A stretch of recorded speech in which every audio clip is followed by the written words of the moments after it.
end up after a 5-hour stream that just got cut down to 4.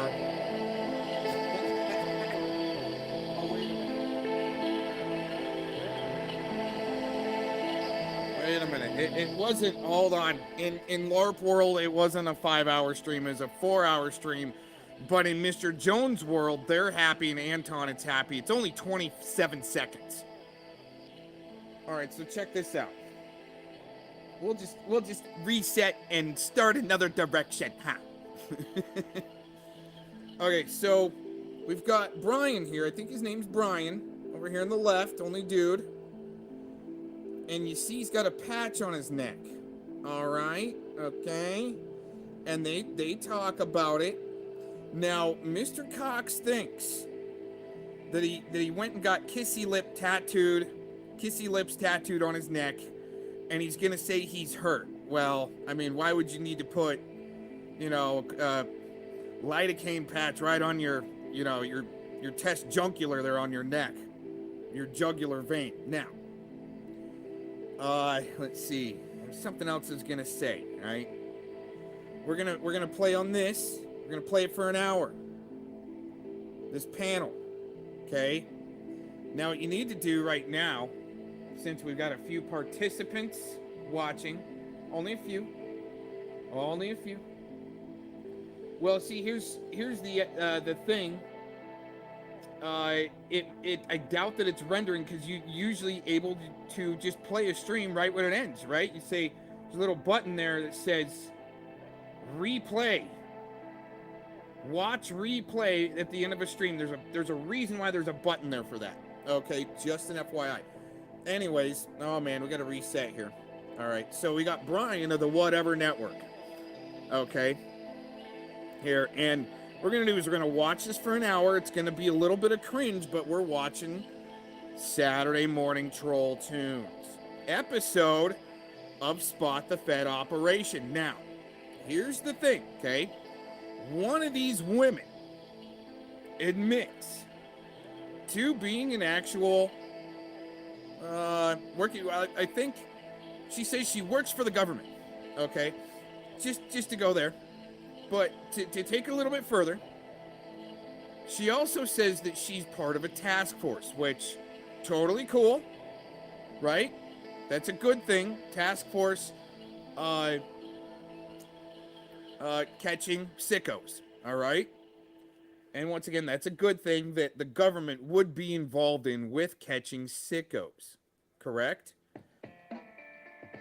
But there's something going on here where Brian, the host, doesn't want the P word brought up ever. It's part of his contract. Let's see if we can get our mind out of the gutter and talk about adult issues without having to use the P word. Well, one of these women, okay, blows off, uses the P word, and actually admits she is a government operative, is part of a task force,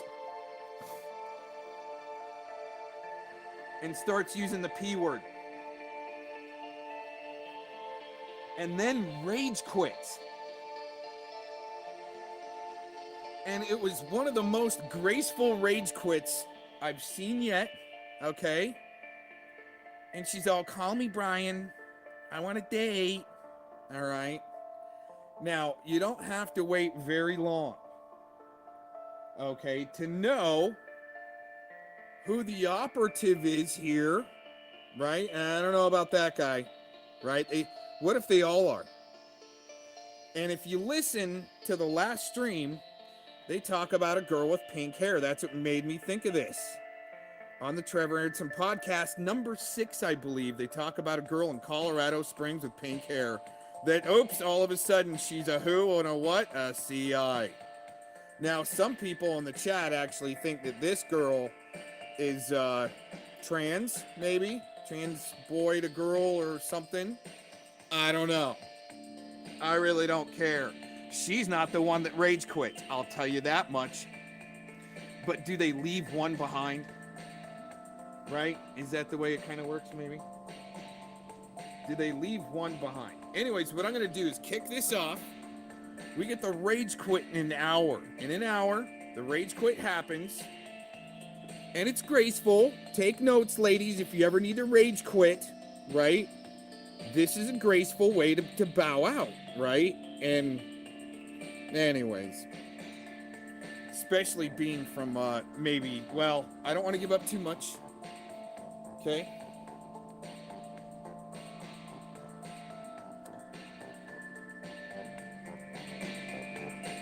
Start it here in a minute. I'm gonna be in Studio C, trolling from the chat. Saturday morning TrollTunes. Thanks for joining in. I mean, if you're gonna rage quit, you gotta rage quit like one of these ladies in an hour. Okay?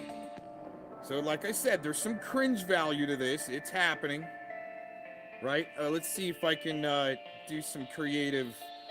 I mean, the chat's really not worth trying to pull up. But we're gonna do some CC just in case. And we are live. Welcome to the Whatever Dating Talk podcast. Thank you for tuning in tonight. You could have been anywhere in the world, but you're here with me. Saturday morning TrollTunes. Thanks for joining. We're coming to you live from Santa Barbara, California, every Sunday and Tuesday at 7 p.m. Pacific. I'm your host, Brian Atlas. I'm joined by my co-host, Kiki. She's somewhere back there. She's a bit shy. Guys, a few quick announcements before the show begins. This podcast is viewer supported.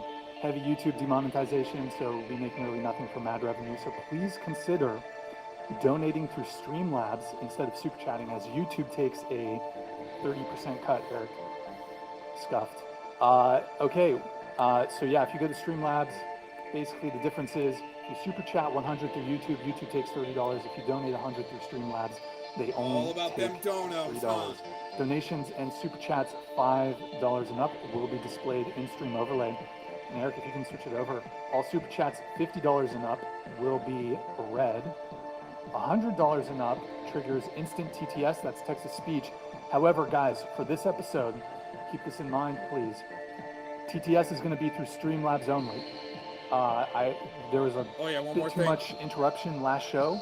You can still do TTS, but it has to be. Okay, some people actually in the chat think that this whole thing is a Operawation. Some people in the chat there, but anyway. Be through Streamlabs, might not even be able to see. Maybe that might mitigate it a little bit. So yeah, and then please see the description for full details. TTS triggers only Streamlabs, like I said. Other triggers, we got air horn, fireworks, muted microphone, and making me put on a World War I uniform. Yeah, so one thing, guys, please keep the super chats and donations TTS respectful. Playful roasting is okay, but if you just outright insult the girls, we reserve the right to not show or read it. Guys, we also have channel memberships. To become a channel member, hit that join button below. You get a cool badge next to your name in chat. We have 6 different tiers of support. Tier 1 is just $5 a month. You can also gift memberships, 50 gifted for a fit check. We're also live on Twitch right now. Guys, do me a favor. Pull up another tab, go to twitch.tv/whatever. Drop us a follow and a Prime sub if you have one. We got merch too. Shop.whatever.com. Oh, look at that. It's loading. Or not. Scuffed. Hello? Typical.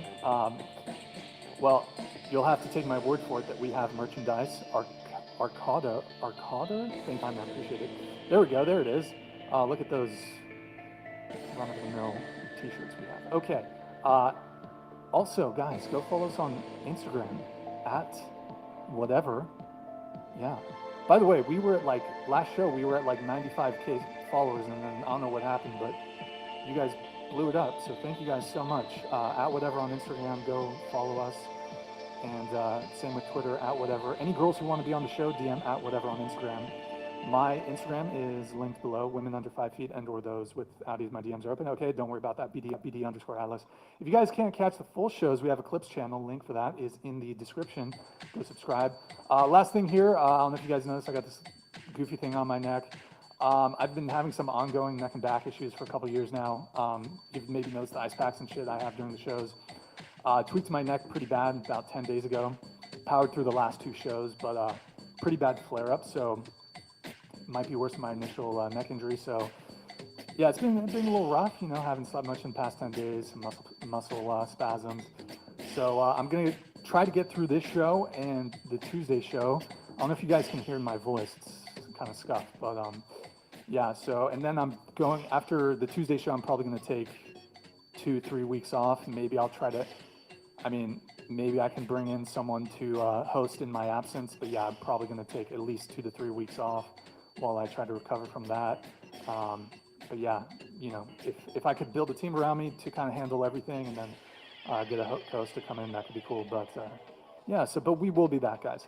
Anyways, without further ado, after that thoroughly long-winded introduction, I'm going to have the guests introduce themselves. So please tell us your name, age, occupation. Go ahead.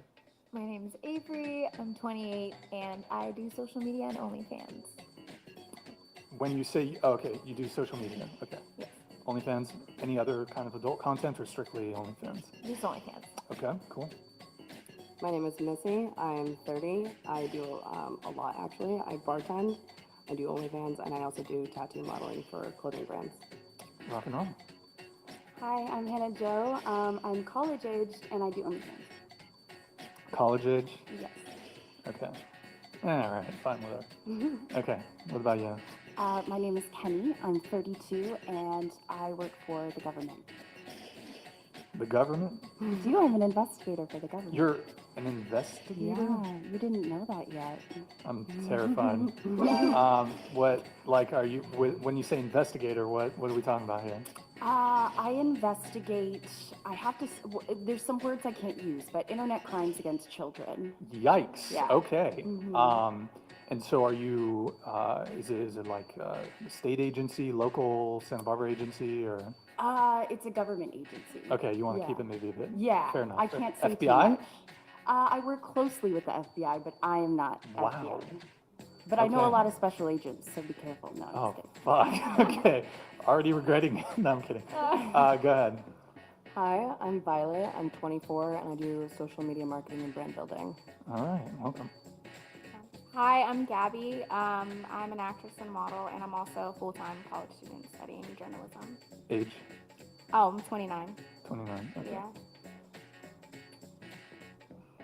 My name is Marie.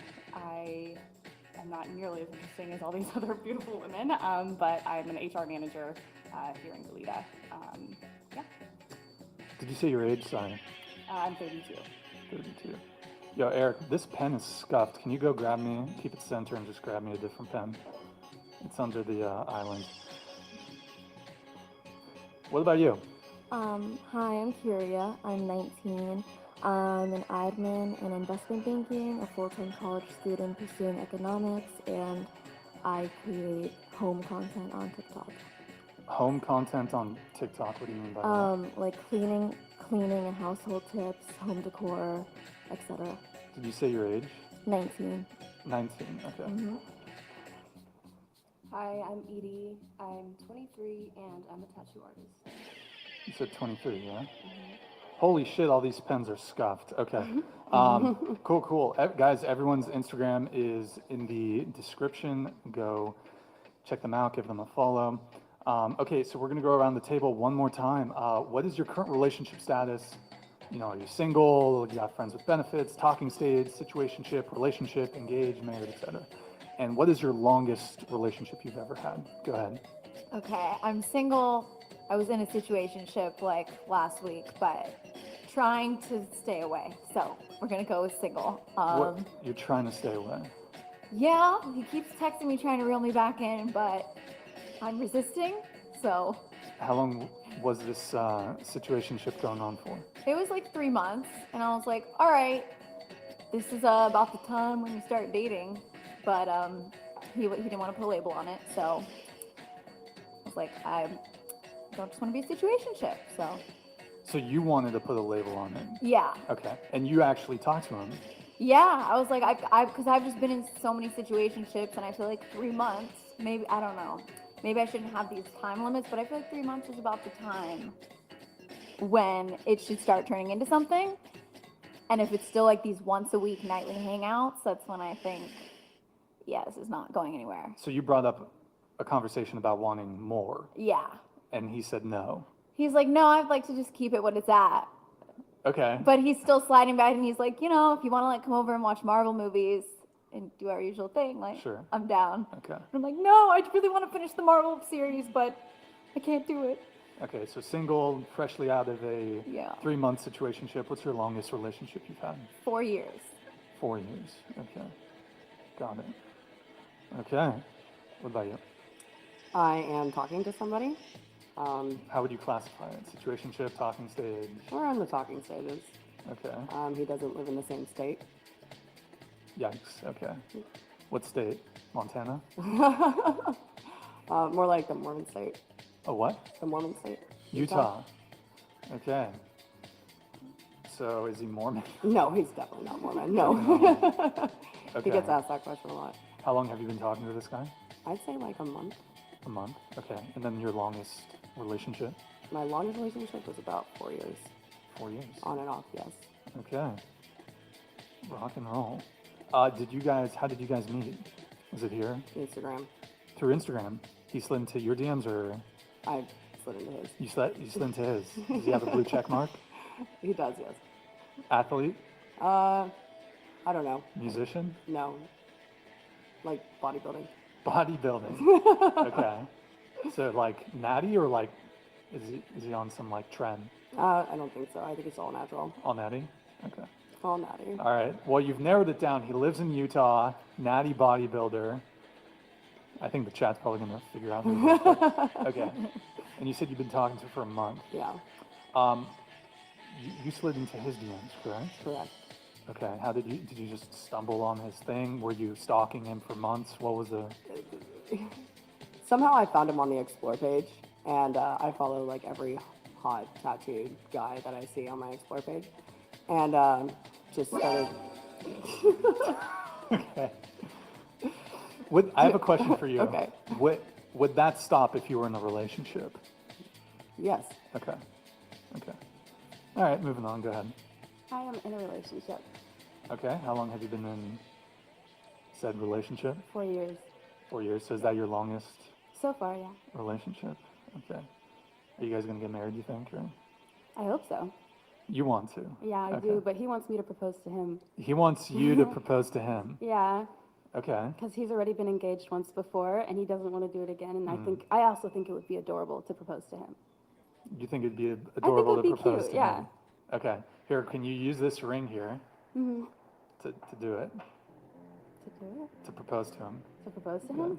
Do I I'll have give it to you after the show. How about that? to- Oh, sure. Okay. I thought you meant right now. Oh, Okay. do you think he's watching? Does he? I don't know if he's Here, watching. I want right you to now. look into this camera right here. Stare deeply into the camera, deep. And I want you to say, Cornelio. That's his name, right? We'll say it's Cornelia. Okay, just yeah. to keep his identity Or, safe. Bert. How about Bert? I don't like that. I like Cornelia. Okay, fine.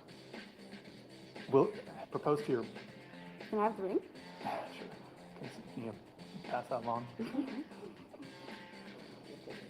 What am I doing? Cornelio, love of my life. Will you marry me? I'll make you cookies Oh, if you hold on. say Wait. I think we actually have him tuned in here to the. He's in via Discord. That's his response. I'm sorry. He rejected your proposal. That's okay. fine. Cool. He gets You no can send cookies. it back this. Okay. Cool. What about you? I am single, yes. And my longest relationship was about 4 years. Okay, y'all? Everyone's been in 4-year relationships so far. Okay. How long have you been single? Oh, gosh, a couple months? A couple months. Okay. Got it. All right. What about you? I'm single. My longest relationship was 7 years. All right. Oh, I'm single, and my longest relationship was 6 years. I'm in a relationship, a little less than a year. I know I'm going to marry this man. Oh. And yeah, before this, I was in a 10-year relationship. Wow. Okay. So you know you're going to marry him. Have you guys had that conversation? Yes. We've had that conversation. He didn't want kids before me, but now we've decided we want kids. I want kids, so it's the healthiest relationship I've ever been in, and yeah. So he didn't want kids, but you convinced him, or just you're so No, fantastic he realized that he... No, not to sound like that, but he didn't realize he didn't want to seek someone out, or he didn't want to be with a woman that was just trying to find someone to have a baby with, and Right, that was okay. his fear. And I think being with someone in a healthy relationship made him realize that he wants my kids. Got it. What about you? I'm seeing someone, and my longest relationship was a little over 2 years. How long have you been seeing this new guy? Is it 2 years? No. We went on our first date last week, and so I guess Rip. since then. Oh, what? I Okay. guess since then. Sorry. Okay. Mhm. What about you? I'm This is Mike. single. I'm single, and my longest relationship was about 2 years. Okay. All right. Okay, so we have 1, 2, 3, 4, 5 people who are single here. So, I guess in today's day and age, what does single actually mean? And I kind of prompted it initially, you know, are you single, friends with benefits, talking stage, situationship? Because a lot of people would categorize themselves as being single, but hooking up with someone, being in a situationship, but because there's no label, you still consider yourself single. So you said you're just got out of a situationship. So have you lined up a rebound, or? I've been swiping on the dating apps, but haven't found something better yet. Mhm. So it's hard. Okay. So that's why I keep going back to his text messages. Okay. So you're in a talking stage, sort of, with a. Have you met in person yet? Yes, yes. Did you fly there, or did he fly here? I forget. Okay. Wow. You're pretty Savage. into this guy. Savage. Yeah. Okay. What about you? You got a little hookup thing here? No, Friends with benefits there? no, not really. I'd rather just, I like to be alone. It's either I have a boyfriend or I'm alone. I don't really like to date. I don't like to hook up. It happens. It but- happens Yeah, occasionally, occasionally, time sure. to time. Mhm. Okay. Cool. Same. Yeah, I like sex. Same. Mhm. So, As you should. Mhm. really? Really though? Okay. Yes. Do you not enjoy sex? I don't follow the logic on that one, but what do you mean? But she said she enjoys sex, and you asked Oh, really? no, I meant really as in compartmentalizing. So, in other words, not going on dates, not hooking up outside of a relationship. Because, I mean, it seems to me, I mean, most adult relationships, it's not let's go on 7 dates, wait to have sex, and then get into a relationship. It's typically people hook up fairly early on, and they continue hooking up, having sex, and then they find themselves in a relationship, right? Yeah, I'd say that's how it goes. Yeah. Yeah. I've I'd never say- done that. You've never done that? I'm the No. opposite. I'm like, by third date, yeah, we gotta see if we connect in that way. You've never done that? No. Come on. No cap. You've I'm never so serious. You've never had a one night stand. I didn't say that. Right, it's the same shit. But- Hold on. I don't really believe in casual sex, so I don't hook up with people. Like, Didn't you say you had a one night it's stand though? happened Oh, it's happened. Oh, one time One in my time. life. Yeah. one time. Yeah, but like on a regular basis, I don't believe in casual sex. Like I don't know. Multiply it by 3 and that's the real number. I have a vibrator for that. I mean, I've only had one boyfriend, and I'm 29. So You've had one boyfriend and you're 29. yeah, It was the 6-year one. What was the, Yep. from what age to what age was your 6-year relationship? 22 until like I don't know, like last year, a little bit of double backing, but What's that? What do you mean? Double like backing? okay, so we broke up last year, but you know, kind of went back, started talking to each other again, but not really got back together. But I don't know, I'm so like attached, so I don't know. Okay. Yeah. All right. Sorry, what were you saying? You said something I wanted to touch on, but it slipped my mind. Sure. What, should I just repeat myself? Sure. Yeah, I said usually I don't have a lot of casual sex, but, 3 dates in, you want to see if you connect with somebody. Sure. Yeah. Okay. I think sex is important in a relationship. It's not number one, but it's top 3. So, yeah, I'd like to know if we can connect, because I've had some bad sex, Oh. Oh, yeah. Congratulations. Thank you. Good times. Good times. Yeah. Well, on that note, so you said by date 3. That's usually mine, yeah. Yeah. I've definitely heard that. People will Yeah. have like a 3-date rule. Yeah. And if it doesn't happen by then, I typically hear this more so from the guys' end, Okay. where if the sex doesn't happen by the 3rd date, it's like she's just not interested or just like, whatever. But, I mean, no. yeah, we're all different. We're all, Yeah, of course. not every single woman is going to be the same, but that's how I view it. Okay. Got it. Got it. Well, on that note, let's go around the table on this. How long do you think you should wait before hooking up with someone, before having sex? Go ahead. I Be don't honest, too. Be honest. See, I've made the mistake of hooking up after the first date, and it does not ever go well for me personally. So I'm trying to learn from my mistakes now. I think third date. Yeah, By the 3rd date. after the third date. Like if you guys go out to dinner, then maybe afterwards I would. So you would wait until the 3rd date? Yeah. Okay. Okay. What about you? I feel like for me, I don't know. It's hard to say. For me, I'd personally wait maybe like a month. Let's say a month, just to see if I can test myself. Well, this bodybuilder, right? What about him? We were talking for a little bit beforehand before I decided to fly out there. But when you did fly out there, Oh, it was like, yeah, yeah. it happened. Yeah. Question on that. From the point that you first actually met in person, what was the duration of time that that occurred An hour. before y'all got to it? An hour. Okay. So long as you've talked online for a period of time, did you guys have any phone conversations? Yes. Okay. Yes. Okay. So you wait until the 3rd date. Yeah. Have you always had that standard?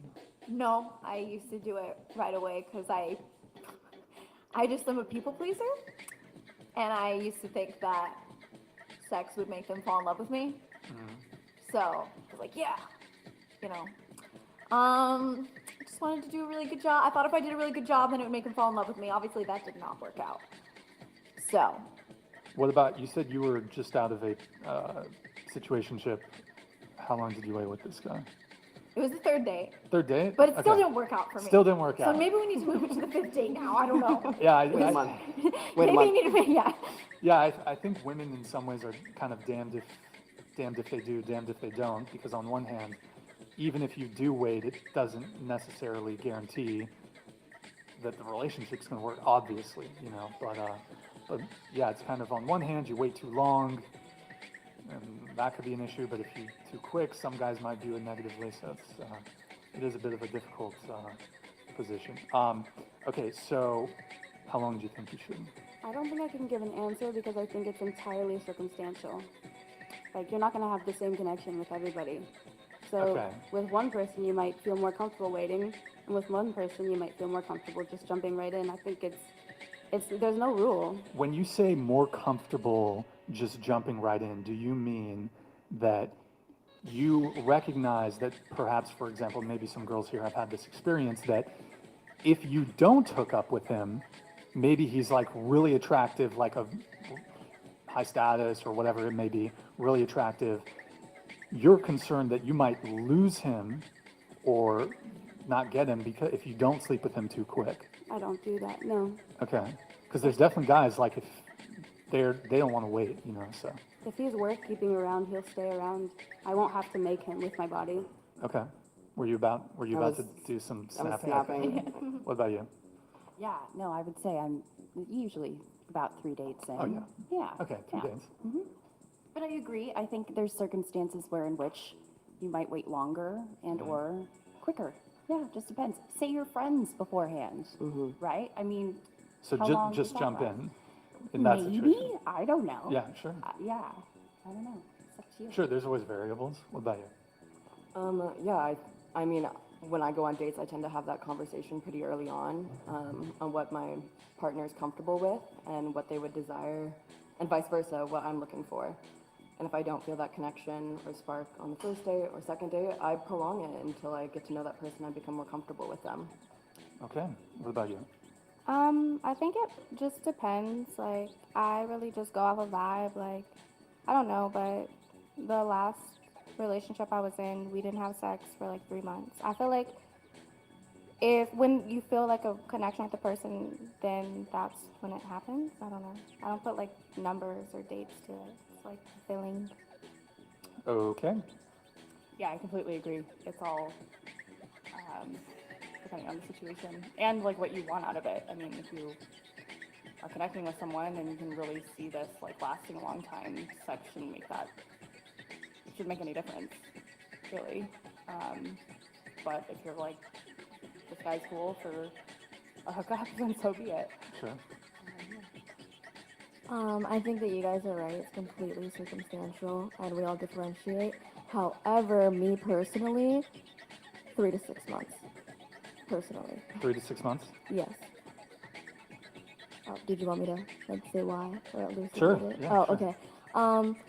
Mostly because I did experience what you experienced, and I did think that doing certain things would make whoever fall in love with me until I, figured out, no, this is not how to do it. This is not the way to go about it. Thankfully, it only happened once.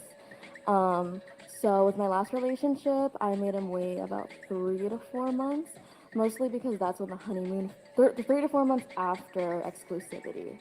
So again, that could also range, but that's when the honeymoon phase ends. So I feel like that's a good time to like lock it in, like this is like the last step before, because I date to marry. So it's like, I don't know if I explained that right, but I feel like you guys understand what I'm trying to say. But so you said that previously, this is a new rule of yours, waiting 3 to 6 months, correct? Well, it happened after that one occurrence, yes. That one occurrence where you hooked up too soon and he ghosted you, or what? No, it was more like a friends with benefits situation with a guy too old to be doing that with someone my age at the time. What do you mean? How old were you? How old was he? I just turned 15 and he was a junior in college. That's a yikes. Okay. That's illegal. Yikes. She. Yeah, yeah. What's his name, honey? Bro. Oh my god. I thought it was gonna be like you're 18 and he's like in his 30s. No. 19, some shit like that. You're a But victim. that's Yeah. Jesus Christ. Okay. So, what? And besides that one example, were there other situations where you were hooking up with people kind of more quickly, or?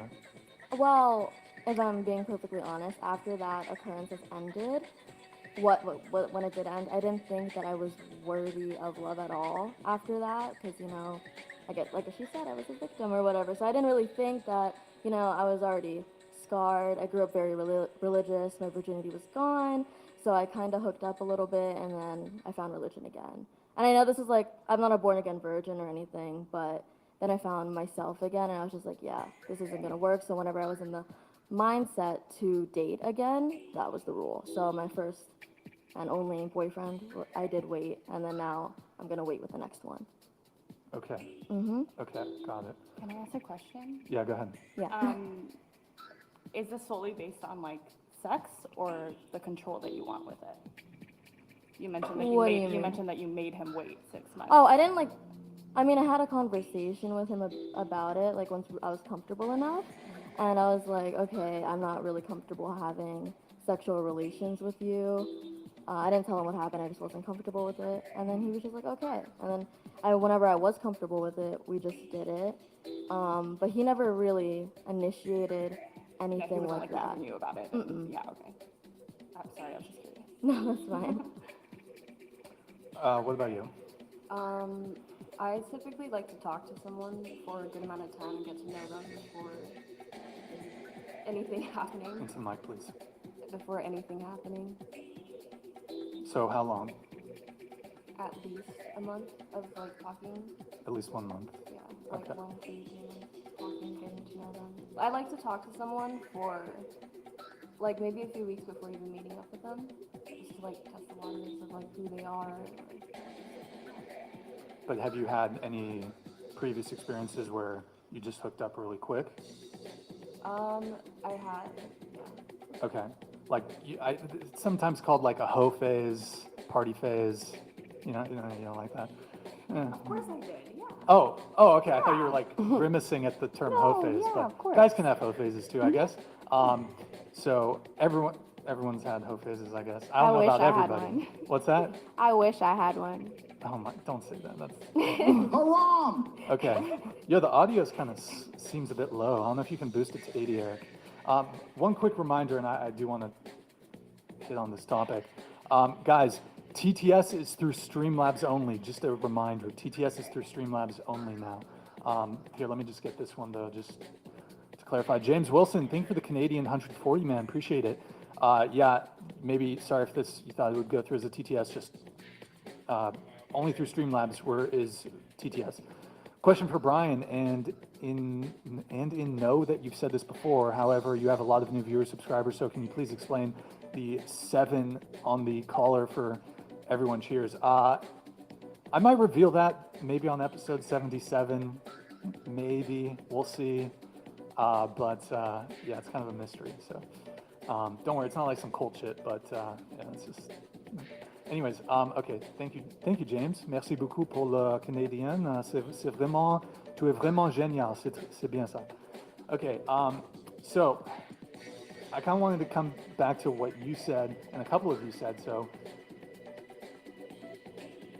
shifting standards on this, which I think is kind of interesting. So my feeling on this is, and it rubs me the wrong way, and I want to make it clear, like, obviously it's totally, if you want to wait until marriage and you previously slept with 100 people, that's your call. However, like, I think a lot of men and a lot of guys are going to look at that and be like, well, you had one standard before and now you've shifted it. And again, 100% your call, it's your call, but men are also free to like feel a certain type of way about this shift, in the same way that, for example, I guess I could give maybe a somewhat equivalent. So let me get your thoughts on this, guys. Let's say you've been in a relationship with a guy for 6 months. Sorry, excuse me, situationship with a guy for 6 months. You really like him, you want him to commit to you, but he says he likes to take things slow. Somehow you find out that the last 3 girls he had a committed relationship with, he initiated the commitment conversation after only 3 weeks of dating. Would that make you feel a certain way? Yeah. You'd feel like, well, why don't you want to commit to me, but all these your previous ex-girlfriends? No, I think that's showing growth and change. Yeah, because maybe, Well, It it's- obviously burnt by didn't work his- out for him, yeah. so maybe he's trying something different now. It's- Well, how does that reflect the person that he's dating now? It's showing growth that he previously had long-term, he got into long-term relationships early, and now he's in a perhaps non-monogamous situationship with you for 6 months. I'm not sure I see how that's growth. I'm not saying that that's a wrong thing Well, necessarily. I guess that's fair. It could be the other way. It could be negative, but at least he's trying something different. I mean, he's showing habitual patterns that he's not currently interested in. So he's showing a pattern of behavior and it seems to be that he is non-monogamous in this situationship, is what you're stating. Am I wrong? What's that? Am I wrong to assume that this individual is not participating in monogamy in the situationship? Well, it's a situationship, so I mean, Right, maybe so it's monogamous, maybe it's not. It's fluid, okay. Yeah, I would consider it a red flag. If you're not sure about how you perceive me or want to be with me 6 months in and you're still wanting to see other people and you have previous record of doing something otherwise, then no, your habit is off and I'm not interested. Yeah, I would think he's playing games. Like, what's up? Like, what? Well, being in a situationship for 6 months is ridiculous in itself, not the fact that Is it's it? past. It kind of is, but I feel Well, like if it's, people if find it's a problem for the themselves. girl, then It depends on the Yeah. communication. Sure. Right. Did you guys want to come in on this? I was in a situationship for 2 years once, so to me, like 6 months it's not okay. It sucks, and then to hear that he was doing something different before, it just seems like she's not the right girl then. Here's maybe a better example than this. So let's say you've been dating a guy for 6 months. Let's say it's a relationship. He's kind of a homebody. He doesn't really like to go out too much. Maybe occasionally you guys get dinner, but he doesn't really take you out. You like him and he likes you, but doesn't really take you out, doesn't get you gifts, no vacations, anything like that. You find out that the last 3 relationships he had, he treated his girls all the time to fancy dinners. He paid for vacations. He'd get them gifts. All his previous relationships, but with you, he doesn't. Feeling on that? Yeah, that would make me really sad. That would make me feel like I'm like the least special out of everyone he's dated. Sure. You get friend zoned after that. Yeah. Like you're just a homie. The guy who gets friends Yeah. on? Like if you yeah, we're just homies then. Okay. What about you? I don't know. I feel like it depends on the person. It depends. You can't. Let's try to avoid it depends. Okay, It's well, just like everything. It can depend. I think it's unfair to judge somebody on their past. If he did treat all his past girlfriends like that, then the best thing you can do is just ask him why. If it's an issue with the relationship, then lay your grounds for what you expect from each other. If not, go your separate ways, in my opinion. It could be that he's feeling like hurt still from the last experiences, like he gave too much of himself to those girls, and he's afraid to do it again. If that's the case, he should communicate it, but that won't happen unless you address what's making you uncomfortable. Like, hey, I found out you did all these things for these girls. What's different about me? Do you not see a future with me? And But- if he can't answer that, Is it? I don't know. I was thinking maybe it's a little unhealthy to compare yourself to his past relationships. So maybe just stick to the own standards that you have set. So if you're like, okay, I like these certain things, and he's not doing it, then that's a problem. But if you don't care about that stuff, then why does it matter? I mean, for me personally, like I'm like a big adventure bug. I love to travel. I love to like get out and do things. And if he's a homebody, like that's not gonna work out as is. And it like aside from the gifts, like I could afford my own stuff. I don't need the gifts, but it's like the big red flag for me would be the homebody aspect. Because I like to get out. I like to go travel, and I want to do fun shit. Sure. Okay, then let's perhaps exclude the homebody component. Okay. And just he bought all his ex-girlfriend's gifts. He paid for dates. He paid for vacations. But with you, no. he probably realized he was attracting the wrong women with all of that. Yeah, I feel like in a relationship it should be like a 50-50 split. Like, I like to spoil my dudes too.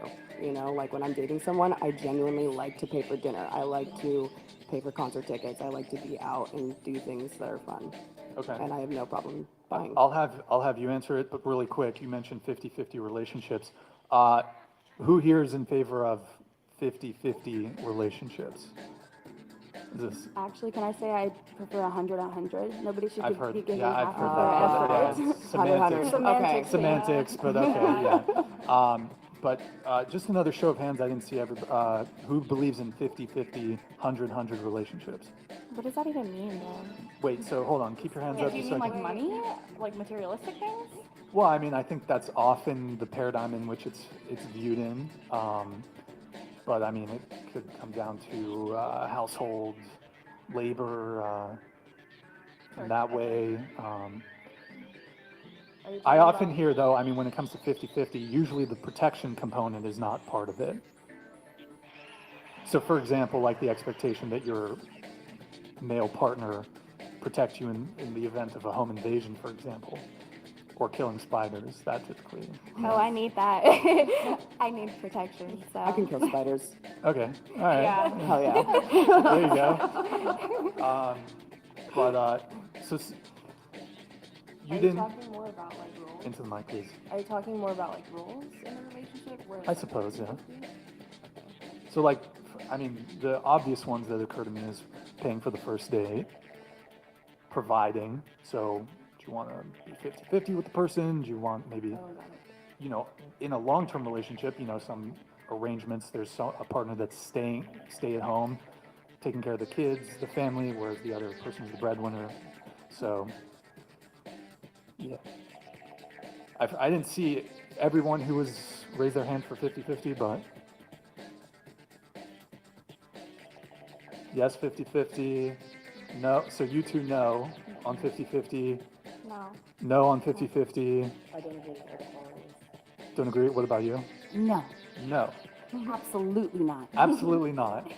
Go into that a little bit. Why? Sure. I think nowadays, I'm not going to say all men, but a lot of men look to women to be everything, right?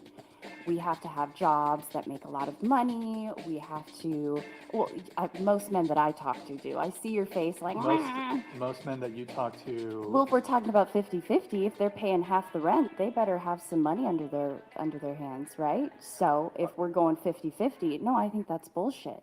As a woman, I'm coming in there like, okay, I'm literally going to do everything and anything you want, okay? In the bedroom, blowjobs are jobs, honey.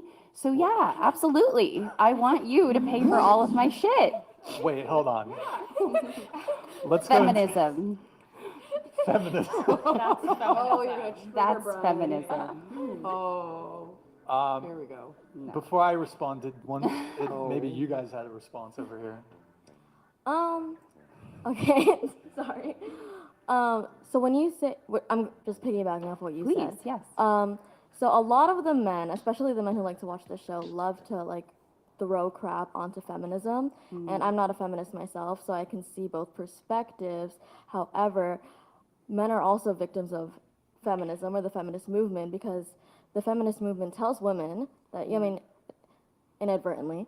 So because you could be everything, you could be anything you want to be. Now, you know, we're equal with rights and all that fun stuff. We could be anything we want to be, but we're interpreting it as we need to be and do everything.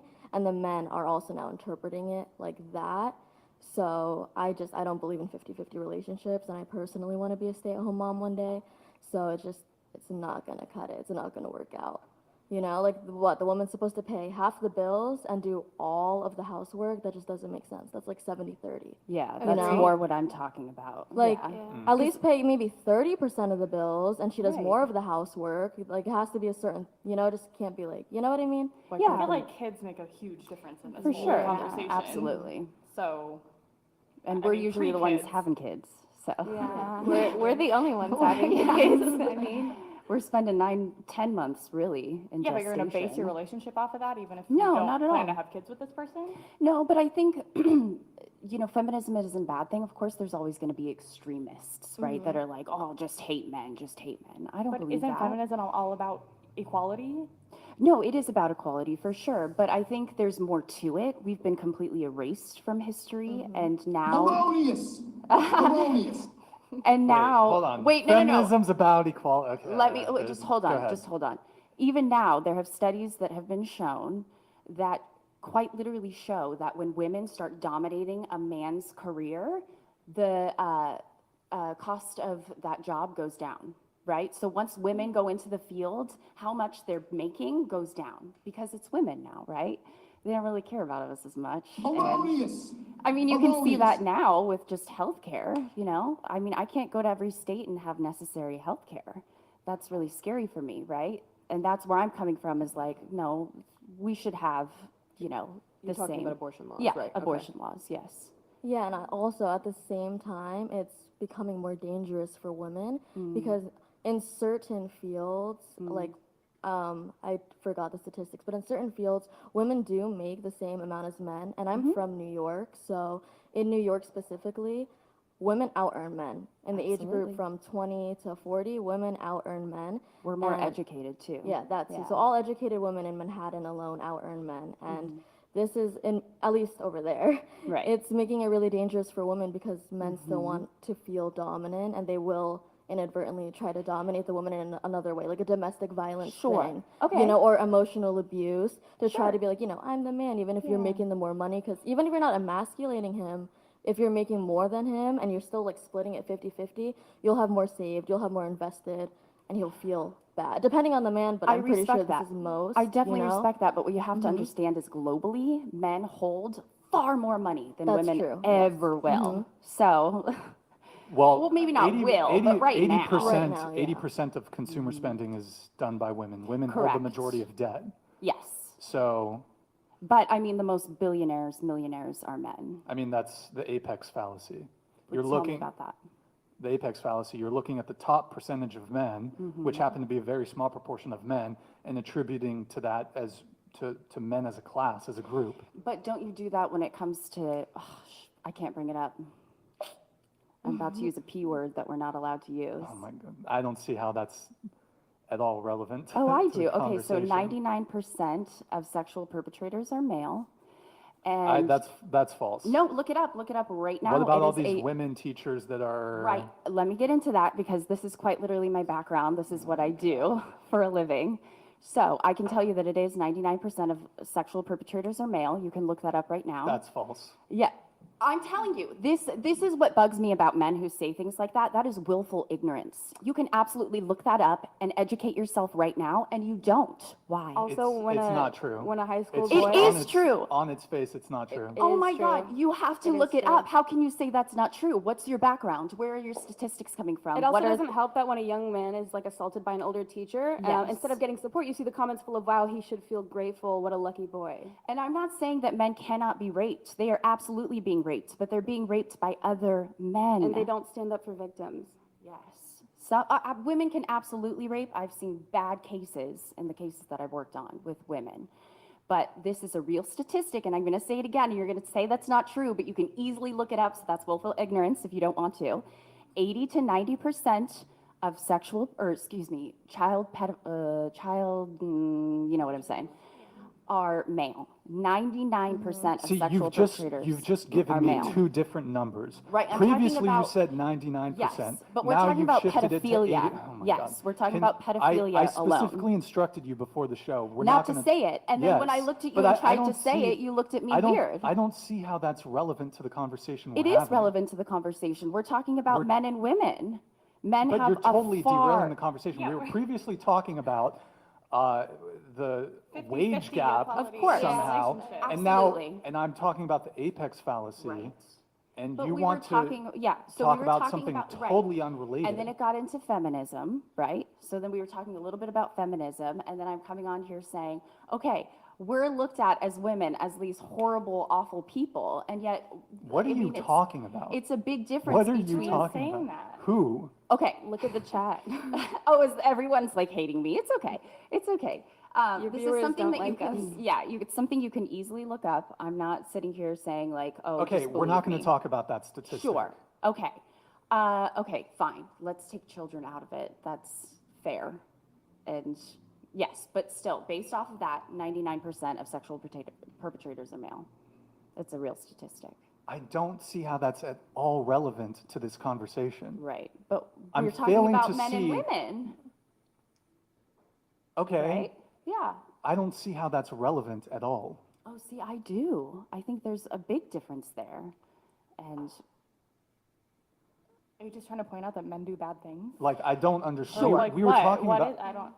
okay, yeah, maybe I have derailed the conversation a little bit, and I can definitely respect that. I think I'm coming more from a different background, right? I've seen the worst of humanity, and so I'm coming forward saying, oh, all these people are like hating on women, saying X, Y, and Z about women, but there's so much more to the story. If you they know? directed their energy that they use to fuel hate towards women who live sexually fulfilled lives towards men who sexually assault, I don't know, I just feel like that's a better way to funnel all that energy. The fuck are you guys? I don't even know what you guys are talking about. Like, I literally Okay, don't let's go back to your see question then. the- Yeah, that's fine. Let's go back to your question. We were talking then. about 50-50. Correct. Okay. Yes, then we got into feminism, we got into other things. Things got derailed. Yes, no, I don't believe in 50-50. But you're a feminist. Yes. How do you reconcile that? No, I respect that. I think when it comes to, parenting, sure, I think it should be 50-50, obviously. But Do you? Most feminists are not in favor of shared custody. Default 50-50. Wait, hold on. What do you mean? Feminists are not for 50-50 when it comes to raising children? When it comes, for example, if there's a custody dispute, most feminists are like non-favor of 50-50. In fact, in Florida, a feminist organization, I believe it's called NOW, the National Organization of Women, fought against a bill that would have given men and women presumptive 50-50 custody of children in the case of a divorce, for example. Yeah. Women fight against that. Feminists fight against that. Well, of course, I think there's always going to be an extreme feminist, and maybe I am one, right? I can certainly look at that based off of my background. All for women. No, I'm just kidding. But yeah, no, I think isn't it in California? It's like not 50-50 custody, but 70-30 as far as how much men pay in child support. I think it's something like that. Like men only pay 30% of their entire income, and women it's generally like far more than that. Well, child support payments overwhelmingly go from men to women, not from women to men. Correct. I've never heard this stat of when a woman has to pay child support, she's paying 70% of her income. I don't know where you're misspoke. pulling I this. This misspoke. is like ridiculous. It's care towards the child. So the woman tends to put 70% of her income towards that child, where the male is putting 30. Like they only legally have to put And 30%. they're legally obliged. The woman is not obliged to put any income necessarily, Right. But she is putting 70%, where the man is legally obliged to put 30. Correct. And some men, when they get divorced from this has happened to my friend. Hold on. Oh. Mailman donated $100. This lady is completely insane. Number one, she's wrong. Number two, no other woman is standing up against this claim. Yeah, for the man. I'm all alone today. This It's is the fucking silent ridiculous. confirmation bias. You see it when a group of women all say they are a 10/10. Pure delusion. None of us said that. I don't think I'm a 10. You just think we're narcissists because you feel insecure when you look I at think us. he That's a thinks you he's problem. a 10. Yeah. No, that's funny. Okay, let's go back to your questions then. This is too intense Okay, for you. so 50-50, you say you're against 50-50, yet you're a feminist. Yes. Isn't feminism supposedly about equality? Yeah, I think it is equality, and once we, as women do have more equality, then it should be more 50-50. But we What do you women- mean by more equality, Yeah, though? sure, Because sure. all the law, we have everything in America. Oh my gosh, you know? of course. No, I'm not saying that we're like living in Iran or something like that, or India, right? Which are just like so awful against women. But I still think that there are issues in this country against women, absolutely. And abortion being one of them, which I know is like a tough subject. But, and I'm totally pro-life, pro-choice, it's up to you. I just think that as a woman, if I go into... 1,161 donated $100. Hi Brian, sorry about your neck and the people at the table being a pain in the neck. How can women keep their body count low if men don't want to wait beyond 3 dates for sex? Can women show their interest in another way? Yo, Alec, thanks for the donation, man. Appreciate the kind words. As far as the body count thing goes, I mean, I think you can hook up with a girl can hook up with a guy relatively soon and still keep a low body count. I mean, and that comes down to vetting the guy, talking to the guy. Is he going to be leaving the state soon? Are you traveling? Don't hook up when you're traveling. I mean, there's definitely ways to keep a low body count. But thank you, man. Appreciate it. Continue with your point. Wait, I'm sorry. I already forgot what I was talking about. You're telling us the rights that we have, or the rights that we Oh my need. gosh. I'm sorry. Of course. Yes, absolutely. No, I'm not saying. Yeah, I'm saying we do live in a first world country where we do have rights. I'm allowed to vote. Can have. But I mean, it wasn't until like 1970 something that women could open up a credit card without their husband's signature. Before that, we couldn't.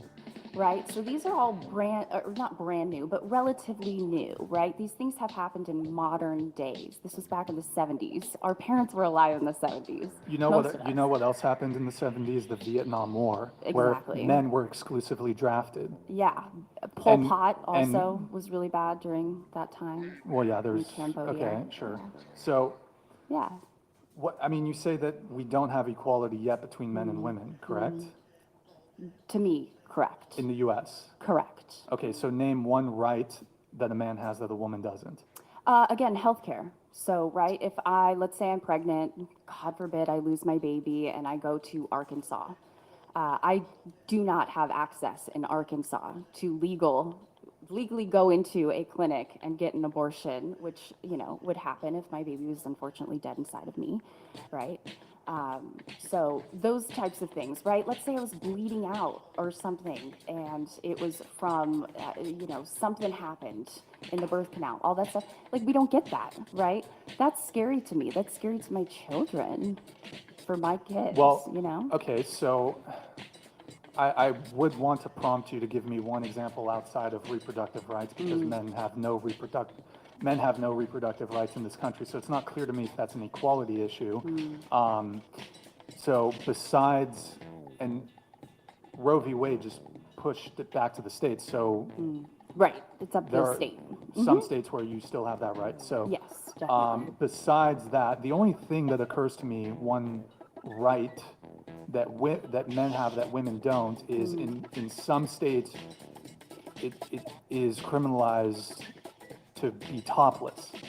I know that sounds silly, but that's honestly the only, and it's not, some states you can be topless as a woman. Yeah. That is honestly the only right that I can think of that some women in some states do not have. Right. But so I ask you again, what right do men have in this country that women do not? Yeah, based off of laws, yeah, it's mainly abortion, right? Okay. But again, we've gotten these rights really recently. Again, we couldn't own a home by ourselves until like 19 something, right? I'd have to fact check that. I'm not Exactly. sure on Okay, that so one, you are but- into fact checking. That's a good thing. So yeah, that's just mainly where I'm coming from. Yeah, I think abortion's a big topic for me because of my work that I do. A lot of children do become pregnant, and I think legally they should not have to carry that baby. So Do any of the girls on the side of the table Yeah. want to address that? Or, Yes. oh man, not to stir the pot or anything. yeah, Stir the pot. No. You can stir the pot. Go ahead. Please stir the please pot. do. No, I love hearing that. Yeah, I love hearing from women like what they think. I am more so. Into the mic, please. I'm more so pro-life. Sure. So I believe there are steps that you could take before it comes to that. 100%. Like Is it protection religious or due to anything. your I beliefs? am religious. Okay.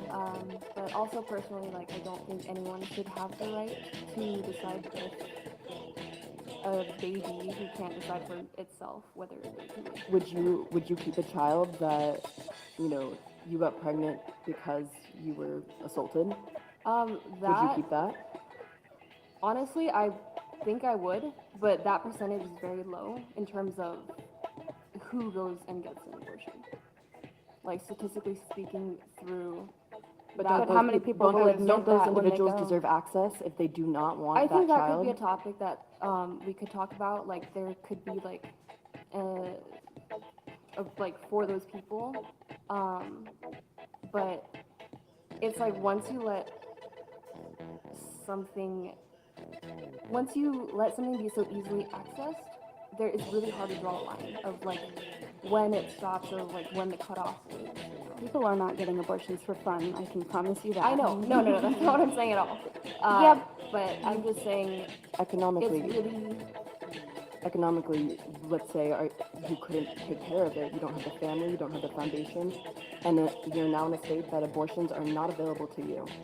You would still keep that child even if it ends up with you two on the street? First of all, I wouldn't. You're disproportionately putting that child at a disadvantage. No, personally, first of all, I wouldn't have the child if I'm not able. You didn't get a choice in the matter. You got pregnant due to assault. I think I there's mean, also she spoke adoption. about How certain many steps kids that have you you could. adopted? I would be down to adopt. Actually, I really do want to adopt. It's actually really hard to adopt. But I'm not. There are a lot of kids in foster homes who just never end up getting adopted because there's just so many of them. There are, but I think there's also a lot of programs that are working towards helping these children. But they're not quite there yet. So as of now, All I'm saying is, I think people should not resort to abortion as a plan A. And there's just steps. I would agree. That's what I'm no, saying. I understand what you're saying. Yeah, for sure. Okay, Kyria, right? How do you say your name? Kyria. Kyria. You're Christian. Yes. Do you have thoughts on this? Yeah, so I have 2 points. On the first point, the statistics of women who get abortions after a sexual assault are super low. And honestly, personally, if I wasn't financially stable myself, I wouldn't be having sex. And I personally would never let a man who isn't financially stable fuck me. Oh, I'm sorry. I didn't know. I wouldn't do that. So like, there are ways to prevent it, is what I'm saying. Like, if you know that you're not supposed to, you're not in a place where you can have a child and bring a child into a stable environment, then there are ways to avoid that. There are so many ways to avoid that. Like, the pill itself is revolutionary. I don't take it, but I'm pretty sure it is. Can I ask you a question? Yeah. What about married couples who are not financially stable? Should they just stop having sex? You can use a condom. The Condoms morning aren't after 100% pill. though. Condoms break. Condoms break. Yeah, Birth but there's control. both. You can also track your cycle. There's only 1 there's week no where you method can that's fertilize 100%. it. There's not a single method of birth control that's 100%. So You can try them all. If you really, can try really them honestly all. don't want to have a kid, you could try them you all. can try them all, but things happen. I just think once you're actually engaging that activity with someone, you're automatically knowing what could happen. So you should be prepared. It's like you're that doing that is an something and outcome. I don't think sex with a spouse should come with the punishment of a child that you can't take care of. Okay, both but why do you individuals think a get tied. child is a punishment? Because Children if aren't you're not punishments, ready, if you're not ready for a kid, it can be seen as a punishment to a lot of people who they're not financially able, emotionally able, or they just don't want to put their body through that. Yeah, but as an It can be a adult or punishment. as a married couple, you're engaging in a certain activity to instantly gratify you and just being completely ignorant of the consequences. And there are ways to go about it. There are many different ways to not get pregnant. And not all of them are 100% though, is what I'm saying. Okay, You said that you wouldn't have sex, so we're though. just Yeah, adding not on having sex. sex. Okay, Not so- having sex is for sure 100%. Exactly. So You know what I You mean? wouldn't have sex Even if I was in a marriage. in a marriage, If you yeah, weren't but ready to have a kid, you would just put off having. You would just tell your husband, no, we can't have sex right now, because if we're not we in a weren't place. ready, like financially ready. If you were in a place where you and your husband, somebody got laid off, somebody was sick, bills were coming in, you guys are both in debt. You obviously can't take care of a kid at that point. You don't want to put yourself through that. Would you Okay. just stop having sex with your spouse? Okay, so I'm 19, right? I want to get married. I want to get married early. I want to have kids early. But with that being said, because I want those things and because I have that teleology already in place in my mind, I don't have any debt. I'm paying school out of pocket right now. The person that my future husband, hopefully he won't have debt. If he does, I will help him. I personally have a good job right now, and hopefully he does too. So there's certain steps that I would never make myself get into a position that bad and marry into that position or bring a child into that position. There's certain steps that you can take now. I'm always planning for the future. Well, that's good for because you, of but what there I are want. married couples I who know, are but you financially asked well off me and, personally. Like, you know what I if somebody mean? gets cancer? What if somebody's sick? What if somebody Okay, if like you get the cancer, you pandemic can't was- carry a baby. Okay, well, what if somebody's sick? You're Like, what if How you're sick are asking we a lot of talking what ifs, about? which isn't catering to her, which is the original question. Mhm. Do you come from a place of personally view of privilege? Because you said when it talks about financial stability, because you said you have set yourself up in a specific manner and are able to follow it thoroughly and wouldn't deviate from that. There's people that don't have that same, if it is financial or you have a security belt, that don't have that. I don't have I mean, I do. I have an emergency fund and all of that. But are you asking if I like grew, more grew like up? parents and things that a fallback plan. Because there's some individuals that end up pregnant that don't Yeah. have that same. Yeah, no, I've been living alone since I was 17. I don't have a fallback Right, kudos plan. to you. That's Thank good. you. Yeah. And no, I didn't grow up in privilege either. It's just, I'm friends with a lot of older people, and I like to learn from their mistakes. Totally You know what I understand. mean? So whatever they say don't do, I don't do. So everything is set up because I really want a husband and I really want a family. So I'll make sure that it gets there. But that's me personally, and I know not a lot of women want children. And I'm not saying you have to have children, but there are ways to not have children. So you that's know? good for you that you're stable, but do you think your beliefs should affect whether or not another woman has the right to choose? There is That's why we're just saying it's our belief. Yeah, Okay, it but is a lot our of people, belief. a lot of people who believe that will like lobby for and support anti-abortion laws. So where would you stand there?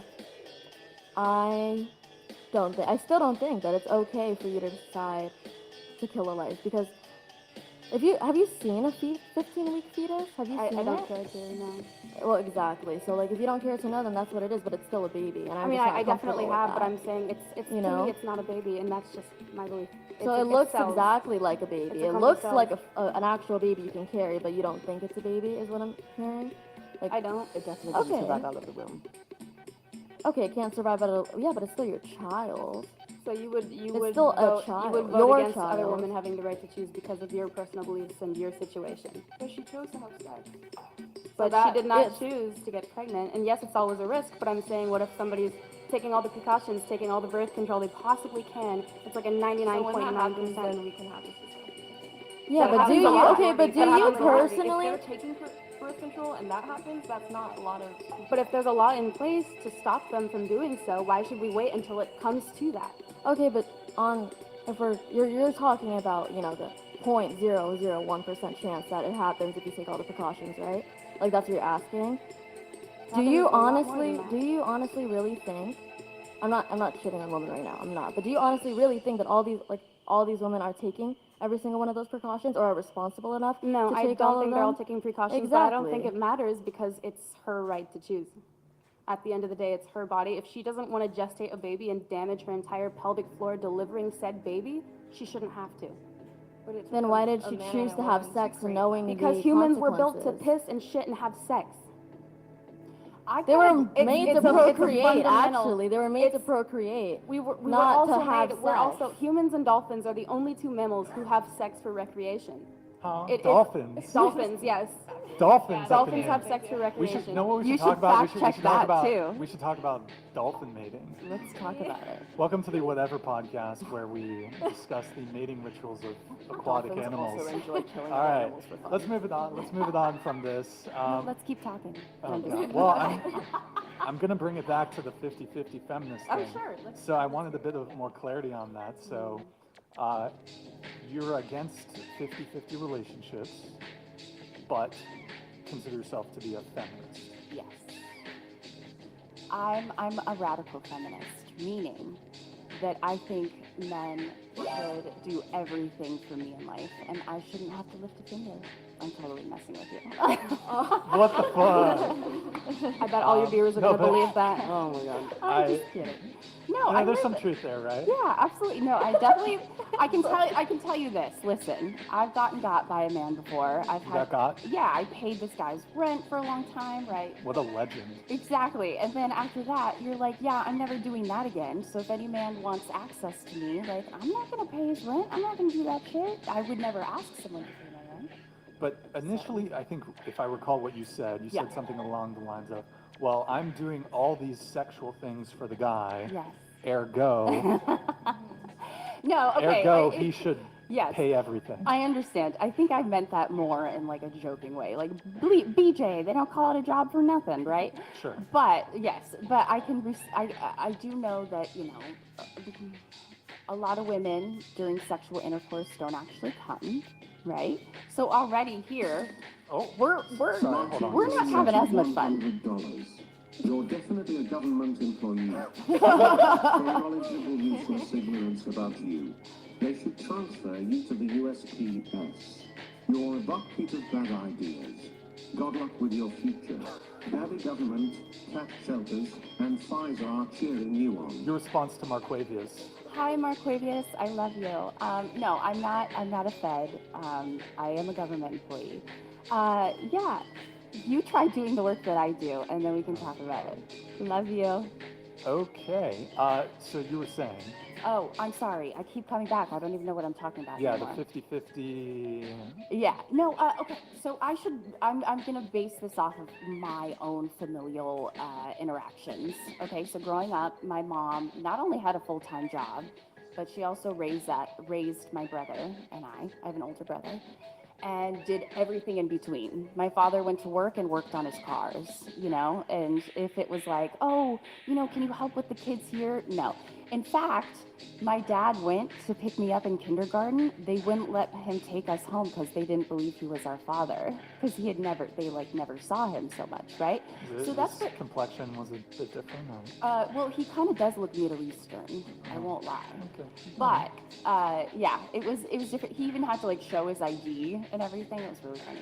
But see, that's more where I'm coming from. Whereas, I felt like my mom did absolutely everything growing up. And my father was just kind of there to be like, yeah, cool, I'm down with that. Was your mother the breadwinner? Technically, my father made more, but probably only like 50K difference. 50K difference? Yeah. A year? A year, correct. That's a pretty substantial. How much? Okay, so Yes. how Sure. much? How much was he making? How much was she making? I would say he was probably making 250, and my mom was probably making 250, 200. Okay. Yeah. Well, I mean that's Yeah. pretty high income for both of them. Exactly. Once you get up Um, there. Was he working more than she was? Well, he technically had longer hours, but again, I think that was to avoid the kids because he would wake up and leave the house at 7 and wouldn't come home till like 7 or 8. Yeah. So, oh, okay. Anonymous donated $100. She was just a diversity hire. We're not Okay. getting paid to be here. Yeah. We're not. This is free. No, I think he's talking about your job. Oh. Okay. Oh. Like what? So, but your dad was working more than your mother, correct? More hours. More. I mean, I don't know. This was like 90s fun. They were at the golf course. My mom was like in biotech and my dad was in sales, so it was very different.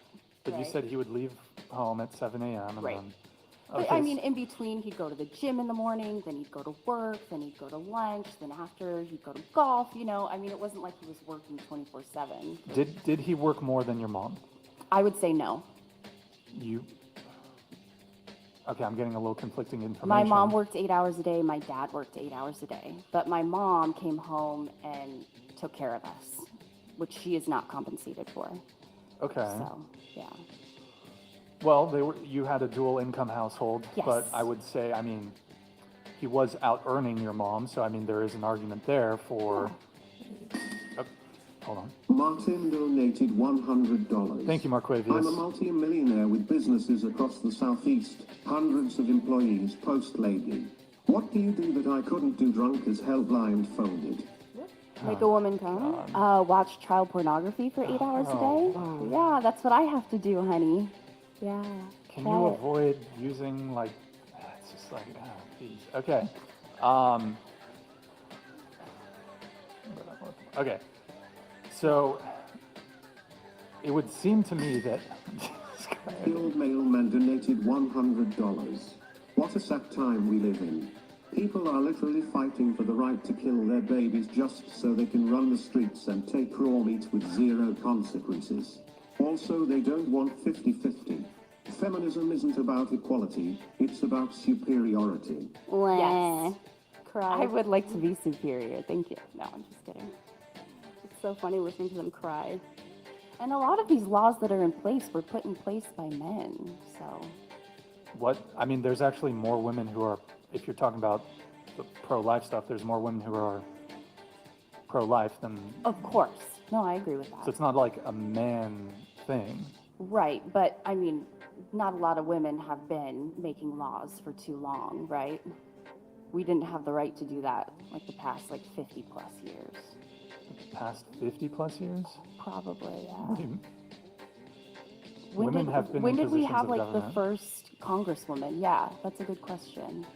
Or the first, we haven't had a female president yet. We have a vice president, which is nice. But we haven't held those seats, right? Hold on, hide that hair. Polka Smith donated $100. She likes her job. Disgusting. Actually, they So, tend to yeah. hire women more than men, so less liability. Okay, so can you please clarify? You've said you don't believe in 50-50, yet you're a feminist. Yes. Because Okay. of how I was raised, again, just I saw my But that mom didn't, do I mean, so much according more. to you, so your assessment of it, it wasn't a 50-50. Correct, and that's what okay. Oh, I'm sorry. I apologize. I should speak better. Speak more better. I saw that it wasn't 50-50. In my household, yes, I would want 50-50. When I'm dating you, I would want you to, provide. I want to see if you're a good provider. Why? Because isn't that, what men want to be? Most, look at Andrew Tate. Isn't this guy, I know. No. You just went back on that now and saying that if you are in a relationship, you do want 50-50? So no, you said when you're in a relationship, Sure. get married, you want it to be 50-50. Yes. However, during the initial courtship process, Yes. you want the guy to pay for everything. Not necessarily pay for everything, but potentially do a little bit more. Yeah. How so? Yeah, so so the last guy I dated was a little contentious because I only took him on a couple dates, and we had probably been dating for 6 months, and out of those 6 months, I think I took him out maybe 2 or 3 times. He was very upset by that. He thought that as many times as he took me out, I should take him out. I guess I'm just old school. I don't believe that. I think a man should be taking the woman out more. So you want equality only when it benefits you. Yes. I'm just kidding. But it's how do you reconcile believing in feminism, believing in gender equality, but saying that you want the guy to take care of, you want the guy to adhere to his traditional gender roles during the initial courtship? That doesn't make sense to me. Yeah, no, I think that's what I believe. I think gender norms in the beginning make sense, but yeah, as you get to know each other, they go away, right? Okay, so traditional gender roles when it benefits you, and then those disperse when they don't benefit you. Oh, okay. Let me be a little more careful with how I'm saying things. So in the beginning, I think it's up to a man to woo a woman, right? He should be the one that takes her out. He should be the one that wants to do all these things for her, right? That's not very feminist of you, but okay. Yeah, and I respect that, right? But again, feminism is a spectrum, right? And we're all in certain places in the spectrum. I disagree. So, I think equality is black and white. but I'm talking about feminism. I personally don't think feminism is an equality movement. But that's the more generous, that's how some people will describe feminism, is it's about equality. But I through the reject movement, that. we have got equality. We have the right to vote now, which we didn't get until 1915, 16, something like that. We couldn't, buy our own, take out our own credit cards without a man's signature until the 1970s. Right? I would have to fact check that. Yeah, and you don't can. know. You absolutely Would you can. reiterate your view on feminism? What's that? Would you reiterate your view on feminism and how your generous view you give it? Sure. So, feminism, the most generous definition I would give it is it's a woman's advocacy movement. That's the most generous definition I would give it. However, my view of it, what it actually is it is a women's advocacy movement. However, the rhetoric and the ideology is steeped in man-hating and But isn't that what- and conspiracy? Hold on. $100. Typical government stuff. Everything they say never makes sense. Yeah, so that's my view of feminism. Sure. Should women not advocate for themselves? I didn't say that. There's nothing wrong with women's advocacy. However, but to portray feminism as an I'm equality sorry. movement, hold on. Okay. To portray feminism or to suggest that feminism is a movement about equality is on it's just wrong. There's nothing wrong with women's advocacy, women's rights, that's great. However, feminism has gone way beyond that, and it, throughout its entire history, has quite frankly been a man-hating ideology. So you're saying we can support one side without bringing down the other? Well, that's called egalitarianism, and I consider myself an egalitarian. So I can agree that it's derailed. I don't think that its original root was to hate on men directly. well, I mean, its original root was also deeply racist. I would agree because- with you there. I would agree with you there. Yeah. Absolutely. So was But Lincoln. it's always been a man-hating ideology. Here's No, I why. think that's changed recently. Yeah. You think that's recent? The core, I think it is more, yeah, I think it is more recent. well, the core tenet of feminism is this conspiracy theory called the patriarchy theory, which posits, I mean, she's laughing. It's not a conspiracy. It is a conspiracy theory. You're saying that men as a class throughout all history oppressed women as a class Yes. throughout all history. Yes. That's not Quite true. literally, we were erased from history. We weren't allowed to do jobs that men were doing. We weren't allowed to become doctors until like the late 1800s, you know? I don't see, that's not really related to patriarchy theory, but Correct, but Sure, also yeah, go ahead. not entirely. I don't think women were completely erased from history. I think when it valued the education system for women to be put in a place of a submissive nature, then it was taught and it was educated. Women got us to the moon. okay. Yeah. You're talking about that lady who did like that whole stack of code? That was Jack Black's mom. Really? Yeah, Isn't that's that interesting? I mean, I just reject outright that women were oppressed and men were the oppressor. I reject it. But I believe, there's historical evidence that that's happened due to religion being one of the predominant factors of how we viewed society. Men have a divine right over women. I've never That heard happened that. in like medieval times, but yes. You've never seen. King, have you not heard of King Henry VIII? And he I've went seen to the the Catholic Tudors. Church. I've or- seen the Tudors. I Yeah. have no idea. And he Like, went to I the don't, Catholic Church and said, I don't I'm see more how the divine than fuck God. that- Yeah. The Tudors is a great show, but I have It no is a idea great how show. that's You said a bad word. related. Yeah. Go ahead. Oh, you're what asking was, me to continue? yeah, you were I asking mean, me something.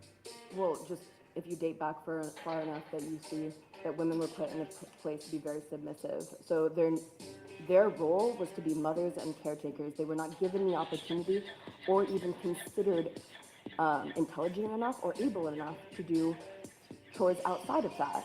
Well, I reject that, but I mean, you know, first off, there's a few considerations biologically that you have to think of. First off, there's certain sanitary realities, and then there's also birth control. So, and, you know, we have such conveniences that have come about in the past 100 years. Life was incredibly difficult hundreds, 200s of years ago. So, I mean, there is a certain component of, you know, and obviously the risk of death during pregnancy, if there was an expectation to continue the human race and women were the ones that gave birth, and if there was a high probability that you could die during childbirth, wouldn't it almost make sense to invest, for example, educational opportunities in men who don't have that additional risk of death during childbirth? And a lot of women my age, like in their 30s, actually sometimes don't get hired because we're technically in an age where we will have kids. And they don't want to have to pay for us to go and have kids, right? Because usually, if you're... Now, I acknowledge that maybe some women don't want to have kids. However, historically, there were certain gender expectations, and, you know, things were very different. Women were biological. Yeah, it's biological. But when I say, okay, we want a man to provide, which is what they have been doing for thousands of years, all of a sudden, like, that's not okay, right?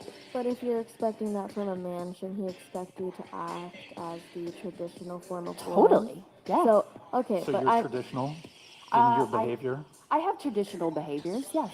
I would say so. Really? Yeah. You can talk to any of my exes if you want. What are your traditional behaviors? I like to cook. Cooking. Woohoo, feminism. No, I'm just kidding. Yeah, I like to cook. I actually have to get going. So sorry, this isn't going to be as much fun anymore. Everyone's loving me. Yeah, they love me. Okay, I have to get going. But yeah, this was actually really fun. I think we should sit down and have more conversations about feminism. But I think that might be I might be the only one who wants that. It's a bit early, you sure? Yeah, I do have to go. I 8:30? have a Hello? job tomorrow doing stuff for the government. Okay, so before you leave, I guess, I will touch back because you were asking me a question, so I'll touch back on that. I just, again, you've said that you believe in 50-50, yet or sorry, excuse me, you don't believe in 50-50, yet you describe yourself as a feminist. No, I do believe in 50-50, but not in the beginning. Right, that's what I mean. Okay, so would you take an issue with a guy wanting to split the bill on a first date? I would, yes. I wouldn't. Yeah. I see, would not. and I guess would what? not. We're all different. See? But I have difficulty reconciling I assume you believe in gender equality, right? Yeah, of course. And feminism, that's a supposed Men component get to paid feminism. more. It's also just romantic for a guy Yeah, to we woo want a to be woman. wooed. Yeah. I will say, there's often men that complain about women being in their highly masculine energy, right? Sure. And they want them to be more feminine. So if you do take up those traditional roles, you may allow that partner you're trying to pursue to lean into that feminine energy a bit more. Where if you don't, she may feel the need to continue to present more masculine. And that's okay if she wants to present in that masculine nature, but if you are looking for a feminine woman, you should take up those roles and give her that space of safety. Exactly. See, she explained that far better than I ever could have. That's why I cut it down. Not saying that you didn't, but that's one of the reasons I won. Okay, so I have a question for you. So you mentioned, I think we had spoke before the show. You said you're harsh on men. What do you mean I by am that? harsh on men. I think, again, just my background, I think when you're just watching men do really bad things to children all day, it tends to, and okay, if you want to come and do a day at my job, you absolutely can. No, I'm good. Yeah, I'm exactly. good. That's what I thought. Okay, ladies, you guys are beautiful and wonderful, and I love you all. I'm sure I will. Okay, bye. Donated $100. She's so annoying. I'd either leave myself if I was married to her. All right, that's Frank Castle. All right, what's the number on that microphone? It's the number 7. Oh, Does that Eric, mean we're can you- going out on a date? Uh-oh. You and I? you're gonna have to pay for the date, and it's gonna have to That's fine. Are you looking for a feminine woman? I'll pay for the date. I just won't be feminine, yeah. be lovely. Yeah. Lovely. All right, it's a Exactly. date. It's a plan. Okay, bye, All right, guys. thank you for coming. Can I have you put the microphone on the ground, please? Did you Okay. enjoy the roller coaster? Yeah, that was a heated. Okay. So.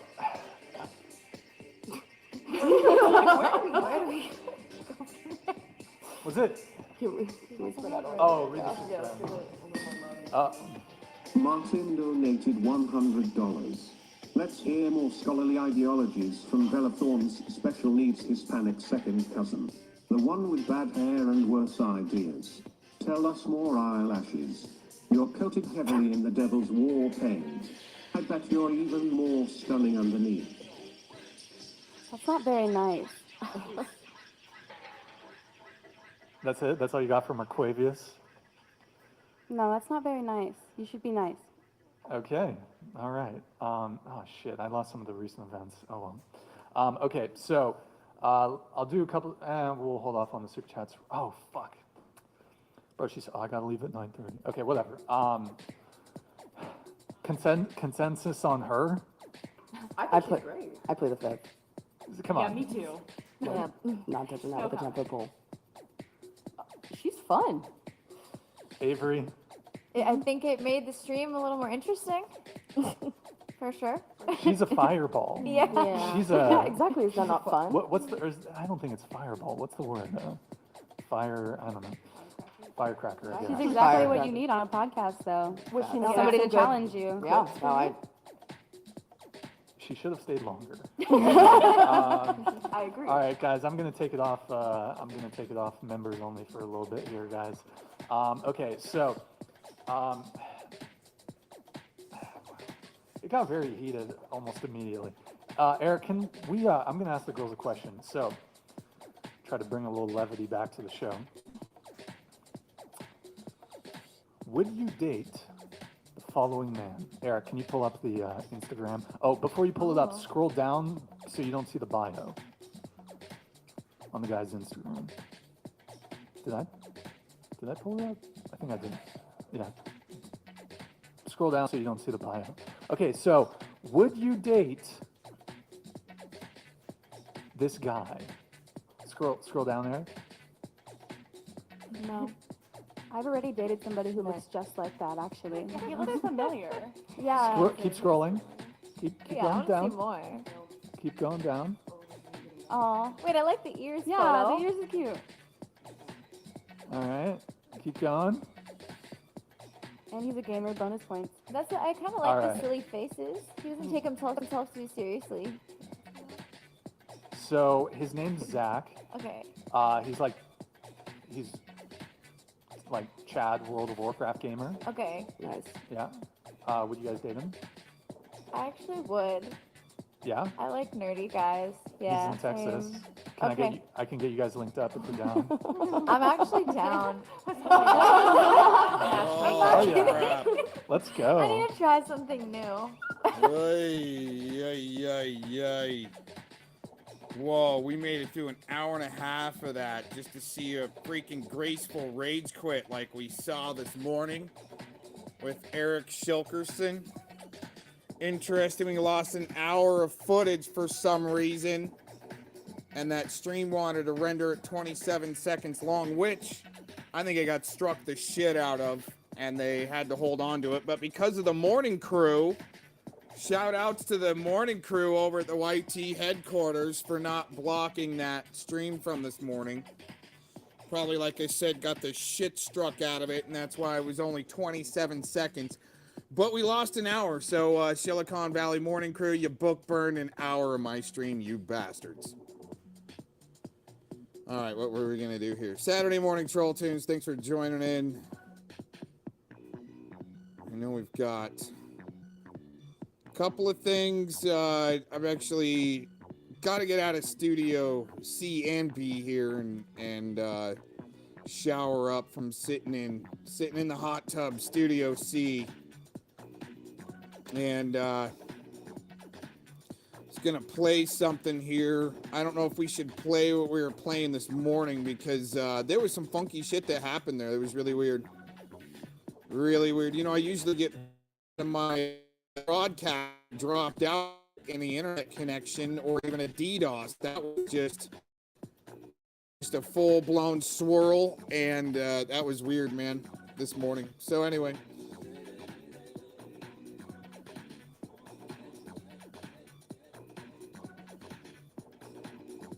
what I'm gonna do here is we're gonna play a video. Sorry, that was probably pretty loud. We're gonna play a video here, but I can't turn on the volume because it's got some copyrighted music, and then it's gonna kick in auto-playing to something else while I'm in the shower. And wait till you guys see this. Holy crap. Yeah, we got CC on. Wait till you see this. Some crazy stuff. Oh, yeah, make sure we're lined up here. Guerrilla tactic style in the shop. Happy Saturday morning and tuning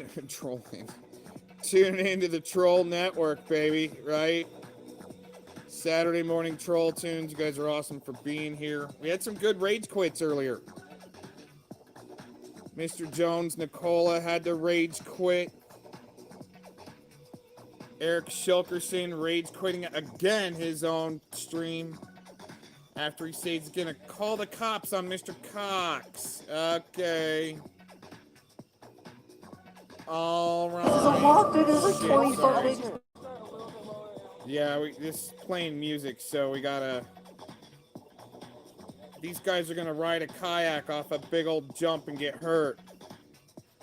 There you go. Oh, baby, look at that.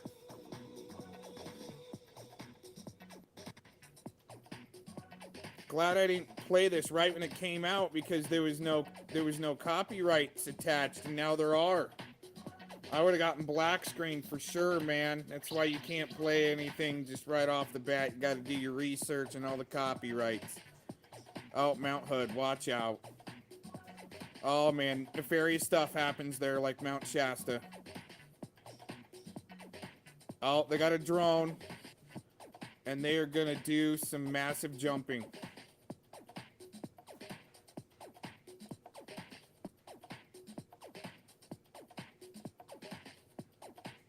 Thanks for joining in.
Oh shit, here we go.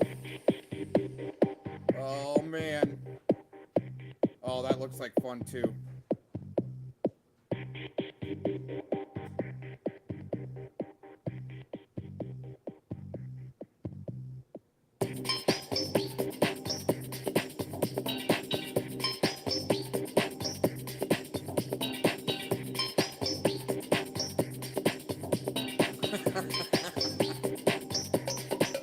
That didn't work. Oh yeah, one of them actually does break his collarbone.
Oh,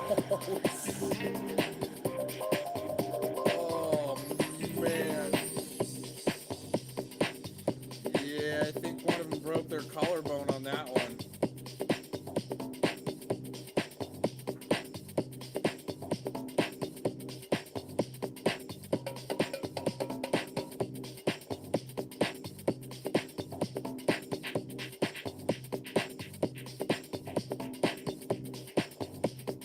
Now they're going bigger. Go forward a little bit. They're starting at the top. Oh, man.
Oh man, there they go.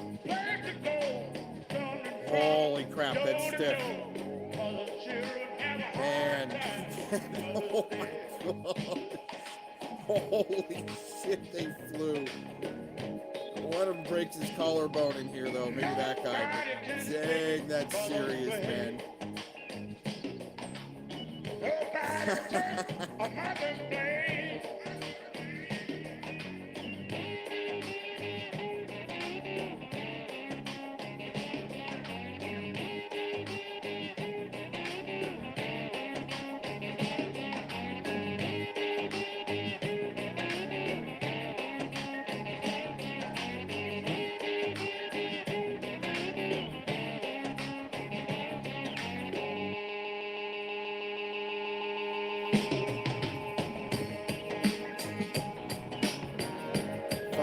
Okay, here we go. We're moving on to the next one. Coming up next, 40 infiltrators found within the Proud Boys. 40 confidential reports. We'll play that. Oh shit, here we go. Oh, they're gonna get hurt.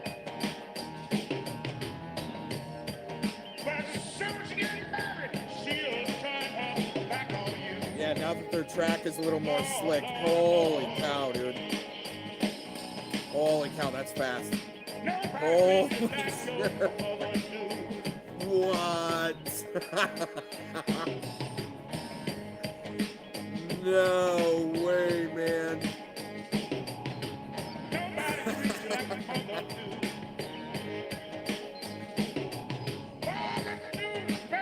Yeah, somebody got hurt right there. One of them broke their collarbone. Dang, man.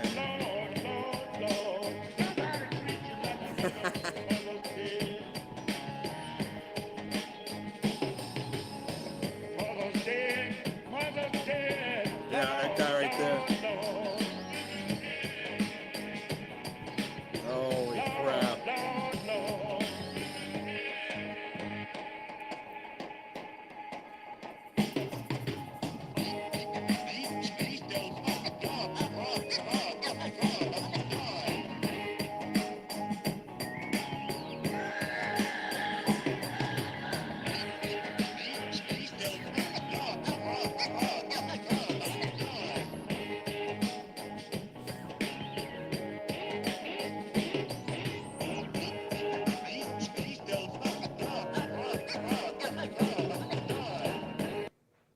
Proud Boys trial continues. We learn there may be as many as 40 or more confidential human sources, informants, feds lurking around on January 6th. Now, yesterday, when we left off on the trial, it was day 50 and day 51, and there were some questions about what was going on. A lot of sealed proceedings taking place under the dark of night.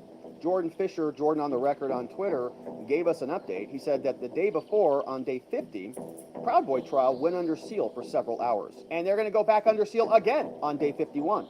Judge Kelly denied a motion from the press. Even the press was demanding to get access to this. They said, can we see this, please? You can't just close these proceedings without giving us any notice and then do it again. And the judge said, sorry, you're not getting access to this.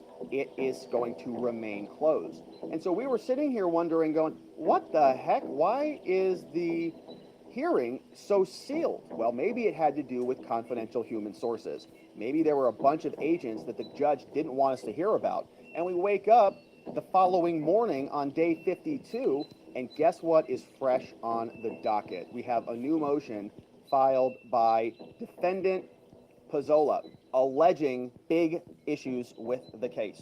Here's what it says. Defendant Dominic Pizzola submits a motion to compel disclosure of all confidential human sources of Homeland Security.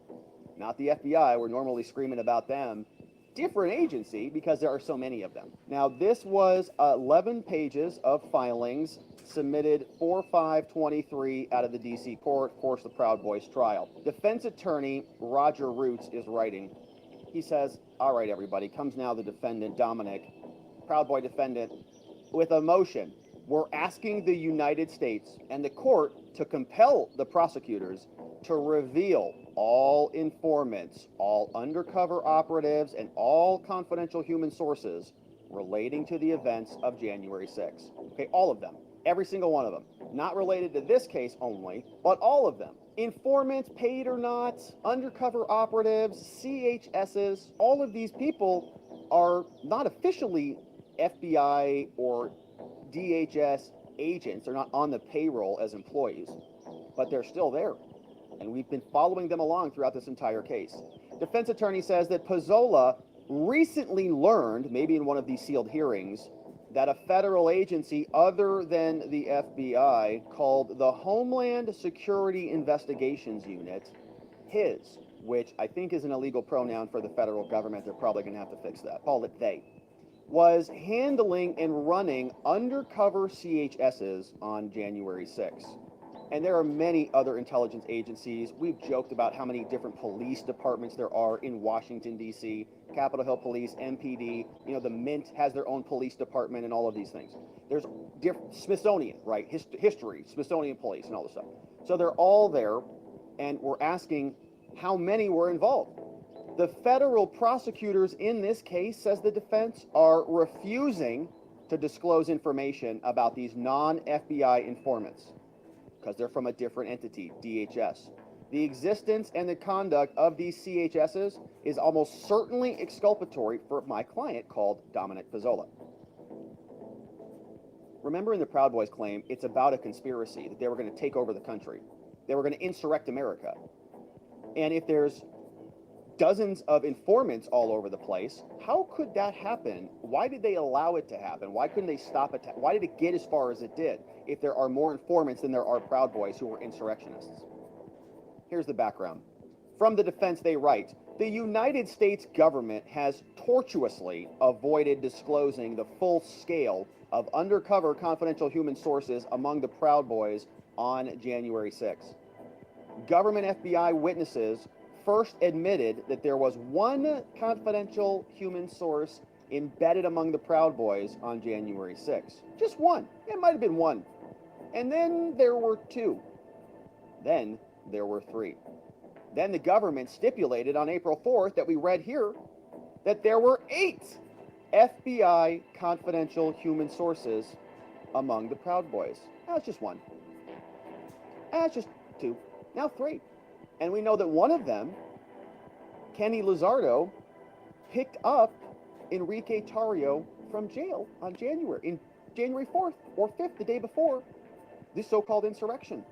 We know that Jen Lowe was on payroll, was getting paid by the FBI, and according to the defense, was showing up at legal meetings and in prayer groups.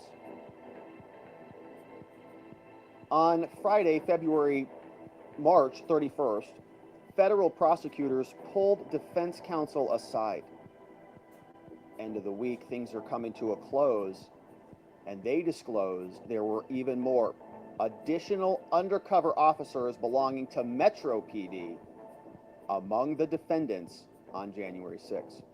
Now, I want to be very specific about this. We are continually referring to the Proud Boys in this case because the Proud Boys are the people who are on trial right now. 8 among the Proud Boys. That's how I'm reading it. It's 8 among the Proud Boys. I would imagine there's probably another 8 among the Oath Keepers, and probably another 8 among the 3 Percenters, and probably another 8, all throughout the various entities that were there. They say that Pizzola, after learning about FBI and Metro and the 1, 2, and 3, Pizzola has become aware that the largest numbers of undercover CHSs belong to agencies other than the FBI. We're all sitting here wondering about the FBI with their crayons playing Where's Waldo. But what about the other agencies? Defense says at least 2 law enforcement agencies each outnumbered the FBI teams in terms of running undercover agents, informants, and CHSs on January 6th. 2 agencies had more than the FBI. First, the Metro Police had at least 13 undercover plainclothes agents among the Proud Boys and other patriots on January 6th. 13. Next, there appear to have been some 19 confidential human sources belonging to an agency called HIS, Homeland Security Investigations. When added to the 8 FBI confidential human sources now admitted by the prosecutors, this means that you add them all up, we have at least 40 undercover informants or agents doing surveillance among the defendants, the Proud Boys, on January 6th. 40 among the defendants, the Proud Boys. Remember, there are 5 Proud Boys on trial. There are 40 undercover informants, Homeland Security, FBI, Metro Police, who knows who else, who are not being prosecuted. These are not FBI employees or agents. These are informants. These are people who are in the groups, hanging out with them, picking them up, taking them places. On Thursday, Pizzola filed a motion to serve witness Ray Epps. We read through that full filing here, if you missed that.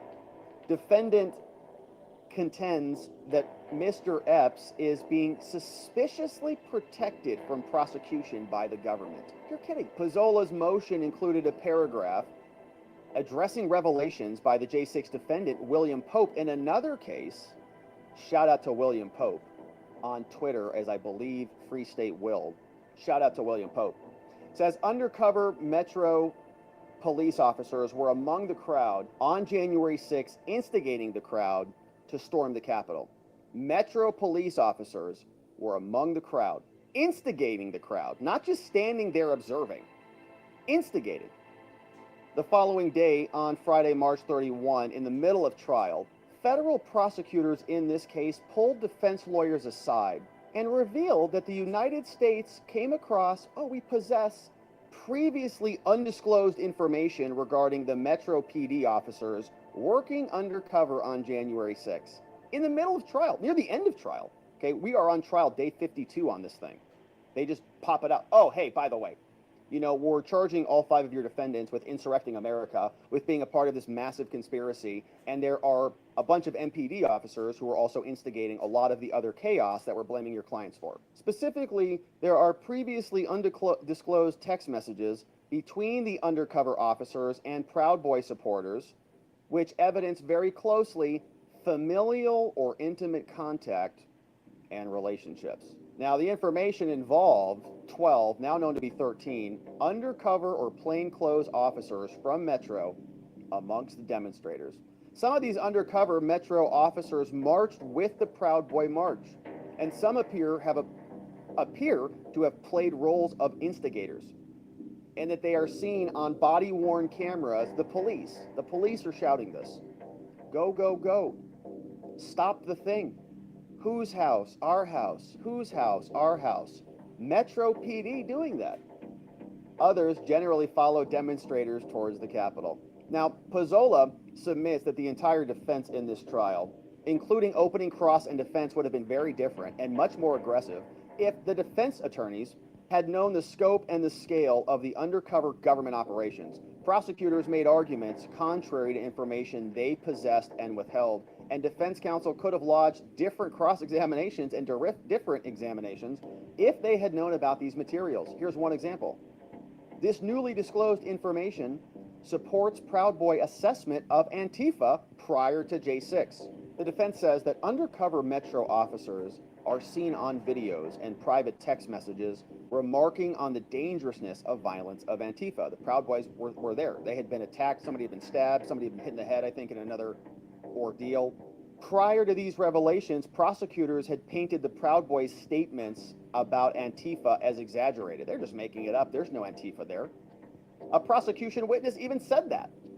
Prosecutors repeatedly suggested through their witnesses, through their chats, their texts, and their posts that Antifa were not defensive, but were secret Proud Boy code for creating violence. Yes. When the Proud Boys are saying, oh no, we're here to fight back against Antifa, that's just secret code word insurrection language. We act in self-defense is translated to take the podium and seize the nuclear codes. That's what the government is alleging. Now, the government, they say, has withheld exculpatory information that might tend to show their innocence. With each bombshell, says the defense, the government generally begins its response to late disclosure complaints by saying the government was provided with the information, even if buried in the mountains of unnavigable discovery debris. They just throw it in there. But in this situation, the prior discovery dumps didn't provide all of the information. Buried in this discovery was a chart naming 12 Metro officers working for the unit on J6, but an additional 13th undercover Metro officer was revealed in recent revelations, and coincidentally, the 13th undercover officer appears to have been the most vociferous in promoting the storming of the Capitol. So the defense is saying, all right, look, Judge, we didn't know about these people. Well, we kind of did. We knew a little bit about some of them. There was one chart in a big bin of discovery they dumped on our desk. And remember, they've done this before. Earlier in this trial, the prosecutors were going to use like 3 pages of a report, and they sent over 3,500 pages. And then when the defense complained about it, they said, well, we thought you were going to ask for more, so we just gave you a ton. Right? They're being jerks.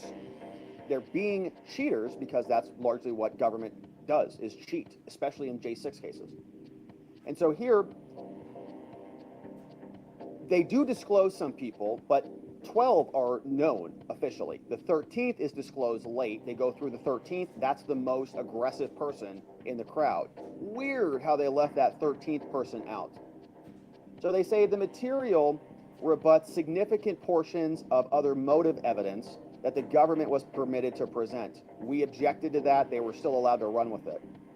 It confirms the reality of law enforcement concerns over Antifa. It provides percipient evidence that Antifa was engaged in the exact sort of violence that they're calling the Proud Boys responsible for. If counsel had this material in possession, we would have done different cross-examinations. And given the nature of this case, this material is exculpatory and relevant. Now, the defense continues, they write, we are entitled to know every single HSI human source who was there. The defense recently became aware that another agency called the Homeland Security Investigations Unit was also handling more CHSs on J6 than the FBI. The startling case of the J6 defendant, Jeremy Brown, brought the existence of these informants to light. In the days before J6, Homeland Security handlers visited Brown's residence, and they attempted to recruit Brown into becoming a paid source for HSI. Brown recorded the would-be handlers' attempt to recruit him. And in the video, the handlers, these two guys, Brett Lindsay and Paul Ura, indicated that they were making 19 additional stops that day. So they go over to Brown. Hey, you want to join us and become a Fed? He's recording the whole thing. He's like, wow, our wow, why are you coming to me? We're going to everybody today. We got 19 stops. It seems obvious, according to that the agents were planning on making similar recruitment contacts to get 19 other sources. Now, they say that, specific note here, it seems that the Justice Department is retaliating against Brown for refusing his offer. They charged him with crimes. He says, I'm not going to work with you losers. I'm not going to be a fed for you. I'm not a snitch. Get out of here. They said, fine, we'll just charge you with crimes because we're the rotten government. Prosecutors in this case say they have no duty to provide this CHS from. Prosecutors say we don't have to give you anything from anybody else other than the FBI. Oh my God. So they asked for this. On April 4th, Assistant U.S. Attorney Ballantine responded to lawyer for the defense Roger Roots' email. Roger sends an email and says, hey, I'd like some more information about all of these sources. And the prosecutor responds. She says, Dear Defense Attorney Roots, now I don't know whether the name redacted or Oathkeeper Jeremy Brown are sources for another agency. She says, I don't know. I don't even know. But even if they were, I don't see how that fact would be relevant here. Homeland Security, and I'm not even sure specifically what that would be, is not the investigative agency in this case. So I understand the relevance of your CHS theory, and that if there was a plan, then the FBI CHSs would have reported the existence of the plan, and they did not report a plan, and therefore there was no plan. But what is the relevance of this person's status as a source to another agency? Well, it's the same relevance there.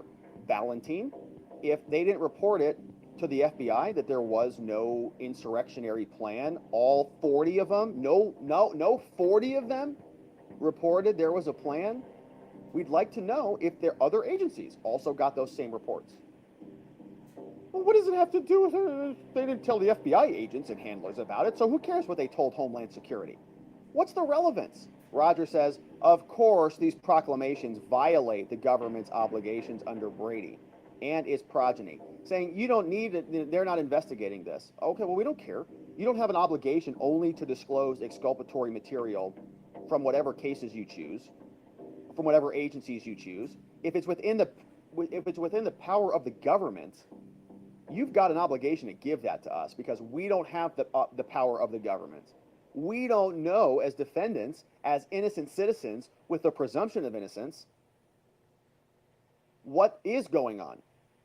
We can't see if there's HSI or Metro PD or Capitol Hill PD or FBI, all of them.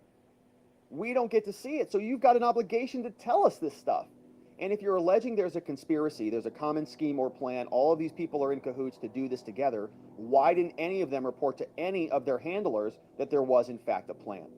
And shouldn't we be allowed to present that evidence? But this prosecutor, I don't understand the relevance of it. Why is it appropriate? Now, Brady and its obligations do not extend to the entirety of the government. They do include any and all investigative agencies who worked on the case, related, who knew or who should have known that information would be material to a prosecution arriving from their direct involvement. If other federal agents were there on January 6th, all of those agencies should be absolutely relevant. It's the same event.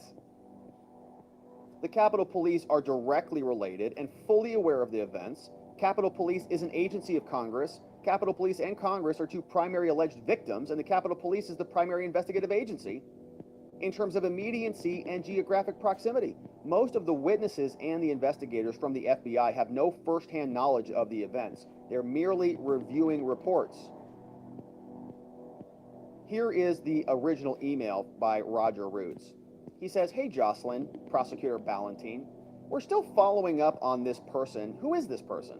We have two witnesses who absolutely insist that Proud Boy Redacted made suspicious calls on January 6th. We want to know about this. The name called one individual named Brett by mistake, wrong number, and then made statements consistent with being a source awaiting instructions to engage activities at the Capitol. Whoa. Roger Root says, we have a witness who says somebody made a call. Looks like that person is a source awaiting instructions to engage in activities at the Capitol. Wait, they're waiting for the text message. It's execute order 66, go. Note that the name Brett is shared by a Homeland Security agent who seemed to be running sources on January 6th. Weird. One agent named Brett running sources, and phone calls are being made. Roger says, the case of Jeremy Brown in Tampa involves a Homeland Security agent named Brett. As you know, Homeland and the FBI went to Brown's house, and he refused to become a source. So this begs the question, even if this person was not an FBI source, was he Homeland Security source? Same question regarding Ray Epps. Was Ray Epps a Homeland Security source? We've been saying FBI, and they keep saying, no, he's not an FBI source. Was he a Homeland Security source? And is that how they're skipping over this whole thing? And of course, she responded, I don't see the relevance. What does it have to do with anything? Who cares if it's HSI? They're not related to this. FBI's in charge of this case, and it's their jurisdiction, and so stay out of it. Don't ask about other agencies. And he says, well, other agencies who were investigating this case and had agents there, they're kind of relevant to my case. Roger Roots, the defense, continues. The city of D.C. police had undercover officers on the scene of the Capitol in the early afternoon. They were on standby under memoranda of understanding to respond to the police. He says, plainly under Brady, the government prosecutors are obligated to give us the identities of them. Supreme Court said so. Brady material is exculpatory information material to a defendant's guilt, which the government knew about but failed to disclose to the defendant in time for trial. We're in the middle of trial. They knew about all of these sources, all 40 plus of them, and they didn't disclose them. Brady requires this disclosure, and they didn't do it. More case law here. We'll fast forward, all citing from Robinson and others. In conclusion, Root says the United States is refusing to provide information, which obviously has a high likelihood of being exculpatory. Under the most foundational principles of Brady, our defendants are entitled to this information. And so accordingly, our client Dominic asks for an order compelling the United States to give us the names, the identities, the reports of all the Homeland Security investigation CHSs operating at or near the Capitol around the Proud Boys on January 6th. Great motion, shocking motion. Roger Roots, Esquire, co-counsel for defendant Pizzola, sent this in April 5th. Maybe not that shocking at all. We've all suspected that there were dozens of feds. We might be getting into the hundreds of feds. We might get into triple digits of feds. If there were 40 people that the defense has been able to eyeball without the government even being transparent about it, this is just them picking them out of the wilderness, identifying them. The government hasn't even disclosed them. So maybe 40 times the Proud Boys, 40 times the Oath Keepers, another 40 times all of the other groups who were there. Fed surrection, indeed. So this was the original motion. The government, of course, will respond to that. But the takeaway, at least 40 agents, 40 informants, 40 individuals who the government knew about, who were embedded with these so-called insurrectionists, none of whom ever reported that there was a common scheme or plan. There was never any conspiracy to take over the Capitol. 40 agents.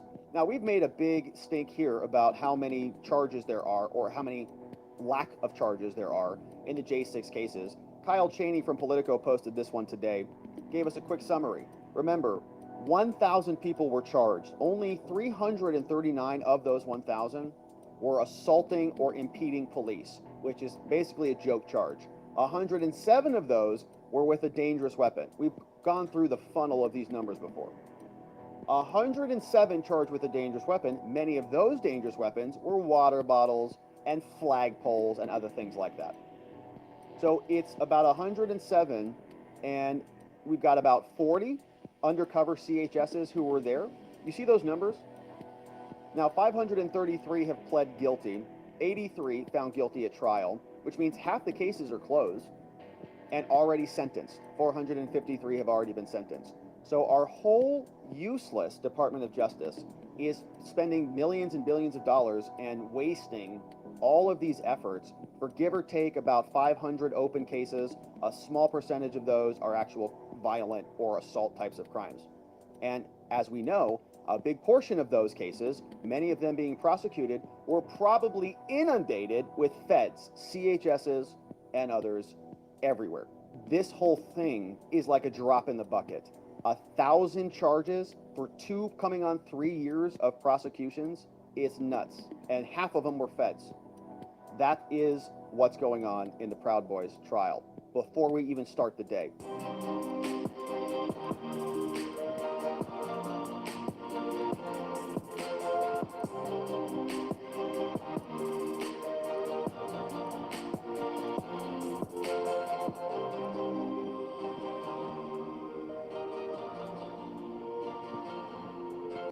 Proud Boys trial, day 52. With all of that out of the way, Brandy Buckman is reporting on the trial, and she is at Brandy Buckman on Twitter, and you can follow her at Brandy_Buckman. Trial is in session. Judge Kelly's back on the bench. All rise. Please be seated. All right, everybody. Before we turn to the last 15 or so pages of jury instructions, a few housekeeping points. Now, we're going to skip over any jury instructions here, just as a reminder. I don't think I explained this well yesterday. When you go through jury instructions, you're literally reading through sentences and arguing over words. It's like editing a Word document with 5 or 6 people in the room and a judge arguing over sentences. So for that part of this review, we'll fast forward through all of it because it's just painful. And we'll take a look at the jury instructions when they are finalized, once the final document is edited, and we can pull it up on the screen. But before we get into that, a couple of housekeeping points from Judge Kelly. He says, all right, I want to thank the defense attorneys for teeing up these Enrique Tarrio exhibits. I am anticipating that there's going to be various arguments about this, and so here's where we stand. He says, look, I am going to exclude the expert testimony of Metcalf, wanted in yesterday for relevance and 403 grounds. So we're not going to have the expert witness who is going to come talk about police and circles and how this whole thing went down. Kelly, he says, well, you know, if we brought in that expert witness and gave the defense an opportunity to explain how this works, it's going to be difficult for the jury. You know, even if there is some relevance to it, it just seems to pull it apart from the defense theory of self-defense. And so we're just not going to do it. He says, well, we agreed to putting on Mr. Hill, not trying to qualify him as an expert. He says, we also had Miss Harris this week. Now, Kelly, before the jury is brought in, he says, we had Miss Harris, the clerk. She brought up an issue about juror availability. And apparently a juror informed the clerk that he had a business-related trip that he's going to be out on Thursday and Friday. Well, the judge better tell him he's not going anywhere. He says, I'm letting you all know that, and you all can think about what to do about that. And we don't have a ton necessarily to decide here. We can decide that later, you know, if we want to take those days off or whatever. If those 2 days we don't have a full jury, we either plan around it, or the other possibility, I can see if there's any legal room, how we can complete this. Maybe I can see if he can just complete it. Is he required to do this? I'll just tell him, you know, you're not going. Just tell your boss the judge said you're not going. This is the Proud Boys trial, okay? I need you to convict these people, tell them. So Hernandez raises her hand. She's a defense attorney representing Zachary Real. She says, Your Honor, you know, we had a bunch of sealed matters yesterday that we've been hashing through, and I think it makes sense to keep this juror until we resolve those things. You know, the judge says, I don't care. Prosecutors, what do you say? We're kind of processing at the moment. They're all flipping through their papers.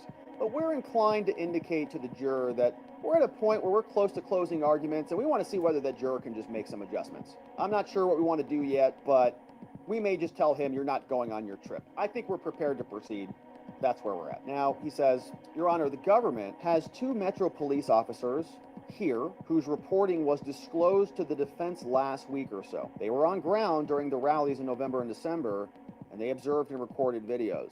Prosecutor says, I know certain defendants are interested in calling these officers, but there's been talk about a stipulation about issues and whether the jury could resolve this stuff. He says, I think all of it's excludable under the Rule 403, more probative than prejudicial, because the testimony would seek to relate crimes and violence committed by anonymous Antifa members, right? So the defense wants to bring in Metro PD police to ask about Antifa.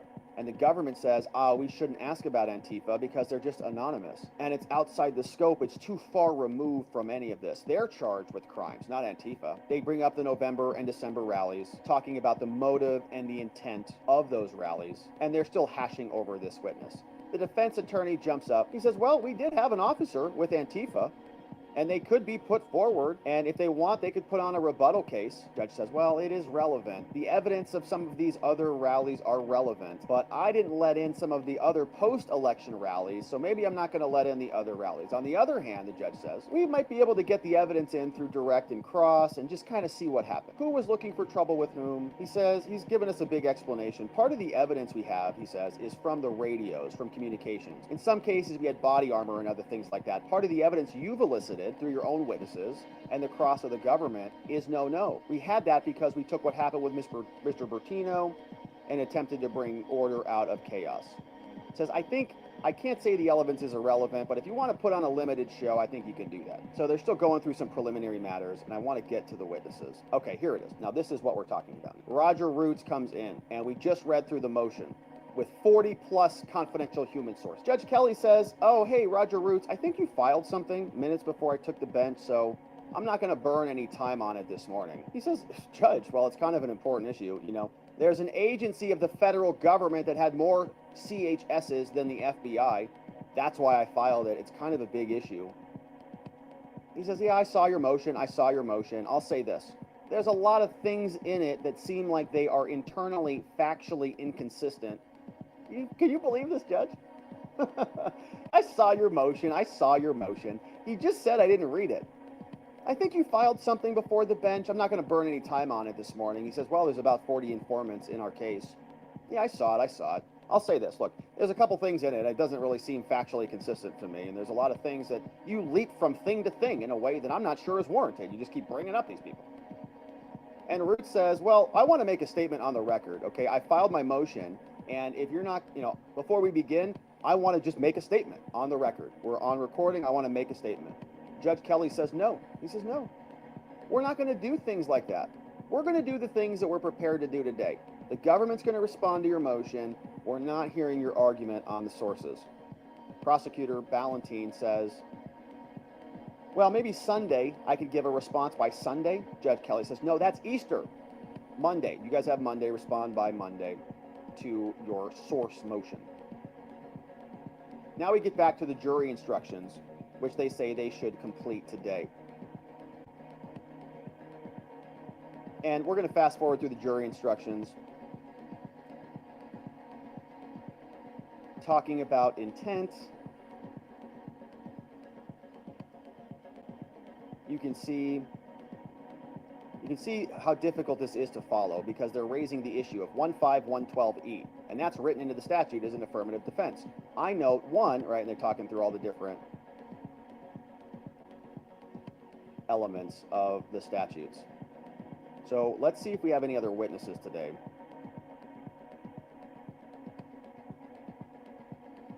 Ten-minute break.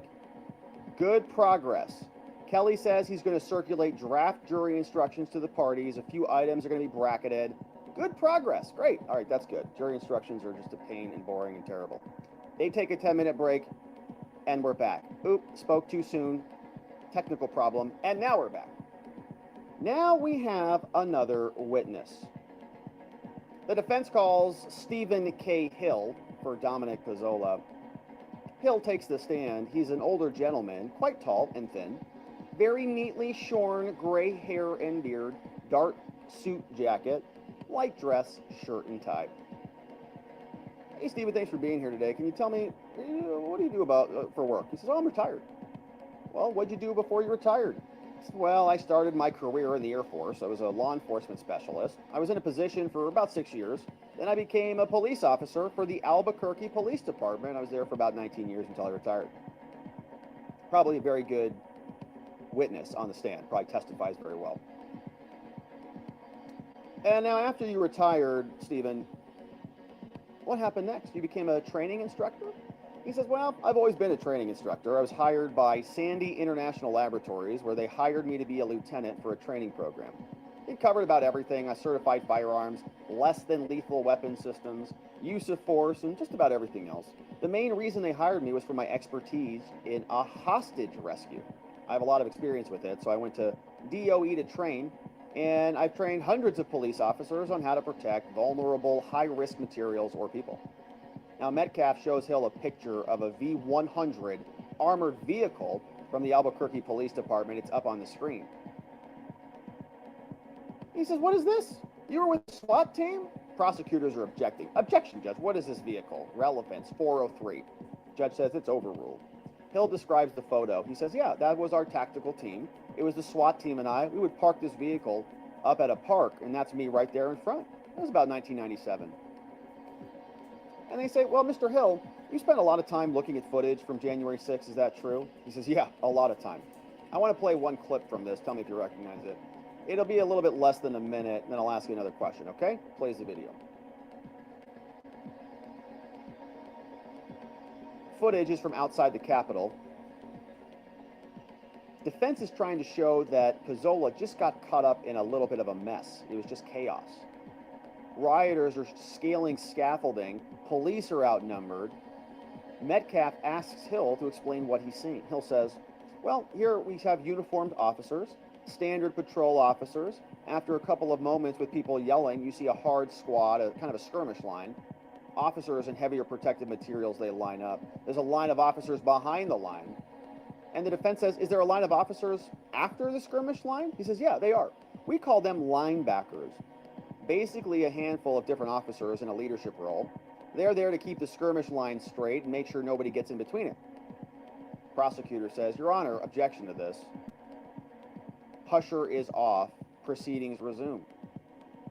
Defense says, now, Mr. Hill, can you explain to me a little bit about what is on this screen? Another sidebar. More footage. He says, who is this person on this video? He says, oh, that's a commander. That's a police officer. And what does that mean? Well, this is what he does for the department. Now, he's trying to get an attention. Who is this guy? What is he doing? He says, that gentleman is trying to get the attention of a team of officers.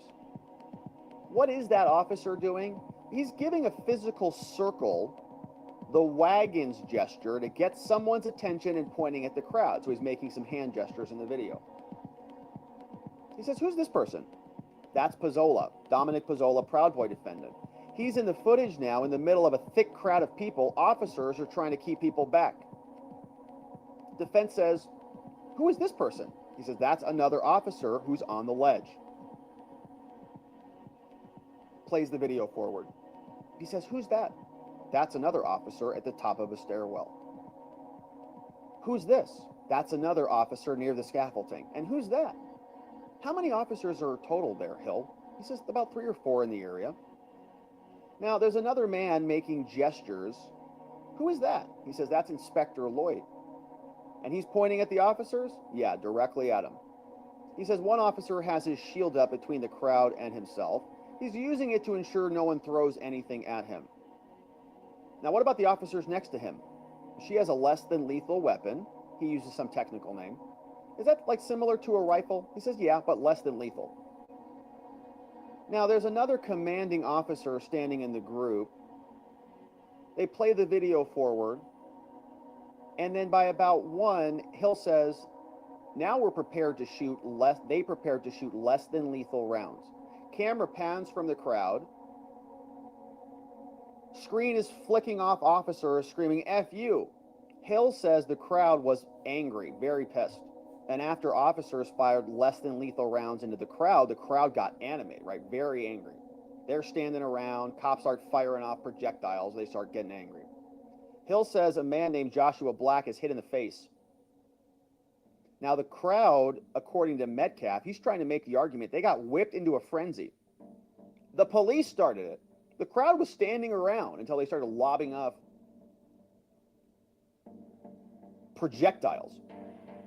Hill's sitting there testifying. He says, yeah, the crowd is yelling. Says, they shot him in the effing face. They just shot him in the effing face. And now the jury sees the footage. Blood is on the pavement. Black is spitting blood into a water bottle as a woman washes his face off. Woman identifies herself as medically trained. The video continues. Black is seen, MAGA hat on head, camo hoodie on, gloves, sunglasses, clutching his face, shot by the cops. Defense says, who's this person helping him clean his face off? He says, that's Ryan Samsel. The video plays forward. The crowd around him is screaming at an officer. Hill says, you'll notice that one gentleman puts rubber gloves on. He's trying to put gauze inside of Black's mouth while he's going in there. Looks like he's trying to remove the munition in there. Jury sees a photo of Black with the less than lethal munition went through his cheek, punched a hole into his mouth, and people around him are trying to stop the bleeding on sight. Metcalf says, so the crowd looks a little riled up now. Objection leading. He says, okay, how about this? Explain what the crowd was doing. He says, yeah, they're angry, upset, they're pissed. One of their own had just been shot in the face. Objection, foundation overruled. Prosecutors are getting angry about this. They're objecting at everything. They're just sitting there, all four of them, object, getting ready to go. Hill says, yeah, he'd been shot by a less than lethal munition. Penetrated his cheek, the side of his mouth, and it did an awful lot of damage. A hard squad officer, says Hill, as the footage played, tried to take Black back into custody. Inspector Lloyd, earlier seen further back, is now in the crowd. Hill says that this is when they tried to bring Black in. Footage is playing forward, officers talking to Black, nodding with a hand on his shoulder. Hill says this was the officer's mistake because it upsets the crowd. You're not taking him, they said. He's one of ours. The video shows rioters then clashing with the police. Violent skirmish breaks out around Black in the crowd. Cops come to take the guy they just shot. Hill says here at least 2 Capitol police officers are on the ground, and Pizzola is also on the ground in his back. Defense attorney asks, so at this time, does Pizzola have his hands on that shield? So I'm not sure if he has his hands on this shield. I want to play another video for you. This time it's around the same time frame, but from a different angle. Slow down a little bit. Not exactly easy to make the details out. Crowd is thick. Flags are blocking. Projectiles are flying by. Metcalf says, this is a vantage point I want to show you. Officers are standing here above the crowd, right? Now, the projectile that flies off one strikes a gentleman in the face, right in the ear area, is what Hill says. The video plays forward. Hill's describing. He says that the same man is hit in the back of the neck, is struck somewhere in the chest with a .303 round. More footage is played. Another close-up, a warning sign. Less than lethal launcher used by police. He says, what does the warning label say? He says, don't aim at the heads or chests of people. But where was he shot? In the face? Yeah, okay. Now, we went through a similar line of arguments in the Oath Keepers trial. Prosecutors argued cops wouldn't have had to do this if you weren't insurrecting anything. The old chicken or the egg argument. Maybe there wouldn't have been an insurrection if you didn't file, or maybe there wouldn't have been a riot if you weren't lobbing projectiles into a crowd and then trying to take people who you shot in the face. In the next clip, Hill says Lloyd is using the circle the wagons gesture to get officers situated above the crowd to fire down. Objection, foundation, probably calls for speculation. You don't know what the officers are doing. Cops may have been shooting down, but you can't prove that, so the objection is sustained. Witness Hill says Lloyd is looking up at the team, holding the less than lethal weapons. Defense plays the video, says listen to the sound in this video and tell me what you hear. They're screaming and yelling in the video. Hill says, I hear something. Someone is saying something at the same level of the camera. Whoever he says is, it's directing the targeting of people at the bottom. It's identifying the description of an individual, telling a person with less than lethal to engage them. He says, do you hear that? He says, yeah. Prosecutor just objected to this, arguing to shoot down on the crowd. You haven't proven that, so he's walking him through it. Did you hear what they said? He said, yeah, I did. It said, target the people at the bottom. Use less than lethal to engage them. You heard that, right? Yeah. And after you heard that message, did you hear any shots go off? Hill says, former police officer, says, you hear pop, pop, pop of shots. And then you hear someone say boom, boom, boom as rounds impact. So the cop is shooting. Pop, pop, pop. It hits. And he says, boom, boom, boom. Got him. Boom, boom, boom. Got him. Shooting from the top. Boom, boom, boom. Now I can hear thwunk of munitions. And she's having a difficult time hearing some of the video because she's in the media room. They break for lunch. And they come back. Back in the Proud Boys trial. And, of course, it's back under seal. Once they return from lunch. Back under seal with nobody is seeing what's happening. Now, apparently, Pizzola has a Give, Send, Go, raising money. So shout out to Pizzola if you want to go find a Give, Send, Go. You can help support his legal funds. The courtroom is unsealed again. Public session's back in. Direct examination of Hill continues. Defense attorney says, all right, Mr. Hill. Now, this is going to be quick. I want to focus on one man who is hit by what you said was a pepper ball.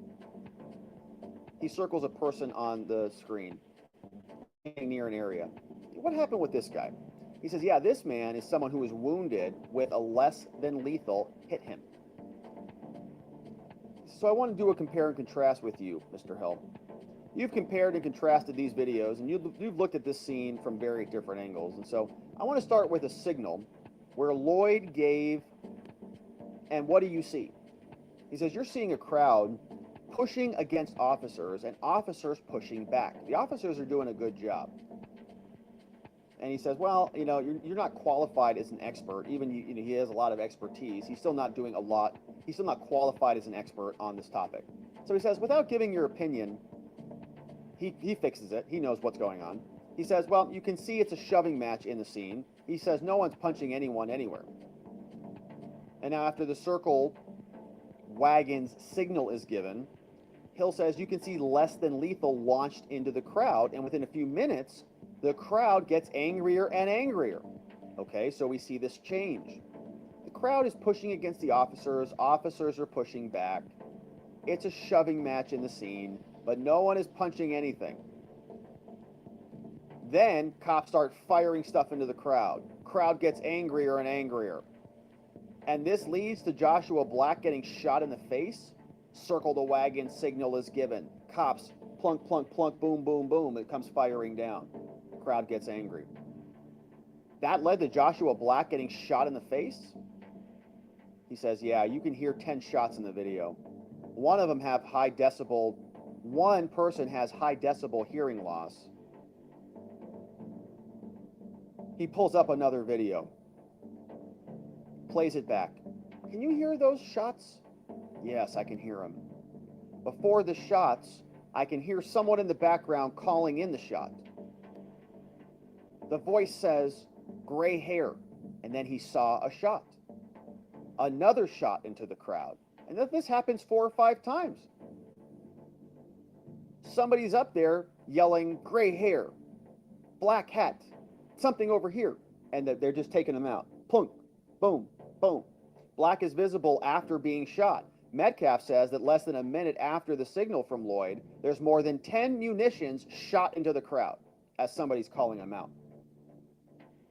He says that 5 or 6 people were shot in the face, and in this area, it's the same area. Same place that Pizzola came into possession of the shield.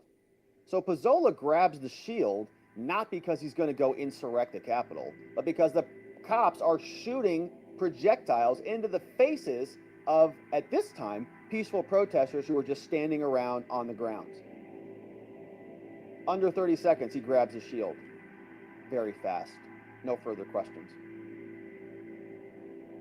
Prosecutor takes the stand, conducting the cross-examination. He says, all right, Mr. Hill, now, When you were an officer in law enforcement, part of your duties included protecting high-risk people. Is that right? Yeah, he said high-risk articles and people. So people who, because of their position, are targeted, is that true? Yeah. And those high-level targets had experience protecting. They would be individuals like the vice president or members of Congress, right? Yeah. And you understand, prior to the videos being shown today, that rioters use force to make their way onto restricted grounds? Objection, scope. Kelly says, okay, for now, I'll let you get into it. He says, now you understand that a number of different things happened prior to the events in the videos that you saw today, right? Yeah. And the video you saw earlier, it's from a vantage point that was looking down on the plaza. Was it your position that it was impossible for members of that crowd to turn around and leave? Objection. Sidebar over. Prosecutor is corrected. He comes back. Now, these people are facing towards the Capitol building, and they're not facing the other way as if to leave. Is that true? Yes. So they play the video again, not much stopping this time. Rioters are screaming, shoving fingers in their face. He says, how many rioters are here? Well, in the video, there's about 500. And how many officers? About 50 or 60. So they were pretty badly outnumbered, right? Yeah, they were pretty badly outnumbered. Because for some bizarre reason, all of the security at the Capitol was rejected. Mayor Muriel Bowser rejected it in a letter. Trump said, we'll send the National Guard in to take some control of this. She said no. Capitol Hill Chief of Police Stephen Sun said, we might need some more support. Sergeant at Arms said no. Only 50 or 60 people for a estimated 100,000 plus crowd? And Nancy Pelosi said, we've been waiting for this. Now, badly outnumbered, Hill agrees when asked, yeah, people were very angry, and this was before Joshua was hit with ammunition. Yeah, they were angry, but not like after he got shot in the face, okay? They're upset and protesting and rioting, but it was a different situation. Now, jurors hear a radio transmission, officers sending calls to the crowd. He says, they weren't firing indiscriminately into the crowd, were they? He says, no, they were selecting 3 individuals and just shooting them. Nothing in the video suggests that the officers were firing at random, though, right? Right. And there's no way to tell in the video what part of the body the officers are aiming at. He says, yeah, that's true. You can only see where they're hitting. There's no laser designator. Correct. They're just shooting. It's hitting them in the heads. So now the crowd is facing towards the officers, right? Toward the Capitol. Yeah, the majority are looking at the skirmish line. Several others are looking up at the less than lethal team above them.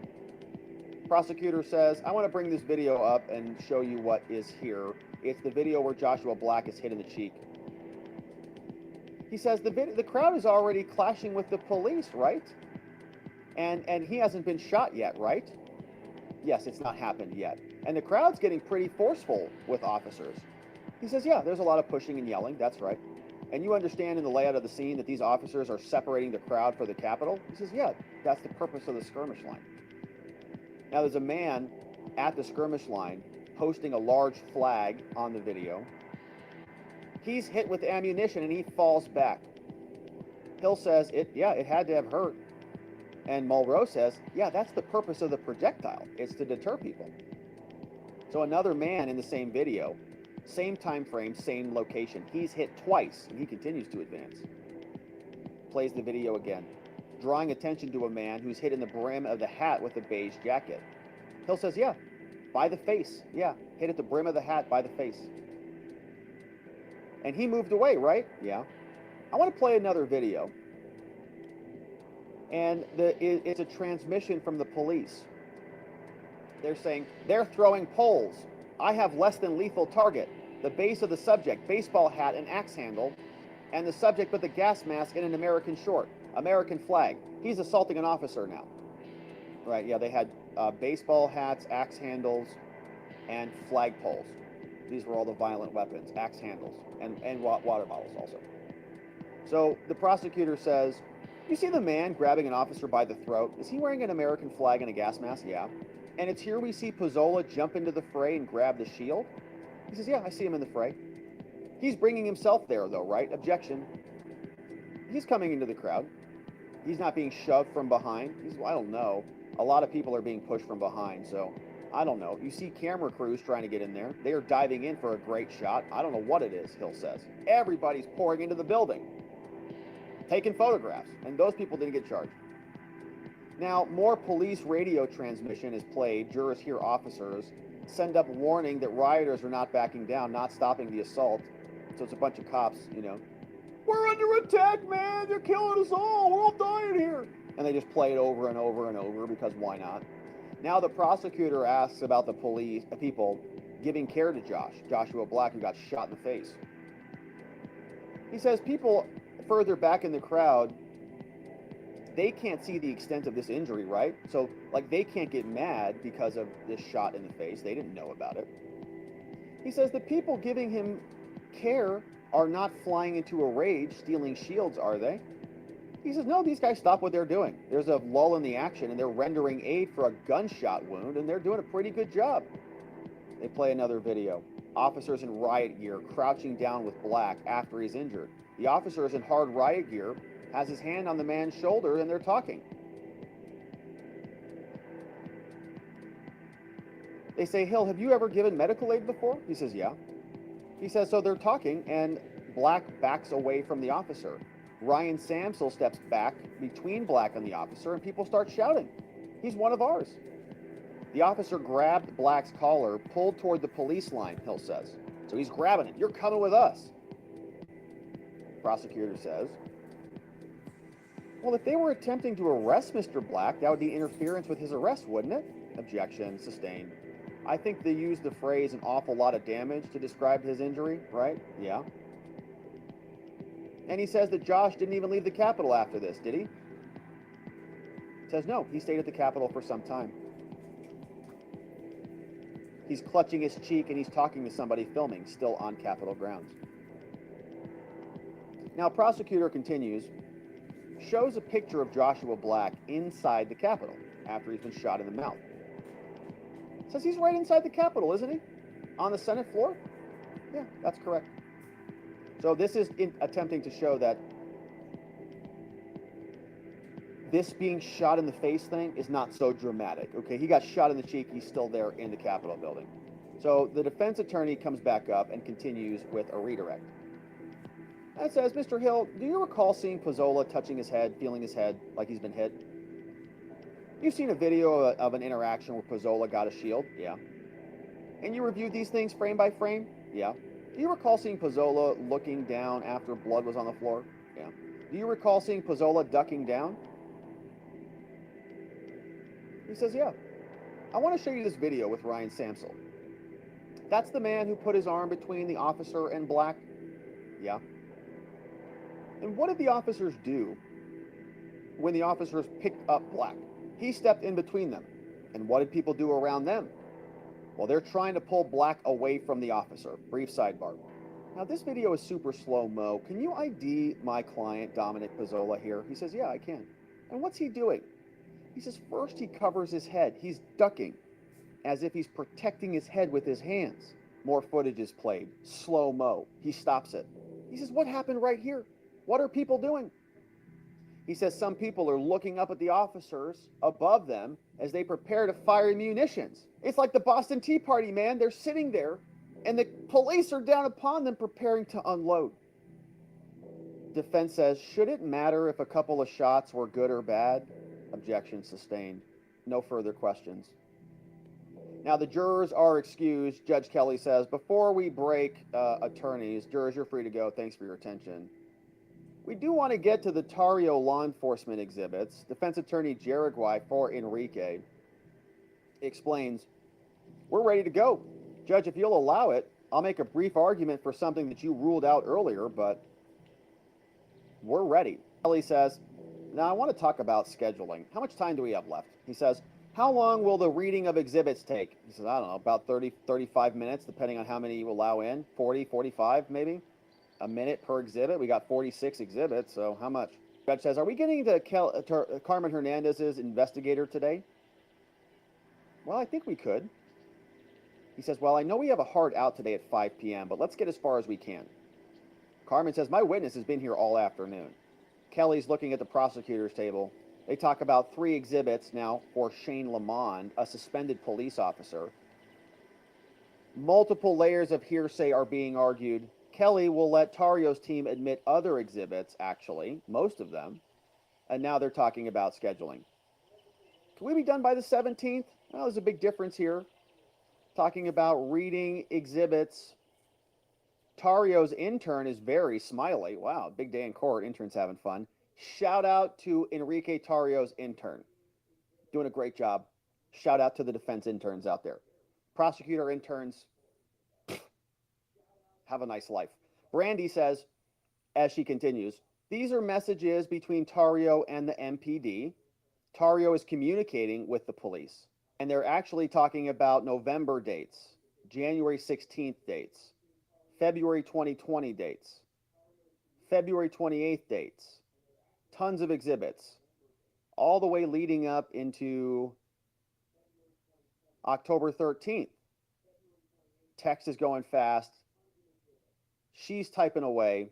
We're getting closer to January 6th exhibits, all being read into the record. Do you have any info on planned Saturday night events?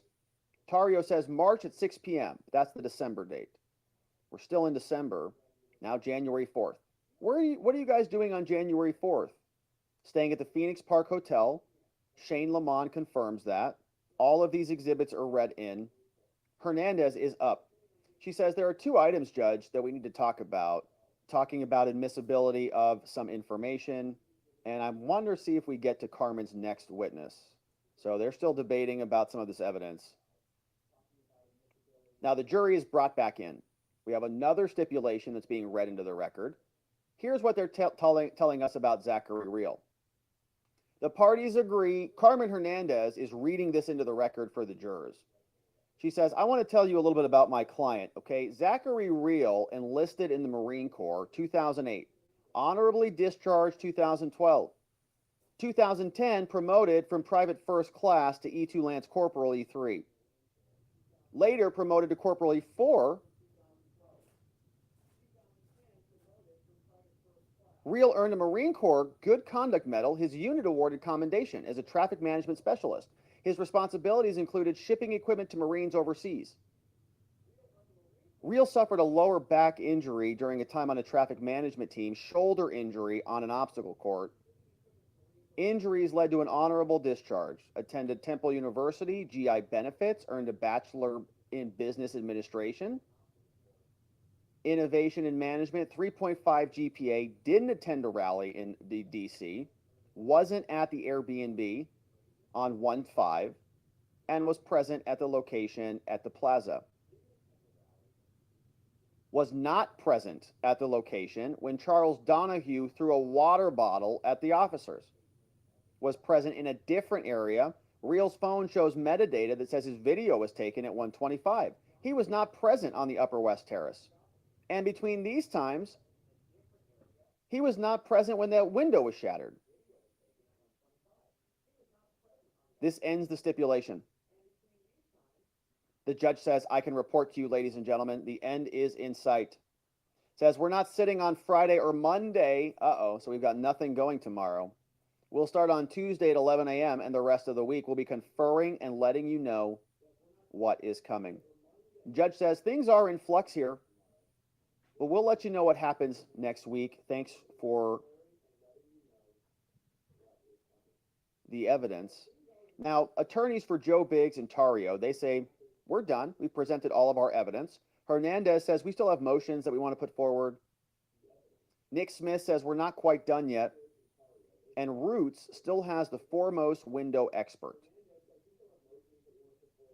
Judge Kelly says, hey, Roger, are you done with your motions? Is that your last motion in the case? He says, no, not even close. What are you, nuts? Emphatically, no, Judge. No. We're just getting warmed up over here. Thanks for asking, though. No, we have a process server on Ray Epps, and we are not giving up on Ray Epps. He's dodging service, says Roots. If he's here on Tuesday, maybe we'll hear from him. Guess what? Ray Epps is not going to be here on Tuesday. So there is a subpoena that looks like it was validated, but the service by publication was not validated. So Ray Epps will very unlikely, be appearing in court. He's dodging service.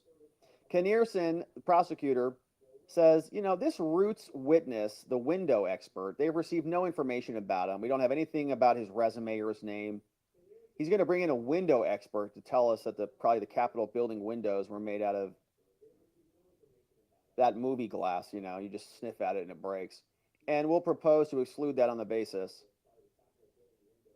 He says, well, it sounds like we might have evidence conclude on Tuesday. Wow. Roots isn't happy. He says, Your Honor, the government lied in this case. They misrepresented evidence about the window expert. He says the government put on false evidence. And judge says, no, stop, take it easy, Roots. That's not correct at all. He says, you've used the wonder of cross-examination and hopefully the truth emerges. You have a right to put on fact evidence in your case, but the question is whether providing notice, like literally today, he says it wasn't today, it was December. Kelly says, but they didn't say they say they didn't get it until today. And they're fighting, and Brandy doesn't catch it. He says, you didn't anticipate the government would try to argue the case? Brandy continues. They talk about the juror scheduling issue next week. Prosecutor tells the court, let's not release him. Advise the juror that maybe they can shift their commitment, tell him you're not going on your trip. Hernandez is still talking about the schedule. Kelly said, we'll now know by Tuesday if the defendants may testify. Is Zach Real going to testify? We don't know. Prosecutor says, we want notice if they're going to testify. And they say Sunday's a good deadline, maybe Monday morning. Wow, okay. This is nuts. So Kelly agrees with McCullough. Says you need defense counsel to represent by Sunday whether your clients are going to be available to testify. The defense says Sunday's Easter. Can we have Monday morning to get our deadlines? Kelly says, yeah, it's true, it's Easter. That stinks, but no. You need to have these discussions with your clients Friday and Saturday. And then you also need to give us an answer on Easter. And am I mistaken, or did they not give the government additional time till Monday to respond to the defense motion? They did, didn't they? Yeah, they did. Dominic Pizzola, his defense, Roger Roots, remember they submitted the motion that we just read through? Just to be clear about how unfair this is. The defense asked for time to respond till Monday. Judge says no. The government asks for time to respond to a defense motion until Monday. The judge says yes. Sorry, it's Easter. You have to figure it out. Metcalf says, well, it's fine. Our client's probably going to testify. We might be hearing from Dominic Pizzola. Wow. Norm Pattis says Joe Biggs is not going to testify. And that's the end of the trial. And so ultra shout outs to Brandy Buckman. She's really leaving. No trial tomorrow. Not going to see you then. Monday is also going to be closed in Proud Boys trial. So we'll be back on Tuesday. And so ultra shout out. Thank you to Brandy Buckman for live tweeting this whole thing. Amazing job. And very interesting day. Over 40 confidential human sources. The government has plenty of time to respond to that, to make whatever they can come up with as their argument. And Judge Kelly will listen to that and very likely rule, but none of it will come in. Unlikely that Ray Epps gets served by Tuesday. Hopefully, fingers crossed, maybe that'll happen. But that is it for Proud Boys trial, day 52. At least 40 informants, agents, sources, who knows, all embedded, and more will be revealed on that. Of course, we'll continue to cover. Thank you for liking this video and subscribing wherever it is you're watching this, and we'll look forward to seeing you on the next one.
Yeah, that was pretty crazy. I'm trying to figure out what we should do next here. I almost want to replay what we got earlier from another epic rage quit from the little boy in Michigan's gonna come kick L. Cox's ass. Nah, okay. I'll get that queued up maybe here in a minute.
At the moment, there's certainly an increasing interest in electronic music, music that is produced by electronic oscillators.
bread pocket, not to the in bread pocket. No way. Bro, you're a bitch. You're a midget. You're a fucking run. You're a run. You're a run. He's actually shorter than me. Short. That fucking That's the father. Talking about your sister again. Hey, man.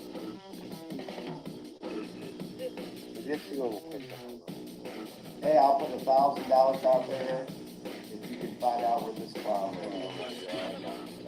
Hey, I might be a clown, but it's like a fast food restaurant. I'm wearing the crown. Oh my god, dude. I would love to. Burger King ain't got shit on the clown. Not even a king could. I would love to fucking look you in the eyes and have you say this shit in my face. And you won't. I'd have to take a knee. You must like tall men. Eric must like tall men. He muted me. I'd have to look down. You're muted, but you're not. I was muted. The host muted me. You're a punk. I am a punk. I'm a heel. Glad you can come to terms with that. See? I thought you were a baby face. I ain't a baby face. I'm a heel like Jim Cornette. Hey. Yay. Cause all I do is win, win, win, win, win. How are you winning? I mean, my penis, it's so big. Genetically, I won. Shit. Thank you. Thank you. So this is the felt man. Like, Nicole doesn't even like me, but she's literally growing up. Dude. Okay. I bet that's funny to you. That is. It's pretty goddamn hilarious. Hey, soy ghost. The way you sound like fucking eating meat, I just want to hear you actually eating soy. What was that you goblin? Hey. Let's see it. Let's see it. I gotta put the platter in. Well, I should have had someone here recording me doing this one. I'm recording her now. I mean, it's at home, but I'm still recording. Live. Yeah.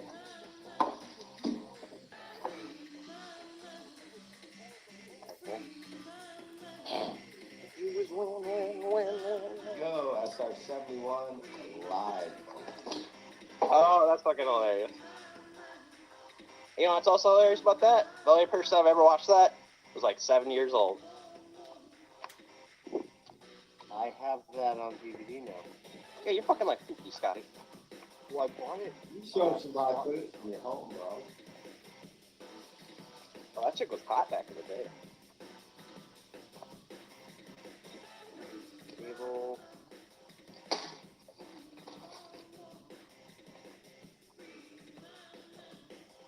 There she is.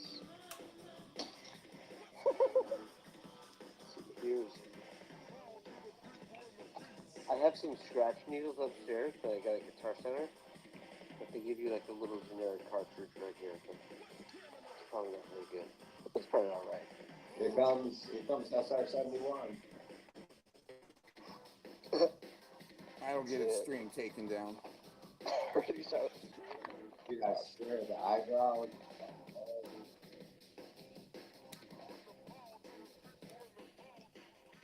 Trying to say I look like that Jesus guy in Mexico? The monkey guy? The wolf man?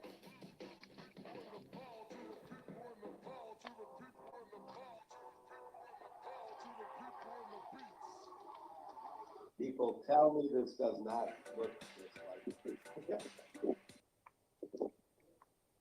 Come on, let's see it, Goblin. I used to watch this when I was a kid, actually. Dude, this looks just like you, bro. Oh, that's right. That Look would how be Charles II Anton. of Spain. That looks like you. That would be Anton to get down on his knees to fight Eric. See?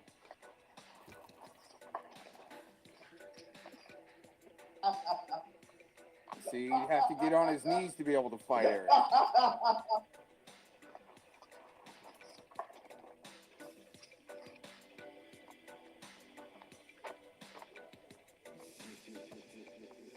AKS.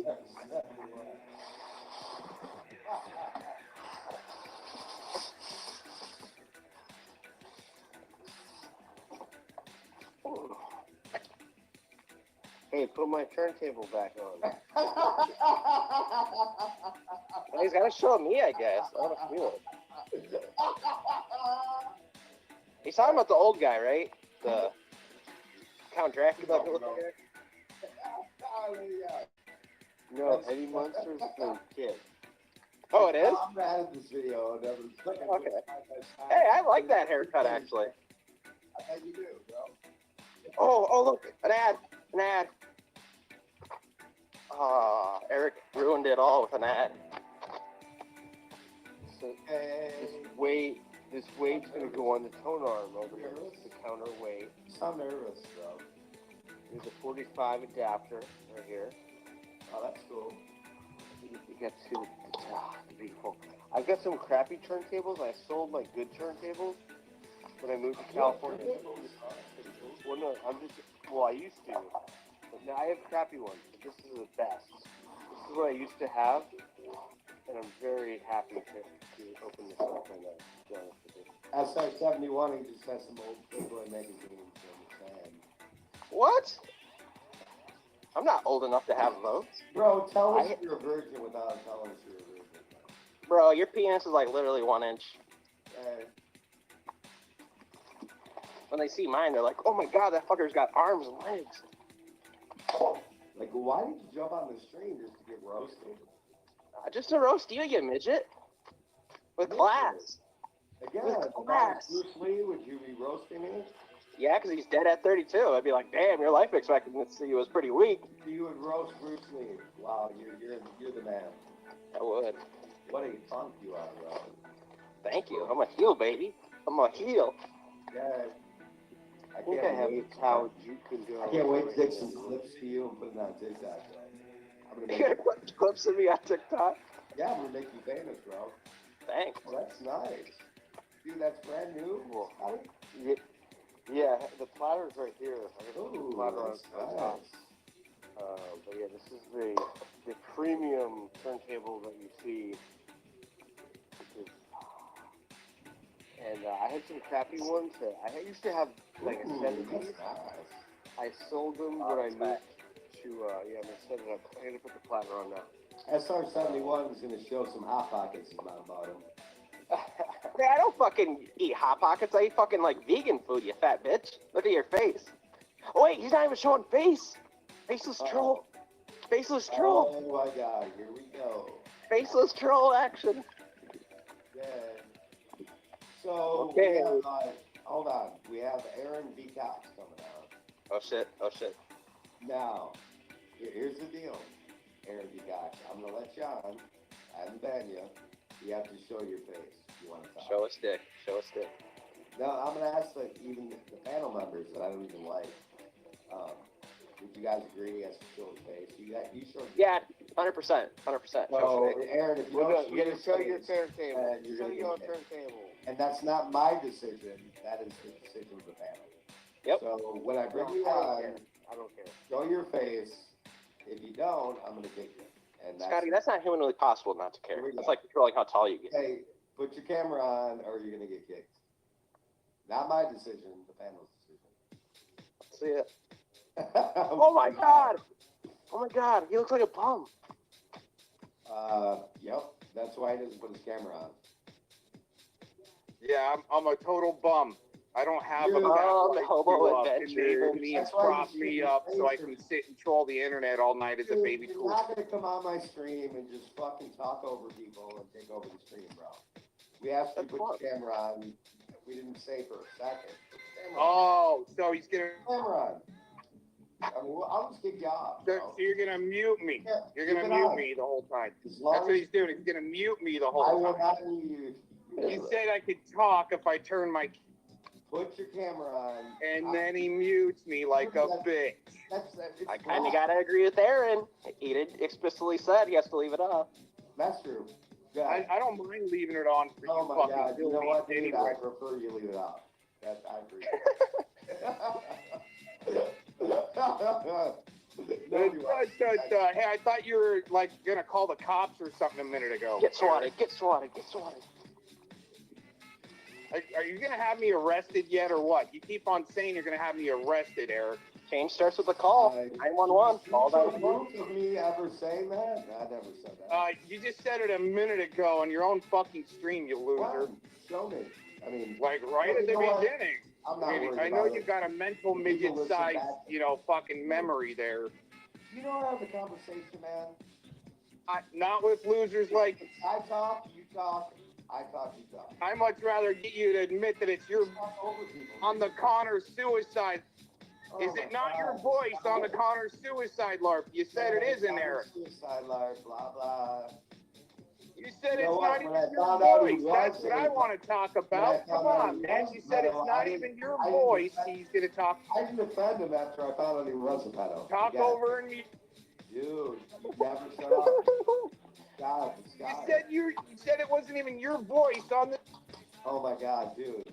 Look how beautiful it is. Like Scotty, myself, SR71, we have issues with each other and we're opposite to each other, but this guy just never shuts up. How did you knock yourself back out? Fucking allow somebody else to talk.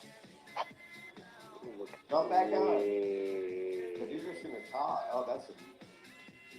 Okay, dude. You have to let other people talk. You're such a bootin' bitch. I didn't even throw you off when you're talking over on my panel. You always do. In fact, you come over on my panel, you always talk to everybody like a stupid bitch. Dude. When I came on, you kicked me off every time. In fact, I'm banned for even going on your stage. Now, if you want to come on and have a conversation, we can, but nobody wants to hear your stupid shit. See the wax paper? The wax paper is very nice. important. Thank you. Yeah, I'm very happy. I need to get a brother.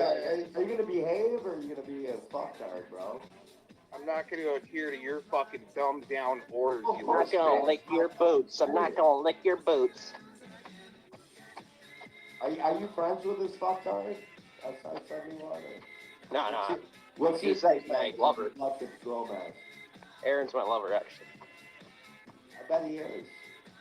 I thought you were going to have him arrested for being a pedo, Eric. Oh, shit. Bring up the past. SR71 is Anton. I thought you were going to have him arrested, Eric. Oh shit. Jones actually makes sense. I'm escaping the facility. So you're it makes sense. You do look like you're in hospital PJs Oh, there. I already told you no, but yeah. All right. God. So it's not your voice on the suicide LARP tape, Eric? The question is, when are you going to get a job? No. See how you deflect away from that? You said it on my screen. It's not even. Job, man? As we were playing the suicide LARP tape, and I already got enough shit going on, dude. I don't need to get one. It sounds like you need to get a job away from the ski slope. Are you a bunny slope ski instructor, Eric? You don't need to get a job. It's what you are, dude. Dude, you are a bunny slope ski instructor at my knob. I mean, come on, dude. Get the fuck over it. Oh, now you've been fired. Okay. Slows down now. Right, and Anton's even got snow in his place. It shows you. Dude, what do they got? Like a pommel lift? Is that what they got, a pommel lift, and they're going 2 months out of the year? That's dude, you fucking accomplished some shit, Eric. Why are you tapping on people who actually work, man? Well, it's the way you try to say be tough guy in LARP land. Okay, we're LARPing it up on the ski on the bunny slope. No, dude, you're LARPing it up on the bunny slope.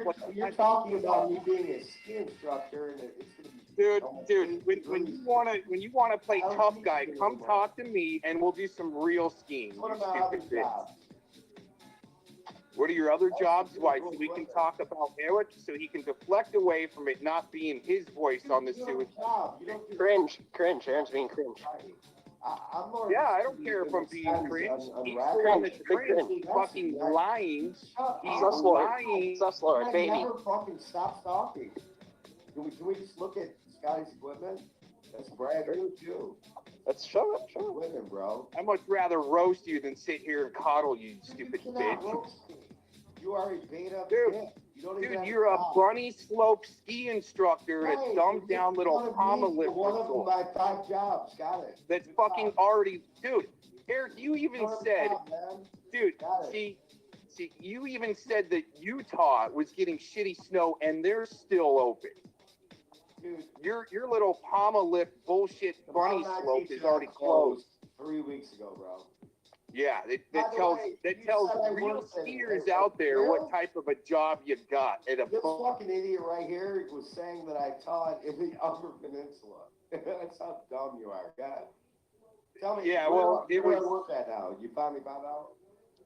Oh my God, Eric, I can You don't show work, your man. bio, Why do betas like you have a problem with people at work? dude. You have a You problem play that I have tough a guy job? on the bunny slope and 'Cause push you don't have kids a around, job, don't man. you? You don't have any jobs. You do nothing. You live Yeah, I stream know. for 10 hours at a time on YouTube. That is what you do, bro. Yeah, because That's all I'm a you do. broadcaster, an And you're gonna come award-winning here trying to talk broadcaster. shit about me because I have a Eric. job. God. See, then he mutes you. I'm an award-winning Because broadcaster, you never stupid shut bitch. up. You never stop talking. Right, because you said once I turn my camera on, then I can talk. Now you don't Turn want on me again, to. Just for kicks. For Can you put it some on one more reason, time? Eric The viewers Schultz want to laugh. Can you put your camera on one more time? here, Just shoot one me more and time, won't man. let me talk. Just for Like the a viewers. stupid Because you bitch. never shut up. You're a stupid bitch on the bunny slope, pushing kids around, thinking you're tough. At 5'5", Eric, come on. That's a job, though, right? So I'm actually working and I have a job. I don't need a job What's for your- dick status. Go ahead, That's bro. what you do. I got a job working on the bunny slope. I'm somebody. But you don't have a job. Got it. You have no job. Dude, I've already done all the cool shit in my life. I don't need to sit here and try to win awards like Hey, you are, dude. I'm going to mute out and we're going to let Deflect control Matt's dog. Oh, are you going to I'm rage let quit these your own guys stream eat again? up, bro. Don't rage quit your own stream again, Eric, No, whatever bro. you do, please. Rage Don't quit. rage quit your own Tell me stream. about Come the on, rage bud. quit of the year again, bro. Okay, let's all calm down for Eric. Never shuts up, folks. Let's calm down for Eric so we won't I can be feel the abused. sexual tension. I guarantee you will not shut up. That's sexual tension. It's in the air. No, I think that's you, Anton. You're letting him Probably. slide. I've had a Woody for about Anton, a day. you're letting him slide after he called you a pedo and gonna put you in jail. I already told you, he's a slide? fucking incel. He fucking banged his sister. Whoa. This is Anton out of here?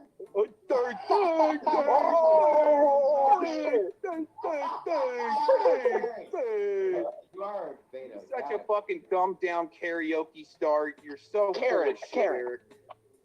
Yeah. Get it done. Yeah, Anton. You're Anton, he said he was gonna arrest you, have you arrested because you're a pedo. So, Well, he's got a mental disability. There's nothing bad about Yeah, that. that's Can you true. shut Yeah, up mental while the rest of you midgetness. talk to him? Mental So when I got that information, I immediately retracted it. And No, you didn't. that's why I'm looking. I'm wearing orange yellow. I I'm wearing orange retracted yellow. it and said that I had it wrong. You don't do that, Aaron. You don't retract Oh, anything. okay. You just said on your stream earlier you're gonna have me arrested. No, bro, shut up. I'm talking to Anton, not you. What are you gonna have me arrested? No, it doesn't matter. Anton. Anyway, Anton. That's Anton over there. Unfortunately, Slow Mavs over here gave it away. I didn't know that was you. So I got a picture of something. I looked at it, and within an hour, I retracted it. This guy's still bringing it up. He's not saying that I did that and retracted it. He's just saying I did that. Well, I already know you two are tagging teaming. I mean, this is all made up, fake. It's like WWE. You're just fucking lying. What? You're both working together. I'm working with this fuck guy. Yeah, 100%. 100%. That's what I said. So you are dumber than I thought. Got it. I'm retarded, mentally retarded, but not as dumb as you because you bang your sister. I just missed what Anton said. I got booted from the stream. Like a goat, like a goat. You're an idiot, bro. You really have to. I mean, Who are you talking to? You know how to use like a pronoun? You know how to use your pronouns?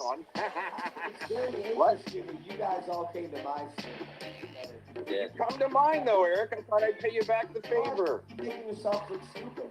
I appreciate it. Oh, by you not answering questions about your voice. You said, dude, you said it's not your voice on the suicide log tape on my screen. Again, you guys' voices haven't even changed. You're grown men.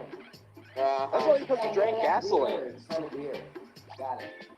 Drink gasoline. Nutsack's haven't even dropped. Got it. Oh, where? Look at this guy. Hold on. Let me put the guy. camera on so I can solo. It's a naughty. Look at that guy. We're gonna solo lay you out.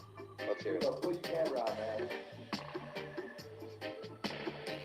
Oh, here we go. Look at dude's in the closet. Look at that. He's in the fucking closet. Look at that guy. Just for you, Eric. Basement dweller. The dude's in the Just closet. for you, man. Why are Oh, you? basement dweller right You there. like it when I go in my closet for you. Well, it's okay. People see it. You like it. You like it when I'm in my closet for you, Eric. Put your camera back on, man. Show us Steve. You like it when I'm in my closet. Yeah, he's in the Stupid closet. bitch. I am. I'm in my closet, dude. Holy, actually, Aaron, you've got a little bit fatter. Eric's gotten fatter. Look at him. He was in the closet. Yeah, right. It's so hilarious. You gotta do some push-ups, fatty. Why are you broken ass? He's from the closet, Aaron. It's over your head, Eric. Might be a little over your head. Wow, I'm in my Pretty easy, closet right now. 5'6". That's pretty easy though. You're 5'6". Dude, you're in the I know. closet broadcasting.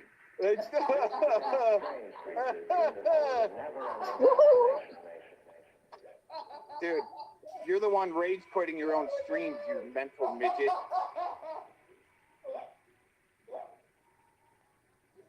See, no one else is really laughing like he is.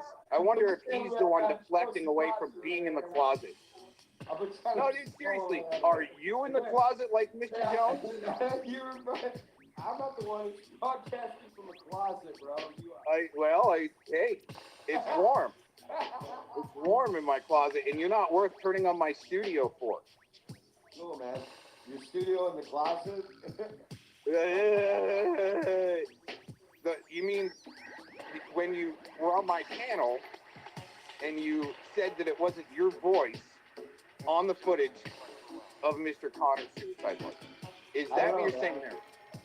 It wasn't your voice, because we've got the clip of you on my panel saying that it wasn't your voice. Facts. You can't make this shit up, folks. Put your camera back on. Yeah. Dude, Yeah, come on, Eric, show them the face. I'm gonna kick you out. Oh, but it only took once. You know what, dude? You literally have fucking banned me from even commenting on your station. Banned me. I just banned you from it. Got mad? You come back on? Put your camera on, though. Oh, it's how you're talking in your closet.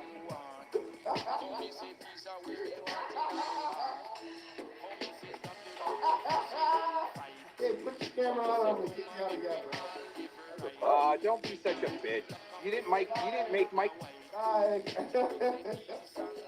You still have the camera on. I have my camera on. Camera on, bro. Or you're gonna be kicked again. All right, hold on. Yeah. I know. What we're doing is we're doing a hyperbole of how much you are in the closet. Camera on, man. All right, there you go. What is Hey, that? it's okay for everybody else, right? It's okay for everybody else to do that. Yeah.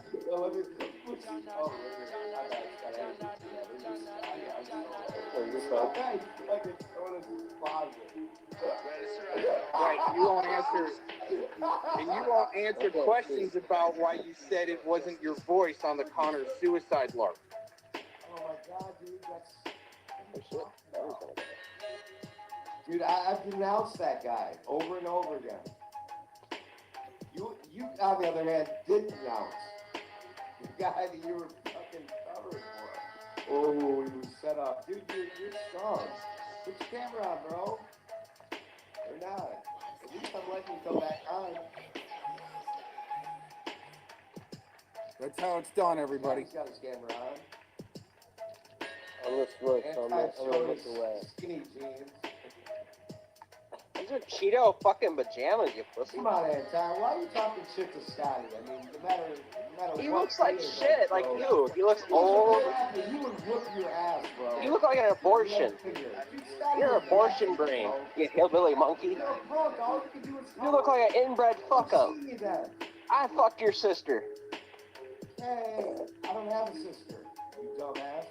Oh, that was inappropriate. My bad. That's just stupid, because you're an idiot. You're an idiot. You're talking shit to Scotty. Scotty will wreck you, bro. I'd wreck you and your sister, you bums. Hobo adventure, looked at inbred fucker, Charles of Spain, black nut, motherfucker. Whatever. I like Anton. Dude, wait. Can you at least wait to your voice? Some lady was walking her dog. I'm just being inappropriate. Hey, stop talking way up high. Your voice has to be changed, bro. I'm sorry that I'm a heel. And I'm sorry that you drink so much that your voice is fucking somehow. You think you can sound like shit. Listen to you, dude. I can't listen to myself. Dude, listen to your voice. You want me to listen to myself? Actually, I could do it right now. I'm in a tunnel. Listen to how high you are. You just. I know, it sounds awesome. Oh my god, look at that, guys. Look at that. I'm not going to say where. I won't even say the state I live in because people might come get me. Scott, hey, Eric, look. Look, it's your wife. Here we go. Who would do that? That's so inappropriate. They drew a penis. Do you have any idea? You sound, and I'm not doing this to make fun of you. This is the way you're talking, bro. This is the way you know, a voice without a voice changer? I can make it even worse, but dude, you're a bitch. Oh my That's what you sound like without a voice changer? Yeah, big guy. Oh, he's going off face. He's taking off face. No, he's about to rage quit his own panel. I called it too. Faceless. He's a faceless. Is it faceless troll? I called it. He did rage quit his own panel. I'll step in here, though. If you want to talk shit to Scotty, Scotty would fucking wreck you, bro. I probably have to look down at Scotty, too. Are you going to tell me you honestly think you'd have a chance against Scotty? I'm never saying that. You're the one saying that, you weirdo. You talk all kinds of shit to him. Well, I will talk shit. I mean, I still got a gun and a knife. But is Scotty gonna fucking somehow become the titanium man? Well, yeah, I'm a modern human. I'm not. The only reason why Anton is there is so Eric has someone to deflect away from, deflect onto, deflect away from the Connor's shit where he was on these channels, on these streams. When we played the Connor Suicide LARP and he said it wasn't even his voice, and everyone's on the panel, dude, that's your voice. See, this is what we're dealing with here, right? He kicked me like freaking 8 times, right? Oh, what bitch. These guys are such bitches, like Mr. Jones and Dr. Mengele. Bro, your voice isn't even that good, so I don't know why you're talking shit. I didn't say my voice is good, but I'm a man. I know, I'm the one saying that.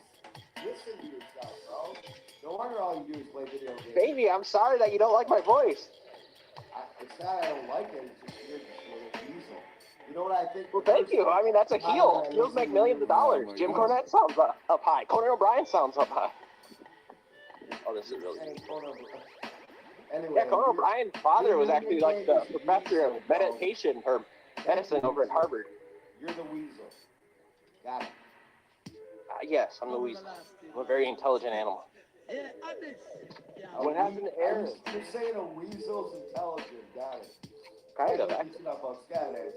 Or maybe I'm an octopus. Yeah, I'm an octopus. On the street, so I can roast your ass. Got it. You ain't roasting shit, you hillbilly monkey. You look like a 5-foot shit midget fucking working at a candy shop. Yeah, at least my face is on camera. Let's see you again. I already showed it. I mean, technically my face is live on like 40 You showed your face right now. for like 3 seconds because people were laughing at your Eddie Munster ass. God. I couldn't even see chat. Look at.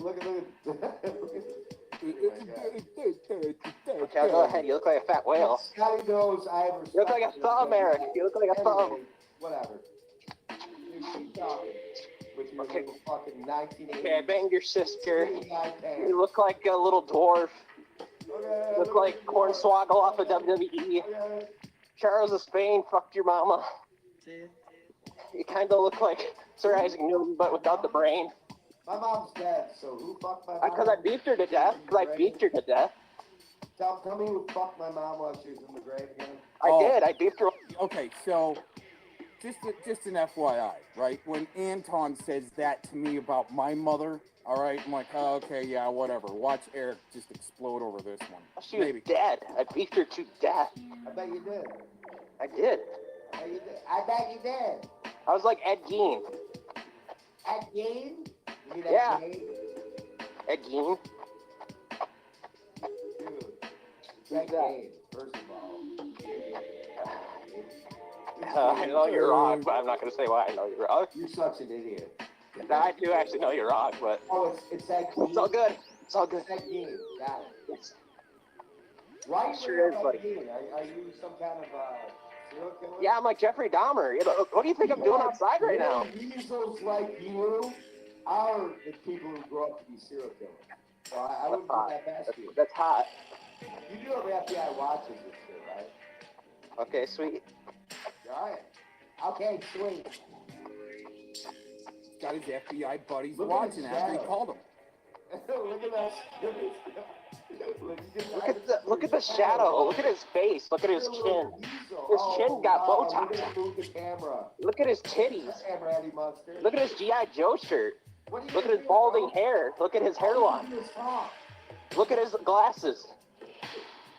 Look at my glasses. Wow. Dude, why would I want to not take the vaccine if I turn into you? I go blind. My hair starts going away. Wait. Why would you not want it? So you took it, huh?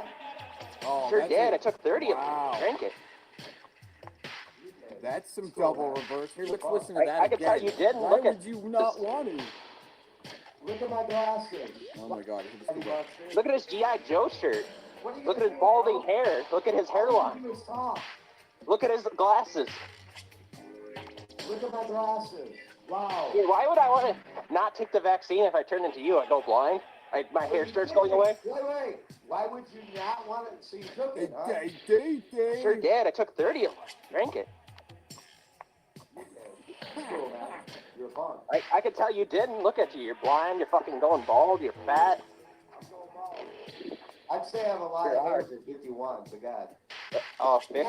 That's weak. Here, should we see how long I last this time? Look at his legs.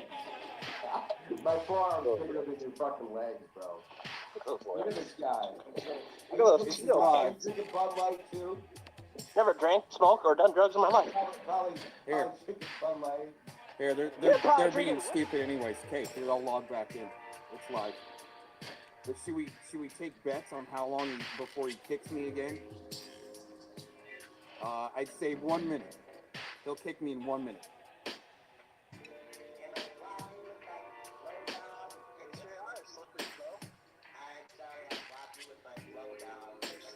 Oh, he's not even gonna let me on now.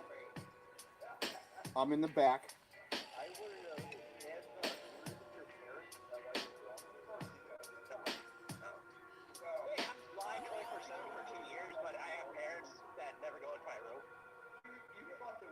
I'm actually the only one here that's done that. I can actually say that about you two.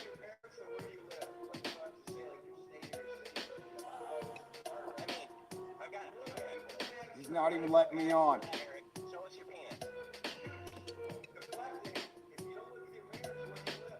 He would completely boot me from the studio, and then I would go back in.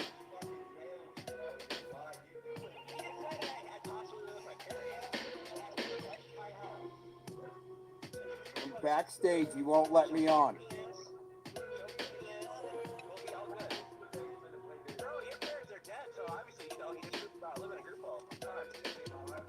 Here you go. I did. I brought it up. I talked about your parents. Okay. Are you drunk? Did you keep up, Sloppy? Huh? See, you won't even let me on like a bitch. We'll hang out for a minute and we'll go back to audio.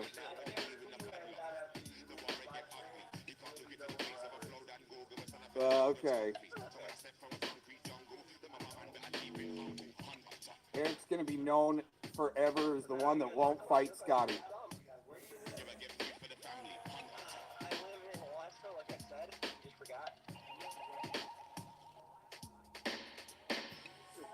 Is that why you're walking? Of course he does. No. No. Wait, I'm live 24/7 for 2 years, but I have parents that never go into my room. It kind of sounds like OJ. You fucking live with your I'm actually the only one here that's done that. I can actually say that about you two. Okay, Anton, if you don't live with your parents, so where do you live? Like, you don't have to say, like, your state or your city, but you have a house, an apartment. I mean, I've got. Look at it. You can't answer I've got to right come away. back for that, Eric. Show us your penis. Dude, just deflecting. If you don't live with your parents, where do you live? I mean, I asked a simple question. See what I'm We'll saying? do it. Scotty just fucking nailed you, bro. You're lying. You do live with You just said it. I possibly live with my parents. Or he was asking the question. my house.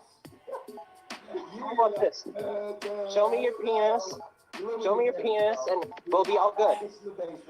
Bro, your parents are dead, so obviously you don't. You just live in a group home. I didn't say anything about my parents. I'm talking about you. I did. I brought it home. I talked about your It parents. does remind me of a group home where he lives. Are you drunk? Can you keep up, Sophie? Huh? Huh? Huh? Not yet. Never. You have this high-pitched, musical voice. At this point, I'm doing it on purpose, just so that I guarantee you, Anton, after you leave this live stream, you will be known forever as the weasel. Not fair.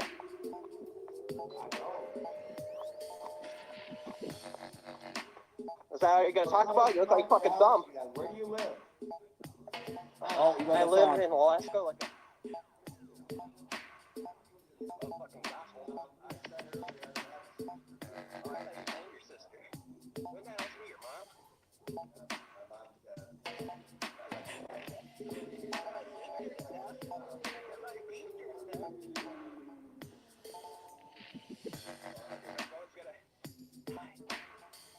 Eric, you bounced me like 8 times like a bitch.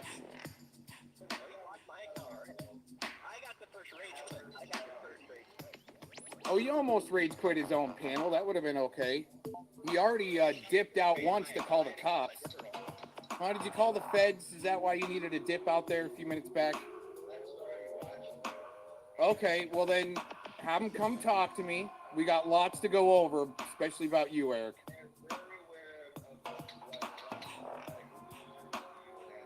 Right, well, I'm still not in jail like you said you're going to throw me in jail.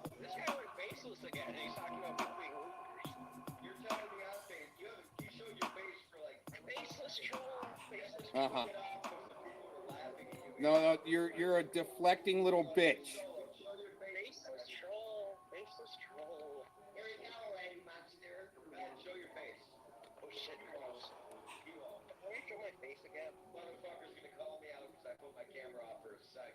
To call the cops. Yeah, that's what you did.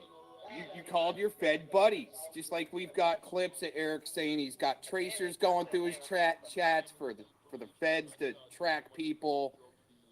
There we go. He booted me. It was about a minute. Back, show your face. What a loser, bitch. You won't. Let me show my face again. Motherfucker's gonna call me out because I put my camera off for a second. Yeah. To call the cops. Yeah, that's what you did. You called your Fed buddies. Just like we've got clips of Eric saying he's got tracers going through his chats for the feds to track. God, this guy never show your face. I'm actually showing face right now to like 40 Are you streams. really showing face? So your face is black. Got it. Well, yeah, I'm black. Are you racist? Wait, what the fuck? You're not showing your face because you're embarrassed. I am actually on like 40 streams. Really, you're showing your face right now. Oh, I've seen it. Anyway. God. Better than yours. Eddie Monster. Hold on. Well, I'll put my face on too. Let's talk face to face, man to man. Brother. My phone's about to die though, so. Say something to me, bro. Until my phone dies, yeah. No. Look me in the fucking eyes and say something to me, man. Okay, 1 second. He needs stared in his eyes.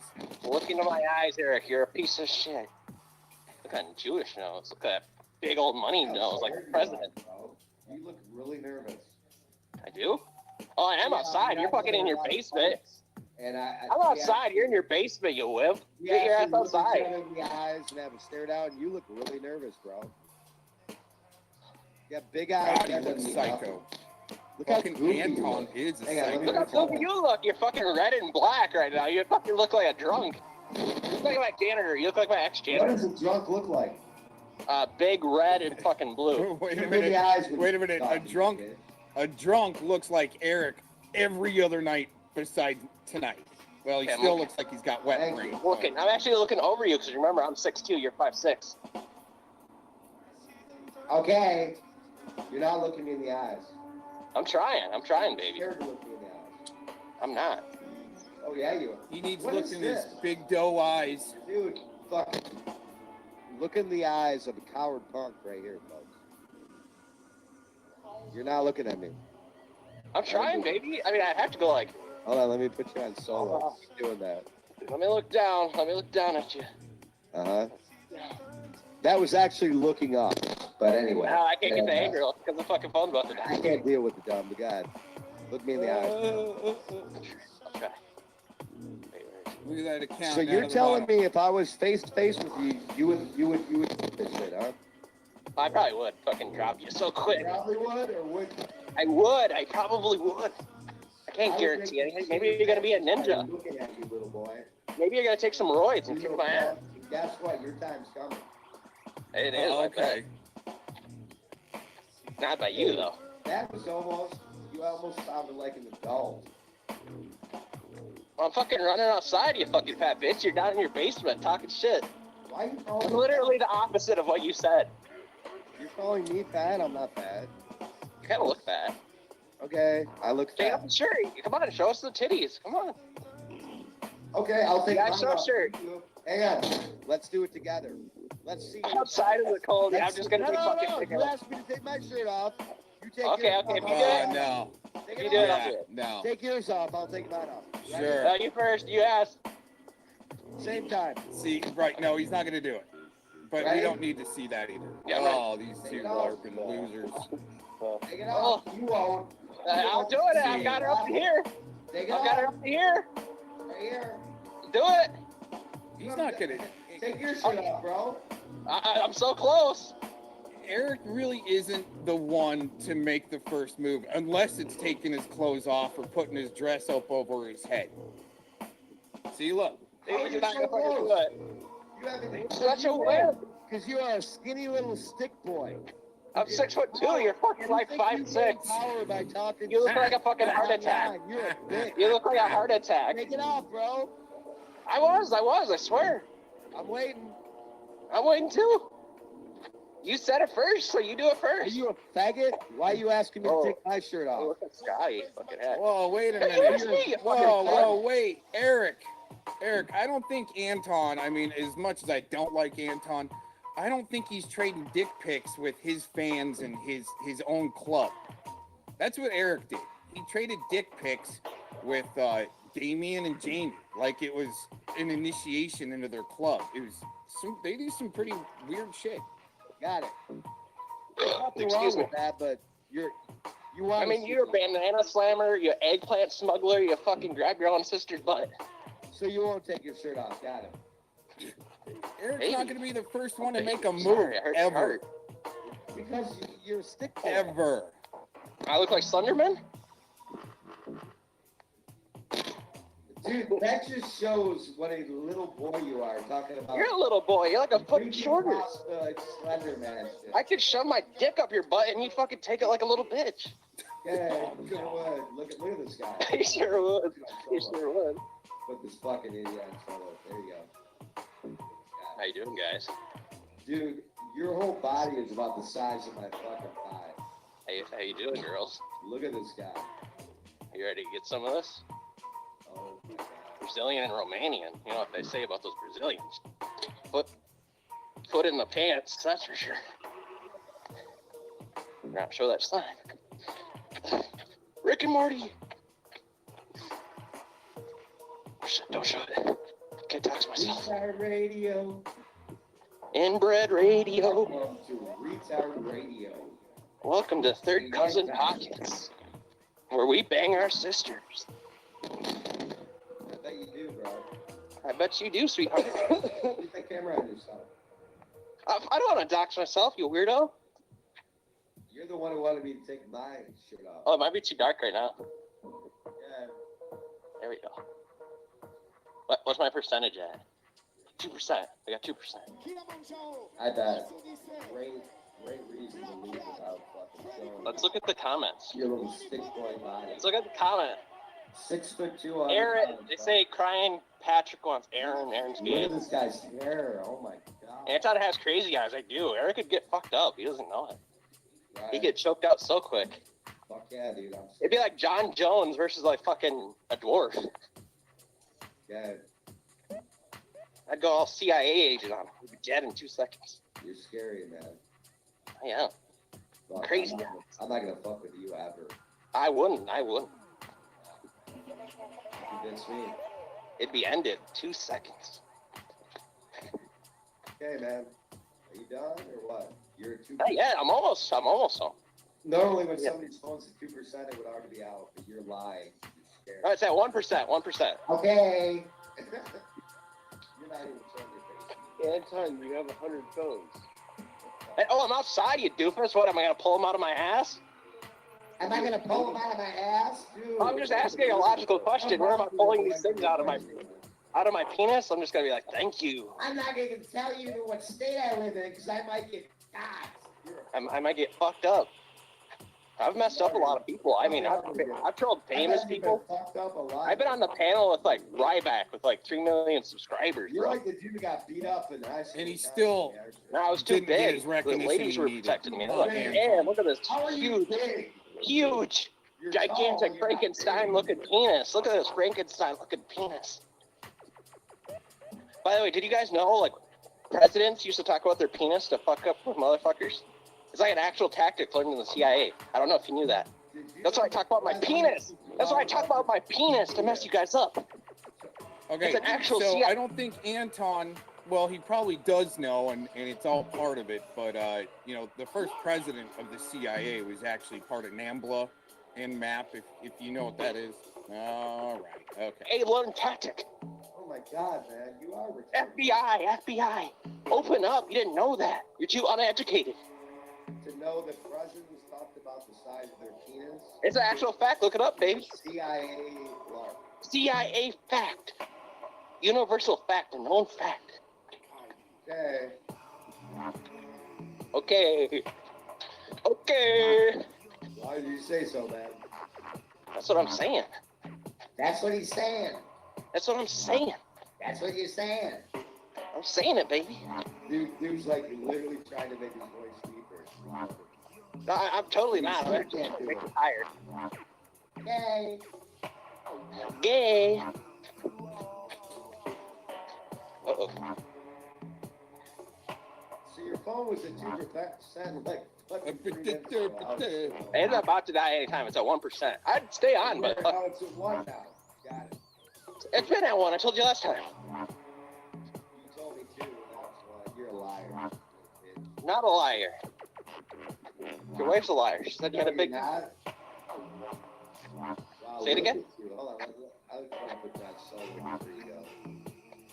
Look in the eyes of a beta cup, folks. 23-year-old virgin, folks. Watch out. This tongue might get you yours. Look at the teeth, too. Look at all those fucking, yeah, look, your teeth are all fucked up, too, bro. Your teeth are fucked up. Let's see your teeth. You're on 1%. I don't even know how you're still fucking talking. Dude, All right, folks, like, we cannot die. We will not give him the satisfaction of dying. Anton definitely looks like he's got that maybe CIA inbred NAMBLA, been born from a butt look. Just an FYI. Long hair, that fucking Eddie Munster got it not look. My penis is going between your butt so easy. Yeah. Oh my god, dude. There we go. Oh no! Don't dox. Is that a Rick and Morty shirt? Dude, That's my Rick and Morty shirt. For 5 minutes, folks. Can't make this shit up. Got some glasses because of Eric. Why do you have glasses? For you, I thought it'd be funny. You're 23 years old, you need glasses. No, they're fucking joke glasses, you idiot. Really, you just randomly pull out some joke glasses while you're walking around. Hey, Eric. Had them all the time. This is what a beta boy looks like, folks, right here. Yeah, matter of fact, you got the beat. Wow. Eric, he's a bench. I told him to show me total the bench. bitch. I mean, look at No. He's got a bench in his room. So I said, he lift the weights, but he won't show me. Lift weights. Fuck you, Scotty. You're fucking benching week 2. You haven't even showed your bench. How have you been at 1% for 5 minutes, man? Because I told you my phone will let you have the satisfaction. Will not put out with the rubber tube boot. Bitch liar, and I just exposed you. I swear. God. Maybe you just have a shitty phone. For 5 minutes, guys. There's My phone's a code. There's that exposing game for mental midgets. Agree. You better hope you don't meet a real man in the street, man. Bro, I already walked past like a homeless Real guy. man.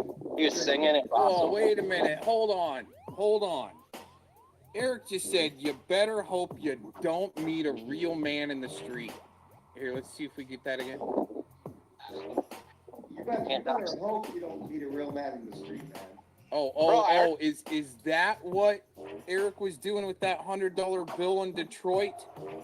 When he was trying to interview that crackhead guy, he was offering the $100 for something else, right? Meeting real men in the streets. Dude, these guys. He walked past like a homeless guy. He was singing it. Awesome. Dude, that's not even a big deal. It was to me. I That was walked intense. in California as long as you did. I would walk past the homeless people. That's actually sad as hell. I tell you, it's beautiful here. I don't even have a knife. I don't have pepper spray on me. Dude, I been feel at sick. 1% for 10 minutes. Let go. My phone's let go. You're a fucking liar. Now I'll probably click off. Oh, I bet you're a liar. Wow. What about your sister? She's a liar. Wait a minute. Maybe is he lying like Eric did at the beginning of his broadcast, where he said he was going to have a censorship-free zone, right? And he's banning people out of the chat and kicking people off the panel 8, 9 times. Oh, I already established that. I think you Pay do. attention. I'm paying attention. Obviously not. Look at that little. Wait, so I can't make fun of your Look at sister? his mustache. This little punk can't even grow a proper mustache. He can't even grow a real mustache. Where's your mustache, you bum? Try to get that shadow. 1%. Oh, 15 minutes later. Can't make this shit up. this thing might it's not gonna last, but it'd be awesome if it did. Okay, you've been at 1% for 15 minutes. Got it. Thank you, baby. All this airtime. You don't look so good, man. Your face. Nah, I mean, you fucking look red and purple, you dumb bitch. You look like a fucking drunk. I really don't care what you think, though. I'm sorry that you don't care, baby. Again, come say it to my friend that says you won't. Cold as hell. Send me a PayPal. Send me a cash app. I'll send you a grant. Come see me. Yeah, I'm gonna post it. I better get $1,000. By the way, Anton, I don't know if you've heard this. I gotta get a haircut again. Oh, shutting down. There's a show coming out, bro. It's called Troll Hunters, where we go hunt for people like you.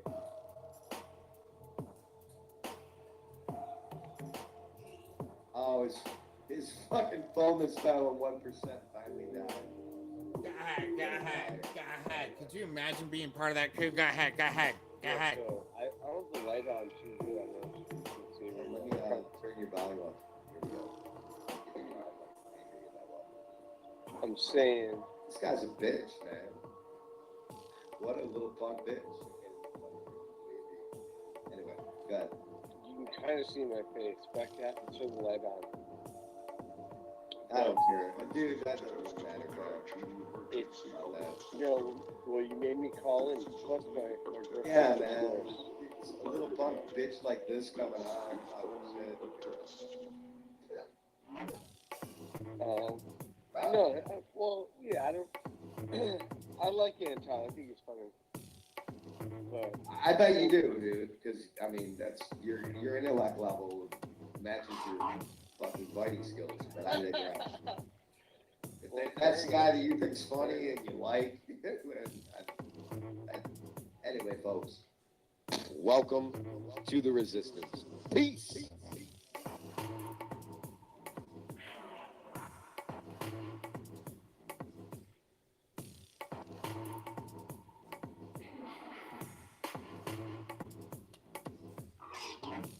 think the show's still going. Did Eric just rage quit? Eric, don't rage quit your own show, please. Oh, he totally did right there. You. There it is. I missed it. Oh, man, I gotta go back. Oh, I missed it. There it is. Oh, come on. If that's the guy that you think's funny and you like, anyway, folks. Welcome to the resistance. Peace. Dude, seriously, who rage quits their own panel like that? Seriously, man. Oh, dude. Wow.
Major General John B. Medeiros is the commander of the 5,000-man Army team that shot the satellite Explorer into space 2 weeks ago tonight. When he took over the Army's ballistic missile agency at Huntsville, Alabama, the general could look back on a number of careers in his 55 years. As a boy in Springfield, Ohio, he worked as a gas lamplighter, a newsboy, a taxi driver, trolley operator, and railroad hand. He studied mechanical engineering at Ohio State University. He served with the Marines in the First World War, spent some time in the Army, resigned, did 10 years in merchandising and management, returned to the Army, and in World War II, he was responsible for the ordnance phase of the invasion of Normandy. 2 years ago, he was assigned to Huntsville and to history. General and Mrs. Medeiros, by the way, they met when he kibitzed her at a bridge game in Cincinnati, they now live in this modern ranch-style house in Redstone Arsenal, 5 miles from the town of Huntsville. They have lived in this quarters number 1 for just a year. Good evening, Mrs. Medeiros. Evening, Gary. Good evening, General. Good evening, Gary, and welcome to our home. Thank you. Thank you, sir. Well, General, since Jupiter C went into orbit 2 weeks ago, you have said that the next major war will be fought out of this world. And you think we can someday send a man to the moon and bring him back, and you feel our goal should be the, quote, domination of space. Is that true? Yes, that's right. Of course, I don't believe we're going to do it tomorrow, but it'll be very soon, I think, and I think all these things will happen. Well, Mrs. Medeiros, what do you think of all this, the present and the future? Well, to me, it's all a little bit weird, and I don't know very much about it except what I read in the newspapers. The general is close-mouthed, is he? What's that again? I say the general is a little close-mouthed about his problems at home. A little bit, yes. Well, General, could you tell us just where our Explorer is right at this moment? Yes, I think I can show you, Gary. Oh, great. We're kind of interested, you know, and we keep this around. Well, I think all of us are tremendously interested. And here's a spread map of the world. Yes. And then we have a little overlay here that, in accordance with the time, we can put in the right position over the top of it with the line on the equator. And then right now, let me see, right now, we would be a half hour before the node. That means that it's right in the South Atlantic on the way towards the southern part of Africa. Well, that's certainly a long way from the nights when you were working your way through high school driving a taxi, isn't it? It surely is, Gary. It's more than that. I think in my lifetime I have had the privilege of seeing the greatest advances and changes that have ever taken place in any similar time in recorded history. It's a long way from lamplight to satellite. And I imagine that the coming years will accelerate even more than the past few ones. I think that's true. General, there is one recent chapter of history that you participated in, the moment at Cape Canaveral when Jupiter C was shot into space. Could you tell us what it was like, what you saw and what you heard, and above all, what you felt? That's no trouble at all, Gary, because I'll never forget it. The last 10 minutes particularly. Before that, it's largely a matter of the systematic countdown that we've been through many times. But in the last 10 minutes of this particular operation, you could feel tension rise in the blockhouse. You could just feel it. You couldn't hear it. Nobody appeared to be nervous, but the tension just rose and you could feel it. And then as it got down to the last second, and you hoped nothing would happen, everything was going to go right, and then finally firing command and main stage, and here comes this big burst of fire, and the rocket starts to rise, and everybody in that blockhouse said, "Go, baby, go." You could just feel it. And everything was just going fine. About 110 seconds, a little less than 2 minutes, and all of a sudden that velocity chart started to waver. And the pin went off to the left towards zero and wavered back a little, then back off to the left again. And I think every heart in that room stopped. There wasn't a sound. There was just a deathly quiet, and we waited. Because this was a signal that could mean that it had failed. But in not too many seconds, a message came over the telephone that it was still coming in properly at another receiving point, that they still had it. And we knew it was all right. And then all of a sudden, after a few minutes, that all-important signal lamp lit, second stage ignition. And then we knew it was all right, but we had to wait to see whether it was in the right direction and had really gotten in orbit. That wait was tough. Mrs. Medeiros, do you remember what you were doing at about the time Explorer went out into space? Next door at General Barclay's quarters at a party. General Barclay is General Medeiros' deputy. And all of a sudden, all of the men disappeared. They told us to turn the radio on and the TV. And we finally got the news, and there was an awfully happy bunch of people, believe me. I'll bet you. General, as a result of this, and I'm sure you've experienced this, you yourself and to some degree your private life have now become, you belong to the world. I suppose you must have received congratulations from all over the free world. We've had thousands. I've been glad to accept them on the behalf of the team. I have a few here, however, that I think are especially interesting, Jerry, and I'd like to show you a couple of them. We'd like very much to see them. Where are you taking us, sir, now?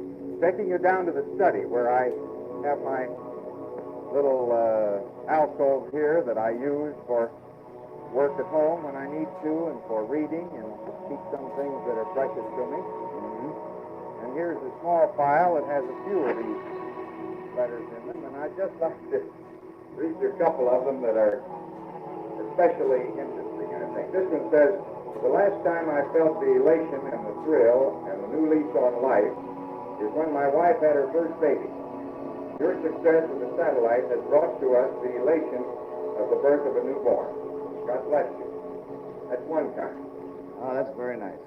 And here's one that came in that I think is especially interesting. This is from the 3rd grade at Smith Lane School in Comac, Long Island, New York. I'll just read part of it to you, and I think maybe you can see part of it, too. They talk about being short of buses for field trips and for school. And then it says, "The way it looks to us, you will be reaching the moon long before our buses are ready." Now, this could be a real good field trip. If you have any spare room, we would like to be the first 3rd grade class to go into orbit. There are 34 in our class, and some of the girls are scared, so all of us won't go. Will we eat regular food or pellets? Do we need lead shoes? Do you have a bathroom? Will you write us an absence excuse? Can we send messages home? Do you think the magnetic field of the moon can pull us in? And a lot more. This is going to be a real difficult one to answer, but we'll try real hard. I was going to say, you have a career ahead of you in just answering that one. Down in the corner of the picture, sir, I see what appears to be the Jupiter Sea beside you. Is that it? We can't see all of it from here. This is a model of the Jupiter Sea. Yes, Gary. There it is. Here are the upper stages, and there is the little satellite. This is the scale model. Of course, I have a better model here of the satellite to a slightly larger scale. This is the same thing, and this is the part that is in orbit. This upper half here is the part that has the instrumentation. And this is really the satellite itself. The lower part is the burnt out, empty rocket of the last stage. But this is what is in orbit. Well, now you say working very hard. That, of course, is inherent in the project. As a result of this tremendous load, do you get to spend much time with your family these days? Yeah, certainly not nearly as much as I'd like to. We're very fortunate tonight that we have a couple of them here with us who came over to look at the TV here. Of course, then we have a boy that's 21, and he's in his 3rd year at the military academy right now. And there's an older girl married to an Episcopalian minister in Shelbyville, Indiana. She has 3 boys, grandsons, and she just came up with twins. Boy and a girl. How very nice. We're all concerned. Hi, kids. How you doing? You like me? Oh, it's great. Gary, this is Marta, my daughter. Good evening, Marta. Hello, Gary. And this is my son-in-law, Captain Woody. Chuck. How are you, Captain? Very nice to see you. Very glad to meet you, Gary. Marta, you must be very proud of your dad. I've been proud of him all my life, Gary. Good. As well you should be. I would like to ask one question of you, General. This is a question that a lot of people are wondering, I am sure, and it is this, that in all of this business of mucking about in space, do you ever wonder whether or not you might be violating some law of God? Oh, no, I don't think so, Gary. Just a minute. Let me sit down and answer that one. You go and look at the television. Mother, you want to sit over in the more comfortable chair there? That was a Because question to which... this one may take a little answering. I'm sure it must. But I really don't think so, Gary.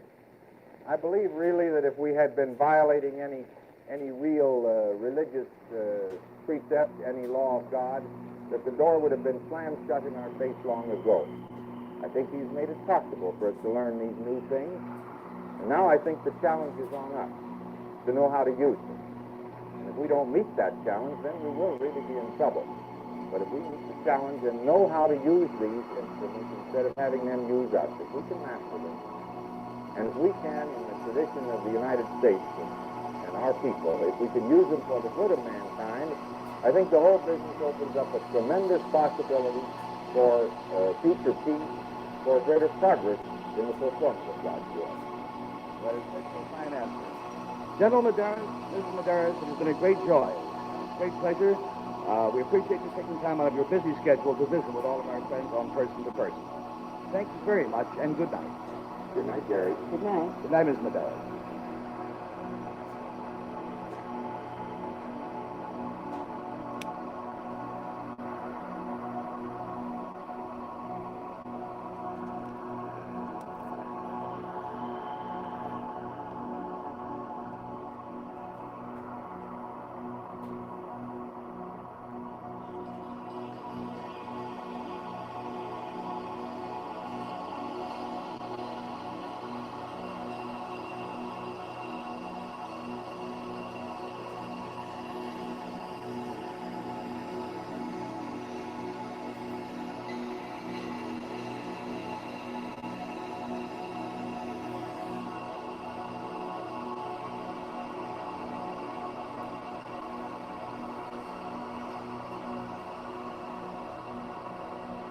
You guys are starting to give smartphones to border crossers, He said phone?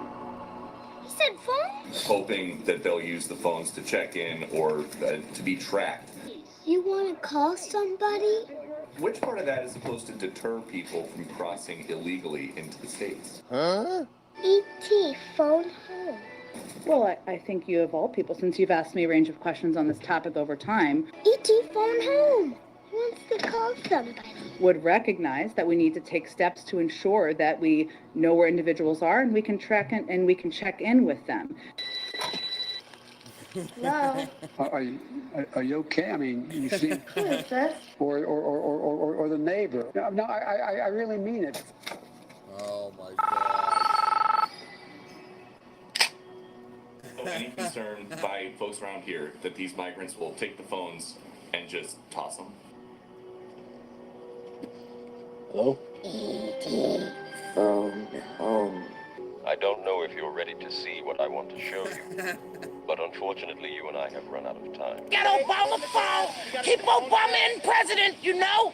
He gave us a phone. He gave you a He's gonna phone. do more. How'd he give you a phone? I suggest you get out of there. I can guide you, but you must do exactly as I haven't say. seen that yet. Oh my gosh. A police officer was carrying out a car theft investigation. Then the officer started blasting the soundtrack of the movie Encanto. A Santa Ana city councilman eventually showed up to get the music turned down. Apparently, the officer did this to prevent the video from landing on YouTube. Reason being, YouTube screens out clips that have copyrighted music. And no one guards their copyrights quite like Disney. This is not the first time a police officer has used this tactic either. Other departments across the country have been caught playing music when they know that the public is recording them. NBC's Steve Patterson joins us now from Los Angeles with more in what I think is our first conversation since the Olympics. Good to see you back stateside, and I'm fascinated to know more about what happened here. What more do we know about what went on in Santa Ana? So just to go back to the initial police interaction, police responding at about 11 o'clock to a call of a stolen car. They arrive on scene and they see a guy that they're very familiar with, a YouTuber in the community that runs a page that's called Santa Ana Audits, and they're kind of like a Robin Hood-like organization or agency, or just really a person that records interactions with police and posts them on to YouTube. The officer sees this guy, he thinks, I'm going to use the strategy that you were just talking about, Joshua, which is to play copyrighted music. In this case, as you mentioned, nobody protects their IP like Disney, so they play Disney music with the hope that it'll get taken down posted. The council member comes out, they have the confrontation, the officer turns down the music after going through Encanto and Mulan and Coco and all these other Disney songs.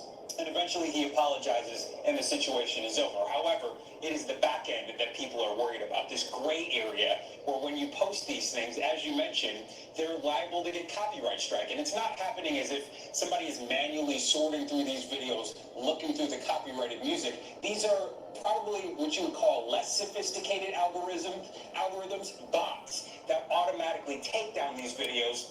The police, again, hoping that none of their interactions, as long as they're posted with this music, will end up staying online. Whether or not that tactic works, has been a back and forth, and we've seen, as you mentioned, other interactions throughout the country. But what is so troubling is that we don't simply know how many times this has happened, and it's raising to the level of agencies like the ACLU that is very worried about the First Amendment right to document police that has led, as you know, to numerous reforms over the past few years, Josh.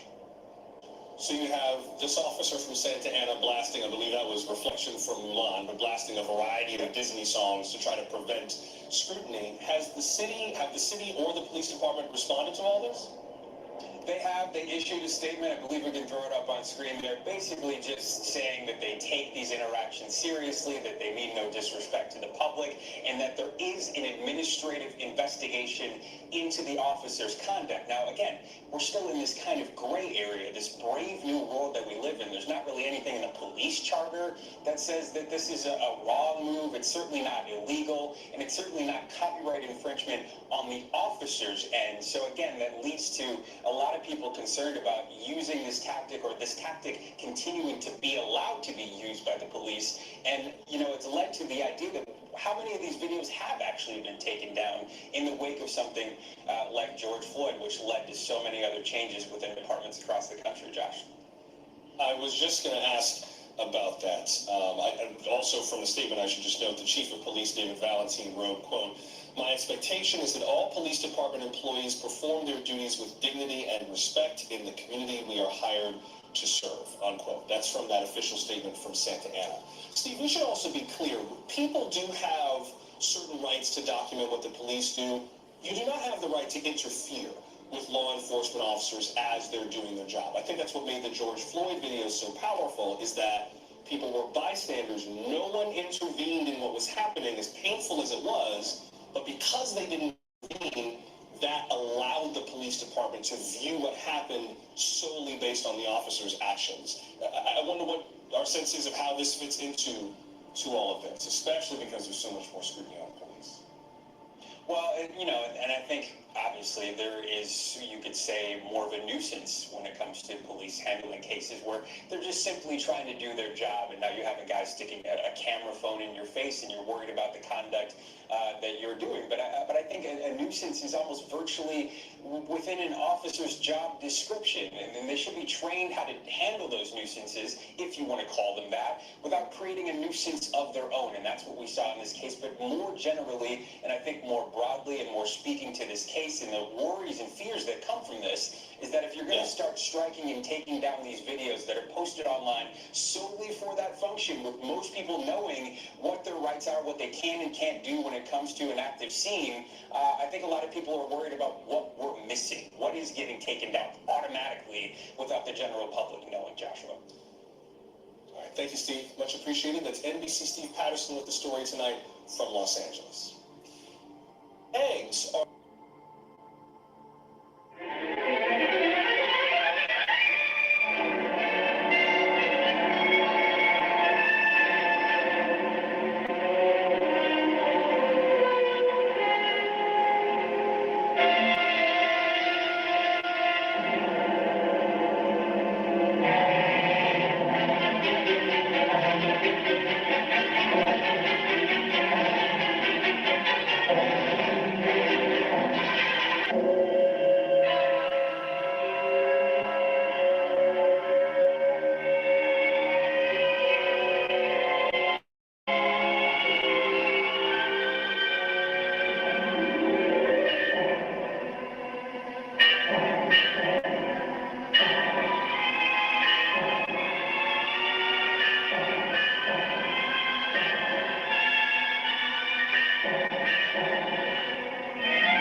delineator indicates the object's in a phase-out orbit. It's on a trajectory and converging on our course.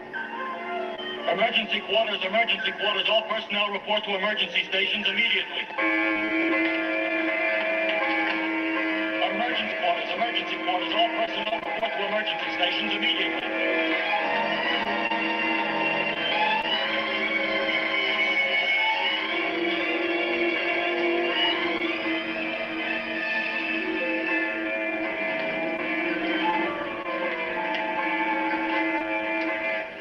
Stand by for evasive maneuvers. Generators ready, sir.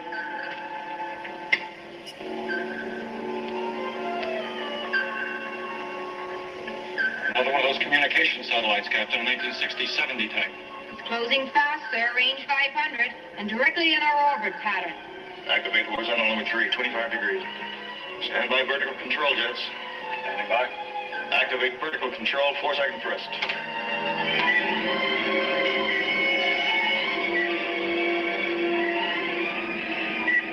All right, Major. Correct horizontal tilt. Lieutenant Ingstrom, contact East base. Tell them that another of those 30-year-old derelicts has shown up. It's a step on hazard. And give them my new orbital pattern. Yes, sir. I'll never understand why there's so much junk up here in those early spaceships. Secure from quarters, Major. Secure from emergency quarters. All personnel secure from quarters.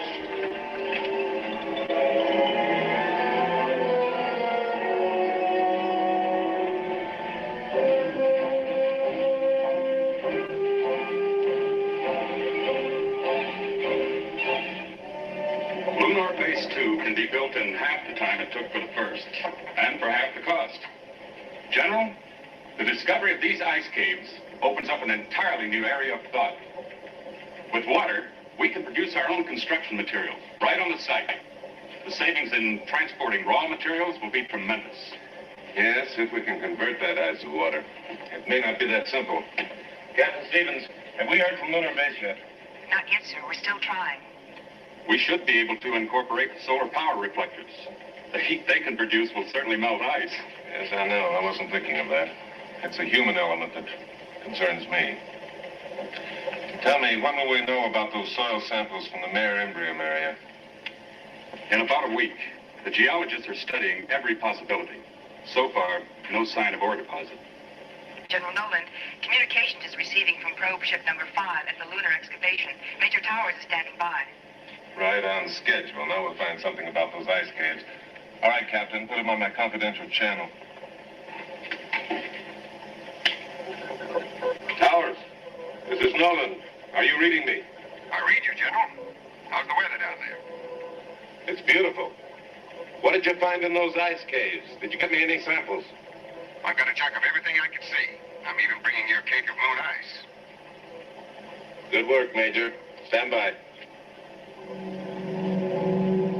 We'll program you and return flight plan R350. You'll have layover on the space station. The transport ship isn't scheduled to leave Earth until next week. You won't mind that slight delay, will you, Towers? Mind, General? I planned it that way. All right. Have a good trip, and don't lose those samples. Over. See you next week, General. Over and out. Colonel, I'd give 10 years of my life to be out there with those boys. It's your own fault. You set the age limit. I know, but I'd still like to be out there.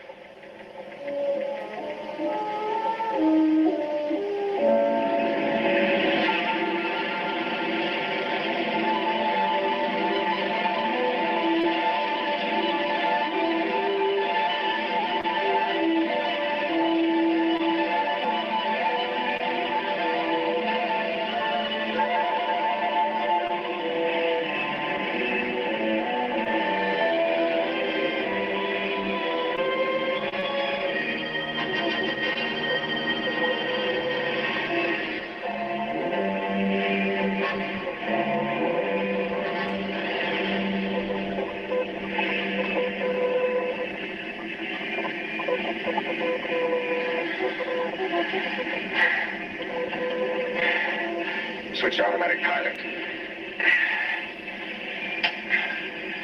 Flight plan R350. Flight plan R350. Check. Automatic pilot on. Cabin pressure? Okay. Oxygen and ventilation? Okay. Fuel consumption normal. Radio and radar on.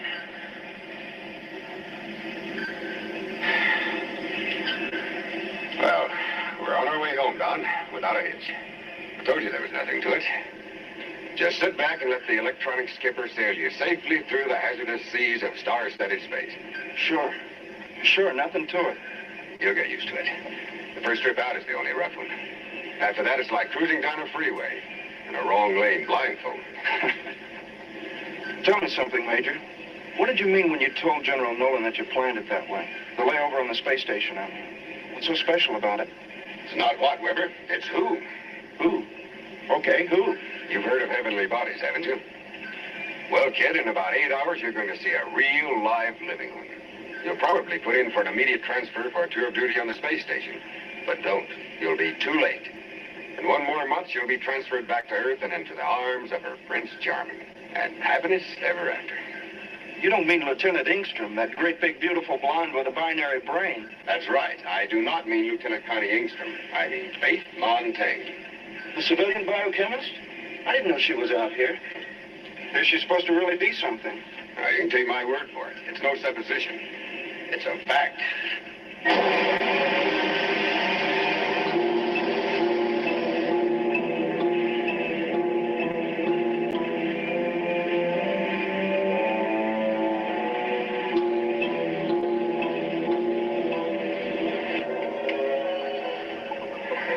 Prober 5 to SSX-7.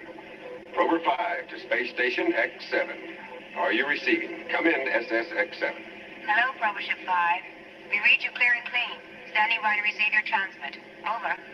Prober 5, Major Towers, Captain Weber. Preceding Space Station X-7. On flight plan R350. ETA 1330. We carry coal cargo. En route, Earth Base, West Coast. Do you read me? Over. Your message received, Major Towers. Proceed according to your plan of operation. Over.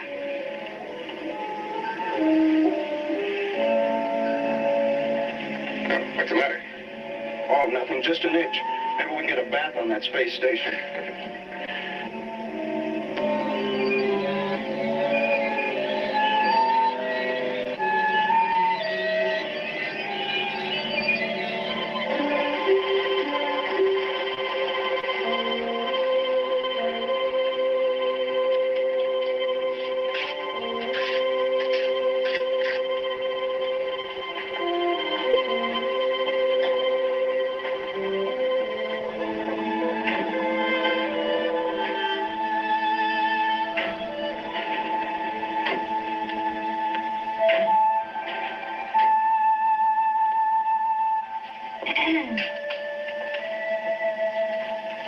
Well, he won't be fit to live with if the Dodgers win this one.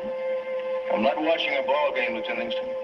Of course not. You'll probably be following the progress of Hurricane Nora. I hear she's been a very naughty girl. You're wrong again. Station season weather duty. He's studying the Central American Canal. Well, Probe 5 is due in at 1330 with Major Towers and Captain Weber. I've already confirmed their approach plan. Coal cargo. Geological specimens from the Lunar 2 area. Well, we won't have any radiation to worry about. That's a relief. But you better run a routine analysis anyway, Doctor. Yes, I'll go right down to the laboratory and alert Miss Montaigne. She'll want to have the molecular scope ready. And she'll be on cloud 99 when she hears her Flash Gordon's on his way. I suggest you call it a day. You look a bit weary. I feel fine. You must get more rest. Now, look, I'm only the doctor. I'll only remain a few more minutes. But please don't ride me. I've had enough experience in space to know when I've had it. Well, I haven't. Not yet.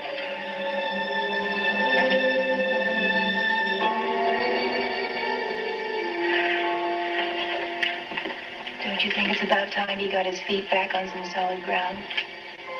What do you mean, Connie? You know what I mean. If ever I saw a man headed for the deeps, it's him.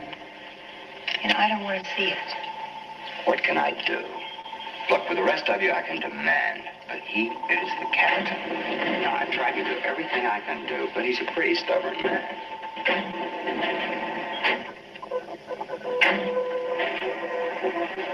I've done everything I can do. Well, you might try requesting he be transferred. After all, he wouldn't have to know. I'm in charge of communications. And by some strange coincidence, you just happen to be a bit in the deeps yourself. About him. No? Me fall for the skipper? I wouldn't take that kind of treatment from a man I wanted unless he asked me to.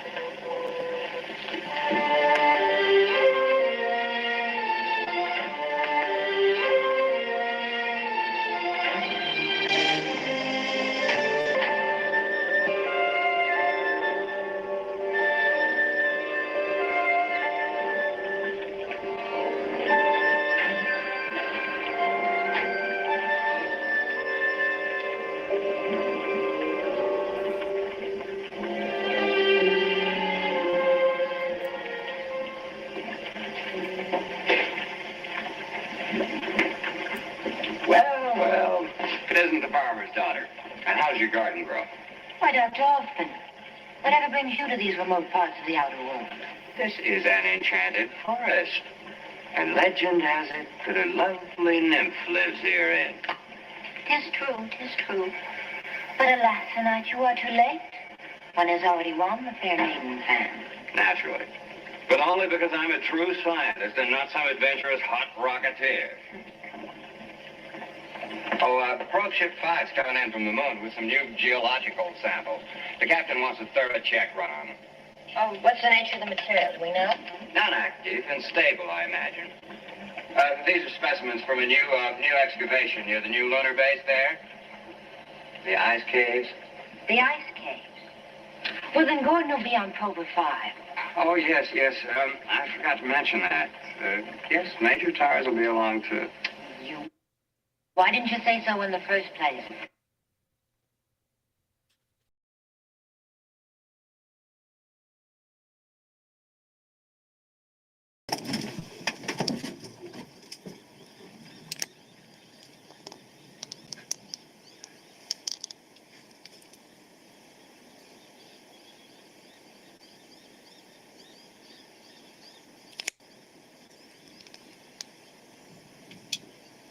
Storm brewing in the background.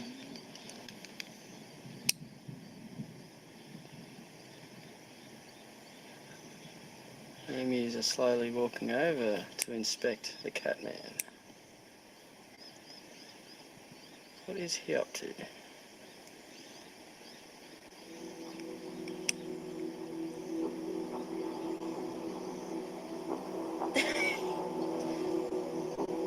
Is that him making the noises?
That's pretty cool, eh?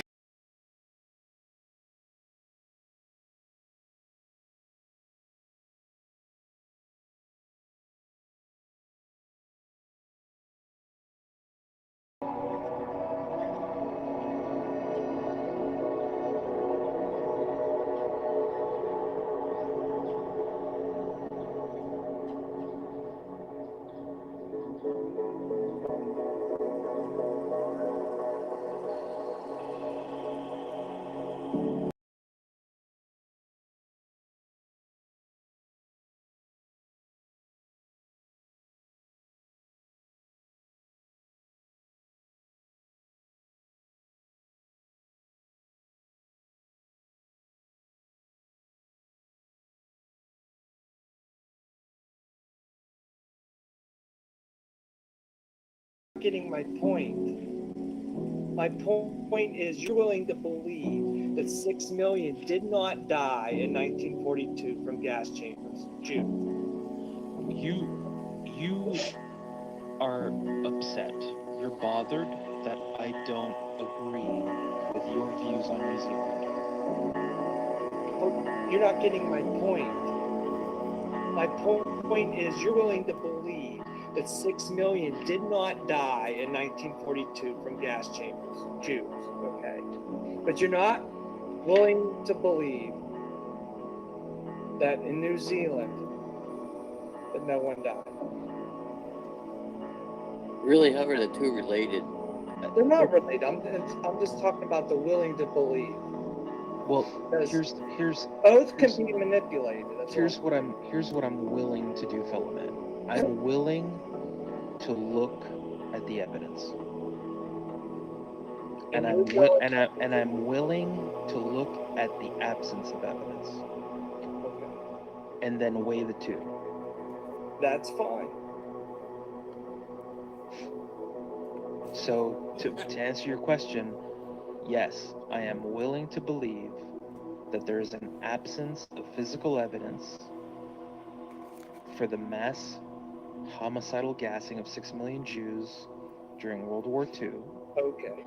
And I am not willing to believe that New Zealand had fake bullets with crisis actors. Here you go. But you admit that Okay, but here's the deal, fellow man. Manipulate the footage. Okay, but here's the deal. Time will tell. Fellow man. The gassings, all that was way in the past, and things have come to light since. And New Zealand's just recent. And although you already. Fellow man. Time will tell. I acknowledge that video footage can be doctored. Exactly. I acknowledge that it can be, but you have to show me evidence that it has been. Okay. Can He's you got a show point me? there. Can you show me evidence that the video footage has been doctored? Yeah, I want evidence that you're not sure that these graves were dug up or not, or found. Again, you're talking about digging up graves. I don't know what you're talking about. You're talking about the 6 million, right? Is that what you're not sure that these graves were dug up or not, or found? Again, you're talking about digging up graves. I don't know what you're talking about. You're talking about the 6 million, right? Is that what you're talking about? Yeah. You want evidence of... Evidence. You want evidence of what? The 6 million Jews that were gassed. You want... Well, so do I. Yeah. Me too. I want it too. That New Zealand. The problem is that there is none. Yes. That's what I'm saying. Right. Now, if you told me that there's no... Wow. You people watching in, thanks for sticking around. Wow. If you caught that. They want evidence because there isn't any. But they're not able to dig deep enough to follow the goal of a lot of people. Whether or not it's 6 million, I think that's really the question with anti-Semites, whether it even happened or not, or maybe the number. But they don't follow the goal, which got them busted. Just an FYI, I've said it before. Don't need to say it again. Wow. Wow, these guys, dude. You want evidence of what?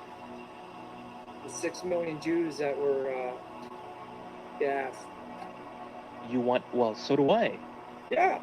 Me too. I want it too. That The New Zealand. The problem is that there is none. Yes, that's what I'm saying. Right. Now, if you told me that there's no evidence that people got shot in New Zealand, I would tell you you're wrong. There is evidence. Okay. But in your mind, you're wrong. In your mind, because here's the thing. What I see as evidence of a shooting... The same people that cover up the Holocaust are behind the same operations of New Zealand. Philomen, what I see as evidence of a shooting... Communist. You see as evidence of a fake shooting. What is evidence for me that supports a shooting, that same evidence to you, in your eyes, is evidence of a staged fake event. Here's my question to both of you. Do you believe that people were shot and killed there in New Zealand? I do. I don't. Regardless of what you believe about the video, do you believe that people were shot and killed in that synagogue? It was a mosque. I'm sorry. In the mosque. Sorry. Oops. Yeah, that was a bad oops. You mean the rabbi that lost 2 fingers? I don't believe that one either. No, neither do I. Yeah, but I met the mosque. You guys get my what, point, right? what does New Zealand have to do with fascism or Nothing. historical revision? Something. Like you brought up this 6 million Jews stuff. I just thought it was a good point to make. Philomen, do you believe that 6 million Jews were gassed during World War II? Absolutely not. Why not? Because I don't see enough evidence for it.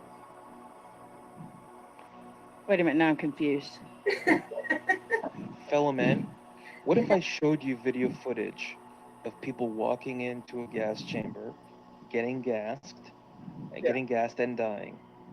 Would you then say that there's evidence of people getting gassed? Watch Schindler's List. No, what if I found video footage that was filmed by the Third Reich? I found an old canister of film. Okay. And it was one of the camp officers videotaping the entire process. Okay. And I then showed it to you and I said, look, now there's evidence of mass homicidal gas chambers. Okay. Would you then say, okay, we have some evidence? If I knew that evidence was legit and not manipulated. Okay, and how would you go about trying to determine the evidence was legit? Okay, so until you found out though, would you hold one opinion one way or the other? Yeah, I would say I'm not sure. You won't even say you're not sure. Like you're willing to believe they lied about all this in 1942. No. You see, here's what you're doing, fellow men, is you're telling people that I'm accusing people of lying. No, I'm not. When what I'm doing is I'm not using the word lie. Okay. I'm simply stating that there is no physical or forensic evidence to support the idea that mass homicidal gas chambers were used. I'm not calling lack of evidence. I'm not calling people liars. Lack of evidence. You're right, Rook. Lack of evidence. When it comes to New Zealand, in my opinion, there is not a lack of evidence. Okay, it's your opinion, that's fine. That's right. I know it's fine. But it's not fine for you, though. No, I'm just trying to check your logic out. Well, there was evidence of dead people during World War II in mass graves, okay? That evidence was there has been seen. Is that right? Fellow man, I know that you're trying to check my logic out. I know that you're trying to make an opinion on how you feel about me and how I think. No, it ain't about you, Tom. No, it is. It is. No, I'm just trying to figure And out. the way that you're doing it is you're listening to me talk about fascism, and you went to go get a definition of fascism in the Webster Dictionary. It's just funny to me that you're a revisionist of history, and the perpetrators are the communist Jews, right? The same people that are in charge of the media and everything we see on television today, that you're not willing to believe they can manipulate things for an agenda because you believe what they showed in New Zealand really happened. That's where I'm like confused with you. Like, okay, let me. Said he's willing to believe that they manipulated it, but you have to show the evidence that it was in fact manipulated. Yeah, but we don't have evidence either way. But he did say he's willing to admit that it can be. Yeah, okay. Fellow man. He doesn't say, well, he can't sit there and say, I can't prove that these people died. But he's willing to believe that they manipulated it, but he's sitting here saying, well, I'm sure they died. That doesn't make sense to me. Fellow man, do you trust the video footage of JFK getting shot in the head? No. Do you believe that was a dummy that got shot in the car? No.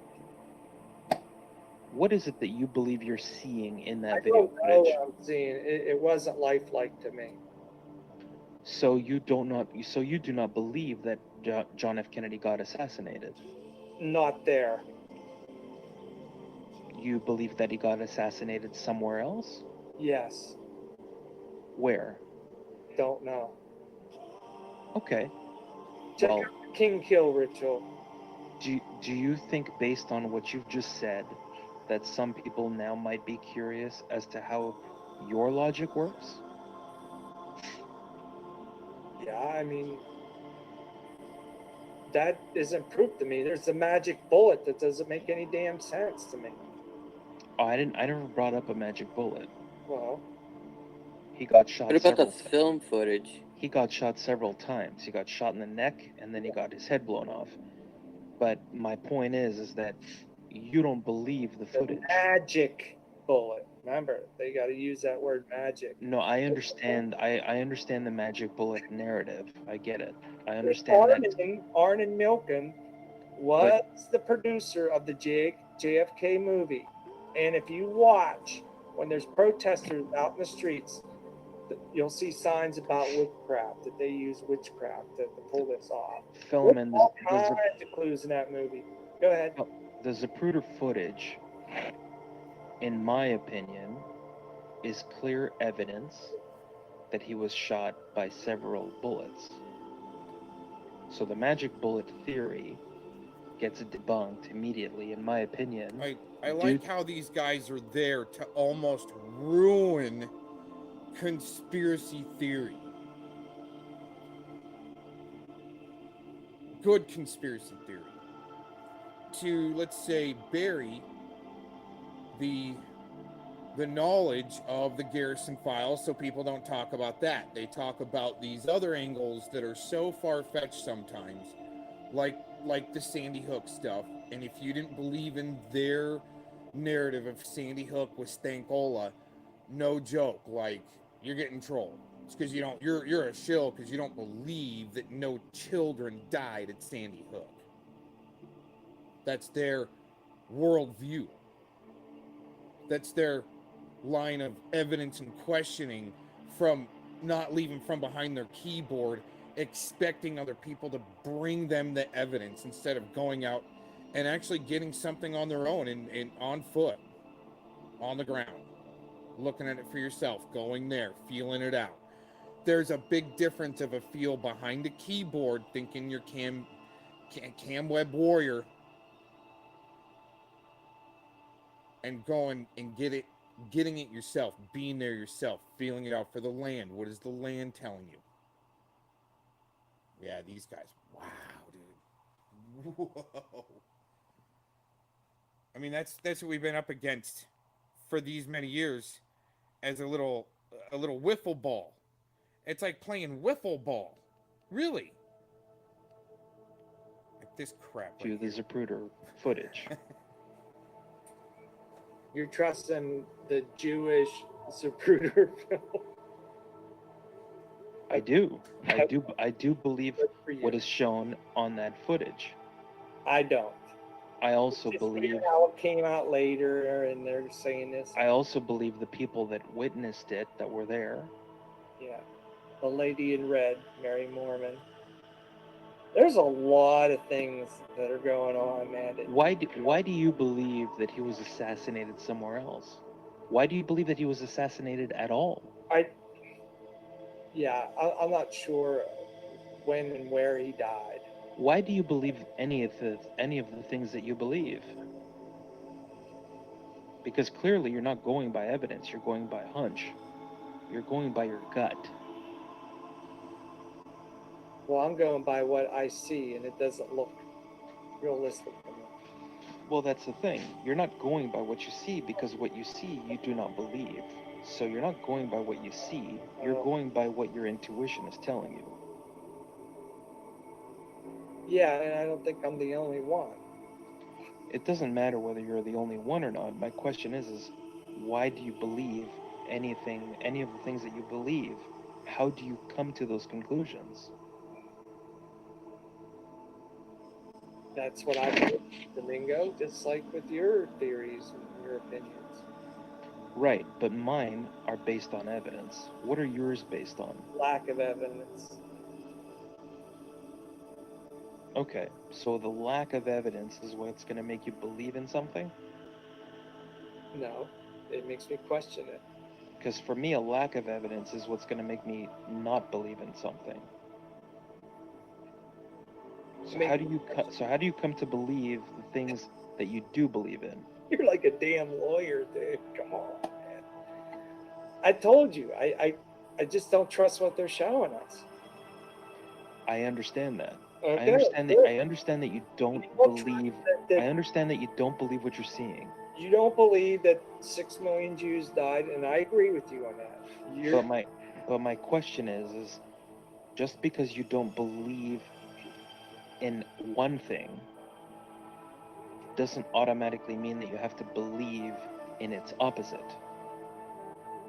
Why do you, though? Why do you, however, choose to believe in the opposite? What do you mean, the opposite of what? So, like, for instance, JFK. You don't believe the Zapruder footage. You don't believe the narrative that he was assassinated. You believe all the news reports are fake. You believe everybody that was at the scene, they're all lying, or they've all been duped themselves, because there was either maybe a dummy in the car, but it was not really the president. Yeah. But you also, so we've concluded that you disbelieve that assassination story and the video footage. Yeah. However, you do hold a belief that he was assassinated somewhere else. You don't have evidence for that, but you do believe that. Yeah, it's my opinion. That's my opinion. I don't believe it. That's my opinion. Because he's obviously not around. But how do you come to that opinion that he was assassinated somewhere else?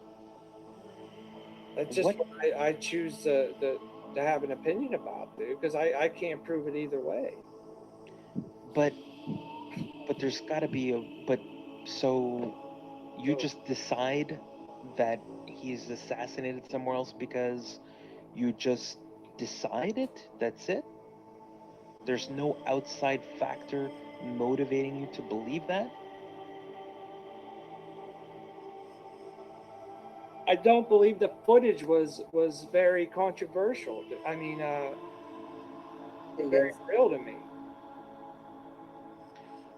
That's fine. And you could say, but so let me ask you this.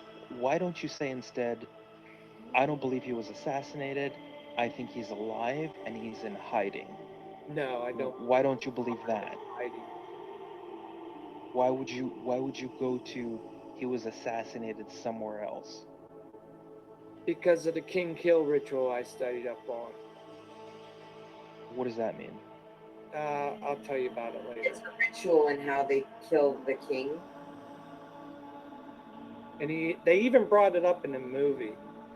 Costner even. So let me ask you this: What do you forget your dying king? Zapruder, do you think that the Zapruder film is kind of like how they did the moon landing? So they do the fake moon landing. That's the film that they give everybody. That maybe it's not even JFK. Maybe it's not a dummy, but maybe there's not even a real thing going on in the street, because you're saying even the witnesses that are there, their names and the links to who they're linked to could be just stage actors, and that the whole thing's just a setup, and then they later on did a killing of the king. Yes.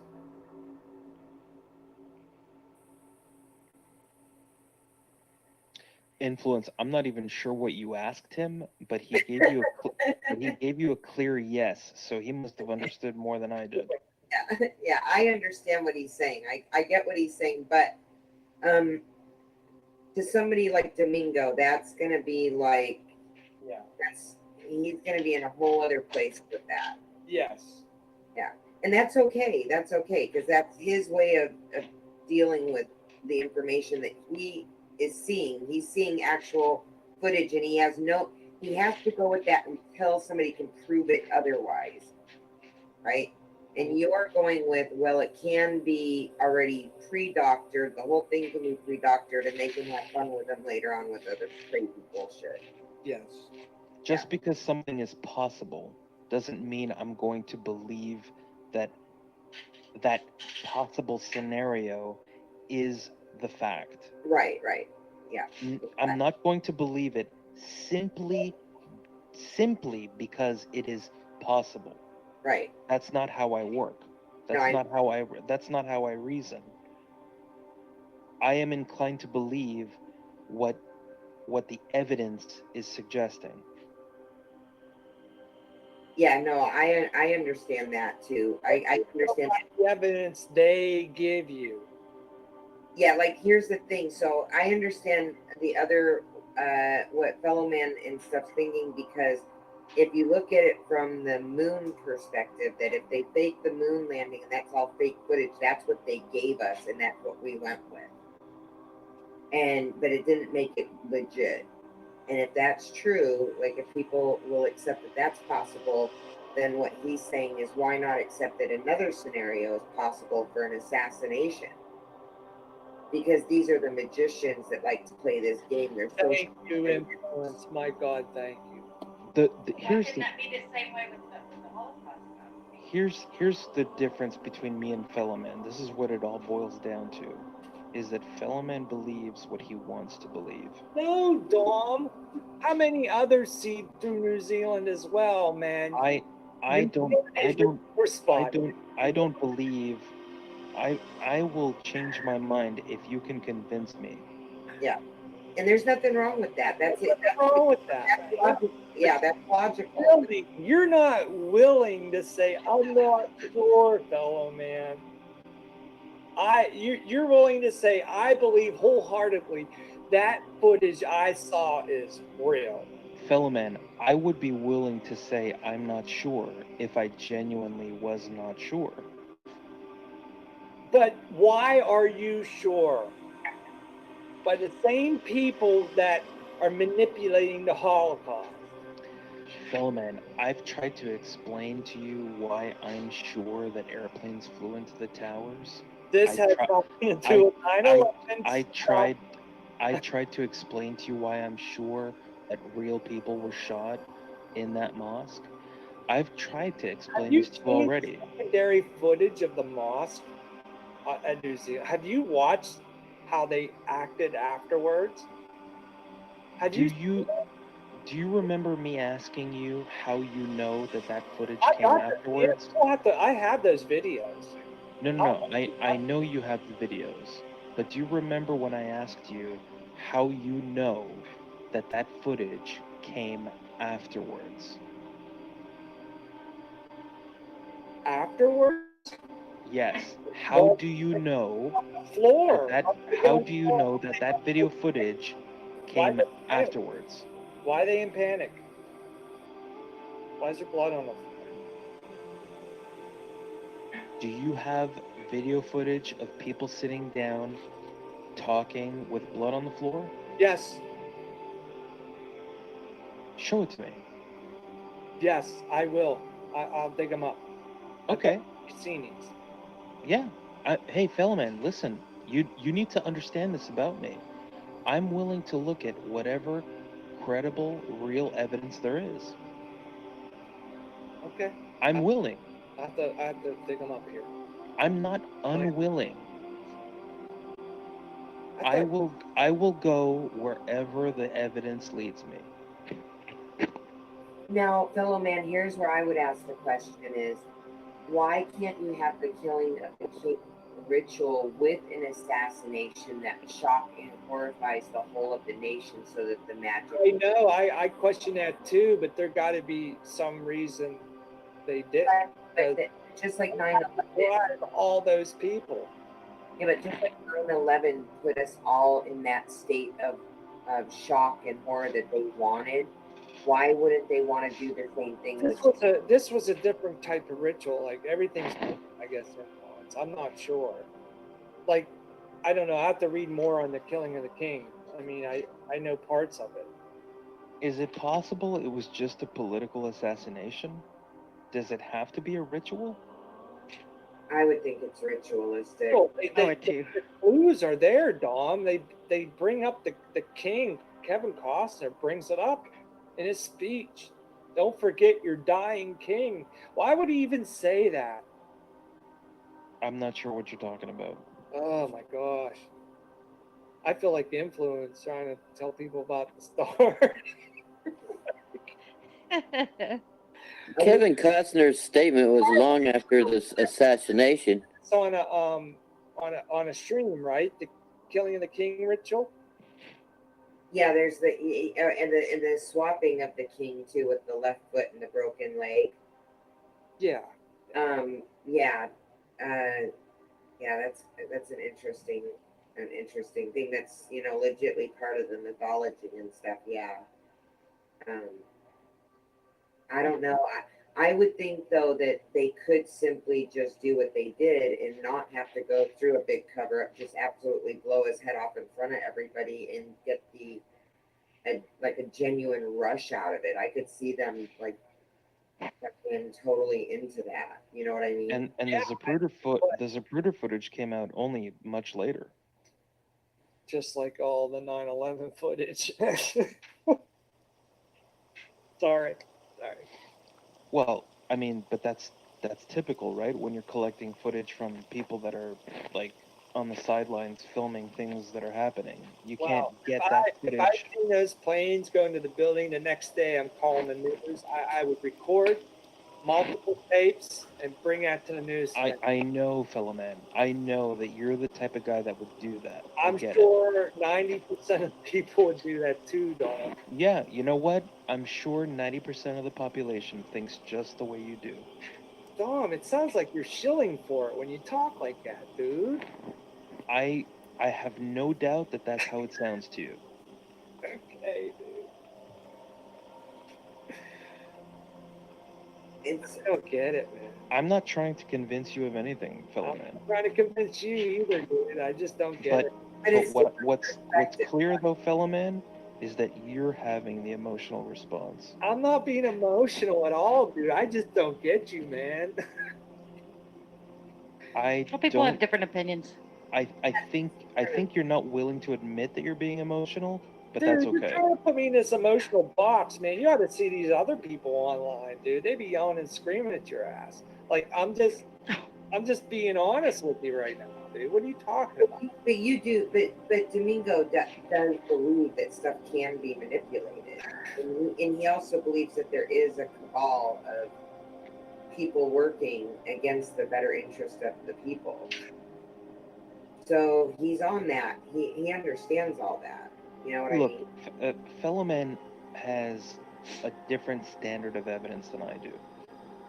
Why is there other people that see it too? It ain't just me. Oh, I know, fellow man. I know that it's not just you.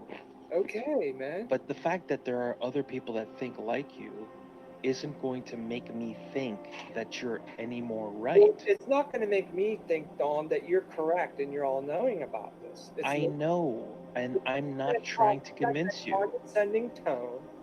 You're trying Fellow to man, talk to me like I'm getting emotional, and you're all calm and collective. Tom, it ain't. Fellow man, who brought up New Zealand? You did. Are you sure about that, fellow man? Yeah. Want to go through that again? Who brought it up? You brought it up with talking the influence about something, and that's what got me to say, okay, New Zealand, and I started laughing. No. We'll scroll back. Don't worry. I think it was just you guys were talking about something else, and you asked them, well, if you believe that, why? What about New Zealand? I think that's what you were asking them. I think that's how I remember it. But Yeah, me too. So do I. Talking about the mass graves. Yeah, the mass graves. No, I'm talking before that. I don't think it. We're came out talking before about that. fascism and dead bodies and the lack of evidence for gas chambers. Yeah, I think it was before all that. No, here's where you're mistaken, fellow man. Okay, now you're saying I'm mistaken, but you're not sure. No, I'm gonna tell you why you're mistaken. You think I brought up New Zealand earlier, but I didn't. What I brought up earlier was a synagogue shooting, and then someone thought I was talking about New Zealand, and I said no, I'm not talking about New Zealand. I'm talking about a synagogue shooting. So I never brought up New Zealand. Well, I'm just saying that's where it came from when you said New Zealand. I'm not saying you like. No, but you did transition from fascism to New Zealand. No, I didn't. You did. No, we were talking about the Holocaust, and I asked you why you can't see the difference between not believing in the Holocaust and can't believe in New Zealand. I do believe in New Zealand. I said, you don't believe in New Zealand. But I do. I said, you don't believe like we do. Like it didn't happen. Oh, well, I don't believe the way you do. No. Yeah. Who's we? Me, OJM, a couple others. There's a lot of us. That's sketchy, dude. I mean, watch it again. We tried to go through this timestamps, but you bailed out and started saying I can't watch these people being murdered anymore. Look, like I said, fellow man, I'm not trying to convince you, but it sounds like you're trying to convince me. No, I'm just saying, dude. Like, I just don't understand your logic between the Holocaust and something like an operation like New Zealand. Well, I know that you don't see how the two. The same people that manipulate this stuff. The same wizards behind this stuff. Fellow man, look, you just said that you believe JFK was assassinated somewhere else by some other means. Yeah, that's what I believe, but I never said I was sure. I never said that you were sure either, but it's what you believe. It's what you stated you believe. Yeah. I've never come across anyone until now that has ever told me something like that. Really? Ever. Wow. Really? There's others. Believe it. Look, there are people that believe in Bigfoots. Okay, man. Now you're trying to like discredit what I'm trying to say. Not at all. And that's like almost a GDL tactic. Not at all. I'm a Bigfoot believer, so careful. You telling me that there are other people that believe in what you believe in, if you think that that is a positive reinforcement of your credibility, you're wrong. I'm not saying you'll never hear me say you'll never hear me say that there's other people that believe what I believe in. Said that. Fellow man. I don't understand your logic. The amount of people that believe what you believe is irrelevant. You have to know that. It doesn't matter how many people there are that believe in what you believe in. Got that right. Yeah, that's kind of a good point. Even if you're the only one that believes in it and you really believe in it, then Yeah. go for it. You know? It is a weak tactic to try to prove your stance. Weak tactic? It is. The amount of people that believe what you believe is irrelevant. Dude. But it is kind of Fellowman. supportive. But yeah. Fellow man, if you can't understand why it's irrelevant, then I'm not going to be able to convince you of why it's irrelevant. Well, fellow man, you stand on your own regardless of what others believe in. So it doesn't matter how many other people believe what you believe. If you believe strong enough in what you believe, that's your thing. Yeah. Yeah, so it's no big Right, deal. but if he was the only one believing in it, prove that it would be a lot worse. That's You know what I mean? thing. He cannot prove I'm wrong, and I can't prove he's right. And that's I'm not trying to prove anything to you. But you're trying to like talk down to me, like, oh, No, I'm not. No, I'm not. No, I don't. Hello, man. I think if anything, you're the one that's been trying to finger wag at me. No, I'm just trying to understand you. Is that what I saw going across the screen? Cut that shit out. What's that? Fellow Is that man. what I saw going across the screen? Cut that Fellow finger man, wagging shit. this is what it boils down to is it bothers you that I believe the things that I believe in. You got to be honest with yourself. It bothers you, Don. You admit it. Come on, man. Be fair. Be fair. If I believe in something, it's met Fellow my... man, all I ever did tonight was try to answer your questions. Hey, the stuff that, like, I'm not saying I'm advanced or anything about what you guys think or whatever, but I'm sorry. There's things going on that's beyond your comprehension, and it's beyond my comprehension. And it's hard to believe what they're doing. You know, it's really hard to believe this stuff. I understand that. Look, you're a man that has beliefs, and you choose them. It's not just me. If it was just me, I would second guess it. Like, man, is it just me seeing this? Like, hey, is this... Fellow man, look, you believe in things that you don't necessarily require evidence to believe them. That's the bottom line, and that's fine. But you count on evidence by the powers that be that lie to you. I don't get that. Fellow man, I don't get it. That in itself, what you just said, is your opinion that you believe in, and that's fine. But you're telling us that, oh, they're lying to us about the 6 million, but you're not willing to believe that they're lying about something else. That's what I don't. I don't think he is. I don't think he's saying he's not willing to believe it. What he's saying is he just doesn't have the evidence to the contrary right now for that specific subject. And That is exactly right. Perfect. He likes to do that. He likes to make me feel like... Influence just explained it beautifully. I understand influence. I do. Yeah, I think that the thing is that he's not saying he believes the powers that be. And as a matter of fact, he even said that the definition of fascism isn't even a proper definition. Okay. Oh man, there are very few people that believe in what I believe in, and some of them get put in prison for believing it. So I can't say that lots of people believe in what I believe in. But again, that doesn't matter to me. Right. So you both have your strong beliefs, but that's okay because you're basing them off you take into account all sorts of other things, and he's also taking into account other things, but he's also taking into account they do give you at the time until somebody can prove otherwise. Yep.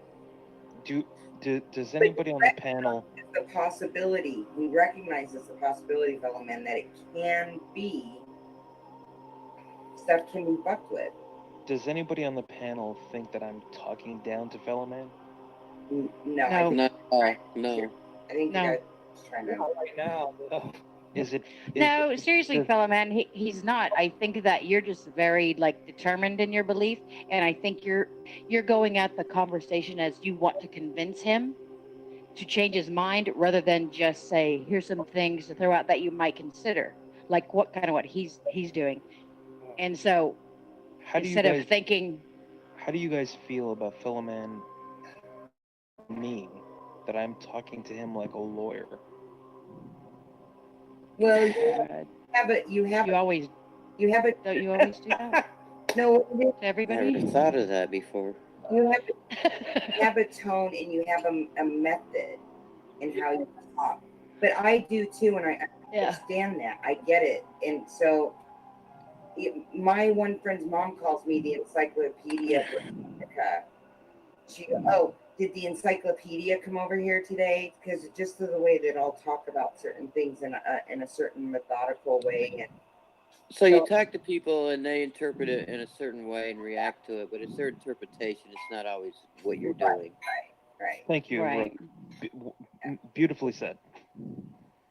But it is intimidating. In fellow man's defense, it is intimidating sometimes. It doesn't have to be. It don't doesn't. have to be. It's just No, you're right. Thank you, You're Rook, right. again. Beautifully said again, Rook. With it.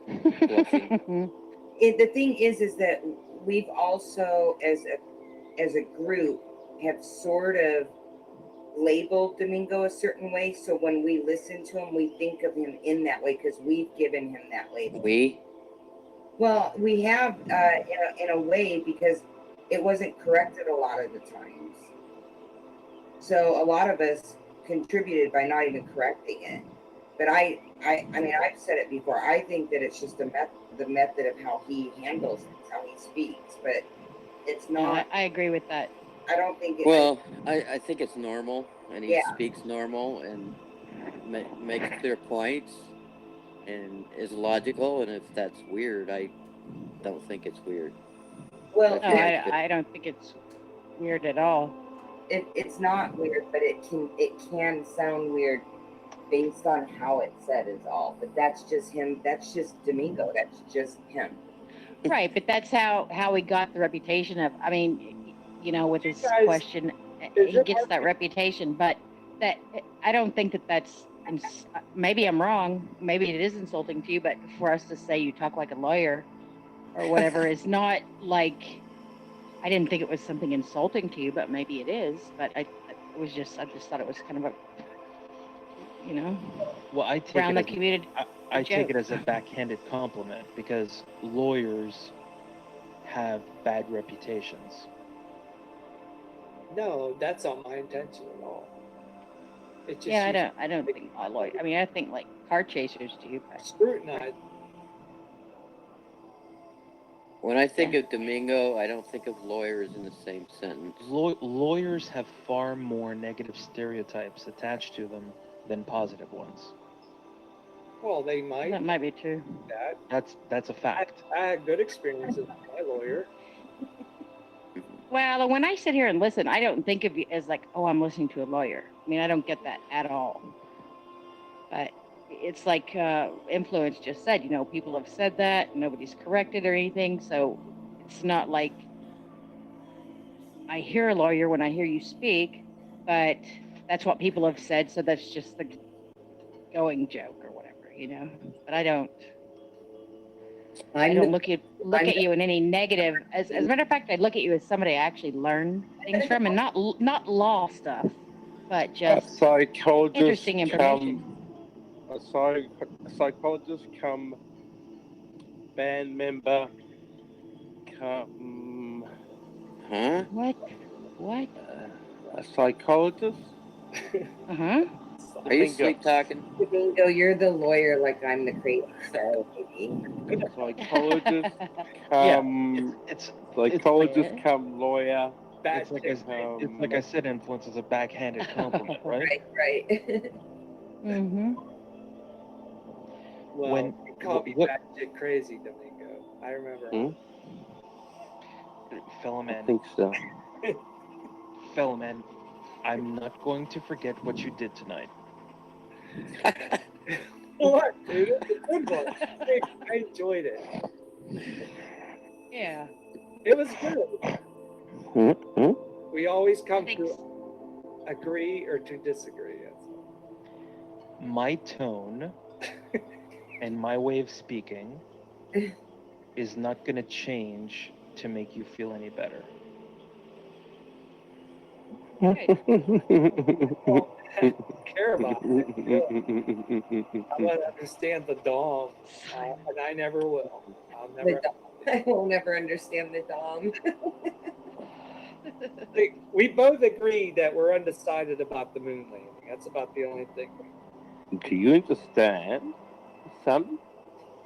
Now, there is a perfect example, fellow man, of something on which I am not sure.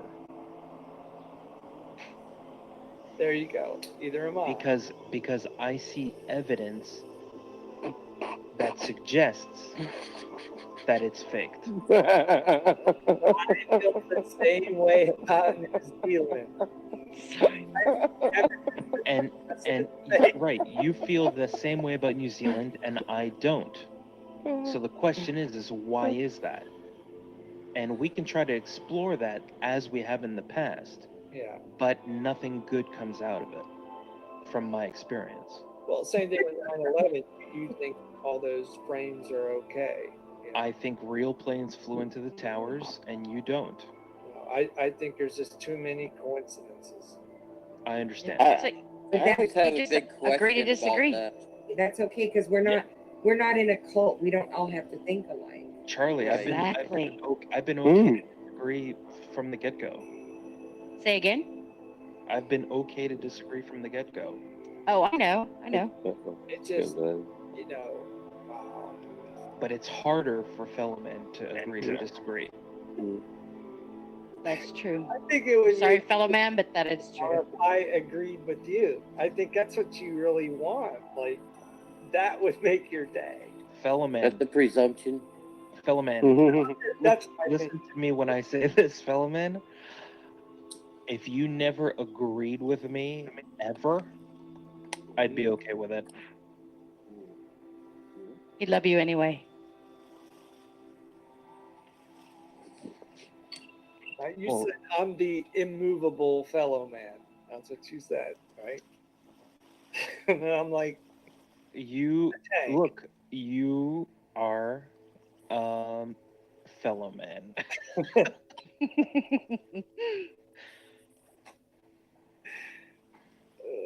I'm not going. I love you guys. I'm not going to take it to the dark place.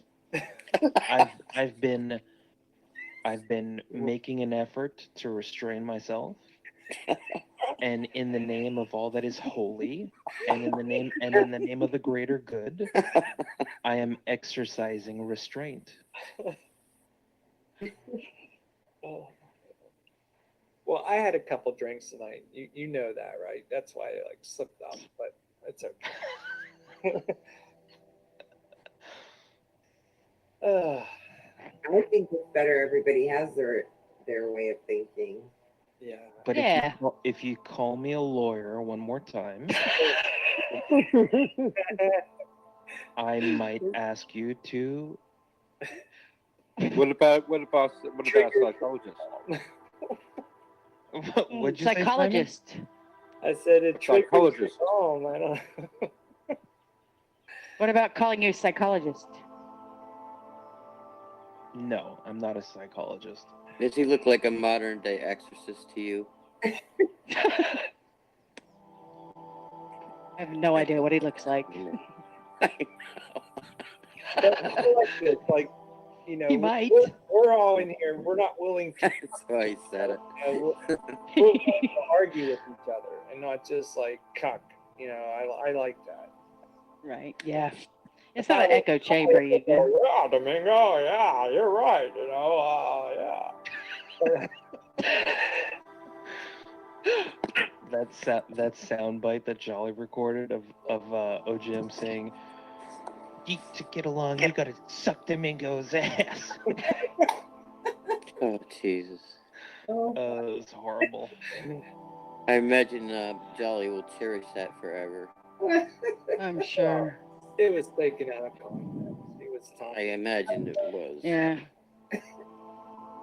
It was cringeworthy, for sure. Sound bites.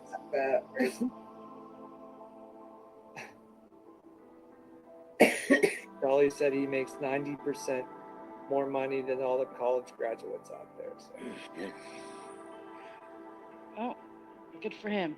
I'm not really gonna comment on that, I guess. Like, what can you say? Prove it. That's back to the money-making wedge thing, so. Yeah. And you should be able to afford a maid to dust all those trophies off. All about material.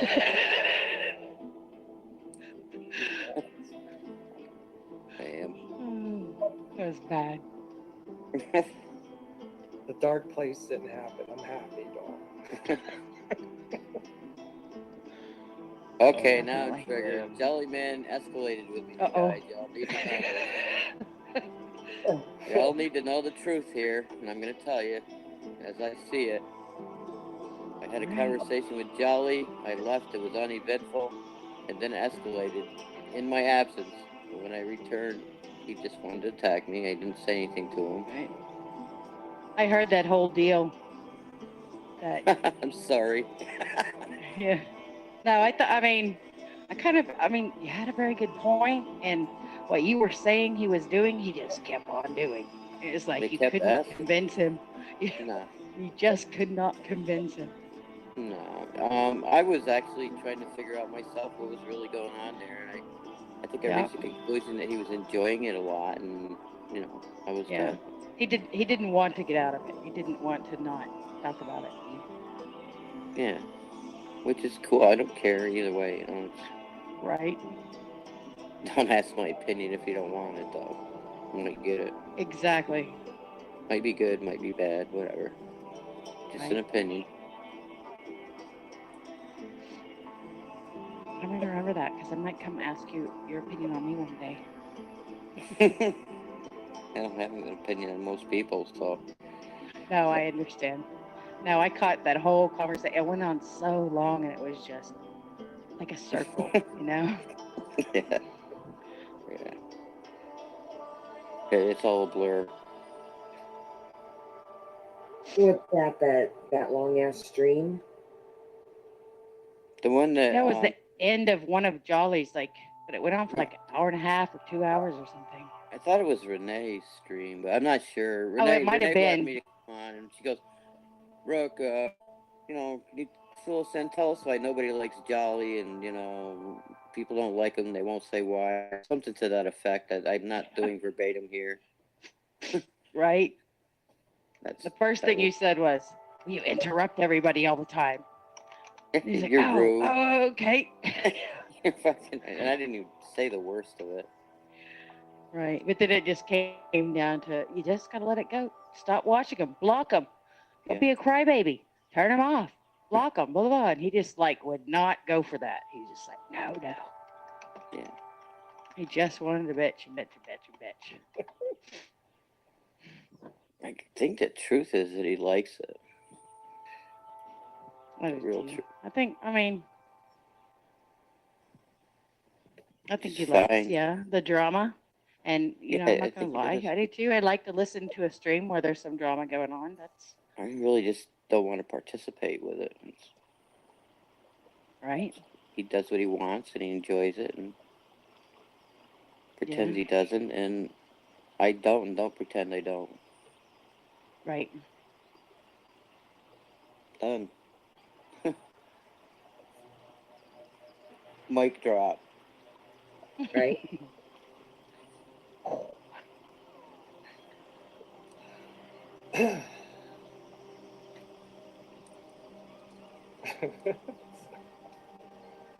Simon, are you still there? It's not. Simon sounds like he's had a little bit of a buzz. Yeah, I bet he's on some good pain meds. You know that bill that they passed about anti-Semitism and hate speech and all this horse shit, right? Right. Mm-hmm. I got wondering because, you know, Semite, what is Semite exactly? I mean, I know they try to say it's Jewish, but go ahead. It's supposed to be like far Middle Eastern or something, or middle. Well, It it covers actually more started, than just Jews. right. I started looking into it, trying to find out, well, where did the word originate and how was it Oh, yeah? used? And it was related to people who spoke what was considered Semite, like Semitic languages. Mm-hmm. Yeah, I was delving into it, you know, and started finding a whole lot of stuff. But it, you know, only in the most recent stuff, and a lot of it's been edited. As you probably all know, Wikipedia gets edited a great deal by certain Right. groups. And but the recent stuff always tried to say it was relating to Jews, and it's not really relating to Jews, and that's not how it originated. Right. Right. Yeah. And so, what did you find out about how it originated? What did you? I mean, did you? Well, I got a bunch of articles that I got. I haven't thoroughly gone through them yet. I think the one that went back and started was like in 1800s. Hang on, probably have it right here, bookmarked. I mostly skimmed them, trying to find as much material as I could, and I was basically throwing out crap that's revised. But it's a major branch of the Afro-Asiatic language family. Afro-Asiatic. Yes. Mm-hmm. And Okay. let's see. Hebrew, Arabic, and Aramaic, Phoenician, Akkadian. Semitic languages: Amharic, Arabic, Aramaic, Syriac, Akkadian, Hebrew, Maltese, Tigrinya, I don't know how to say that, I never heard of that language, Phoenician, etc. So there's even more. Mm-hmm. So it's ever pertaining, Semitic is ever pertaining to the Semites or Semitic people of these languages, or who are associated or speaking these languages, of or pertaining to descendants of them. And then it tries to jump into being descendants of Shem, the eldest of three sons of Noah, so I had to pass that crap because that's trying to narrow it down too much. But, you know, it was pertaining to descendants in the division of Caucasian race, which included Arabs, Jews, and related races. But the first time it was actually used, that I found so far anyway, was by someone called J.G. Eichhorn in 1817. And it was talking about the closely allied peoples represented in biblical Wait, time. the what people? Say that again. Arab and Ethiopic. Okay. Closely allied peoples. Okay. So there's a great deal in that area of closely, what they're saying, closely allied peoples, which really kind of seemed like a no burger or something, a nothing burger. So I looked into that, you know, I found related to language, and then I went looking about, okay, so what are Semite people? And it kept coming up with a number of people speaking any group of related languages derived from a common language. And, you know, I had a little trouble finding exactly what common language they were talking about. Did you find it though? Not yet. I found that it included Arabs, Akkadians, Canaanites, Hebrews, Right. Ethiopians, Armenian tribes in Mesopotamia, the western coast of the Mediterranean, Arabian Peninsula, and the Horn of Africa. They've all been proposed as possible sites for their origins, which are prehistoric, whatever that, you know, prehistoric, right? Before history, right? Right. for the prehistoric origins of Semitic-speaking peoples, but no location has been definitively established. Yeah. So it's not just Right. covers a lot of territory, a lot of people. Exactly. I think I'm gonna, go through all the stuff that I have and actually maybe put something up. Yeah, that'd be interesting if you. Okay, yeah. And I probably will. It was so annoying to me, it triggered me. And that was the end result. A lot of times it takes a little bit of triggering to get. Well, it's been bothering me that they keep saying this and using Yeah, it it now. actually has me too. All right, and it's passing laws now, and it's Yeah. just a bunch of shit. It needs to be torn up and flushed. Hmm. And I think with them saying anti-Semitic and thinking, and a lot of them thinking that it's just Jews, ends up covering a lot of other people that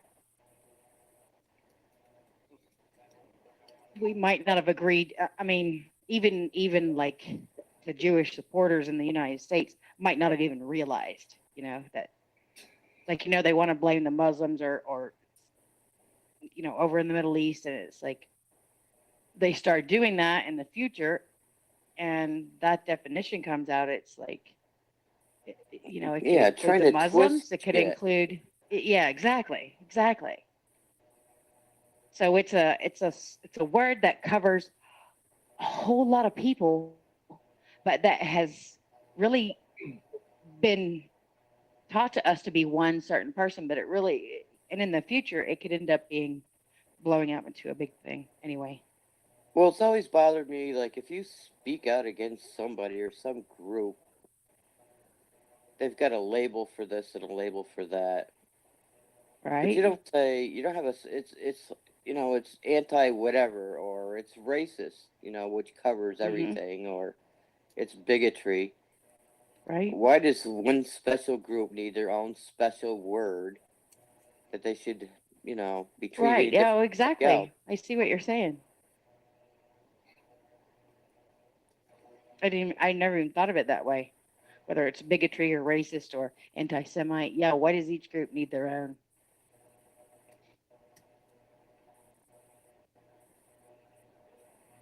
In Europe, the word fascist became that word. What anti-Semitism or anti-Semite is in North America and throughout Europe, it was you Nazi, you fascist. Right. Applying to anybody that. Oh, really? To corral and label, right? Well, the left even was now using Nazi and Hitler. He's Hitler. He's a Nazi. He's a fascist. These are terms that have become secondary. They've become used as weapons. They've been weaponized. Flamethrowers. Right. Yeah. But they've almost been like meant to be the same thing. Just like I asked you earlier, like what's the difference in Nazi and fascist? Nazi, in my opinion, is a pejorative word that was created to facilitate the post-war narrative. It became a Nazi? useful insult. Yeah. Like card-carrying communist or something, but yeah, commie, Nazi. Yeah. Let me ask you guys, what do you think about the group Antifa who goes around saying they're anti-fascist and they are acting in a very commie way? Good question. People accuse them of being fascists. Right. Which is ironic. Yeah.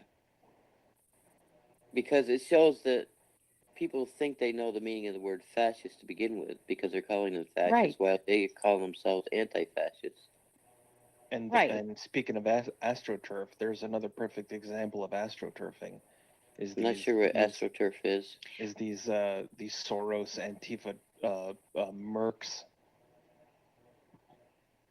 Okay, so what is your opinion on them as far as like? It's a fake playing field, Rook, like an AstroTurf. Like it's Oh not yeah. us. AstroTurfing is the a disingenuous, a fake grassroots movement. Mm. It wasn't organic. It was actually something that was Paid um, for. paid Like the for, put GDL. together, artificially put together, real quick, and is backed by lots of money, but meant Lots of to be money. meant to look like something like Organic. like Coney 2012. That was an AstroTurf. You know, the Antifas, the um, another great example was in the Al Jazeera documentary chronicling the Jewish lobby in the States. They captured on hidden camera astroturfing in universities through the Jewish lobbies. They would pay students to go and be pro-Israel and be anti-Palestinian, even though they didn't espouse these ideas.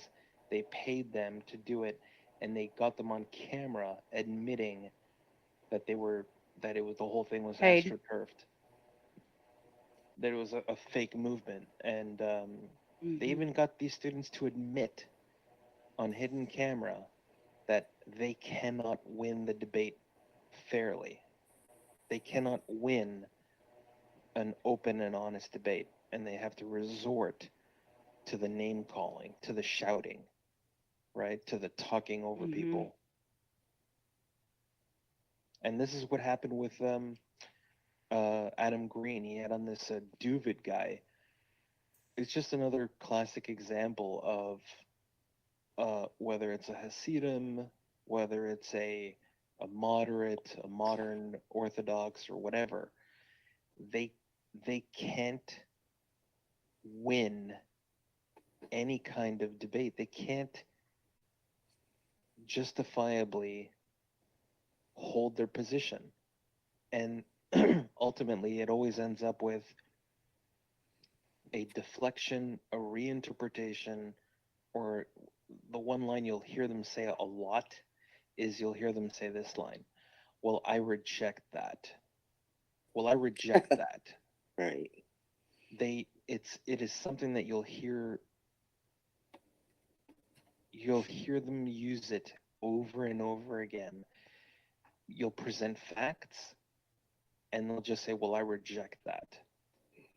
You're talking And- about presenting facts to Antifa, or who are you talking about? Anyone in the? I'm No, sorry. I was referencing the Adam Green had a. Oh, okay. He was trying to moderate. Well, I mean, he wasn't exactly being impartial and objective. It was kind of a 2-on-1, but it was this Jew named Duvid and Christopher John Bjorkness and Adam Green, and they were just basically talking about they were talking about Judaism, the Talmud, Jewish ideals, Jewish supremacy, and it was the same old bullshit. Mm-hmm. It was. So, what is your take, it was 2 Domingo? hours What is your long, take but on Antifa, as far as being anti-fascist and all that, and them? Well, they have like a mercenary wing that's paid for. These are just paid thugs. They're meant to fuck shit up. Right. Come out and raise hell. Yeah, they're dressed in black. They cover their faces. They're mercenaries. Mm-hmm. They're just like when cops infiltrate a protest and the police will be the actual violent provocateurs in order Right. to give a justification for arresting and dispersing the lawful group, the lawful protest. So you get a handful of paid shills, and then they get a bunch of dweeby followers. Sound familiar, guys? Yep. Anyway. People who just don't get any of it all, just following. But you got these people going on the street and acting violence and others. What do you think about that, and what do you think is the solution to it? Anybody? I think that it shouldn't be. I think it should be against the law. Okay, we have the freedom to speak our voice, to protest, right? We have the freedom to do that, to go up and yell and scream and whatever. I think it should be against the law to make money off of yelling and screaming and protesting. It should be what you believe in your heart, what you want to do, what you want to change. You get that spirit, and you've had enough, and you want to go out and you do it.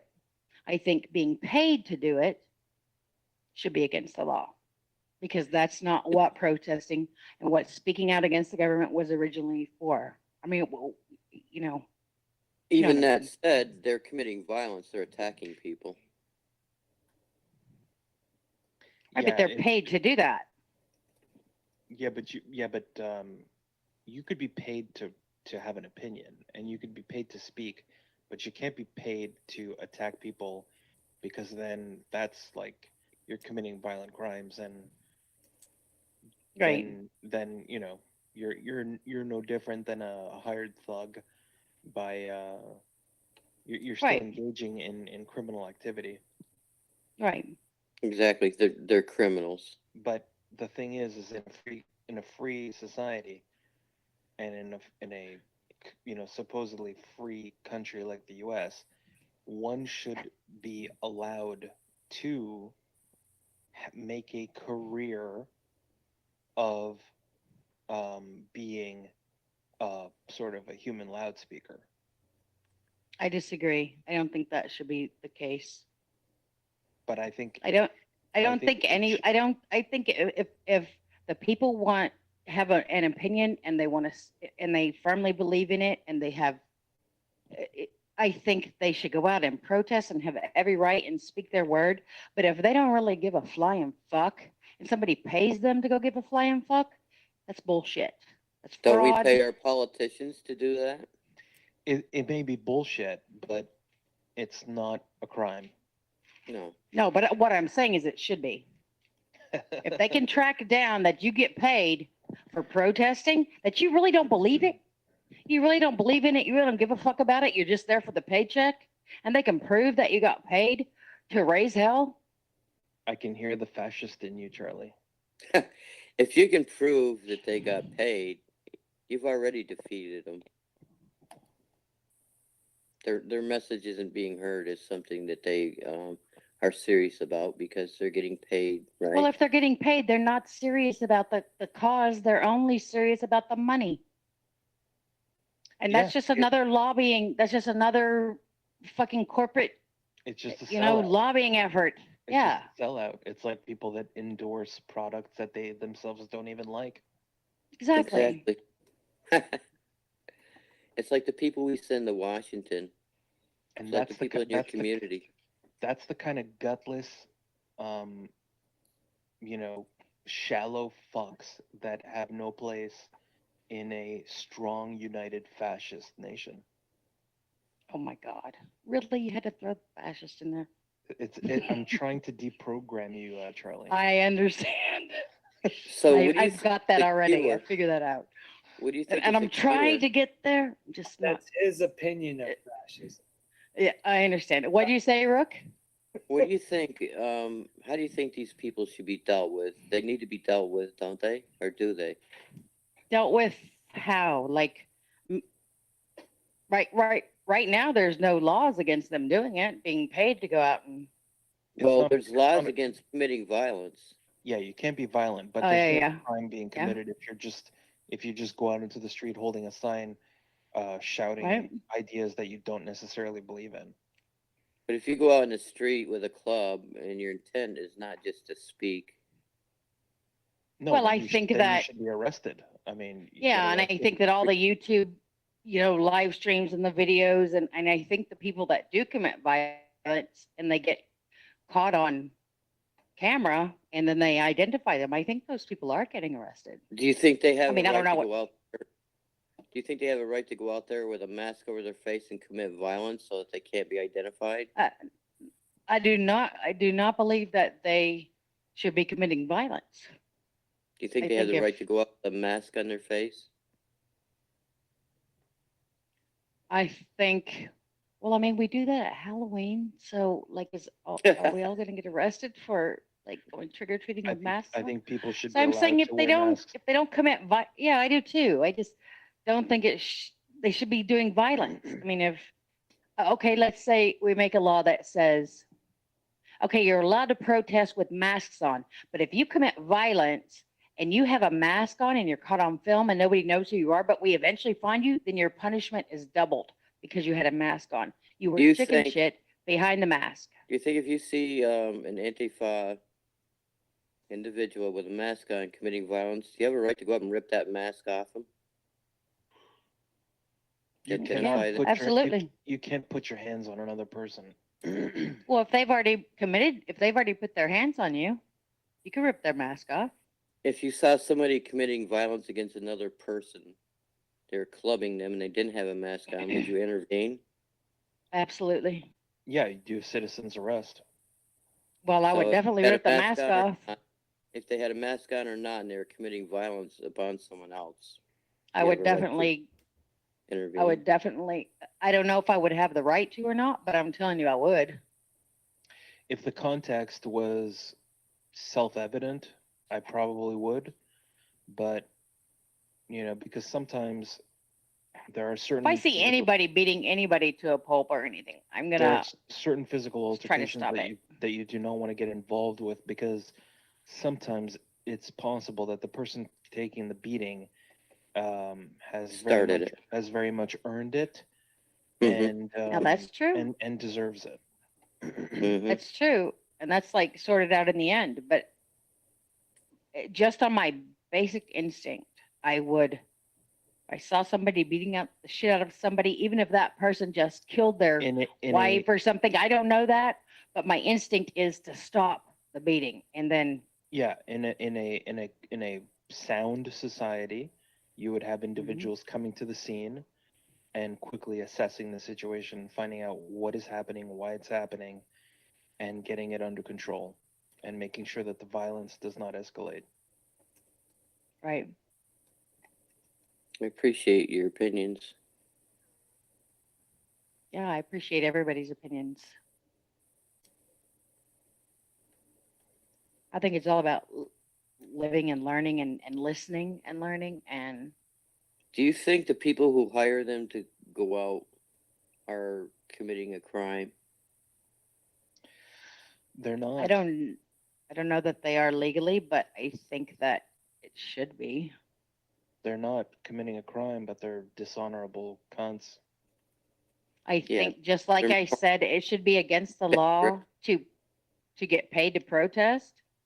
I think it should be against the law to pay somebody to protest. So what do you think is the best way to fight it? You'd have to go into their financial shit. I mean, laws have to change. I don't know. And you have to get money out of politics, and you have to change monetary policy, and you have to change the way the money system works in the country at the root. And all of those things, as soon as you try to change them, you're going to be facing hostile resistance from outside forces. And then that's when you got to pick up guns and get ready to fight. But you got to stay the course, stick to your cause, and root out I think the corruption. first thing is, I think before picking up guns and all that is to attempt to change the laws and to like voting for your local senators. To guns up there? Do you have a gun? Can you protect your home? Me? There is no Second Amendment in Canada. I understand that, but is there a different kind of Are you allowed to have hunting rifles? a different kind of law that you're allowed to? You can apply for a permit to own a firearm. Not a weapon, not for self-defense. Not for self-defense. Wow. Do your cops have guns? Yes. Wow. Yeah, that's amazing. Because I don't mean to bring up, but what I learned from Yaxley that I didn't know was that in England they don't have guns, but the cops don't have guns either. That's what he said. They took Australia's guns too. The patrolmen don't carry them, but they will be able to pull a rifle. They will be able to pull a firearm out of their car if they need it under, extreme. But they don't have it sitting on their hip. That's right. They do not carry it on their individual. Yeah. Well, that's, they'll something. take down knife wielding maniacs in the UK and arrest them. Whereas in the States, They'll shoot them dead. They'll just shoot you dead. Yeah, immediately. Yeah. Yeah. Live and No learn. questions asked. What'd you say, Rick? What do you think about that? I'm asking you, Charlie. What do you think about that? About the fact that they'll shoot about if what somebody exactly? Knife. I think it's disgusting. I think that long time ago cops had, they used common sense and they weren't trained. They didn't go to training, and they just used common sense. They knew their communities, they knew the people, and there was not this whole agenda of, okay, like, let's say inner cities, urban areas. These guys got all these guns and stuff after a certain point, and I think the cops were also, I think they were trained to be like, okay, everything could be a weapon. They want you dead. And I think the people on the streets who had all the guns were like, the cops are the enemies. And I think there became this big, Well, let's say battle. Let's say you're in a crowded street. Uh-huh. And some maniac is wielding a machete, swinging around wildly and menacing people. People are jumping out of the way. The cops show up. Mm-hmm. People are standing. I've actually been in that situation. People are okay. People are standing everywhere, and machete.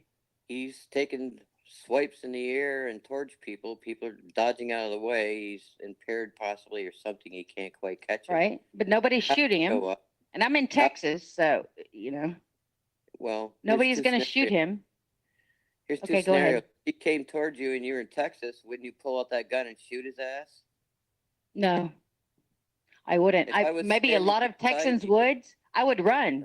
No, I would run beside you, and there's a crowd. You can't move. You're crowded in. He's coming at you. And I don't have any way to run away. Yeah. But I have a gun on my hip. Yeah. Yeah, I might. If that's my only defense, and I can't run, and I can't, because machete is only going to stretch so far. So if I can get out of that distance and stay out of that distance, I'm not going to shoot him. Well, you're in a packed area.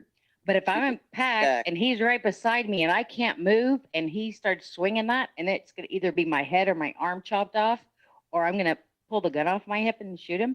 And yeah, I'm probably going to do that, but I'll probably shoot him in the arm or shoot him in the hand in the hands that are holding it.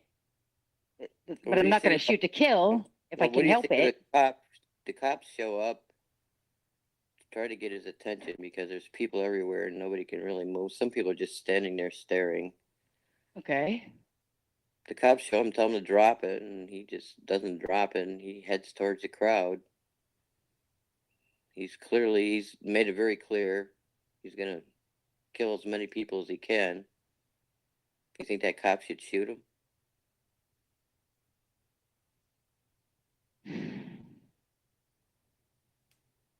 Well, I would think that by the time the cops showed up, the crowd would have got the fuck away from it. Well, these things just happen instinctually. Yeah. Right, but I understand. But when somebody's swinging a freaking 24-inch freaking blade around, people tend to run, right? And they push and shove, and some people might get trampled or whatever. Right. Charlie, so- Rook, But they're Yeah. gonna run away from him. I posted a link in the Hangouts. You guys need to Okay. watch this video. It's Cool. 3.5 Okay. minutes. All right. We need to watch it right this second, or okay. I think you should, considering what you're Right. talking about. I'll post it in the Okay. chat for everybody else to watch as well.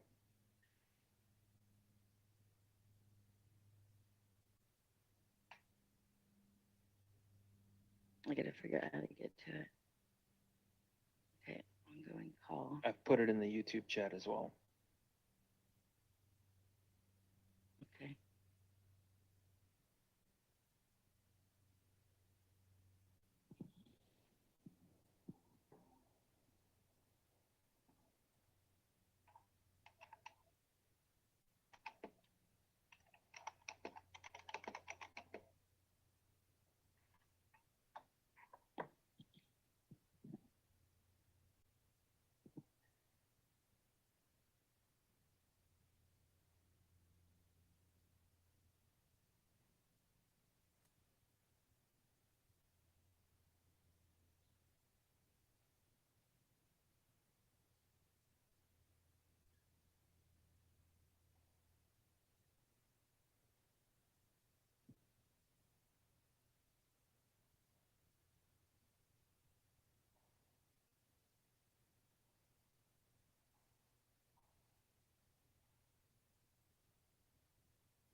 Whoa, Dom, there's something far off with that video. Hold on, I'm not done yet. They Can y'all wouldn't- hear that? Can you hear the video from my? Philomen, don't get emotional. Just let them watch it. Holy shit. Please, please, put the knife down. Oh my God, it's kind of carried on a little bit far.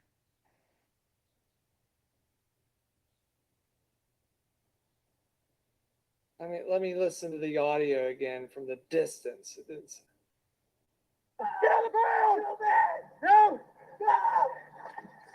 Yeah, that was uncalled for. No.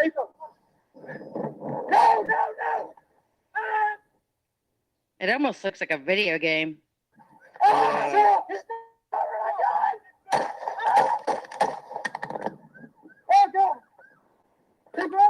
Are you good? Damn, they shot him how many times? It almost looks like a drill. This is a drill. Yeah, but regardless if it looks like a drill or not, just let's say it's real, okay? Do you see how Philomen has an automatic inclination into believing that it's fake? Well, that was disturbing. Hang on. I gotta turn this off. All right, now what'd you guys say? Put the knife down, please, man. Oh, it's still going. Just go ahead, watch it. I already did. Put the knife down, please. Why would Now, they? He's still walking at us with a knife, not Why following would they him. go after him in the first place? He just has a knife and they have guns. Put the knife down. I don't get it. Put it Why- down. On Macon Highway now. Please, no, man. I've never All seen. right, so Hey, let's. Domingo, what's your question after watching that? Put the knife down, please. Philomen, can you Put it down. 1, 2, 3, 4, 5, 6. How many shots was that? Okay, That's a lot of shots. Philomen, can you mute it? shots fired on the ground. No blood. There's plenty of blood. There's plenty of blood. Just yeah. after 4 or 5 shots. Let's you just, get up. Fellman, Fellman, can let's you just stop the video? look at it like it's real, okay? Let's just answer questions like it's real. It is real, Charlie. It's a documented Right. Oh, case. I'm just trying to It's a get fellow man documented to case. not. Yeah.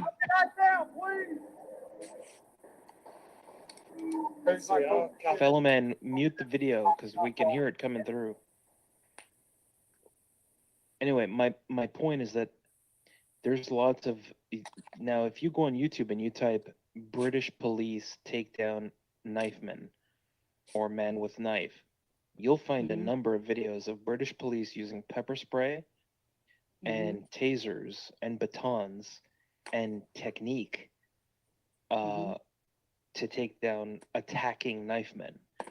Now, here's the thing about this particular knifeman that you saw in this video. This is a suicide by cop. Now, he wants the police to kill him. Oh my God. They know this. Right. He seemed to. He was like, do it. Yes, right. Now they know this, which is why they're always backing up and they're nervous and they don't want to have to kill him. But because they're trained to use their guns, they have to use their guns. Now, here's the thing about a 9mm bullet.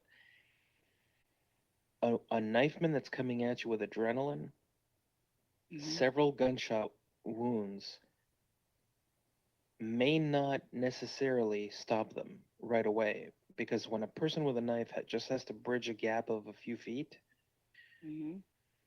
this video is a perfect example of how bad things can go. So one of the cops panics with his taser gun at the end and ends up getting in a chokehold. Now, if that knifeman wanted to murder that cop, he could have, but he didn't. He literally waited for the cops to kill him. He went for the guy's gun. He was reaching for it in order to give. But I think he could have been police stopped. to kill him. Right, he gave him way no before choice. then. Yeah, he had the cop's gun. Rook, he had the knife. He could have plunged it into that cop's neck. Right, he wanted to be killed by the cops. Yes, exactly. But he also wanted to get a gun. Now, if he's got a gun, is he going to shoot at the cops so he can get killed? Yeah, probably. He's doing everything that he can to justify without a gun. To justify getting killed by the police. Right. And he's not dead, so he goes for the gun. Now, if he was allowed to fire that gun, he could have went somebody's window, even though he wasn't, Now, here's the thing: trying to kill a cop. When that cop fired off all those rounds, a lot of them scattered. But if all of those shots hit him dead center chest or in the head, he would have dropped like a sack of potatoes and he'd be done. Right. But this is just, this shows how dicey things can get. Yeah. He closed the distance between himself and that cop. Yes. That's why they kept the other ones. Yeah, that's why they all kept backing up and kept their guns in drawn. self-defense classes, in good proper self-defense technique classes, everyone knows that when it comes to a knife, someone holding a knife coming at you, even they can bridge a gap of 20 feet before you can get your gun out of your holster, aim it properly, and get effective shots off. You have to learn how to defend using your hands first. And that's where that cop panicked. He had his taser. He couldn't deploy his taser. He panicked. He extended one arm out and he just froze, man. And the guy with the knife took him down, had him in a headlock. And dude, if he wanted to, he could have plunged that knife into that cop 5-6 times. Could have killed that cop, let him live. Why didn't they rush him when he dropped the knife? Because they knew that he was, first of all, they don't rush him because when he's down, they're trained not to approach because that person, they could be playing dead. They could be playing hooky. And then when you move in, they lash out. And this is why they'll tell them, put your hands behind your back.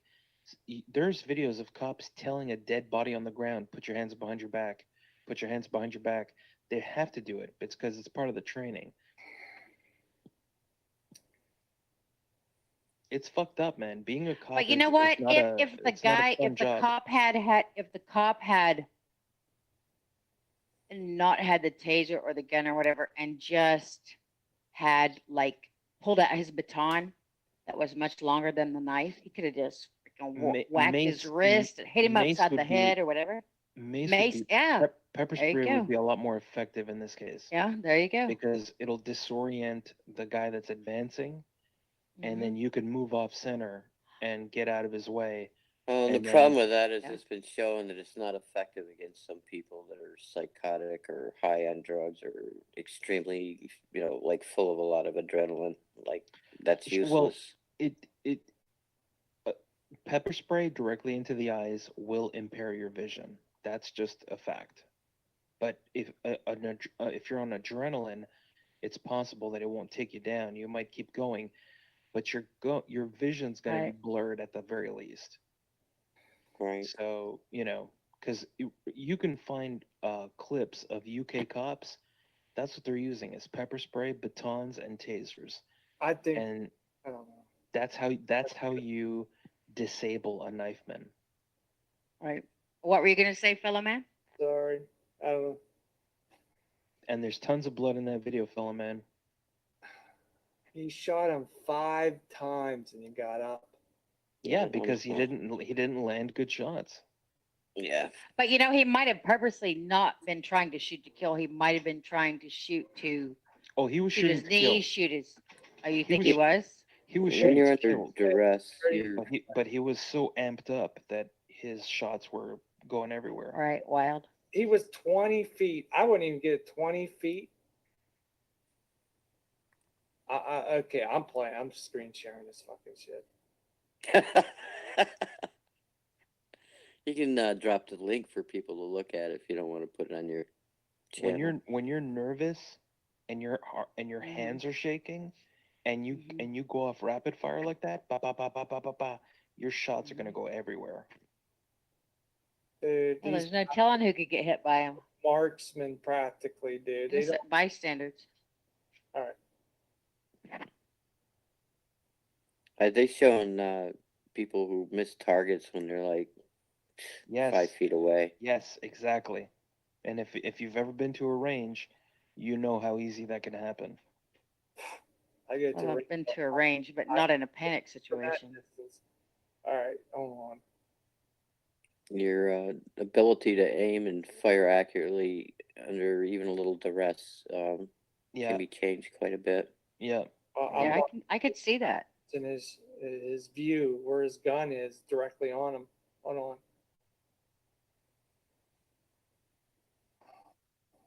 But isn't it funny though how fellow man Man thinks everything's a hoax. Say it, Ron. he has No, he no. has a natural They have no inclination. natural instinct to believe everything's fake. No, I think He has a natural inclination towards suspecting that there's some fakery. yeah. Well, that might be a safety thing. That might be a self-protection, Yeah, it's a knee. There's not. There's not necessarily. It's not a necessary to knee-jerk say that's a bad reaction. thing. It's a knee-jerk Yeah. reaction. No, it ain't knee jerk. I watched this guy shoot. I'm like, there's something ain't adding up here. That's my knee jerk reaction. Was okay, let's watch him shoot the damn guy.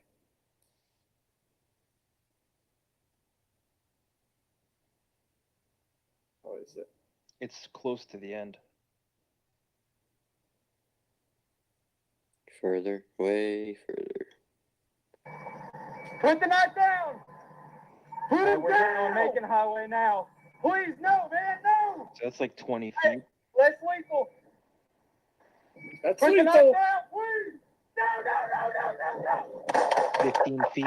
Dude, 20 feet! Shots fired! Shots fired! Yeah, if you can't, Guy falls and rolls. because of the depth of the camera, look at the No! What? He's in the middle of the road right now. Taser! No! One lane. Boom. See, they made the mistake of using tasers after firing shots. Yep. Well, those shots didn't miss.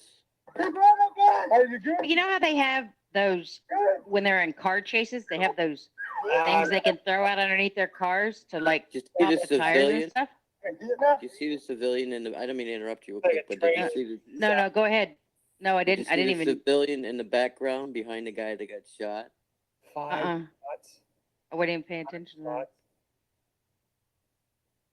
Show those last. The civilian walking on the yard behind him. We'll see. All right, let's go back. No, let it. Dude, Right after this. no way he missed. Wait, let it keep going. Shots fired! Break it up! Shots fired! Central shots fired! Break it up! Hands behind your back! Hands behind your back! Ah, no! Get on the ground! Get on the ground! Oh man, he hit him, but he didn't hit him with lethal shots. Right. They have a knife there. Yeah. Let it go. Let it go from there. Yes. Hands behind your back! Hands behind your back! There's the knife. Like 4 steps that he just took right there. No! Get on the ground, man! Taser! No! Middle of the road, 1 lane, 2 lanes, 2 Yeah. seconds of that. You can No, be sure. I have to take Look. elements. It seems a little fake. See the guy in the background? Come on. Yeah, I did. I see him. You can be sure that this video is going to be used during training exercises. with police. Activity training. So what? How did the guy end up finally on the ground after the tase? You gotta be kidding me. What are you saying, fellow man? Dude, if he got shot, you go down. No, you don't necessarily. You watch too many movies. Yeah, this is what I've been telling fellow man. Like he thinks what happens in movies is like reality. Dude, see, here you go with your fucking shots, Dom. No, it isn't, dude. You don't. I'm to blame for that. I'm sorry. I Yeah, I don't think it's not meant to be a shot. It's just conversation, fellow man. Fellow man thinks this is a movie. No, Dom. Fellow man, No, there's a he video said he- of a cop getting shot in the neck, and he's holding the wound with his hand as he's calling for help.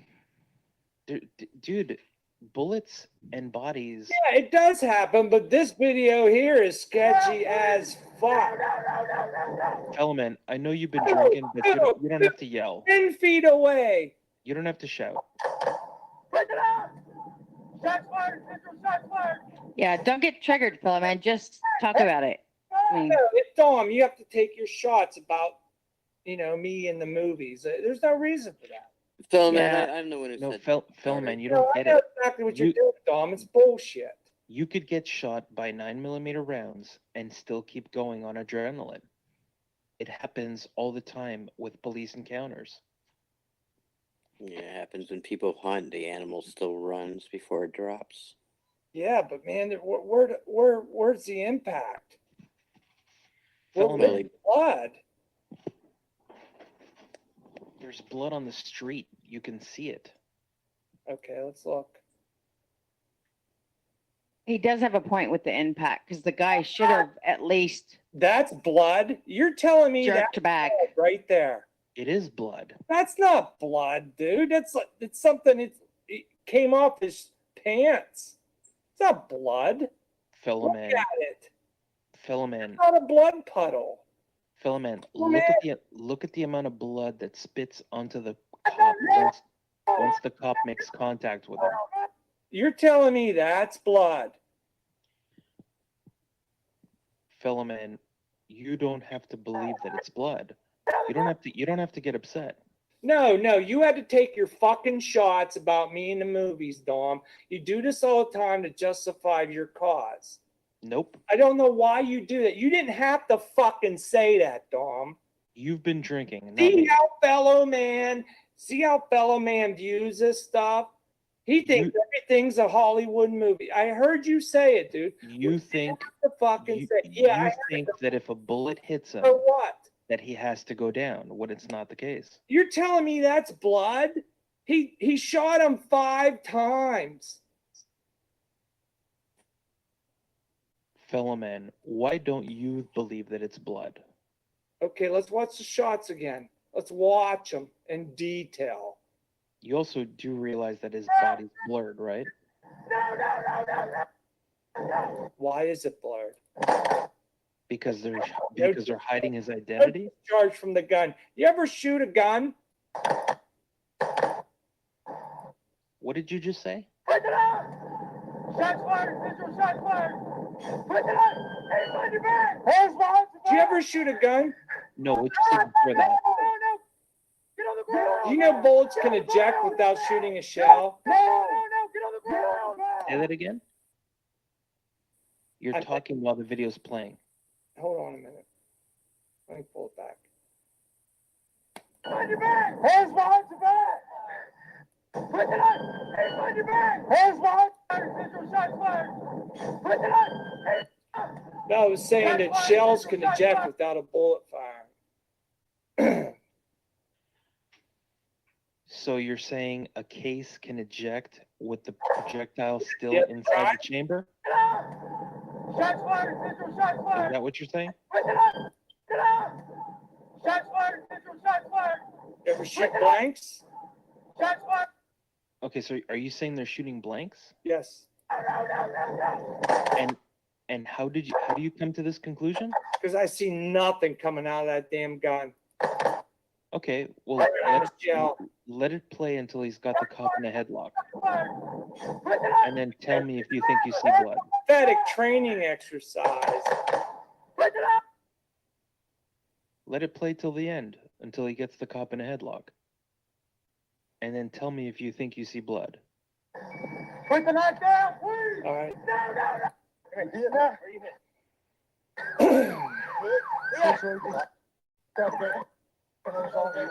You've skipped it.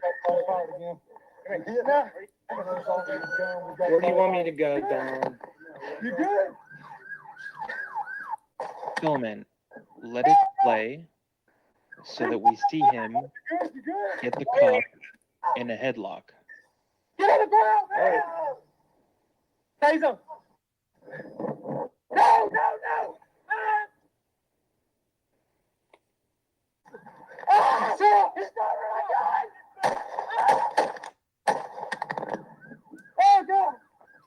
Did you not see blood all over the guy's arms when he grabbed a hold of the cop? Let me look. Are you good? You good? You good? Oh, God! No! He's got it! No! Hold on, let me pause. It's hard to pause it. Right there. Yeah. Do you see blood? There's something on his hands, yeah. But it's not blood, right? It must be jelly. I don't know. In his elbow and the other arm. It must be marmalade or something, right? Just appeared out of nowhere, right? Yeah. It's cherry syrup. It's marinara sauce. Quit it. No!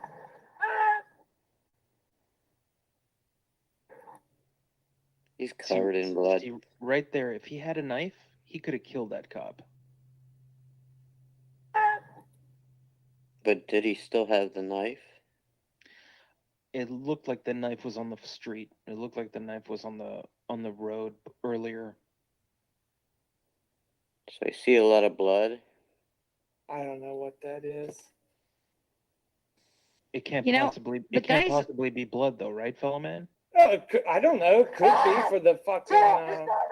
Could be, but tell me this: how, if he's already shot and wounded, how is he taking a perfectly healthy cop down? Like, how can that cop not outrun him, not You ever known outfight anybody- He's already any war wounded. veterans? Because Have you ever that known cop- any war veterans have been shot and heard about it? Well, we're not. Oh, this is not a war veteran. What, Domingo? That cop is panicked. That cop is helpless. He should have turned around and run like a motherfucker. Yeah, but Charlie, Helpless? you don't always react the way you think you're going to react under these situations. Well, isn't your first instinct if somebody's coming at you to fucking run? Sometimes And he's your first- wounded. Charlie, sometimes your first instinct is to Why was freeze. his gun drawn? No! Why did he put it back? I think Yeah. he was the guy with the taser, wasn't he? Yeah, that might have been a taser, but Yeah, still. the cops fucked up. See that taser gun right there? They decided to tase Right. when they had already fired shots. Once you Right. start He's firing, already been hit. He's already been hit. once you start firing shots, you got to keep shooting until the guy stops. But this guy was on. Cox. What'd you say? Daniel Cox says some of the videos on that police activity channel are suspect. There's other ones. Well, I'm just saying that if the guy's already shot and wounded and he's coming at you and you're a perfectly healthy cop with training and everything, you should be able to keep your sense about you and not be put in a headlock with a guy by a guy who has no.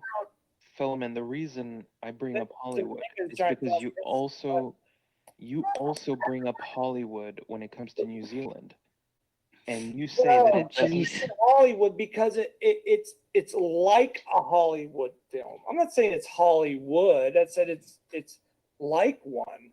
They tried to make it look real and they didn't do a good job because trying to make something look real is hard to do. No, but Philomen, this is what you're not getting. If you're trying to make something look like a Hollywood movie, then by default, you're not trying to make it look real. They weren't trying to make it look like a Hollywood movie, but that's what I'm seeing. They were trying to make it look real and they didn't do a good job. Hey, I don't think that was fake. I will look at the other ones. I don't think that was fake, but I think it was definitely untrained. Look, these are documented cases. I mean, this is a real person here. People train and train and train. It doesn't mean they're going to be a robot when something happens. No, you're right. I get that. But come on, if a guy's running at you and you're panicked to death or whatever, Charlie, the guy's. do you know how many videos there are on YouTube of female cops that are pointing their gun at a suspect that is being handcuffed, and the woman and shoot them? Cop accidentally pulls the trigger out of nervousness. Yeah, no, I've seen. Yeah, no, I've seen those. I have. Yeah, they will accidentally kill people because they forget to take their finger off the trigger. Mm-hmm. Yeah. In these situations, man, I was willing to go into this saying, "Hey, this might be a cop video," and then after I watched it, I'm like, "Oh my goodness, you got to be kidding me!" Because I've seen other videos that were pretty yeah, but fellow man, you do see now though that your response is far more emotional than anybody else's. No, you try to use that against me because I know what you're going at, Domingo. I'm not You're trying to justify yourself from the 9/11 shit that you went through with me, and I'm not using it against you. Yes, you did. You I'm didn't simply mention the Hollywood bullshit to me. I'm simply pointing it out. You didn't have to do it, but you did. Fellow man. Oh man, looks at this as a Hollywood video. Do you guys see this? That's exactly what you did, dude. You didn't have to do that. So you're taking a hit for that, Dom, because I'm the one who said he watched doing Hollywood movies. Well, I didn't say Hollywood, I said movies, but... Ooh, you shit stir. Shame on you. No. Look, I apologize for it, but... He brought up Hollywood when we were in the New Zealand debate a long time ago. I know. He's the one that made the analogy. He said they're trying to make it look like Hollywood, but they're sucking at it. When did I say that, Dom? You said that New Zealand looked like a failed Hollywood When movie. did I say that, Dom? Did I say that tonight? You did. Before you made your insult? I think not. You said New Zealand, they tried to make it look like a Hollywood movie, but they weren't good at it. And then I retorted with, if you're trying to make something look like Hollywood, that means you're not trying to make it look real. I mentioned that before you made that insult toward me tonight. fellow man, it doesn't matter when you said Oh, it. see, now you're caught. See what No, you... no. You didn't It have doesn't- to bring it it. doesn't, I mean to it bring up doesn't matter when you said it. The point is that you believe it. the point is you believe bullshit. There, you see? That's why you're emotional. Oh, see? Who's judging who? Yeah, I'm not judging. Nobody's judging. Telling you what you're doing to me. You didn't have to make that fucking insult. Just don't drink when you live stream. Oh, come on, Domingo. I had a couple drinks tonight. Whoopie dang. Don't you? Whoopie dang. Fellow man, if you're This getting is you. angry, it's on you. It's not on me. You had to make the insult, and then you're trying to like, oh, look at fellow man. He's crazy for thinking this. Fellow man, You're trying to tell me that's blood on the freaking road? You're freaking crazy. look, man, you can call me crazy. You can call me a lawyer. I'm not going to react the way you react when I say that you think things look like they do in movies.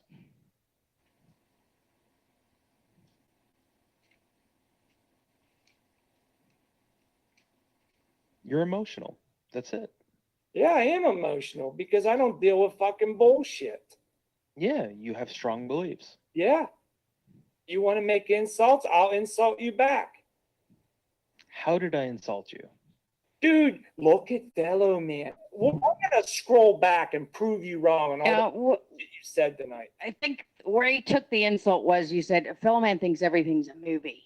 That's where he, No, he thinks fellow man had to go right into this is some kind of a hoax. It's a Hollywood movie. That's exactly what you said, dude. And I didn't even, that's what triggered, that's what where he got triggered. I said nothing fucking to you, Dom. Charlie, here's Yes, the sir. truth about this video is I shared it with OJM and Fellow Man earlier today. So this is the second time he's seeing it. Shared this with OJ. Okay. But the first time that I shared it with him, he Uh-huh. already suggested that there's shenanigans in the Okay, video. let's listen to this fucking liar. Okay. Look So how you hot- knew he was going to come back with shenanigans. Look how hostile he's getting. No, because you're being a fucking dick. Yeah. What's the worst thing that I've Because- done to you tonight, fellow man? What's the worst thing that I've done to you tonight? Insult me. How? You didn't have to say, oh, look how fellow man looks at this. He looks at it like a Hollywood movie. Do you see how fellow man views this? That's exactly what you said, dude. You didn't have to do that. That was definitely the trigger. You didn't have to do that. But- Yeah, insult you. Right. Even though. But why are you so offended by that? Because I know what you're doing. What am I doing? Trying to justify yourself after New Zealand. Because I brought it up tonight. I brought it up. You brought up New Zealand. You also suggested that JFK was not assassinated in the Zapruder film. You've suggested that JFK was assassinated elsewhere. And then you've gone on to suggest that this video may be doctored. Yes. So there's a pattern that I'm identifying, and I'm circling back to the way that you reason. I'm circling back the way you reason. You think New Zealand was a failed attempt at making something look like a Hollywood production? I think New Zealand was a damn psychological operation. It was a staged event. But you think exactly freaking happened. But you think they did a sloppy job at it because it didn't look like a good blockbuster film? No, that's not what I said. So then you want to clarify then? I said they tried to make it look real and they couldn't do it. Now, when you want to make a shooting look real, how should that shooting look like to you? It should look real. It should show impact points. It should show blood splattering at the walls with a big white wall behind you.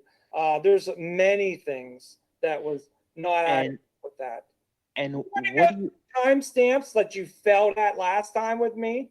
And when you this scenario that you're creating in your mind about blood exploding and splattering, what's your reference point for that? Is it movies that you've watched, or is it other shooting videos that you've seen? No, it's real life.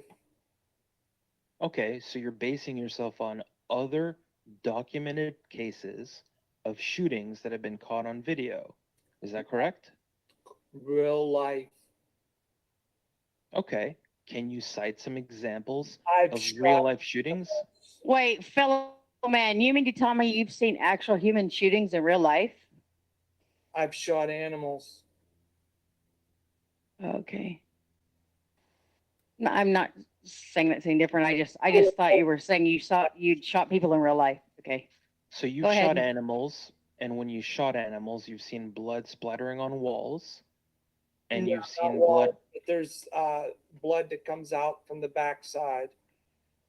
Right, and you used a handgun to shoot the animal? No.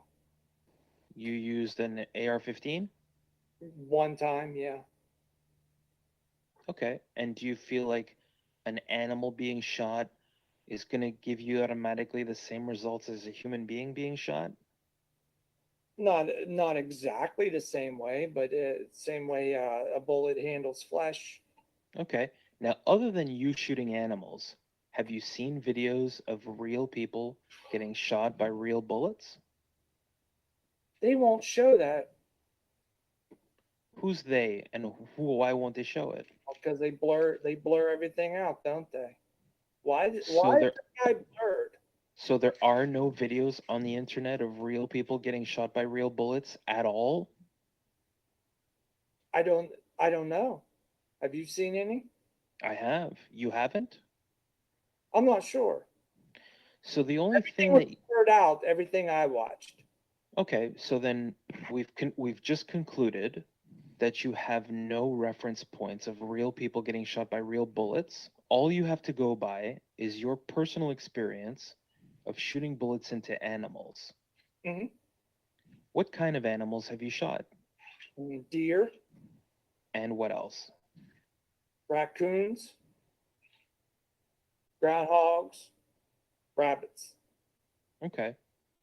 You ever shot anything resembling a human being? In a human setting?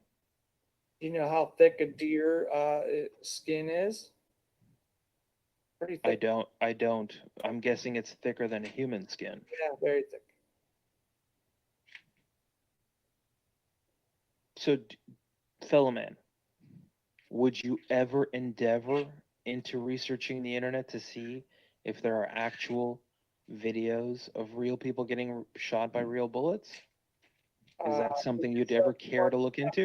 And I'm willing to see what the impact is like.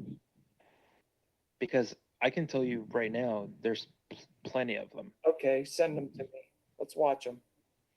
Oh, well, I'm not going to send them to you. Okay. If you want to go out and find them, you can do that. Okay. But they're not all blurred out. So some of them are executions up close with AK-47s. Oh, on YouTube. On the internet. Oh, on the internet. Where on the internet? Please don't say the deep web. Well, sometimes you can go to Live Leak. That's going to be the easiest place and most reliable place to go to. Yeah. Some of them will be on YouTube until they get taken down, but they are out there. Now, you don't have to believe me if you don't want to. Oh God. But these are choices that you have to make, fellow man. No one else is going to make them for you. But if you feel like you're shooting a raccoon or a deer is sufficient enough. Bullshit and send me these links and then we'll discuss. No, I'm not doing anything for you. See, there you go. Your bullshit is invalid. Yeah, sorry, I'm not going to do it for you. Because you don't know what the fuck you're talking about. I believe that you believe that. I believe, Philemon, that you know there's some out there.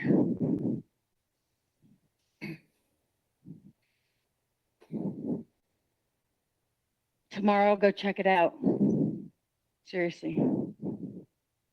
I don't want to because I don't want to see that. Yeah, it's just not pleasant to watch. Right? There's some things you can't unsee, It's you like know? New Zealand event showed fucking nothing.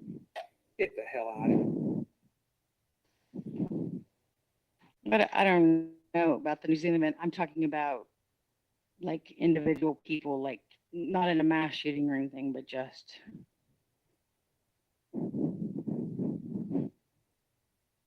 I can't imagine how those cops feel.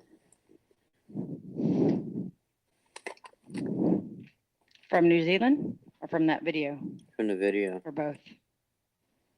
It's gotta be disturbing. See, Bob, you had to bring up that I had a couple drinks tonight. You know, your little. I did not. No, not you. I did not say that. Say you. Oh, I thought you said Charlie you brought up. No, I said Dom. Oh. Yeah, no. Philemon's rage is purely fixated on me, that's for sure. Yeah, it is. That's okay. That I had a couple drinks. The same stuff you do against anybody else that has a couple drinks on here. You're emotional. You're getting emotional. I mean, I don't know how you could deny it. All I want to do was go over that video, and you had to make your little insult. You took it as an insult. Yes, I did. It was an insult. You didn't have to. It was a dig, Domingo. It was a dig. You know it was. No. Charlie, when we debated New Zealand a long time ago. See, he brought No, I'm talking about tonight when you said butthurt about New Zealand and calm down. 11. Right, calm down. Can't let it Charlie, go. he's not going to calm down. His way of getting. Yeah, okay, He's trying to be calm and collective about it. Bullshit. Yeah. When we debated New Zealand a long time ago, he brought up the analogies with Hollywood. He did. Mm-hmm. Right. Today, he's shown once again that what he thinks should look real, or what he thinks is real, in my opinion, is heavily influenced by what he's seen in Hollywood films, because he just made it clear that he's never seen a video of a real person getting shot by real bullets, according to him. So what does that leave? All that leaves is his experience shooting animals and him watching Hollywood films. Yeah, but a high-powered rifle. You show no proof that you've seen people get fucking killed, Dom. Nothing. You're just talking bullshit. You can't really compare a high-powered rifle slug going through a deer to a 9mm hitting a human body either. That's not really a good comparison. That's true. That's true. I was gonna say earlier, like, what kind of animals like getting shot is kind of the same as humans getting shot, but there's a difference also, in the rifles. It's a difference in the gun.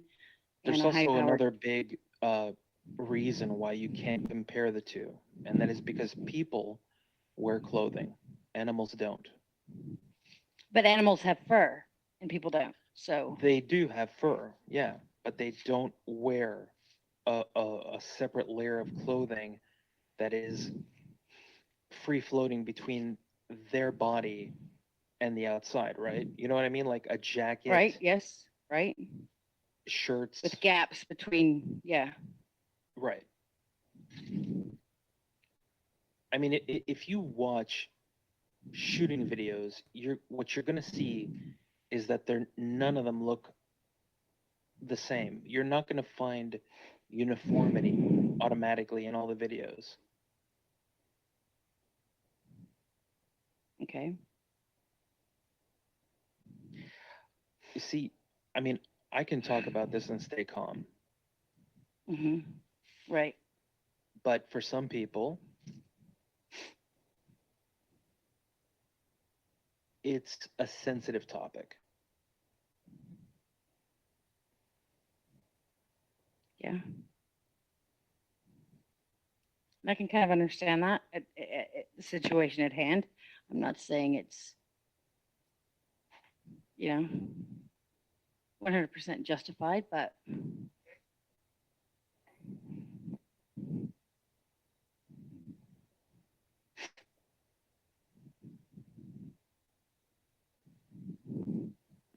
I mean, Fellman has said two things tonight that to me are shocking. The first is that he believes JFK got killed somewhere else. And the second is that he says he's never seen footage of a real person getting shot by real bullets. I mean, to me, that's flooring. I don't know about you guys, but to me, it's absolutely flooring.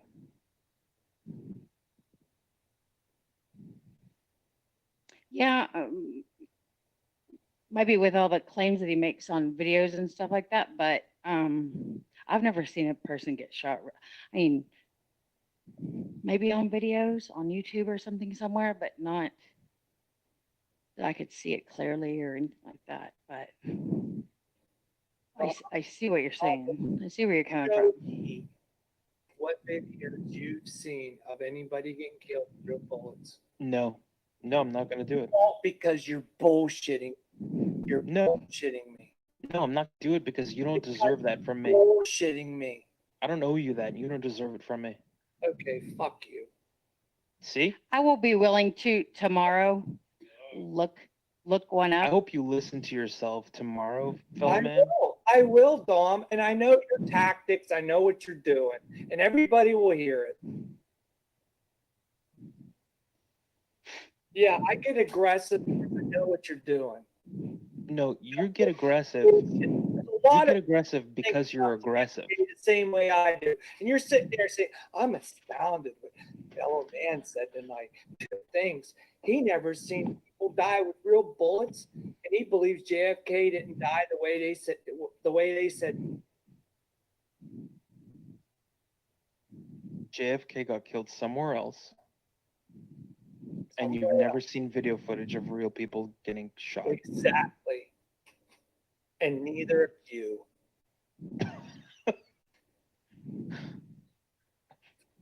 We agree to disagree once again.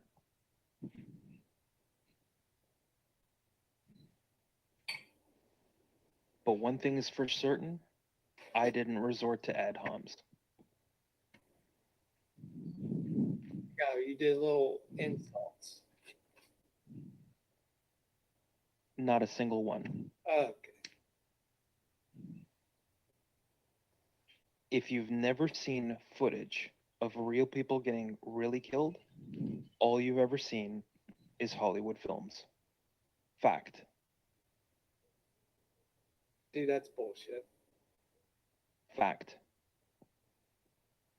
You do it to yourself, fellow man. You did it to yourself. You're trying to incriminate me, and it ain't working, dude. It's pathetic. Stop it. You did it to yourself. It ain't working. You're caught with your bullshit, dude. You keep doing it to yourself. No, you do it to yourself. People see it. You just said, listen to yourself. You just said you've never seen video footage. You haven't either, because you can't getting provide really shot. anything. You can't provide Fellowman, nothing. Fellowman, it's 2019. And you can't I have to provide that to you. Bullshit. I have to provide that to you in 2019. The Dom has to provide Fellowman with video footage of real people getting really shot. I have to do that, Fellowman? How old are you? See, now How old are you, Fellowman? Another insult. How old am I? I don't know. How old am I, Dom? How old am I? What's that got to do with what we're talking? Yeah. Nothing. Let's drop that. Fellow man, seriously, like, I've been on YouTube for a long time. Have you, and I've seen like different things, like when the police chase goes on down and the guy runs out and they shoot him and the news station actually accidentally catches the death, but it's like from a helicopter. So I can't see if blood comes out or anything like this. Do you know I mean, I've never even really tried to look it up, but have you, like, of actual real See what raw Charlie's footage shootings? what Charlie's telling you, fellow Yeah, I man. would like to see them. Yeah. What Charlie's telling you is that she's even seen them, even though she hasn't even gone out of her way to try to find them. Right, but they're like from a distance. I've never seen something close up. What are you talking about? You're trying to get her on your side on this. It doesn't work. Not at all. Yeah, Not at all. and it isn't working. She said she never seen anybody get killed. What are you Not close up. Yeah. No, he's not trying to get me on his side. He's just, and I'm talking to you, fellow man, not Domingo.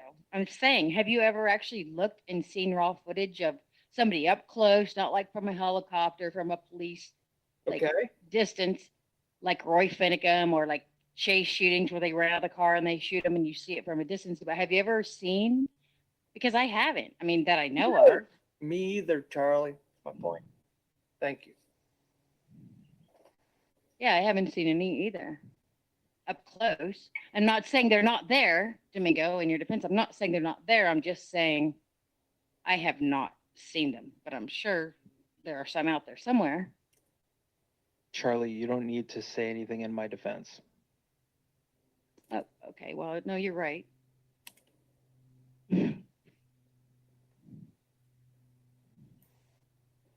But Domingo, do you know there are, like, if we go and look on YouTube specifically for something like that, that there are actually those things on YouTube? Or are they like There not are really on YouTube, but on YouTube there's tons of fatal police shooting videos. Yes, there are. There's also a video of a I'm trying to think disgruntled ex-boyfriend that goes on a killing spree because of his ex cheating on him. and it shows him people actually getting shot by him and dropping and Oh yeah, absolutely. wow. Where's that one at? He walks up to an old man and says, "Say Joy Lane, say Joy Lane." He shoots an elderly man. I'm not Right there on the camera. None of them are Kills him dead right on real. camera. Saying none of them are real. You know what? To look that up, what would just Joy Lane, like man shoots? Look, what would you I mean, suggest putting in the search bar? Charlie, if you want to find video footage of real people getting shot by real bullets, it's not a difficult task. And I'm sure. Yeah, no, you're probably exactly right. I'm sure with the knowledge that you've got, you can set out to do it. Yeah. Fellow man thinks that I have to present him the videos. I refuse to. Yeah, no, fellow man, he doesn't need to do that. He's right. If we want to find it, we could find it on YouTube. Yeah, we'll look. I've never looked for it, but I'm sure that we could find it. Yeah. Anyway, I'm gonna crash now. I'll bid you all a good night. Well, I've enjoyed talking to you this evening. I've learned a lot. I guess he's already gone, huh? Well, I enjoyed visiting with him. I know he kind of got you fired up, fellow man, No, but I'm gonna put up with the bullshit. I'm not. He made the insult. You guys heard it. You'll play it back. You'll hear it. right, but that was, I mean, you kind of got triggered by that and stuff, I'm but not triggered by it, but I know what he's doing. I'm not triggered by it. It's just yeah, it's what he does. if you know what he's doing, you just rise above it. I mean, Well, yeah, of course, but like this is serious stuff to talk about, and he's trying to gain credibility back from his New Zealand bullshit in 9/11 on me and OJM. I know what he's doing. okay, well, that's beyond what I know, but I am a fan of Domingo, and I'm a fan of no one on here. It's about I'm a fan of the truth. You're gonna find out, Charlie, that I enjoy his conversations. I enjoy on his, here. It's a lonely, and I enjoy yours too. I yeah. guess, You're gonna find out that not everybody is gonna see what you see, and that's fine. But right. Finding the truth, sometimes you have to have disagreements to not, you don't go along to get along. Right. Well, I certainly enjoyed our exploration of all the many truths that we Yeah, I did too. I did too. I do enjoy it, Rook, man. I thought it was a great evening, and it wasn't an evening of bashing. Like I know in the beginning it was like raw with Yaxley and Renee and Jolly and And that group, but that wasn't what the whole evening was about, and that's what was great about this evening. We actually had conversations, even though there was arguments and there was battles, but it was not battling them. It was just well, it I'm was glad I came in nice. after all the drama, so Yeah, it was all good for me. yeah, it was good. I enjoyed it. It was a good stream, fellow man. Yeah, it was. I enjoyed it. Like, Influence understands where I'm coming from with a lot of this stuff, and some of these Oh guys yeah, that level yet. I'm not saying I know more than anybody, and of course I don't have a silver tongue like Domingo does, but I see bullshit and I call it out. right. Yeah, a lot of other people do too. It ain't just me. So I'm not saying that Right. he's in the wrong or whatever. I'm just saying that you don't try to insult people when you're having like a disagreement. You don't do that. Right. Yeah, and I think it was wrong with saying like instantly like, oh yeah, fellow man's gonna assume it's but even when I was watching, I was like, I wouldn't do it's that. a video game. Charlie, say if you said, fellow man, I think this cop video, there's something wrong. I wouldn't go, well, look, Right. see, Charlie thinks that, this is some kind of, Right. would I do that to you? Would I talk like that? Like, Well, I don't know. You might if we got into it. I mean, we might all. I no, mean, we'd have heated disagreements, but I wouldn't like try to do that past. yeah, I see what you're saying. Like, Yeah, like I kind of see what you're saying. you kind of thing. Like, you know what I mean? Yeah. You know what I mean? Right. You know exactly what I mean. But I'm gonna have to go back and watch it because right now my settings are set to like I was willing to 144p. believe that was a real cop video. So I don't. I was willing to believe that, yeah, maybe this was some cop video that was released. And then I watched it, I'm like, what the hell is this? Like, it looks like a training exercise to me. Yeah, I got to go back and turn my Five I have shots everything set on away. lowest quality, so it was all kind of blurry and stuff for me. So I'll go back and watch it. But Guy with a knife. I gotta head out, guys. Thanks again for All right, inviting to the stream, and all good, bud. thanks for the conversation. it's And, good. Yeah, Yeah, it was good talking to you, Rick. I really I enjoyed Yeah. the conversation. you too. All right, later, guys. Bye. Good night. Yeah, fellow man, I guess we're gonna have to call it a night, huh? Yeah, well, if you want to bullshit, I mean, I don't know. I do Yeah, get I do get a little upset sometimes. I do. Yeah, well, I do let it out of the bag once in a while. Yeah, well, I'm not passionate about. we all do it at some point here and there. It's just, it is what it is. But you're not going around every day like trashing people and calling them No, names and I mean, Most of our stuff is rebuttals with OJ. right, It's rebuttals of what we have to deal with on here. right. We're getting our videos banned and that stuff. But, Yeah. yeah, I was hoping to have a civil discussion with Don, but then he had to do that. Well, I think most of the night it was pretty civil. Yeah, I mean, I think there were I did. a few issues here and there, but got there and talked through them. Everything was good, and then here in the end it got a little heated, but Yeah, I understand what Maria's saying. I'm not trying to win. I'm I'm trying to understand. yeah. And it's I don't know. I don't want to be insulted. Come on, I wouldn't insult you. Right. Just don't get that. Oh, well. Well, I wouldn't take it personal. About that cop video. Seriously, what's your gut tell you? The guy shot him 5 times. Yeah, see, That I just had it set on such a low, like I couldn't. I got to go back and raise my quality so I can see it better. I want to see when the cop is shooting at him. I'm not looking for blood. I'm looking for the initial hit and like the jerk or the jump or Yeah, it looked like he did like some sort of movement that like he went something hits you. Yeah, like you know, when you get hit, there's a jerk back. You know what I mean? Like there's definitely some sort of reaction. Wow. Yeah, some sort of. Yeah. Mm-hmm.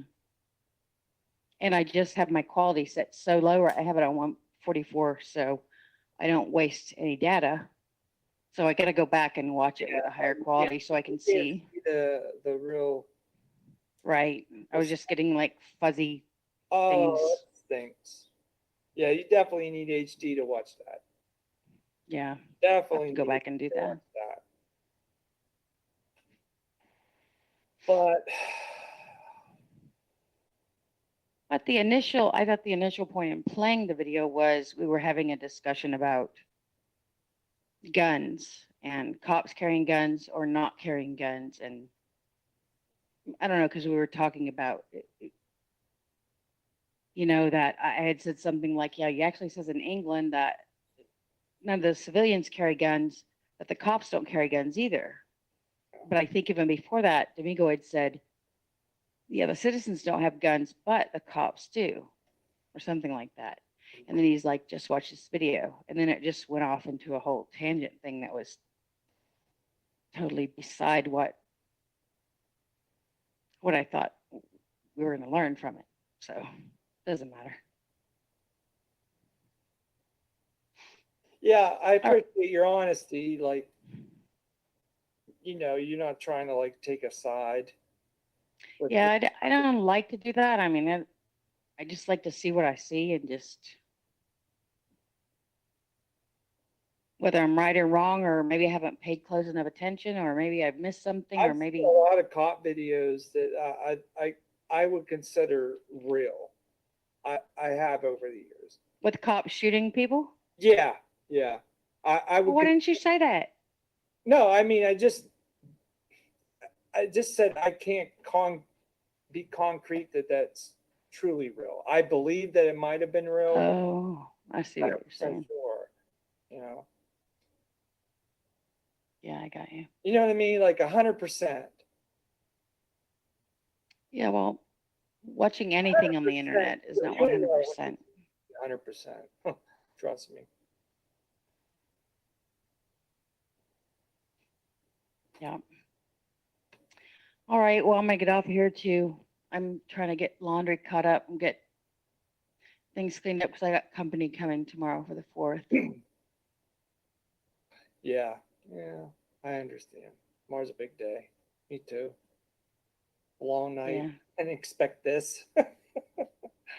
Yeah, I enjoyed it though, and I mean, I hate that you and Domingo get into it so heated, but it's definitely interesting having the whole back and forth, and and I just tomorrow I want y'all to wake up and not hate each other and do hit videos or anything like that. I want you to wake up tomorrow and be like, yeah, okay, he had a point. Okay, I had a point. Fuck him. Fuck him. Sketchy. That video there, I believe, is a training exercise. That's a training exercise, in my opinion. And I didn't be told that I think it's Hollywood and everything else. I didn't need that kind of insult. And nothing. Right. Yeah. But you gotta grow some skin. I'm a little upset about that, Yeah, but you gotta grow some skin and like let that just roll off your back and be like rolls ever on here. I mean, I let them into my inner circle. I trust. You know better than me. Yeah, I trust them with certain things, and I thought we can have conversation and like. And you did. Yeah. And it got a little heated and whatever, but it was still conversation. Nobody's out to dox anybody or call anybody's work or call anybody's family. Y'all are good, Yeah, I do get heated when I feel passionate about something, Mm-hmm. I don't like to be insulted. Oh. Yeah, nobody does. But... Nobody does. Not with somebody you come to like. You know what I Right. mean? Like I was liking Dom, and we were having good conversations and all this, and then like Well, what? maybe you started liking him because he calls out things that he sees, whether it, Yeah. truths that he feels, and Yeah, and he's then not an echo chamber for you, I was know. more hurt than anything out of that he would No, do. you shouldn't. You shouldn't be hurt. Well, yeah, I was just thinking he was like going to be, Well, not like an ally, but someone you could talk to on here a little bit, about certain things. And you did. Yeah, we did, but just like I wouldn't insult him. No, but I mean, people insult in different ways and stuff. And here's the, he wasn't like, you actually Renee or something, No, calling you every name in the book and this and that. He's like that, but just I think he knew what would hurt me, and did it. Like that's what it was. he knew what to trigger you, and Yeah, I wouldn't do that to trigger him. I was asking questions about his feelings about the Holocaust, the difference between that and New Zealand, and was trying to get to understand his logic on it, because it's something that we haven't talked about in a long time. So, right. yeah, I appreciate everybody coming tonight and everything, and Yeah, I do too. I think it was a really good stream. it was. I just wish it didn't end that way. I think it'll be okay tomorrow. I hope so. I think Domingo might still give you shit, but I'll give him shit too. exactly. Oh God. And life goes on. Yeah. Well, So you're gonna stream tomorrow night too, huh? yeah, I plan on it, but I didn't plan on being up this late, so we'll see what happens. Okay. Well, I've got my notifications turned on, so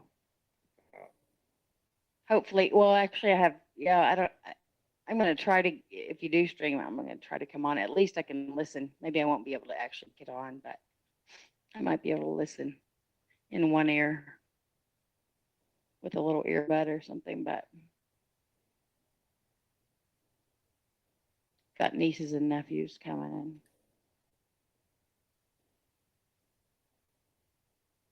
All right. Well, I hate to let everybody down, but I better shut this down. It's late. All right. Well, have a happy 4th, and maybe I'll talk to you tomorrow, and maybe I'll just listen to you. But I hope you have a good day tomorrow. All right. Thank you. Thank you, everybody in the chat. Yeah, everybody. Good night. Good night.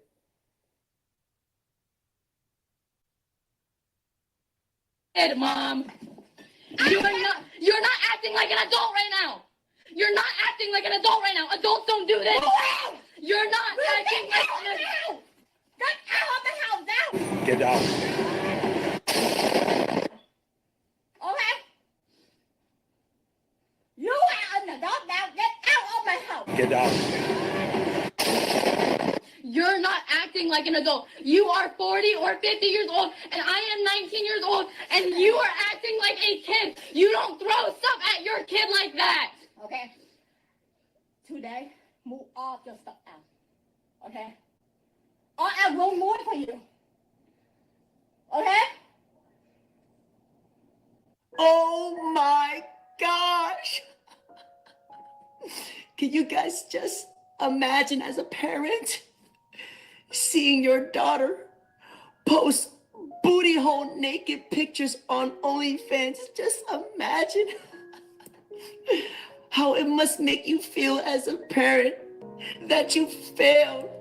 18 years of parenting has gone to waste because in the name of the cheek slaying collaborations, it states when a girl turns 18 and they start an OnlyFans.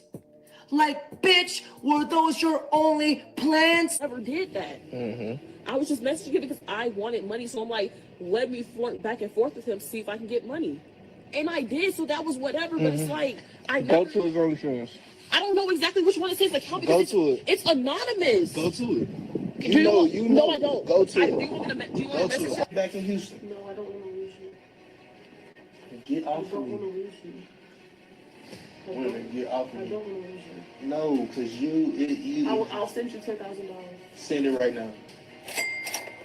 Player to player, pimp to pimp. We pimped them hoes. I don't know what you heard about me, but I just can't get a dollar out of me. My nigga.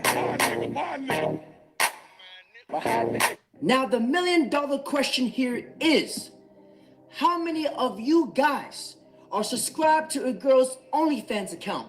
Oh my God. All of them. All of them. I cast down Bishop Steph. Bishop Steph, you may now have the Father's blessings. You a sin! What's the weirdest request you've gotten? I've gotten very many weird requests. Yay, go ahead and tell them the secret sauce. Whatever they do on OnlyFans, because I get my OnlyFans off of Reddit. I bootleg the OnlyFans. What? I don't.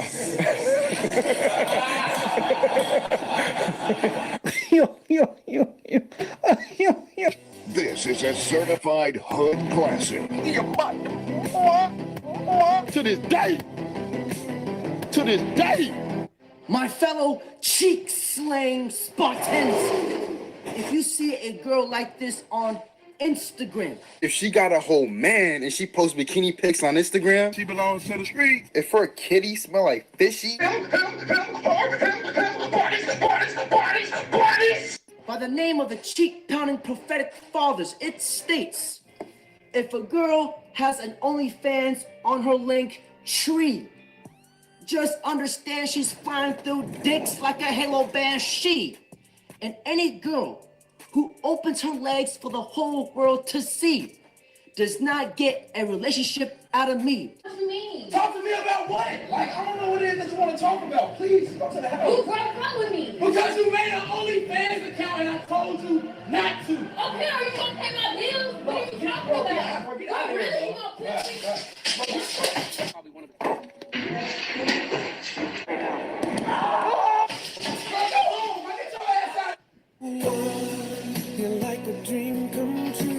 gonna Because promiscuity is easy for women. And anything that is easy does not build character or demonstrate any kind of value. How dare you come? Karen, nobody asked you. I'm gonna have to kindly and politely ask you to shut your fucking mouth. I wanna feel like it's raining on me. Okay? if she's posting rated R content on her Snapchat story, talking about some mood, She belongs to the streets. if she got some damn Birkenstocks on, She belongs to the streets. if she's wearing a tight crop top, She belongs to the streets. if she's wearing these pants and it says juicy on the booty, She belongs to the streets. oh no, she is not slick with this one. If she got on some damn boho trousers, Future, where does she belong? She belongs to the street.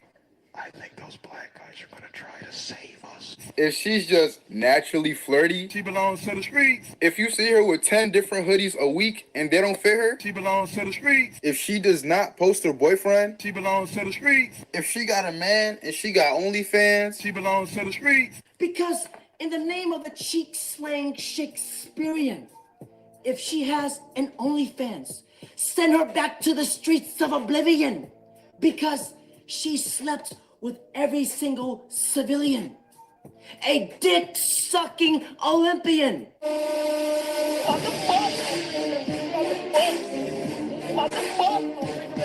I'm about to bust.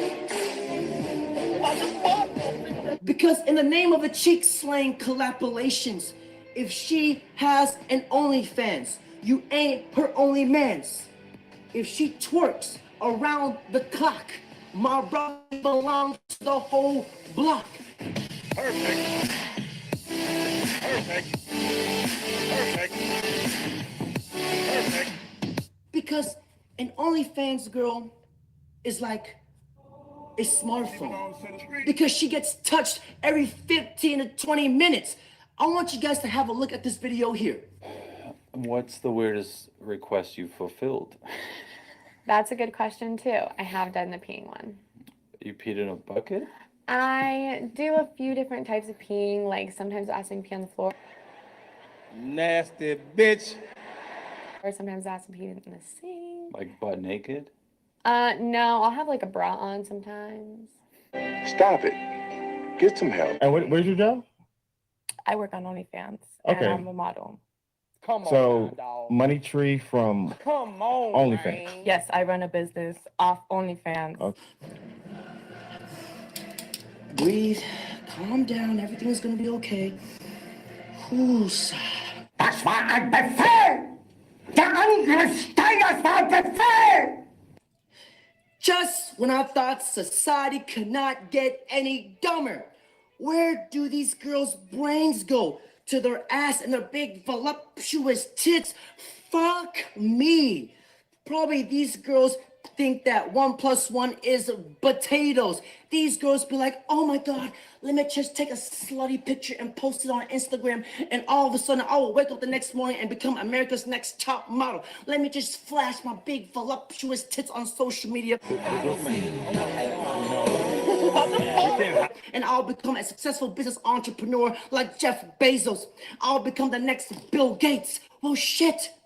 If I play Call of Duty for a day, I'm a top tier special ops Green Beret Navy SEAL operator, max fucking prestige. All this, but in real life. And I'm about to call down a fucking hellstorm missile on these cream gobbler feminists. And I will rain down on a godly fucking firestorm upon you. You're gonna have to call the fucking United Nations to get a fucking binding resolution to keep me from fucking destroying you. And we shall rain down a freaking hellstorm upon these simps who are paying for these girls' OnlyFans with ferocious fury. We shall wipe out these simps like a goddamn tsunami. These simps are cowards. They deserve no mercy. They deserve to get their dicks ripped off and jam it into their ass. Let's put an end to the simping civilization. Obi-Wan Kenobi, are you with me? I am going to end this once and for all. I will rain down a fucking missile parade. I will fuck you up! And fucking massacre them. Scorched earth, motherfucker! I'm about to go scorch earth on these cream gobblers. For fuck's sakes. These girls need to get a fucking grip. Because here's the funny thing. These girls that does OnlyFans, they be like, oh, I'm a strong, independent woman. I don't need a man. Watch. If men did not exist, Ma'am, die alone. I would go to the store like this. You probably have the flattest pair of tits. But men still do exist. And you should go suck a dick. But men still do exist. So I'll go like this. Not all men. Yes. You're still a fat, chubby bitch. I think I threaten men because I'm just very independent and I'm very successful and I don't really need to rely on anybody else or you know, just even bother with your presence because I am so well established on my own. So excuse my French, but that is a bunch of giraffe shit. She's like, oh, I'm strong and I'm independent. I don't need a man. I don't rely on anybody. The utter audacity, because if I'm not mistaken, the people who created OnlyFans were men, and the majority of her audience on OnlyFans are men. The irony though, and these girls be like, oh, I know my self-worth and my self-value. I'm a queen. Yes, you're a queen. But yet, you sell your nudes online for $3.99 a pop. And these girls be like, oh, don't judge me. I'm not an object. And yet, they'll turn right back around and say, oh, you can't afford me. That sums up everything you need to know about the modern woman. And when OnlyFans get canceled, sweetheart, just know that beauty fades, but dumb is forever. what you mean to tell me is that my looks are not going to last me very long. Unfortunately, yes, eventually your boobs and your bosoms will eventually sag down to the floor. And when these OnlyFans content creators hit the wall, sweetheart, just know that there is a KFC and a Popeyes that's hiring right down the street from my house. Girl, I just wanna see you straight right now, 'cause it's late. Because in the name of the cheek slaying collaborations, Proverbs 777, it states, if she has ass, tits, but no brain, send her ass back to the streets where she came. She belongs to the streets. What you mean to tell me is that my looks are not going to last me very long. But what I mean to tell you is that, yes, they are. Who the fuck is that guy? Who the fuck is that? Connor, I know you think it's a guy, the type of guy with a big thunder cough, the type of guy that pissed with his pants down all the way at the urinal, but that is a girl. Which leads me on to the next point. Who in the right mind will subscribe to this girl's OnlyFans? I mean, not to be a dick or anything, but she looks like a handsome Squidward. I would rather jack off to a freaking monkey I'm about to bust. than look at that crap. And fellas, enough about me. Let's hear what the modern woman thinks about girls having OnlyFans. OnlyFans account and standards. I don't know how having an OnlyFans equates to low standards. Right. Like women are devalued once they create an account. Like you log in your information and you are now a prostitute. Right. And I keep making a point. There can be a girl having the same number of partners, having the same amount of sex for free every day, in and out on the streets doing her thing. And the moment that a girl gets online and does it, now she's a criminal, even though might have less partners. Actually, she could just be doing solo videos. She can be sending feet pics. You don't have to have sex on OnlyFans. You can sell anything. So how does that, like, if she's over there doing it for free and she's over there doing it for money, I don't understand how their standards are different. If anything, you should like, she got an entrepreneur spirit. Like, you should like that. She's getting some money. And like, Gentlemen, when you have a group of women who come together and give advice to each other without a man's logic and presence, or when you have a cluster of Kareem gobblers giving each other advice, it is like the blind and the deaf leading the blind and deaf. Because in the ancient cheek-slaying scrolls of the Ming Dynasty, it states, a girl who does OnlyFans and depend on her looks.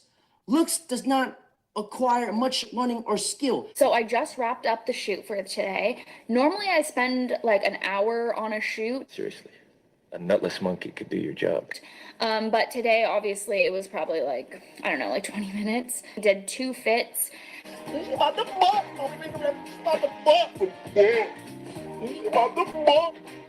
Because in cheek-slaying Shakespearean, pay attention very closely, it states, anything you do, put in work, earn, and learn. It will never leave, because acquiring a skill is hard to achieve. Remember, folks, beauty fades, wealth wanes, but knowledge remains. A career with a mind will last longer with a career with a body.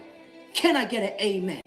My looks are not going to last me very long. But what I mean to tell you is that, yes, they are. Money guys is flowing abundantly at this point in my life. So I'm taking advantage of that situation. Yeah. And with that, I can invest into myself and different parts of myself. I don't have to work 40 hours a week or give myself up or do anything that I don't want to do because of the liberty that I have. So, if, you know, you could go ahead and put me down, say I don't got money, whatever. No. There's people making millions off of OnlyFans. Of course. You don't know how much I made at the other day. No, but do you know why it's temp work? You know what temp means? But it's not, because You are stupid. you could do it for as long as you want. You really can. Yeah. Now, my turn. Let me add these finishing touches before I conclude this video. Let's go out with a bang. See, I would rather much date a broke chick who is not getting smashed and ran through like the yellow light on camera, rather than dating a rich girl who is out charming a whole bunch of cobras, swallowing more kids at the children daycare center. That is just my humble opinion. And these cream goblin feminists, they want my head on a stick when I say that. And do you know what I have to say to them? Fuck them. I don't give a bollocks. Because let me make this very abundantly clear, gentlemen. There's a difference between dating and marriage, and there's a difference between lust and love. And let's be honest, most men, when it comes to sex, they aren't picky. They will fuck a horse for all I know. But when it comes to marriage, that is when men are picky. And allow me to share this final cheek-slaying verse from the Divine Intervention. It states, if she uses her looks and beauty to pay her bills, she's not the type of girl that has much skill. And you better best believe she's getting passed around like a basketball drill. The three made. Perfect. Perfect. Perfect. Perfect. Perfect. And when OnlyFans stops, Subway will be hiring. Fatality. Good. Everybody good? Ready to roll? All right. Good morning. So I want to start off saying how proud I am of this organization. The fact that, we have built a culture that if there's something wrong, somebody will come forward with that information, or will stop it, as soon as going on, or stopping the progress of it happening. And in today's world, that's good to have people that are morally and ethically strong. They're not going to blow away in the wind and go with whatever way things are going. They're going to stand firm and have a backbone and say, this is wrong, I'm going to stop it. And that's exactly what happened. So Jennifer Lewis was a member of the Pasco Sheriff's Office from January 2016 to March of 2021. She was a child protective investigator, and her role was to protect children, like all of them. And that's probably one of the toughest roles in our organization, is what those women and men do in there day in and day out protecting those kids. And, major part of our job is to go out there and interview to make sure, you are that decision, to make sure you go to a judge and say, the kid's safe, or to say the kid's not safe and we have to do something about it. That is absolutely critical. Jennifer Lewis failed in those responsibilities. On several occasions, she was out there and she had a trainee with her. And while she was out with the trainee, she was doing what was her role and responsibility. But what she was putting in a report was not accurate to what actually happened. And on 2 occasions, she said she actually met with people when she didn't. And so the trainee, about a month later, in March, started looking at those reports that Jennifer had written. And that while she was reviewing them, she said, we were at this house, but we didn't talk to anybody. And on another occasion, they were at the house, but the CPI investigator, Jennifer Lewis, just put her card there. She didn't speak to anybody. But what she put in those reports reflected that she actually spoke to people, which is a lie. The trainee came forward and said to her supervisors, there's a problem here. This does not match up to what happened. And so that led to an investigation of major crimes. It followed the proper chain of command. That's how things are supposed to work. When something happens, supervisors get information, they forward a potential a crime occurred, they forward to major crimes.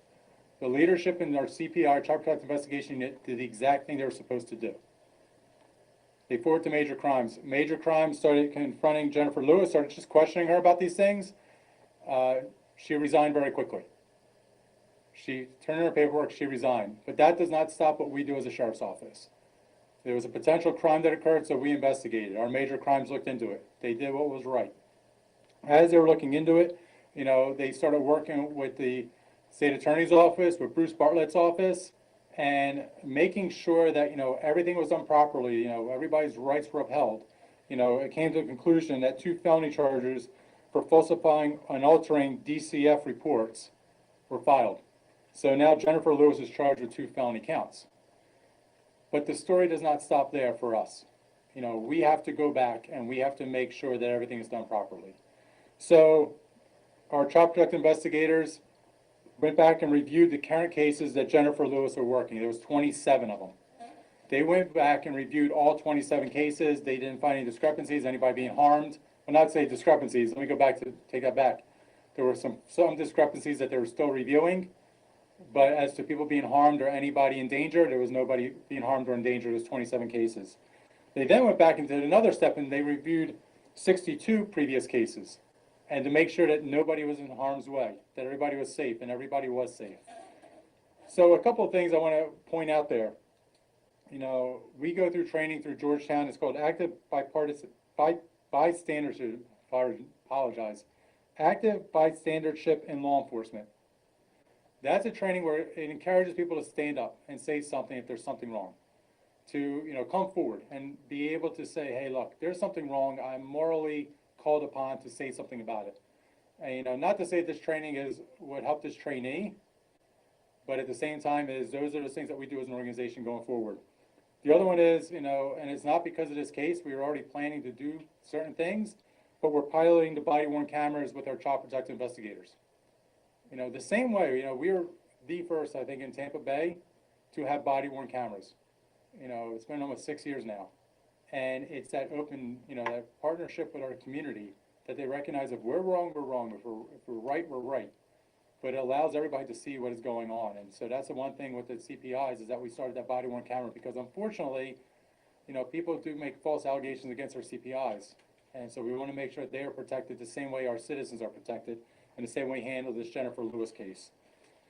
You know, we do have a quality assurance team.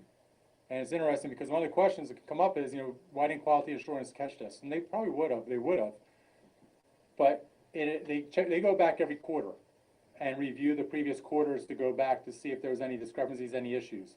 Well, you know, by the time the trainee got it to us so quickly, our quality assurance team wasn't able to go back because we had got it basically firsthand very quickly, that information. So we do have a quality assurance team that is in place. You know, those are the type of things I want to make sure that people are aware of, is that along the way there are catch programs. There's a safety net there. And the thing was, it didn't get in the safety net because the trainee came forward right away. So I go back and I applaud our child protective investigators. I applaud the culture we've built in the Pasco Sheriff's Office, is that the trainee had the courage to come forward and say, there's a problem here. You know, that is a great thing. Somebody knew. Somebody who probably, you know, just finding their way, finding out where the exit door is, you know, is now, you know, able to stand up and say, there's a problem here.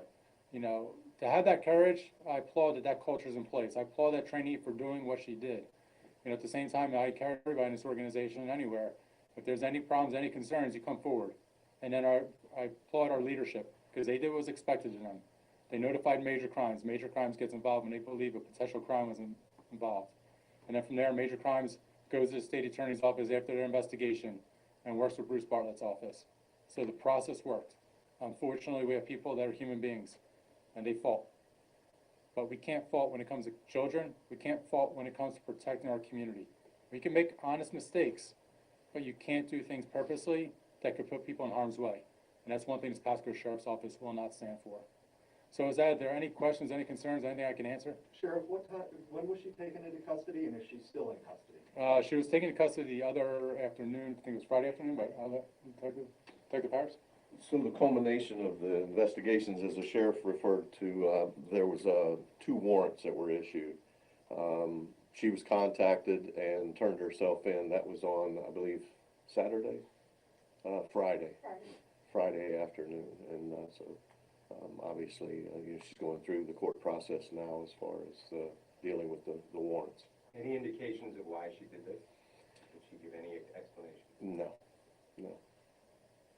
And Sheriff, you indicated that she had been with the Sheriff's Office for more than 5 years. Is there any indication that there was a pattern of behavior? Because this, you know, I mean, this was reported because she was working with someone. Yeah. How many times was she working by herself? And that's the thing. That's why we went back to previous cases. That's why you go back, you know, not just the 27 she had been working, but you went back to 62 previously. So we were going back following to see if there's any patterns there. And, you know, there was nothing that showed up in those cases. You know, they went back and they interviewed people, said, hey, she said she talked to you. Did she talk to you? So those are those type of things. Now, there was other cases that we're still looking at, and still reviewing to see if there's criminal allegations involved, but we wanted to make sure, the first priority is to make sure she didn't say that, no, I didn't check on these kids and they're okay, but meanwhile they are in harm's way. There was no situations that we found in such way. So, but what we want to do is make sure that, going back to the previous ones to see if there's any patterns, but there was nothing there that showed anything that, anybody's in harm's way. I go back to there were other cases that we have to keep reviewing to see if the state wants to prosecute on. But the biggest thing was we had to make sure there was no children that were being harmed that we could have saved, but there's no indications there were. Do you think this sends a strong message to other members that, you're not gonna fuck with this? I think consistently since May of 2011, we've sent that strong message that, we will not tolerate those, that commit a crime, that we will hold people accountable. We will hold ourselves accountable more than the community. And it doesn't matter how much people come after us. It doesn't matter how many times those individuals will say anything about this organization. The thing is, we document it. We have things that, we held up on. And as, I go back to it, I'm very proud of this organization. We have, said that we will be moral and ethically correct in all that we do. And I say this, we're human beings. None of us walk on water. We make mistakes. But at the same time is, if you do something that harms this community, we're not going to stand up for that. That's not the respect our citizens, deserve. That's not what they get. At the same time, they have to have the trust at 2 o'clock in the morning when we knock on that door, we're there for a righteous reason. They have to understand that we are there to protect and serve them. And I go back to it. For the past several years, we've been through a lot. At the same time, we've held up because we had that backbone. We've done what was right. And no matter what was criticized about us, the courts have shown we are correct in everything that we do. There have been some high-profile cases where children have fallen through the cracks in other places and bad things happen. Is that kind of the ultimate fear? It may seem simple of what she did, but is that what the real worry is, that a child could fall through the cracks and bad things could happen? Yeah, it's, every life, means something. Every life has meaning to it. And so that the biggest fear is that's why we went back to check those investigations, because God forbid there was one that she said she knocked on the door and that child's being harmed. God forbid something happened to one of those kids because she didn't do what was right. So that's why we wanted to go back, because every life does matter, and especially those kids that, many of us have been blessed to live in great families, have parents, grandparents, guardians that stand over us and protect us. There are some children that are born in horrific situations, and they're surviving on their own at 5 years old. We wanted to make sure that if we ever got caught out those situations, that 5-year-old little kid is going to be safe because the Pasco Sheriff's Office is there. And that's why we went back to review those cases, because those CPIs, child protective investigators, do not get enough credit for what they do. Day in and day out, they protect those kids. There's nobody else to protect them but them, the guardian ad litems, those individuals that will stand up for them. And so that's why we want to make sure that those kids were being protected. And if Jennifer Lewis wasn't going to do it, the rest of the CPI, Child Protective Investigation Unit, was going to go back, follow back to make sure that all those kids are safe. And you said all CPIs are going to have cameras? We're testing them right now. We're going through the process. There's 49 out there. We're testing them right now with the Child Protective Investigators. As long as the testing, everything goes through, we'll have body-worn cameras on the street. Sheriff, I've covered a lot of stories about these CPIs having a really, really big workload and caseload. Is it possible that she was overworked? People can say they were overworked, but at the same time, as you handle every case, you take one case at a time. And if you are overworked, you can't handle it, you go back to your supervisor and say, hey, I could not get to these cases because I'm handling this one case. It's very intensive. Let me handle this one case. That's in our organization, whether it be in the law enforcement bureau, no matter what bureau you're in, if you're overworked, you say, hey, this is really important. It's taking a lot more time. I can't get to these. Don't just, pencil whip something and say, I went there, or leave a card and say I spoke to somebody, because your workload's so high. That's the last thing I would expect you or any citizen to ever say. If God forbid one of these kids were hurt, we said, oh, well, their workload's too high, so that child got hurt. We're never going to allow that to happen. We don't want that to happen. We hope this sends a message to everybody to realize if you can't get to that case, we'll get somebody else there. But the cases that you're on, handle them correctly, handle them thoroughly, because that child deserves it. You mentioned leaving the business card rather than speaking to someone. Do you know if she was supposed to speak to a parent that day, the child? I'm just looking for... I'm not sure if she, at that point if she was supposed to speak to the child or speak to a parent, but when we went back and did interviews and they saw video, she just drops a card off but then writes in a report that she spoke to somebody. Sheriff, you mentioned these are felony charges. Will her mugshot be available? No, she's a former member, so... Protected, yeah, it's a protected under state statute. No, you just had a 2019 that you released for mugshot, so I just... Oh, did we? Yeah. Okay. A federal judge in Washington, D.C. said today that he has never seen anything quite like this, and U.S. prosecutors are working around the clock, scrambling to try to figure out exactly what happened. It involved these two guys. You can see here there was an arrest warrant and an indictment, a probable cause statement filed under seal for Aryan Tahazardeh, and then we have Haider Ali. Two guys, you can see their photographs are here, charged with a very interesting crime, impersonating federal agents. And these two apparently got into the Secret Service and may have even breached some of the Biden sort of Secret Service inner circle. And so we've got a lot to get to. Let's take a look at the court docket. You can see a whole flurry of activity came out over the last few days. April 5th, we've got the complaint. We're going to go through this and review the affidavit that was issued in support from the FBI agent, the special agent who did the investigation and sort of led this. Then we're going to see there was a motion to seal the case because they were going to go arrest these guys. They did that. The arrest warrant was issued. They conducted the arrest. We have Aryan Tahazardeh and then we have Haider Ali, both arrested. Then the case was unsealed, and so now we can see what's going on. We also know that today on April 8th, there was a motion for a temporary detention hearing. And so we're going to go through this because the judge is doing everything he can to not let these people go. And the U.S. prosecutors are trying to figure out how can we keep them because they're starting to say that the facts are getting worse minute by minute. You see that there was a notice of filing. We've got attorneys who now have been entered a notice of appearance for the defendant. But let's take a look at what happened with the raid. The FBI went over into a place in Washington, D.C. called Crossings Apartment, Southeast D.C. This is apparently where these two guys were sort of holed up.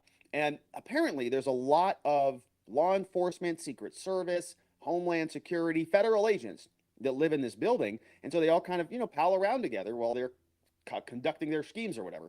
And here, now you can see the FBI is sort of raiding this place. They go in there on Wednesday. They conduct this raid. Some people taking photographs from the outside. Police are in there. Here's another photograph. U.S. Postal Inspector, police, and so on. And they're just gathering up all of the evidence that exists in this apartment that these two guys were living in. You see here in the hallway, we've got just sort of, boxes and bins and all sorts of stuff. Don't know if that's from within the apartment or if that is something that law enforcement brought, but it looks like a lot of gear is the point of that photo. And so let's go through this. This is the affidavit that was drafted by the FBI agent, submitted to the court to go get the arrest warrant. This is what they showed the judge to say, Judge, look, we got to go get these guys. You can't just go conduct this sort of a warrantless arrest without any probable cause. Here, they have to justify it. They give it to the judge. Judge signs off on it. They conduct the arrest. So that's sort of the audience of this author here. It says, I am a special agent. And this is brought under seal involving both of these two people, Aryan Tahazardeh and then Haider Ali. We've got the complaint with the arrest warrant filed back on April 5th, signed to Judge Harvey. This is out of the D.C. Columbia, the District of Columbia Circuit Court, and he says he's a federal agent, special agent, employed since August 2021. So pretty new. Interesting case to be on. He says, prior to this date, I was a felony prosecutor in Ohio for over 4 years. He says, when I was a prosecutor, I did a bunch of stuff. And as a special agent, I've investigated a lot of other things. Things like public corruption, fraud, and so and so. And so this is kind of an introductory, hi, this is who I am, Judge. You should listen to me. This is why. I'm authorized to execute search warrants, and this affidavit has been submitted to establish that probable cause. Let's get into it. He says, all right, Judge, we've got a serious charge that we need to talk about. It's U.S. Code, 18 U.S. Code 912. You see, it's false impersonation of an officer of the United States. And so he's submitting this, saying that both of these individuals did it, Aryan Tahazardeh and Haider Ali, both of them being charged under this statute. And so let's take a look at what it says. Here we can see it says, whoever falsely assumes or pretends to be an officer or an employee acting under the authority of the U.S. or any agent thereof, or in such pretended character demands or obtains money or anything of value shall be fined and imprisoned not more than 3 years or both. All right, so it's a pretty broad statute. Falsely assumes or pretends to be an officer under the authority of the United States or any agency thereof. All right, well, it sounds like it might be pretty easy to prove if you're a government prosecutor. Let's see if they're able to do that. Here it is the opening paragraph that gives us a nice summary. You see here it says, from the beginning as early as February 2020. Whoa, that's over 2 years of this stuff going on. Through the present, Tazzy and Ali, they've been falsely assuming and pretending to be officers or employees acting under the color of law under the United States government. And not just, like a parking ticket person. Department of Homeland, no offense to anybody who writes parking tickets, Department of Homeland Security, and have acted as such. Okay, DHS agents, people with a lot of power, too much, and they are capable of doing a lot.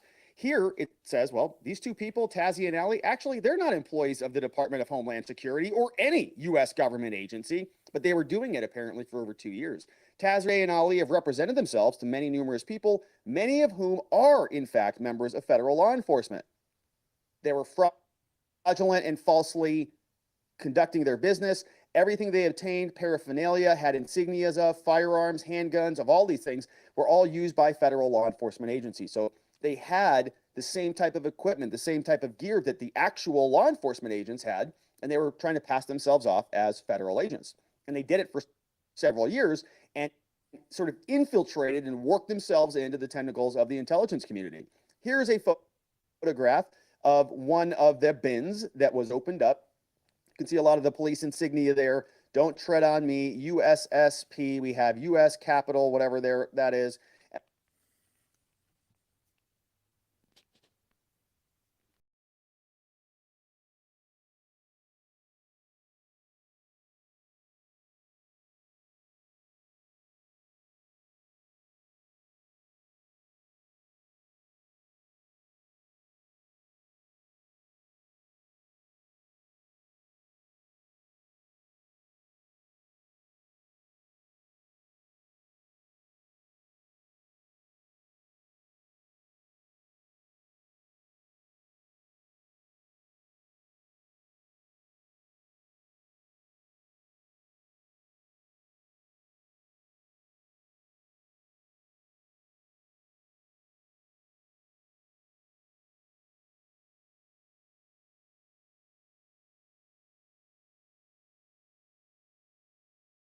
What, you called CPS on them? You've been calling law enforcement on people? Really? So who's abusing the courts? What people are abusing the courts? What people are doing things that are pretty much causing issues for them? It's that group. It's that group that sits on the same side and defends Thomas Schellenberger. I mean, you can really, draw a correlation to this. This is not just being made up. It's happening. And I want to say something. Actually, I feel like I want to, because I know she's probably going to watch this and she's going to do another live stream about it or whatever. Denise, way to go for doxing where I live at on your live stream. Way to go. And then talk about how I'm on campuses. Nice going. That really bothers me that just came out of your mouth, and I cannot say that that's not an accident. Already I'm getting threats. Already I'm having all this stuff going on, and then you want to say where I live at. I don't think you guys have any idea what's happened to me in my personal life and how I have been, the situations that I've had to deal with. When you say I can write a book about it, I could write a book about it. And for you to say what city and state I live on, and then make references because I'm on certain universities. Do you know? Let me just reiterate that. I haven't done it yet, but I'm gonna have to now. I'm gonna have to. The therapist that I was seeing for PTS, for cyberbullying, and exactly what Denise is doing, I'm supposed to make a report to both campuses, their police departments, to protect me. And now that Denise had to open her mouth and say that on Twitter, now it's on YouTube, I'm gonna have to do it. I have no choice. When you are suspect, and then Denise, another thing about Denise is that Denise calls Jesse and Pavana a death cult, and you are defending somebody who calls themselves Saint Germain. Somebody who calls himself Saint Germain from an I Am cult that has something to do with the American PSYOP series and Standing Rock and Lisa Klépierre and Occupy. They infiltrated it. And I am astounded how interesting that TS goes all the way back to the forerunner of the 17th letter of the alphabet, which is, okay? How ironic. No, it's not ironic. You know who else has been spouting their mouth in the UFO community about it? David Wilcock.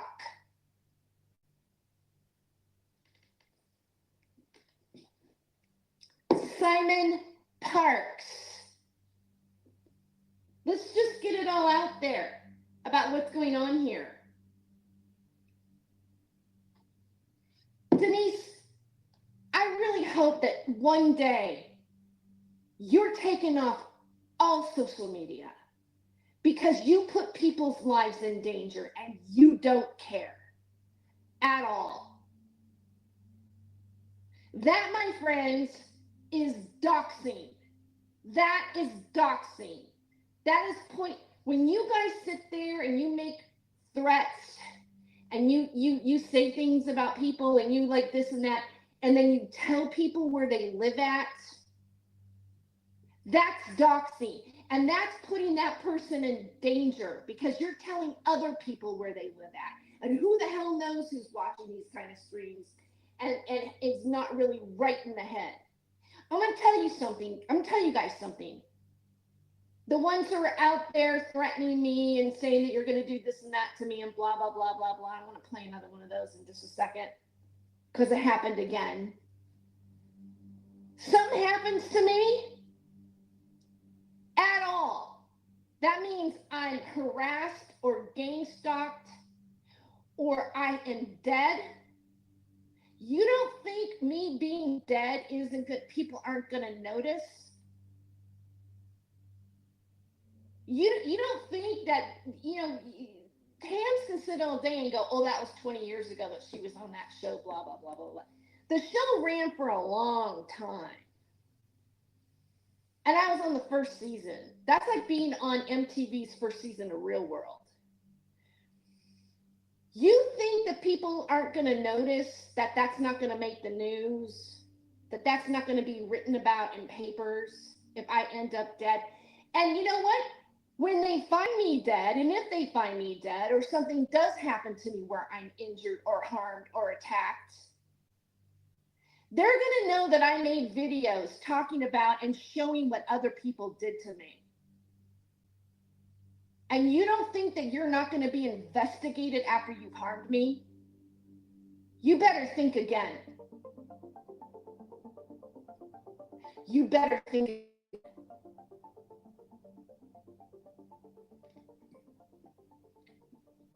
Why do I do this? Why am I sitting here right now doing something? Because to me, this is protection. A camera on me, talking about it, showing proof that it's happening, is protection.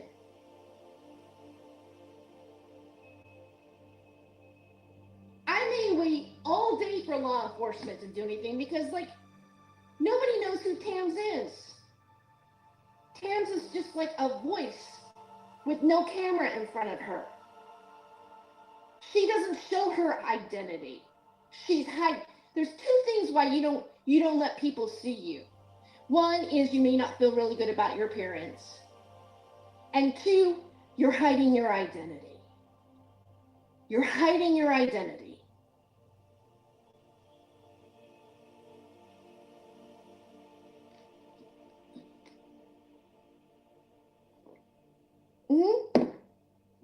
You're hiding your identity.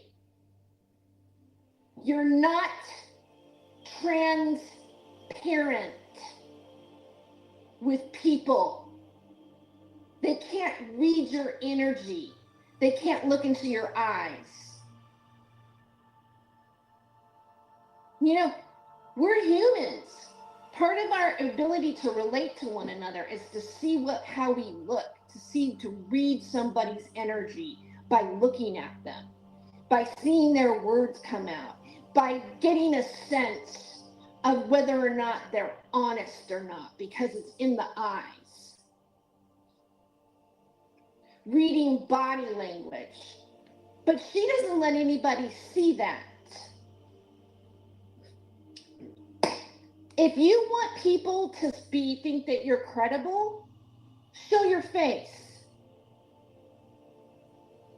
Show your face.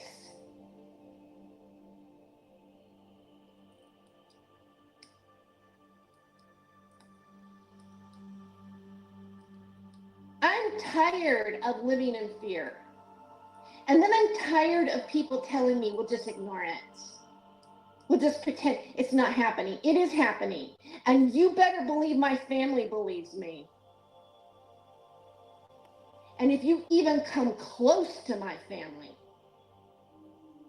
you're going to find out who we are.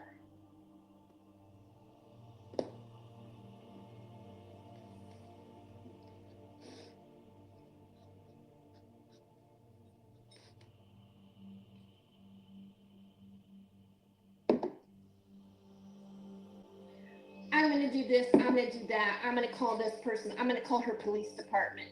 Go ahead. You know the reason why you're not calling my police department is because of the fact that that would identify yourself, isn't it? Isn't it? I haven't done anything wrong. I haven't made any physical threats or saying that if I was in California, I would be at their door knocking and I would do this to them. I'm not saying those things. I'm not doxing where people live at.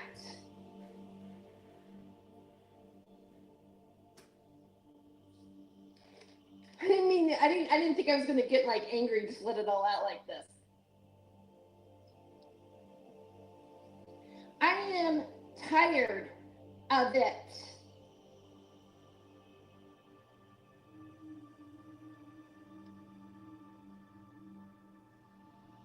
I deserve to have peace of mind and feel safe and go on with my life.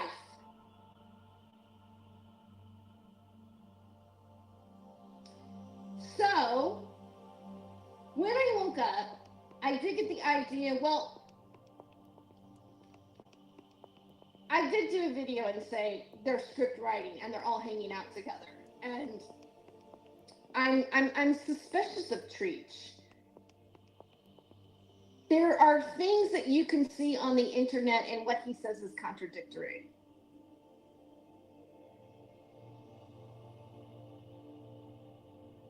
I have been insulted by people on his live stream. And they laugh and they think it's funny. And Tams was hanging out in that mix. And she does have emails with Thomas Schellenberger. And if you look at her channel, everything is about gaslighting and screaming and yelling and making threats. And then she either puts it on private or she takes it down. She criticizes other people with doing that, but she does it herself. So she put this one back up again. Anyway, I thought, all right, just like I, went to Babyfist and I went, you know what, like, why don't I let Babyfist talk? Like, get his side of the story, find out what he's all about. Because, like, honestly,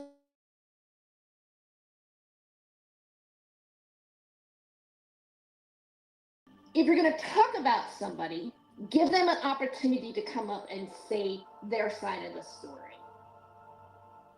So this is an invitation to you, Tams, because I know you're probably going to watch, right? Why don't you come on my live stream and explain the background of the RDS emails with Thomas Schellenberger, where you were getting donations for him? through his PayPal.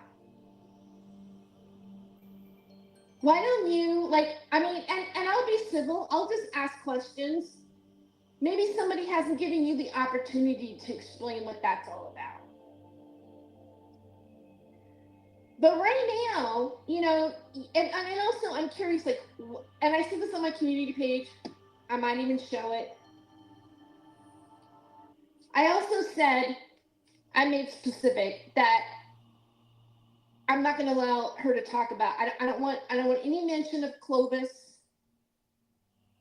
I don't want any mention of anybody else other than Lee Veltman, because he's part of our connection, right? I don't want anybody else brought into the conversation, and I don't want to do harm to other people, but I want to give you the opportunity, just in case I got it wrong, and just in case, because yes, you know, if you are going to give, you want to give all sides to the story, I am inviting you to do a live stream with me and talk about those emails and what was going on with it. Is there something that we're not seeing here? Because a lot of people have been aligned or had a past with Tom Schellenberger until you got screwed over. Nothing happened to me. Do you want me? I have emails of threats between Thomas Schellenberger and I can pull them out at any time.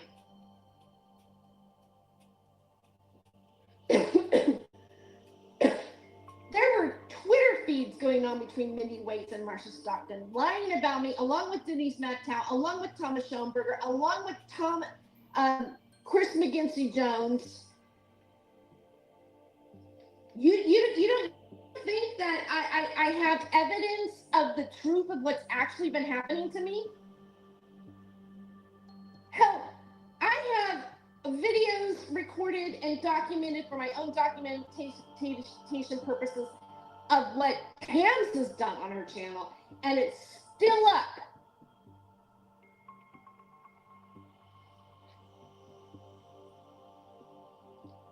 Still up.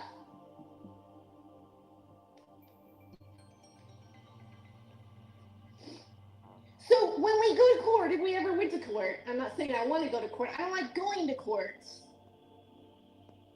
But guess who's going to have a stockpile of evidence, of proof of what's been happening to me, just me, let alone what's been going on with other people, because I'm not the only one. That would be me.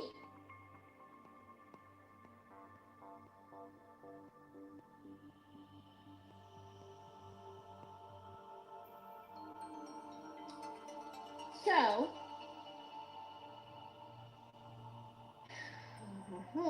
I am going to, by the way, that was Epidemic Sound, and the song was Flex Complex. I am going to stop the share here for a second. And,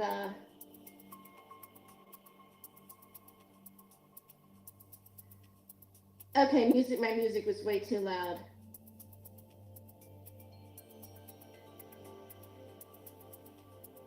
Hi, Lisa Lake.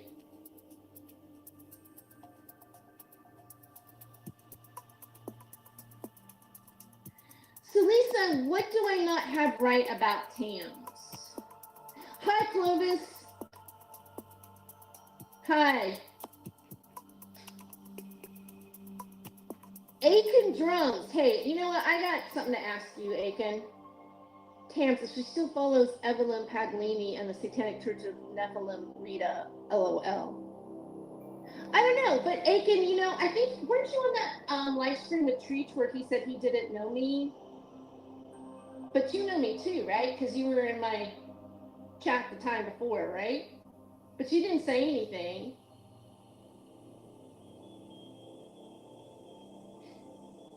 Yeah? What's that all about? That was you, right? Aren't you, like, you got an accent? Wait, huh?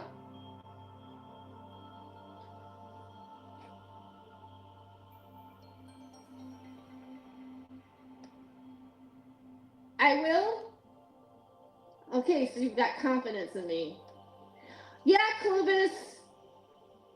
You know, I went through a few more things, and you know,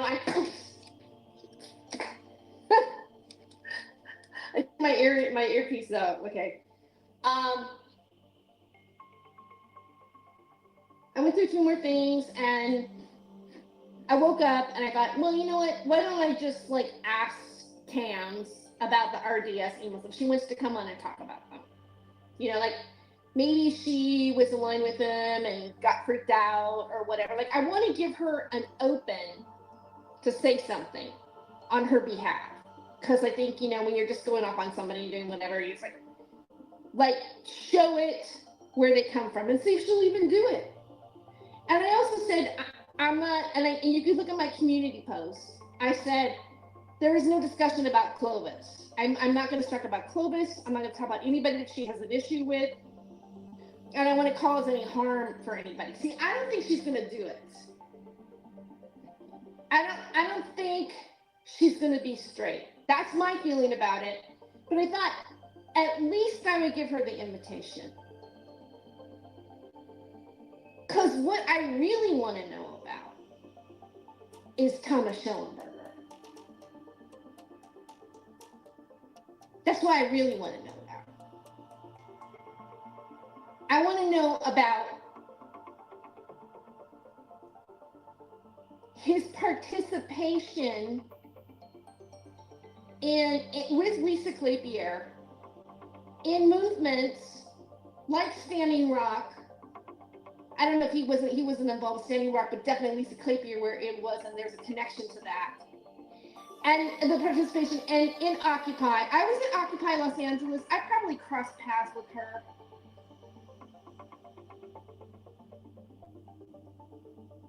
I want to know what that's all about. That's the nugget for me. And why are these people like when there's a paper trail of you giving money to him, Lisa Kleypier giving money to him, other people giving money to him.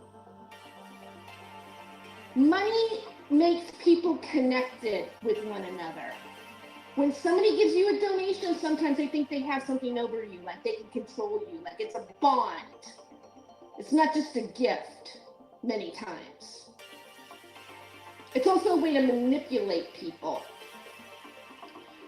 You know, I find it interesting that Tanya Biss had given all these donations out, you know, money to Defango, money to Titus Frost, this and that, blah, blah, blah, blah, blah. Who's aligned with what's going on where?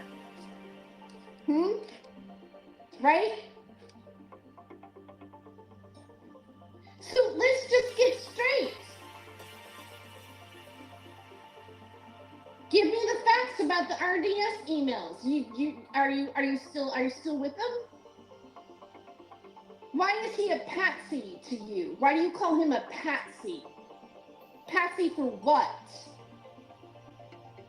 Because I actually think it's like the movie the Dark Web Cicada 3301. The one guy who comes out, he acts like he's the big kahuna of the whole organization. The main dude behind Cicada 3301, which isn't that like what Thomas is like telling people, like he's the main dude, right? He is Cicada. It's mine, even though he game jacked it.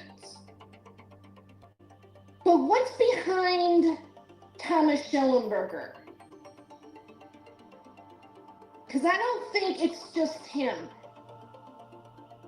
If you want to call him a patsy because of that, that's fine. But he put his own face on it.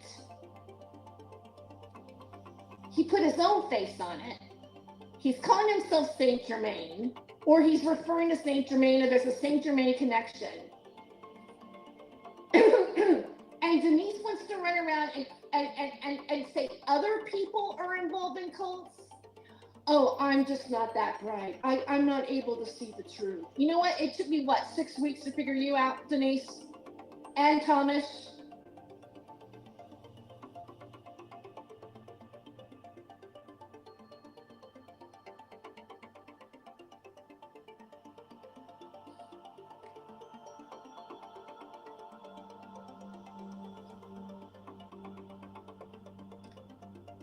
What is this? We don't put those silly RDS emails to one side and read something more like TS deposition in the Aaron Rich versus Butowski case, or the other depositions perhaps. Okay, I get what you're saying, the Butowski stuff and blah blah blah blah blah. But here, let's talk about that for a minute, because God, I don't know how many people over the last, I had 3 or 4 people send me the maybe not 3 or 4, but this shadow box clip of Treach going off about how he's afraid of Thomas Schoenberger, and I'm gonna be, if I don't do this, I'm gonna be on his payroll again, all this kind of stuff. I think that different versions of that video like the last 3 or 4 days. And then one of them is like, Shadowbox is, a company that is terrorizing people. No, I don't think so. You wanna know why? Because, and I've seen it and I've shared it with people. There's documents proving that Shadowbox never even became an LLC until October 2017. And DeFango and Thomas Schoenberger were hired by Ed Butowski for 1 month to see how something went with reputation management before Shadowbox was even developed. And on top of that, Beth did not want to be part of it.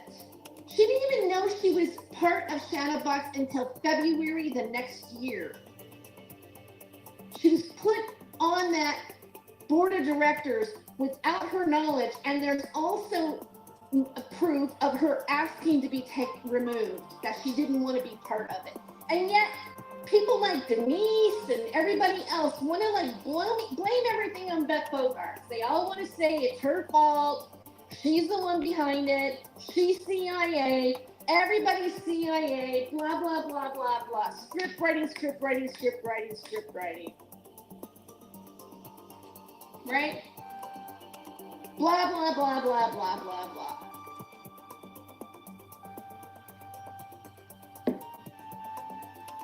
No, people are not getting trolled through Shadowbox. That's not what I think. But people are getting trolled. People do have targets on their back.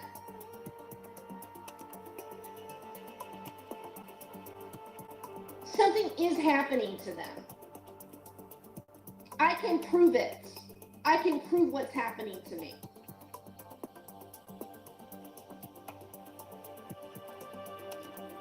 But I don't think everybody can. I don't, if people take legal action against somebody because what they do really is questionable, it really is a threat. It really isn't normal. That's not stalking. That's self-protection. That's going through the right, because when people say, well, if this is happening to you, did you call the police? Well, if you don't call the police, then hey, who's to believe that you really, it's real or not? You have to go through the right protocol if it's really happening to you.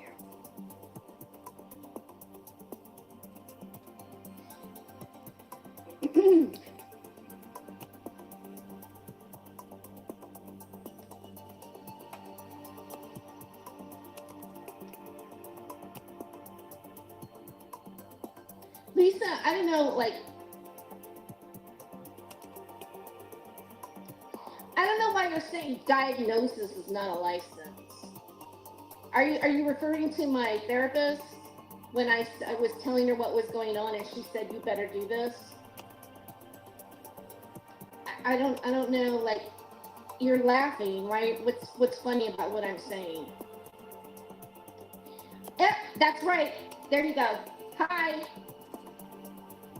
I heard about Vox Veritas because he developed Vox Veritas about the same time as right after Shadowbox was an LLC. Why are you laughing, Lisa? Is this funny to you? I saw some of your videos recently again, and I'm realizing, like, you really make light about suicide trolling. Like, you do videos where people are, like, they're laughing and whatever. You think breaking somebody down psychologically is funny to you? I'm just curious. Is that funny to you?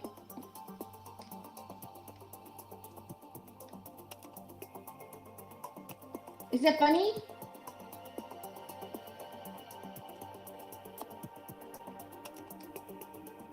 You're not going to talk anymore? Hi, Jesse. Okay, so something I want to play just really quick. I just find this to be kind of, hopefully it doesn't go on private in the middle of the live stream here.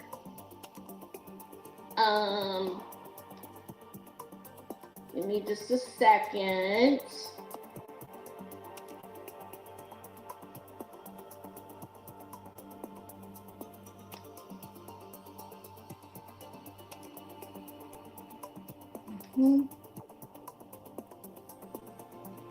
Okay, so this video went up. I've got my banner going on here. This video went up. She did a live stream at Tams, and then it went on private, and then I criticized the fact that it was on private. And I'm just gonna play it. Let's make sure I got my volume up. What she did. I'm gonna tell you the story again.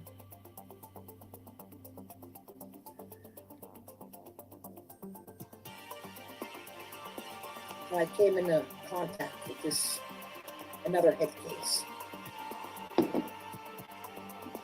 I did a leave outing video.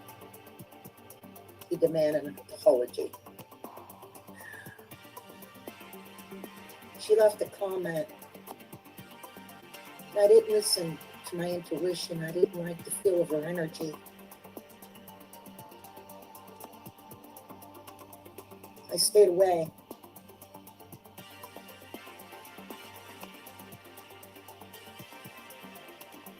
And what had happened? It went back a little farther than I wanted it to.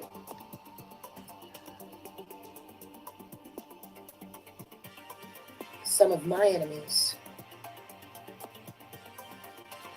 became hers.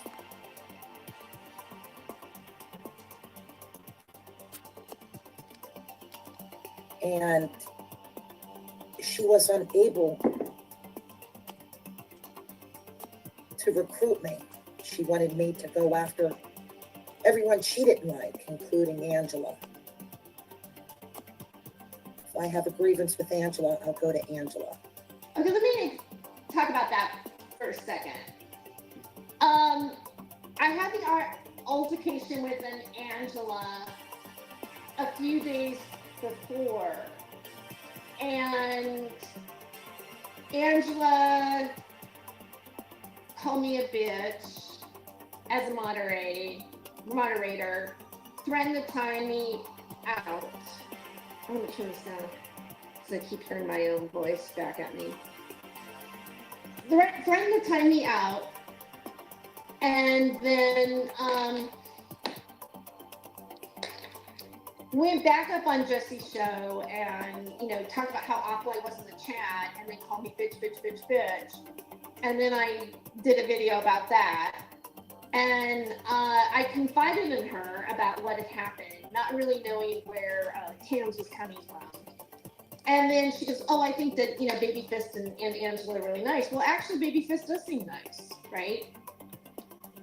But then, after that video happened, I saw more stuff with Treach, and they were talking about me and, saying whatever, And so I thought it was weird that Tams and Treach would have been in my chat on the September 17th show, which they were. And I proved that. go to my chat, you can see towards the end they show up, thinking that they were like friends of mine, which there's not friends here, I mean, normally, right? And then there he is talking about me or allowing people to talk about me in an unfavorable way on his channel. So that when you look at something like that, you go, oh, well, these people aren't your friends. And so when you say, well, if they're not my friends and they're in my chat, then they're not in your chat because they are supporting you or they really care about your content. I can only assume that they're kind of perping on you, gathering information, trying to find out whatever, so that you go ahead and talk about you, right? Like it's like a little bit of an illusion. It's not that they're there because they side or they think like you or anything like that. And I can't say that Treach and Tams came together, but they came at the same time. They showed up at the same time. So I'm going to go ahead and play a little bit more here because there is a thread that happens, and that's the part that I really want to get to, and that's the part that makes me the most uncomfortable. Because basically what she says is that if law enforcement shows up at her house, she's going to do something. That's what this is about. Why do you think she's doing this to Terry? I mean, to Tretch. Why do you think Terry's doing this to Tretch? What did she say in his comment section? You're aligning yourself with Tams. She's another one who has control issues. If they're unable to control you, this is what they do. Don't ever let them find you.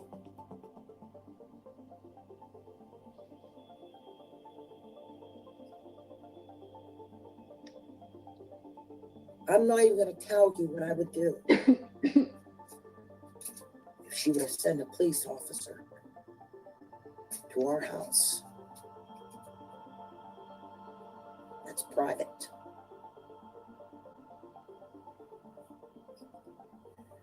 Another reason why I took the video down, I don't think she's part of anything. I think she's putting her nose where it don't belong, and she's messing with people that are CIA. But then again, she could be part of it because no one ever took her out to lunch. Not yet. But she provokes people and she doesn't stop. This is another one that will never stop.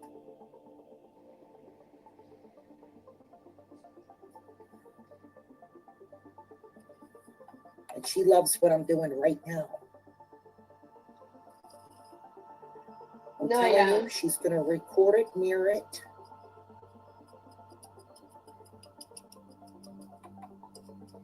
It's what she wants.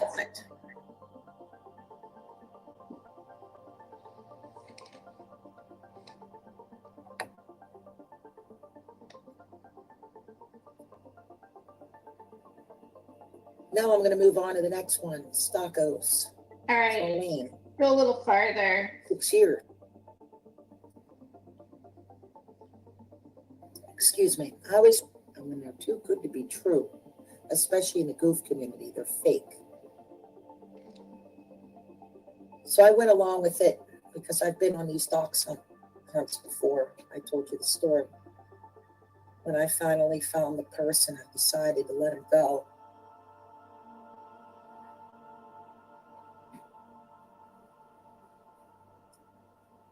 What had happened was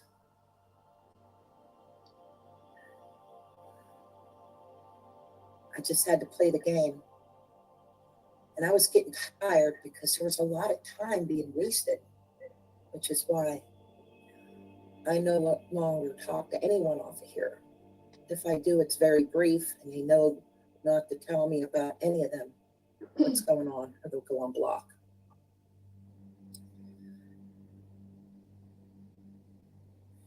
So I told my sister, I said, I'm just getting very tired. There's a lot of time wasted. And she would know conversations that we were going to have even before I would know. She would send me scripts to study.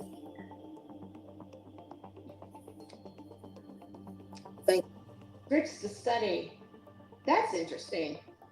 God, I listened.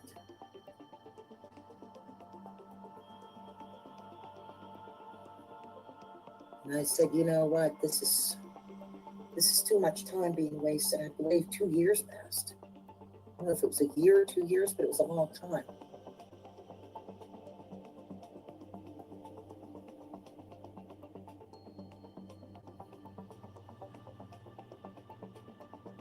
My sister said, give him a fake name.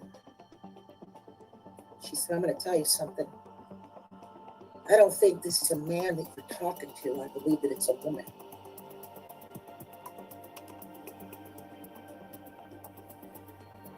And that this person has ties to Canada. She said, I don't know if they're from Canada, but there's a connection here, a Canadian connection.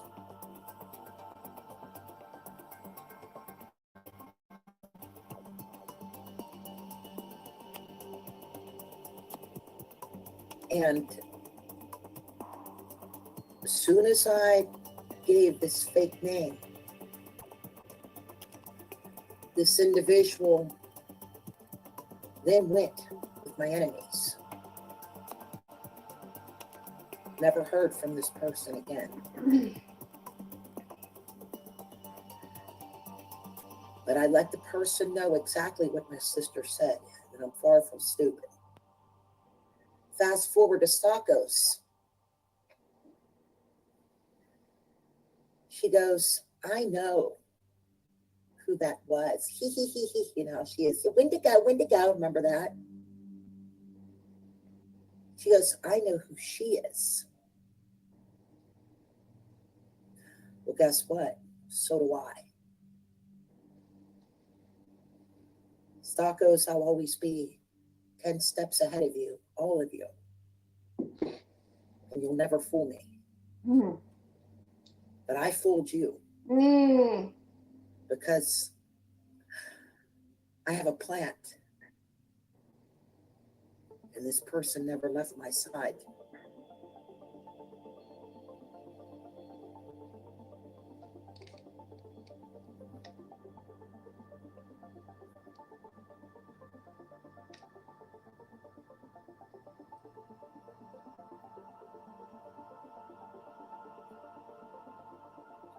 My energy's starting to lower.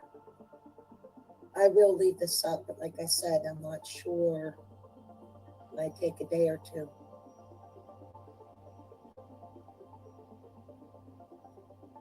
Before it becomes available to the public.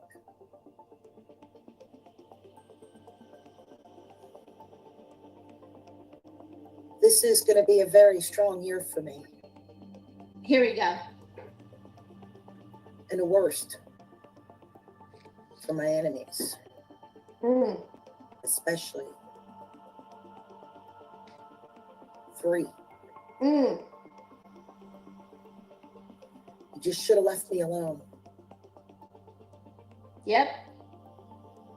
You see, I'm going to tell you again, I know how energy works. I know how easily it can be manipulated. It can be manipulated just as easily as you idiots. This is why I don't mess with YouTubers. And this is why I'm always kind to my fellow man. Always.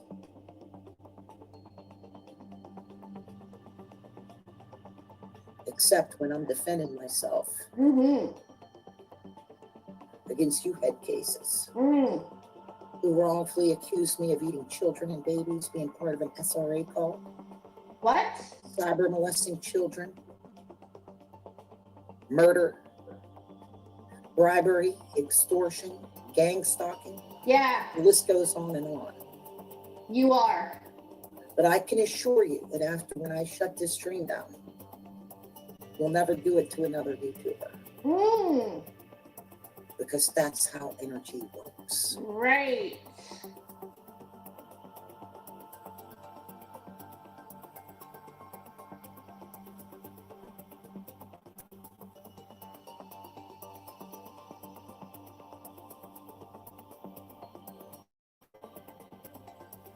Carrie knows that she's provoking me. She knows that I didn't do anything to her. Oh, no. Not at all. How many times I have to tell you I'm like those two dudes who attack, I respond. I'm not with anyone. Mm. She was unable to recruit me.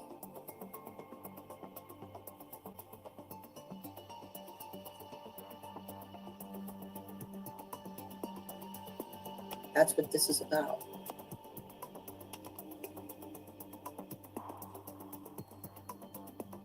She's knocking around people that never did a damn thing to her. Oh, okay. And she's saying, not my rabbit hole. She's digging her own hole, that's what she's doing. Mm. She's not going to make her, you know, that little rabbit hole. She ain't going to drag me down there. No, You're already in it. She's not as smart as she thinks, and she does think she's smart because she's going to school. You know how she has to teach people a new word. Oh.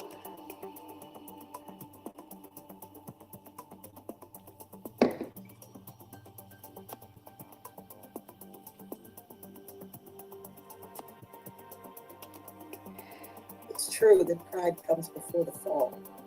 Okay. Stick around and watch.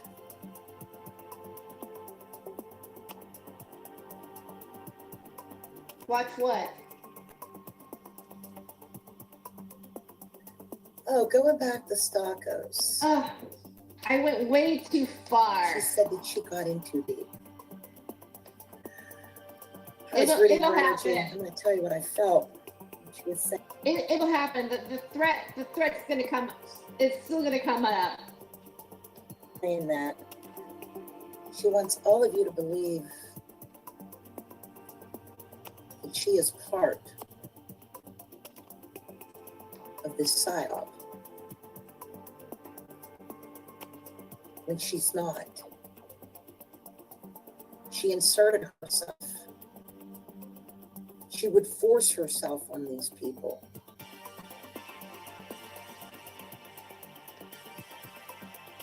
Again, 3301 comes into play, same with Terry. Mm. Carrie wants to make it to 1,000 subscribers. Oh, here, this is great. Here you go. So she's dick riding 3301. I'm dick riding it. So Stockos. Her motif is profit intensive. Nothing like a good dick ride. Okay. It's not going to work.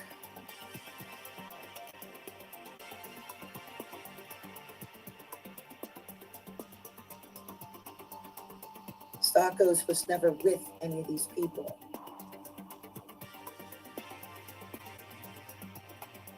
She wanted to. She was just another useful idiot. She didn't get in too deep in nothing.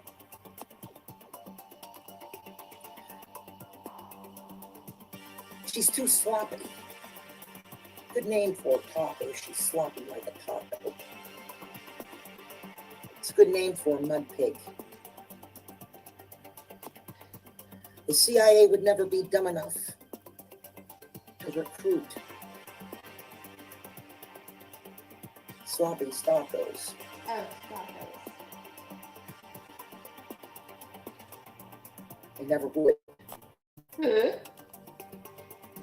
I don't know why it's funny In to fact, me. I think it's because of Stockos and a few others.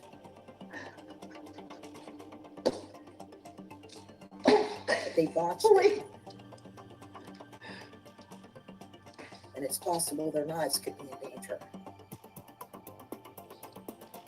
Yeah, I'm from making you. a sign of the cross, praying to my God that I'm right. But I don't have to because I am.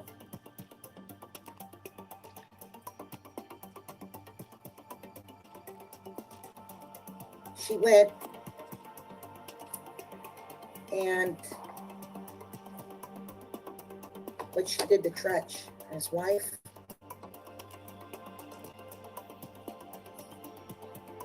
just because she ruined. Is it Tretch or Treach? But her marriage and her family, she wants to ruin everyone else's marriage and their families.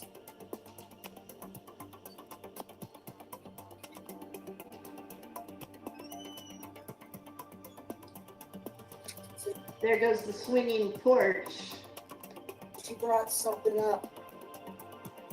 A mistake that Tretch made years ago when he stepped out of his marriage without even thinking about his wife. And look what she did to her husband. There's two of us that know about the man that she wanted to go and live with her in Oklahoma.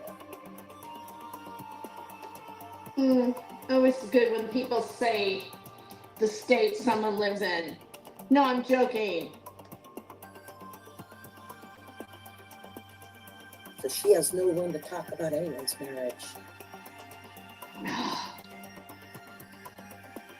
No one wants her. Like I said, she can't even get a YouTube husband. What? What is a YouTube husband?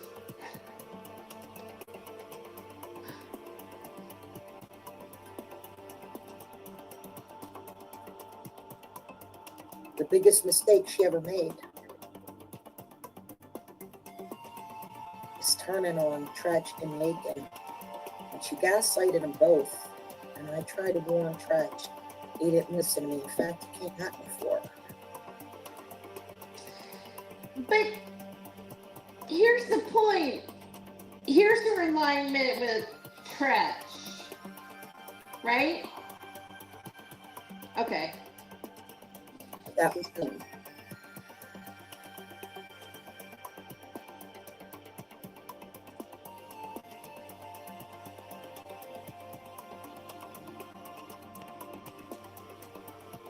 So this mistake he made has to be kept being thrown in his face. You know how hard that is for his wife to forgive him? But she did. Because she's in love with him. When you have children, it changes everything. You notice the tone of like righteousness, like I'm telling you, children changes everything. I have the word. I'm the righteous person. It's in her inflection. It's unconditional love. And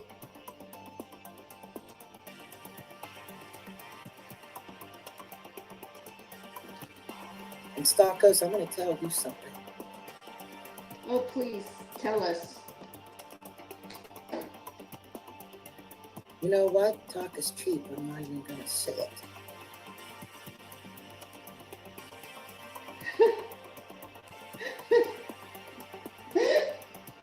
Here's what I'm wondering. I'm gonna tell you something. Talk is cheap. I'm not even gonna say it. Here's what I was wondering. That is such a great line. I might have to write that down and use it later. As far as Carrie. Terry. Oh, Carrie. Was Stockos having a casual conversation with her? Because what these head cases love to do is... You know what's freaks me up too about everybody talking up people? It's like always Hamburger, Stockos. Nobody has real names. And then like when you're going off on somebody, you look stupid, you know. Take you alone and record. Tooth Fairy. Is it possible that Carrie was having some drinks? Stockos was a ranch owner. There's a lot of people that, you know, hang out with Tretch that would also hang out in Carrie's. Of course, I'm not accusing him of any impropriety, but he's too trusting, and you can't be that. Why does she care? Why does she care about his affair? I mean, like, why is this even a topic?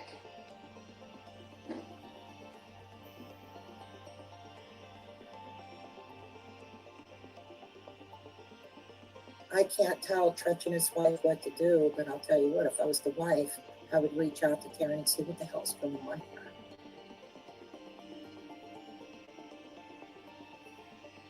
Why are you doing this? Maybe it's possible that Stocko's got her alone and said, hey, I really like him. And maybe she said, you know, about our affair, right? Some pictures were shown to her. And she held on to it for this. I'm just saying, no one ever took the time to reach out to Terry and ask. Hold on a minute. Okay, so she's on the phone. It's gonna get to that part. I thought I had it queued up, so but we're getting a little bit more of the dialogue here. It's just like I don't know the details, but it's like she rambles off on all these different things. And all right, here we go. What's our plans for tomorrow? Thank God I'm not Tretch's wife. I'd be on death row, man. I'd be probably, I don't know though, because what's the name of that? Crime of passion or something? I'd probably do about 20, if that. That bitch would be taking a dirt nap. No lie. No lie. Okay. But I'm just saying, you know, I know how Stocko's is. A lot of us do.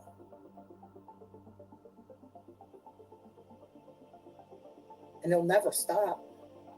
I'm wasting my time doing this. Yep.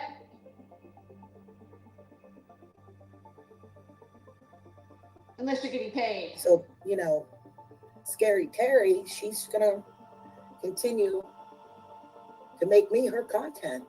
She ain't got nothing else. Thank God I didn't vote for her. That fab over 40, when she's 90, her glasses were all crooked. She had lipstick on her teeth. Get out of here. Nut. Just crazy. I'm not 90. So what happened to her in the last 20 years? Go take a look.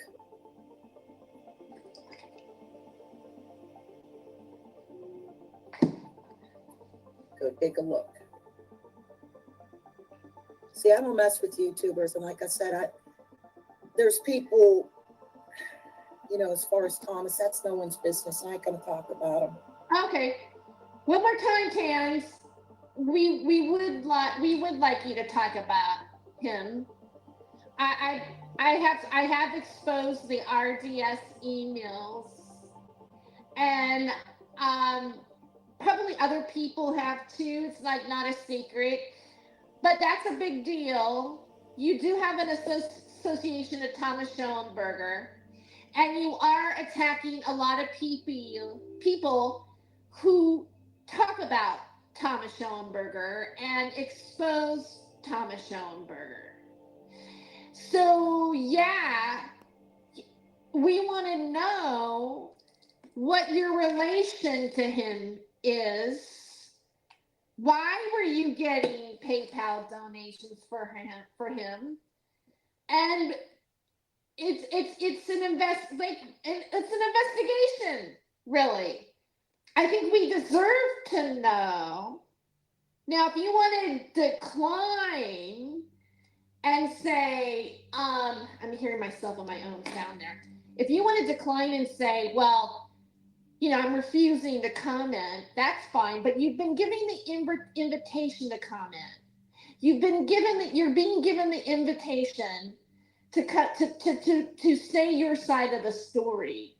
Otherwise, after that, if you decide that you're not wanting to do that and you're going to want to like keep talking about people and creating drama, then we can only assume that what our original assumption is about what you're doing on the internet is what we think it is. that maybe you are aligned to Thomas Schellenberger. You're still aligned to Thomas Schellenberger. You are script writing and using things, like I said in my last video, all the things she says about me. I'm a failed comedian, I'm a failed journalist. I get my hair's not real. By the way, I didn't even flat iron it today, so it's kind of crinkled. So, we do have these questions about what your authenticity is. See, but you're getting an invitation. I will be civil to you. I will let you speak your side because I want to know what's going on with Thomas Schellenberger. I really don't care about your problem with tacos or, Tretch's wife or any of those other type of situations, because that's just a diversion. That's just something. So we're going to get distracted. Who cares about that? Why are you obsessing about Tretch's relationship with his wife? Shouldn't that be a private conversation between them and not be exposed all over the internet? Okay, so we're almost there. I got his contact information. He knows how I feel about certain things, so does 8858.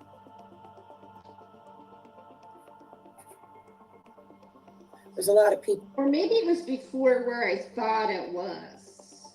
But I'm going to find it. Who I don't like up on here, and I just shut my mouth. Too bad the rest of you can't be like me. See, it's called respect.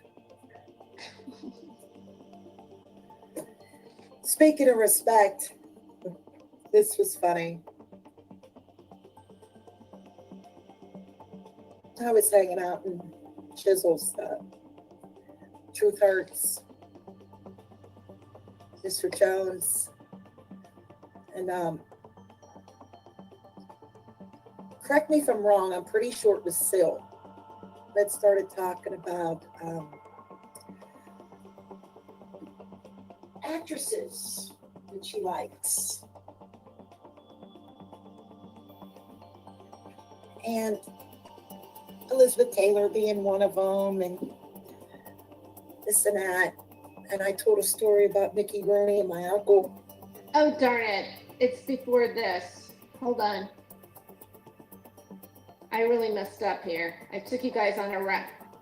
Okay, here, let's go towards the beginning. Let's go with the beginning.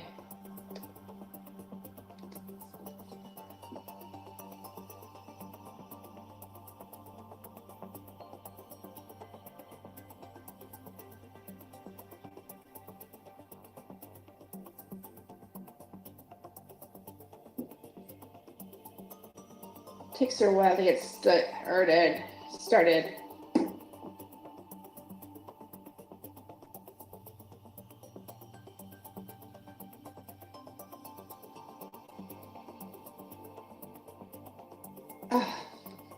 Wait a minute.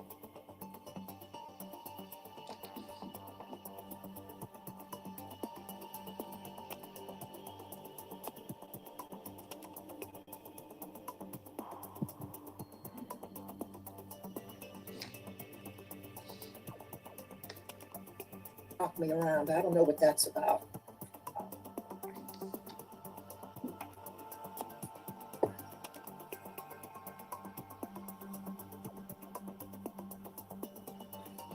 Old crazy white bitches. Here we go.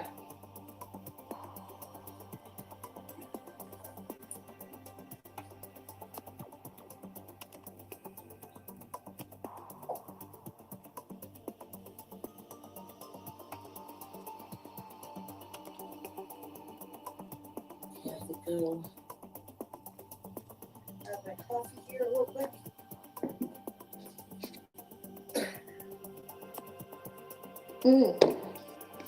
I don't stream this early, but I have to get up early in the morning.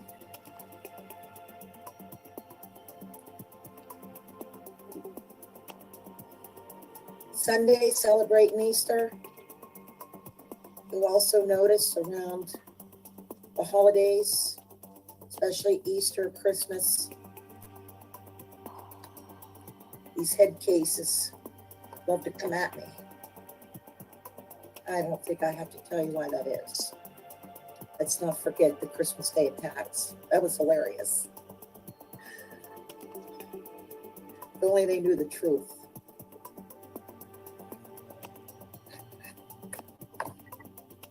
Having a cigarette now.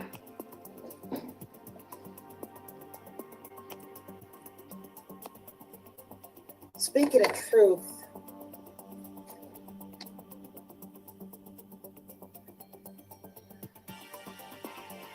I only have one regret.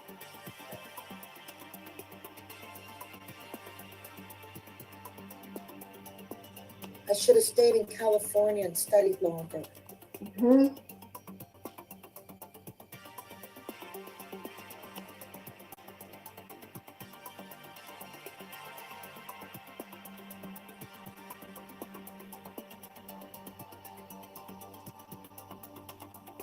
Studied what? What had happened? I went on to mention, and Terry mentioned me.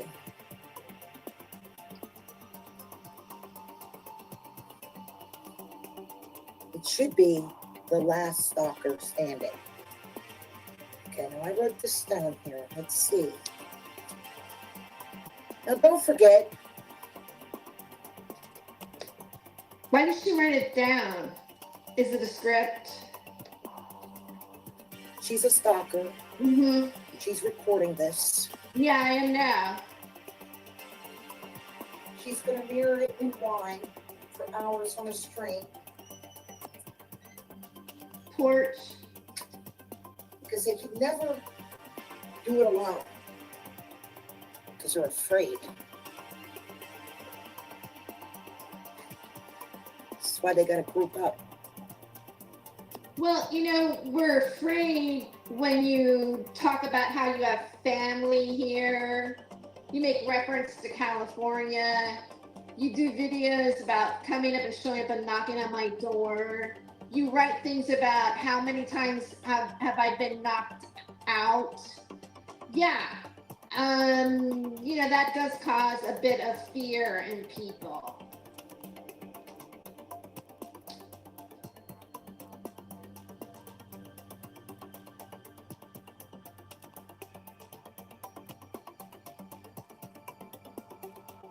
And I told you before that dogpiling is the weakest form of combat. So you mean like dogpiling with treats and other people? Like, is that because you're associating to people that hearing myself is bothering me. You're associating to people that's bothering me too, right? So you're with them.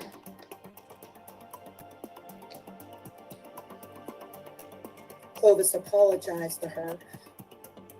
She's gonna get her loan. She's gonna say, listen how I want you to hear how she's having loss. And my children. Listen. Send her all these videos that she has stalking me. In hopes that Terry will mirror that. Clovis needs to be careful because you see, I don't like to bust up families. I don't get into terrorizing families, especially children. I could very easily involve CPS, send the FBI to her home. Another veiled threat, really, in a sense. I could do this. She says, that's her MO. I could do this if I was there, blah, blah, blah, blah. If I wanted to. Like, she has all this power to do something to somebody. involve the Social Security Administration and then some. But I'm not as evil as they are. I never will be. Oh, really?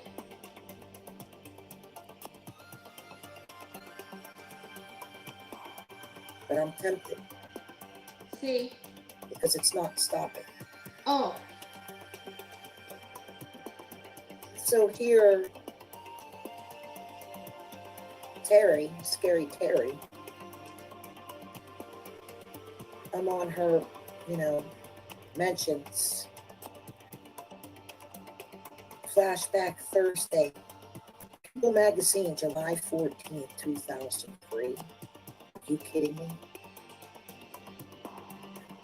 That's 20 years ago.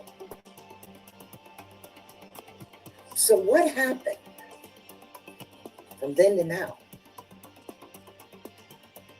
How did she turn into a cyber stalker? Actually, a cyber terrorist. Because when you do this to YouTubers in these hard times, that's what you are. You're a terrorist. Now I know who to contact. And this is when I'm going to involve family here. She thinks she's cute calling law enforcement on my channel. I respect law enforcement officers. Right now, as I'm speaking, there's an officer, a fallen officer. Right now. Do you think that she cares? No. They need to lock her up.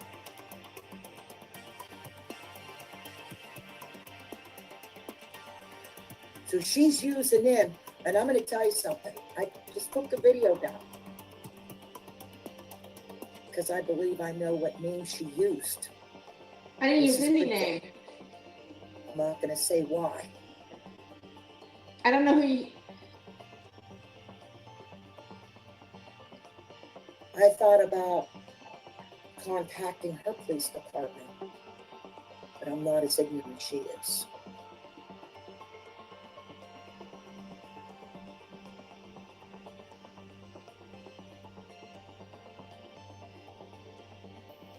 What she did, I'm going to tell you this story again. Okay.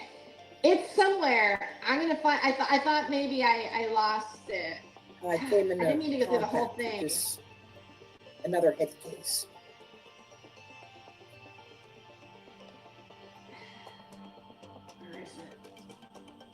Correct me if I'm wrong, I'm pretty sure it was Syl that started talking about It's here. It is there. Lights. And Elizabeth Taylor being one of them, and this and that. And I told a story about Mickey Rooney and my uncle. Oh, it's their uncle. And then something came up about Prince Charles, who's now a king. But it was so funny. Shizzle said, "Who's Prince Charles?"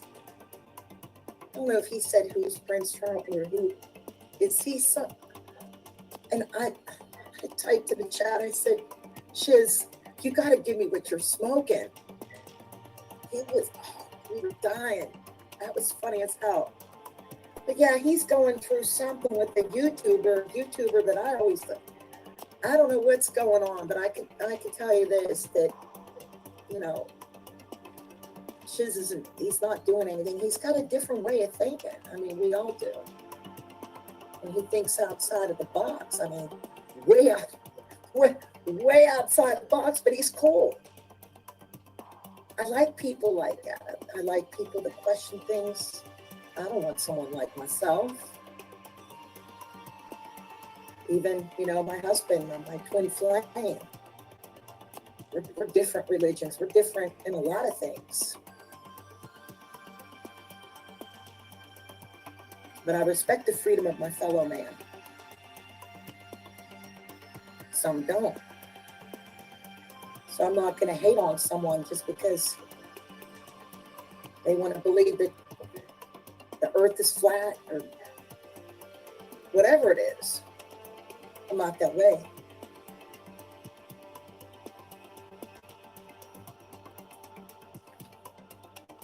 But no, he doesn't harass YouTubers.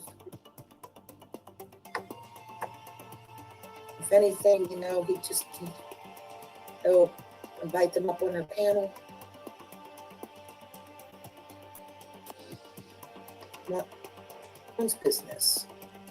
That's between Dacone, his wife, his children.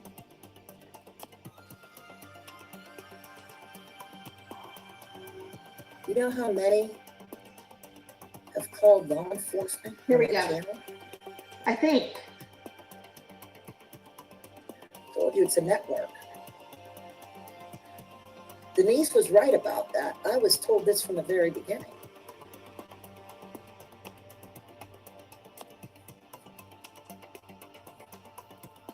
And yes, people have gone missing. People have been murdered. You think I don't know why Terry's doing this? I know a lot of things.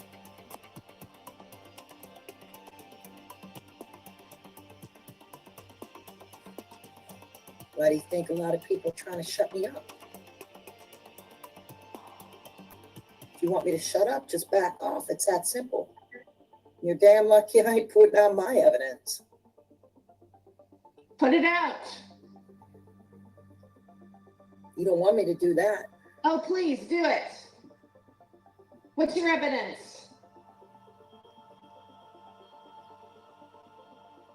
So yeah, you're going to continue to see Clovis go up on Jesse's and Wine.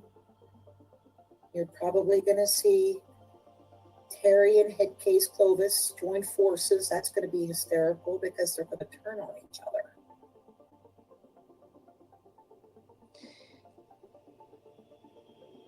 She's so sure about what's going to happen.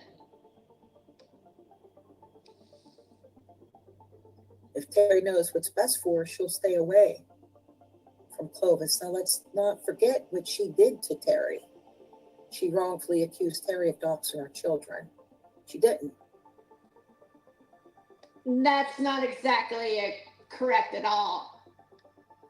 If Clovis doesn't like you, she'll always weaponize her children. I have never seen this children being abused, like this psychological abuse that involves gaslighting in my life. In my life, I've never seen anything like it. Meanwhile, she does She has it out for fathers. She lied on my father. She lied on the biological mother's father. Oh, I can't find it. She refers to my father as daddy. My father never did a damn thing to her. She says I'm jealous of her. No. She plagiarized.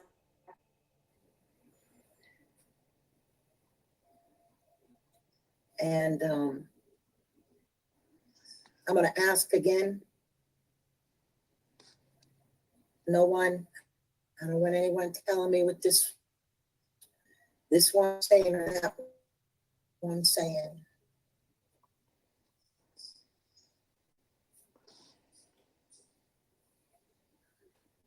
I just allow spirit to guide me. If I'm supposed to hear it, I will be guided.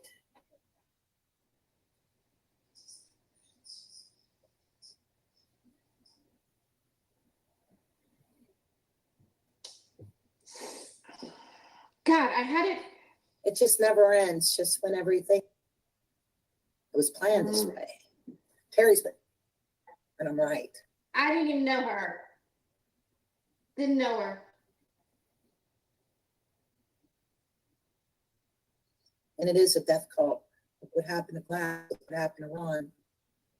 Lee, Jolly, and Stockos, they stressed them out to death. Oh, you know what? His heart went out. I've skipped around. I can't seem to find the right part where she if you listen to the video, she says, I don't know, I've been missing it. I guess I should go a little bit farther, but I might have skipped past it. I'm gonna see if I can find the transcript. Hold on.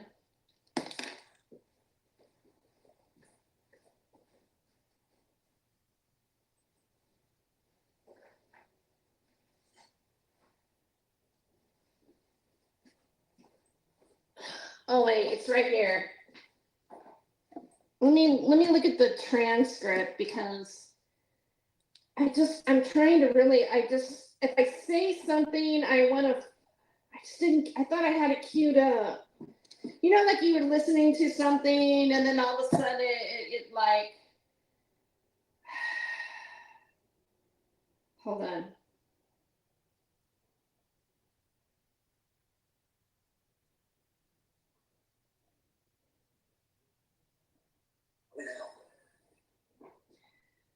Let me see.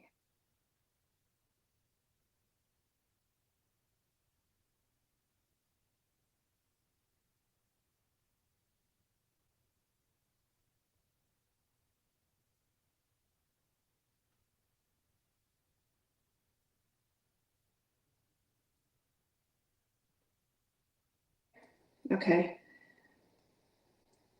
I'm gonna find it. Children, so yeah, what happened to Trash? You know, Terry's, I was chatting, he's coming. Thomas, no. And he thinks Prince Charles, if I'm wrong.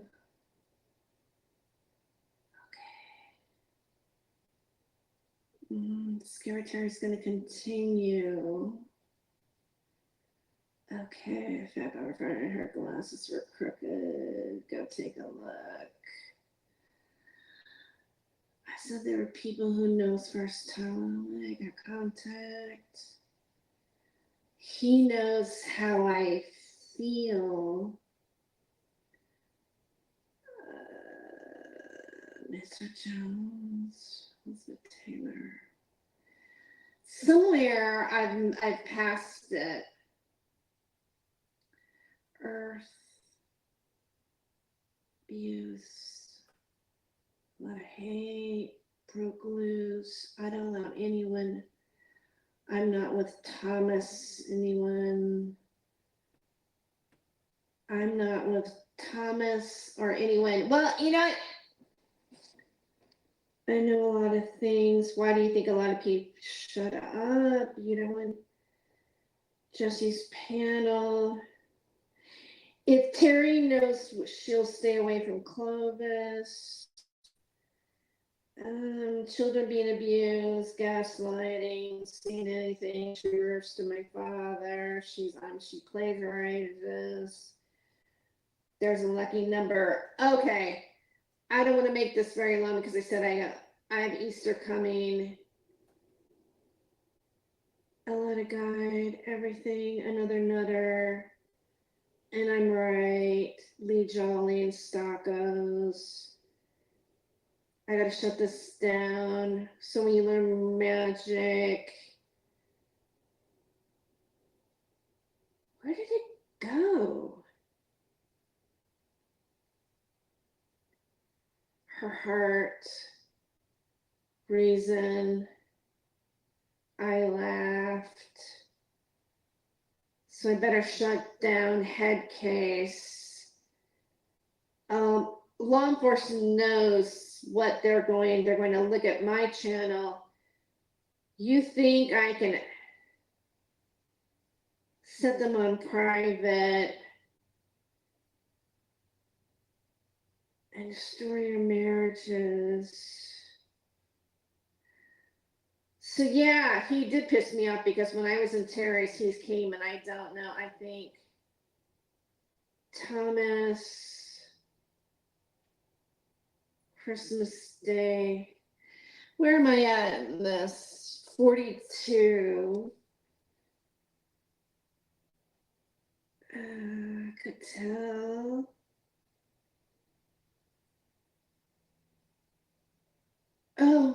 Well, maybe I'll just go a little bit farther. Of course, it was,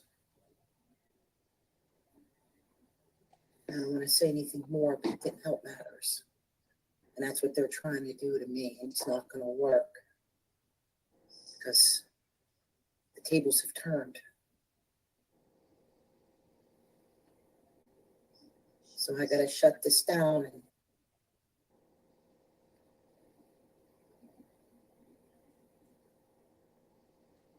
let my God take full command. And he will.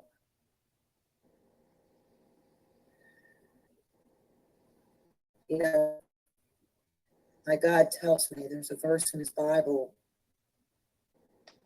You don't. Squad, how do you know, bloggity shmoo? How do you know what she's capable of?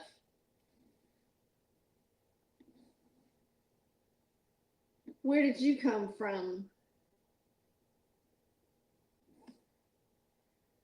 Here it is again.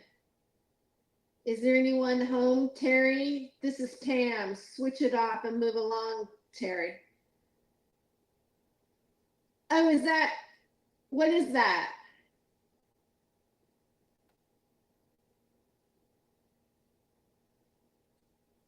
Bloggity shmoo. Hold on.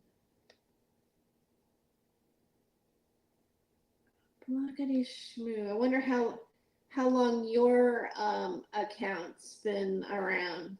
You just created? See, that's classic trolling. Somebody who has a fake account that is being creepy and then acting like they're Tams. Is it Tams?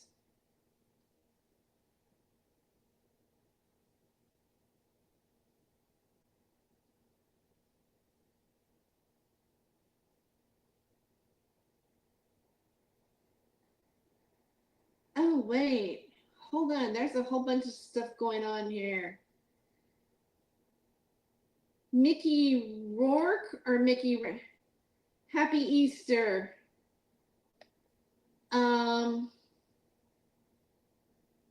LOL. Tams is hat on. Okay, so that must not. When did this person come in?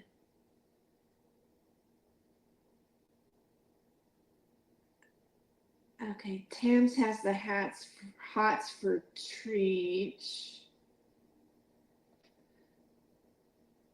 Treach is just being Treach. Her kitty Pickles. Okay. She got your number, Tams. And I don't like it, Tams.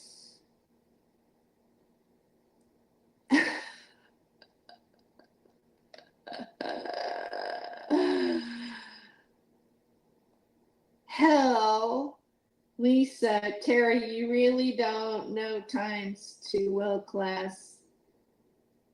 She's been doing this for years and nothing ever comes of it. But something does come of it. Something does come of it. You know, I'm going to go through here. I don't know. I'm kind of sick of hearing about her. It's there anyway. I'm just kind of interested in looking at your guys' interaction. So, hi, Clovis. Clovis has been here.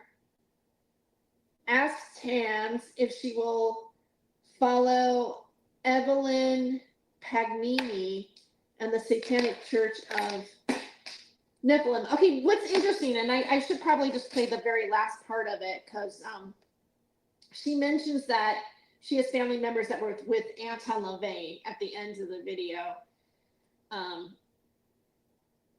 So, you know, I mean, the reason why I called, like I said, the reason why I called law enforcement mainly was because of the fact that I was told I had to do it.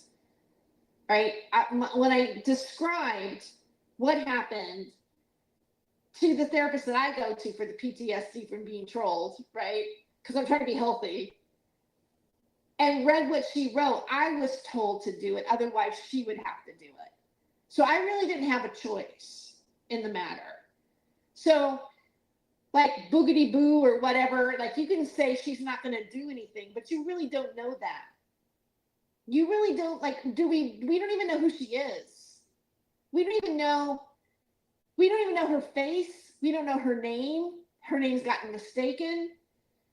This person is hiding and then threatening people. I'm not the only woman that she's threatened. I've had other people come to me and tell me what she's done to them. So it's not, like, how long does it take? Like, you listen to her, you listen to the way she talks. If I were her, I would have went to jail. I would have done this. I would have done that. I would have not. She sounds like somebody, like, if she was just on the brink, the way she talks, she could be doing something. Like, to think that none of this could act, and even if it won't ever happen in real life, right? Even if, like, it's not going to happen, it's causing somebody to be afraid that when somebody does knock on your door, or somebody is at your door, like, oh, what is that? Because you're afraid it might happen to you because somebody said it. So even it being said is not okay. Like, I'm not saying I'm going to show up where she is,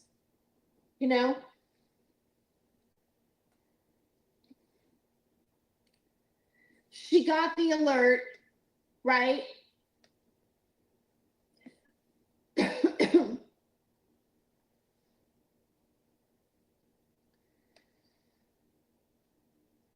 Okay, Lee Veltman has been kind of quiet since that time, right?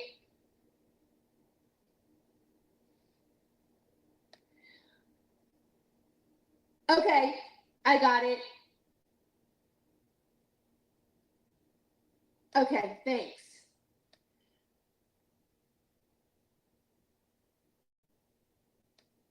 Okay. Aiken, see you about 3 times and don't know. You got another internet personality streaming publicly to me. Is that wrong? Who's that in response to? Me?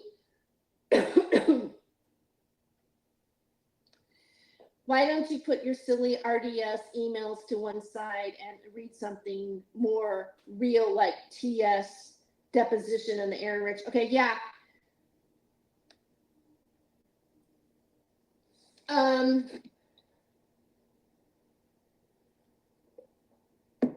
Maybe I should, but the reason why I'm bringing up the RDS emails is because Tams got triggered by it and made a bunch of threats. Just look at the RDS emails and ask yourself why the threads seem to be a tiny part of a conversation. Well, hey, Aiken, that's why I am asking Tams to come out and explain it. Because if it is just a small part of a conversation, then maybe she knows more to it. That's why I'm opening up the conversation, because that's what I want to know, right? Turkey is behind TS and other foreign interests. Aiken, why don't you look for the Beijing Khan or Assange references in those emails and learn who Trevor Fitzgibbon is? Well, I'd like to know who exactly. You know what? I've had conversations with Trevor Fitzgibbons, okay? And the reason why that's happened is because when I was talking to Thomas at that time, I asked him about Shadowbox, and he sent Trevor Fitzgibbons to me, who proceeded to tell me who he was and what happened and show me these emails and blah, blah, blah, blah, blah. And he said originally that Shadowbox was about him. But then I learned later on that it wasn't. So yeah, I am familiar with Trevor Fitzgibbons. I am to some extent. And Aiken, like, you're telling me, why don't you do this? Why don't you do that? Why don't you do this? Why should I trust you to tell me what to do, really? Because you were in my channel, the last live stream that I did, the last one when I was making mac and cheese, taco mac and cheese. And then you're up with Treach, and he's talking about me and talking about Clovis and doing whatever, and you're siding with him basically. And then he's sitting there saying how he doesn't know me. And you got this big, you got 2 pictures of Isaac Cappy behind you eating pizza. So who are you really? Like, why should I listen to what you have to? I mean, yeah, I should research it. But what's the difference? I'm asking Tams. I'm taking one thing at a time. Why don't you come on the live stream? Say your side. Not about Clovis, not about the other drama, not about Stockos or Tacos. Not about, I don't care about Treach's wife and their relationship. I want to know what your relationship to Thomas Schoenberger was. Why do you think he's a patsy? Why are you defending him? Because in the end, whether or not any of our threats are real or any, because it's all about trauma, right? It's all about head trauma. Even if it never really happens to me, even if I walk around, I stay safe and my life just goes on and I'm really happy and whatever. Bottom line is I'm giving her an opportunity to actually come clean and talk about what her association to Thomas Schoenberger is. Because what I'm interested in is the people that seem to be a network, the people that seem to be gang stalking, the people that are bullying me, see? And with the video that I did was about them actually working together with a script, that it was scripted. I get repetitive words from all the different people, going back to like people that were involved in the UFO community that spread this narrative. Same people say the same things, the same insults, all together in unison. And I cannot think that that's an accident, that that's a coincidence, that it's not happening. And then Tams, was telegraphing Clovis and I coming together against her a month ago. A month when there was nothing wrong, there was nothing happening, and she's sitting there telling people, this is going to happen, this is going to happen, this is going to happen. Oh, because what? Because she's a medium? Because she comes from a psychic family? Because she goes to a retreat in New York, like all the time, so that she can, because she's part of a medium group, so she knows all the information. She's all accurate. She's all special. Because here's another thing about being able to see things or being able to talk about things or to know things that are in the paranormal or have spirit guides or you're a light warrior. Light warrior smacks of New Ageism. It smacks of did you see her? She said her twin flame. That's all New Age. That's all the people that are associated with this particular movement, and it could be traced to even, say, the I Am cult, which is what Thomas is about. Is that the underlying thing here? We're talking about Easter. She, at the very end of this, she's happy Easter. Happy, Scary Terry, I'm doing this again. She's taunting me with this video. It is this Easter. We know what Easter means. We know it's been meshed with a pagan holiday. Everything, all religions are having something happening right now. It's the equinox, it's everything, it's spring, it's the rabbits, right? She says, I'm going to be praying over my rosary so that, I can be forgiven because I have an angel that's not happy with me. So I need to take care of my negativity towards Terry so that God will punish them. Oh yeah, that's real normal talk, right? That's normal. If you were to sit here and profile her behavior and analyze what she does online, right? She projects, She has a sense of narcissism. She doesn't do anything wrong. She's self-righteous. She makes physical threats. She's made threats of doing things to other people, like putting guns in her car and coming out and finding them.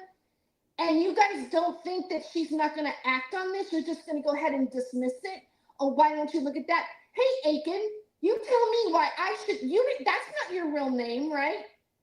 Do you ever put your real name out there? You're Aiken Drum. What the fuck is that?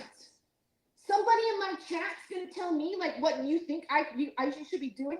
Because when you're not being authentic, when you're hiding behind these profiles, shizzle nizzle, blah blah blah blah blah. Oh, don't dox me. No, because you're LARPing. Why do you guys camping in your graphic behind your you're talking to Treach. You're talking to Tretch. You're talking to Tretch, going off on other people. And then you're sitting there while he's saying he doesn't know me. And then he knows me probably, and you know me.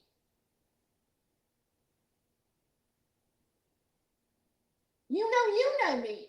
You came here today. Why? I mentioned the RDS emails. Why does the RDS emails concern you?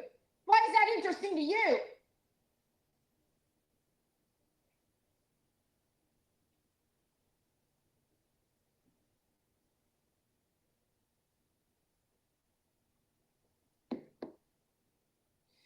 It's your behavior that matters. It's how you congregate that matters. It's what your surrounding, your sourcing is. It's what you do together. It's how you act. It's how you contradict yourself. It's how you lie that matters. No, I do want to know about the RDS emails. I want to know what Shadowbox is. Who the fuck is Trevor Fitzgibbon? Oh, I know a lot more than any of you guys think I do. See, the big problem you have about me is that you underestimate me.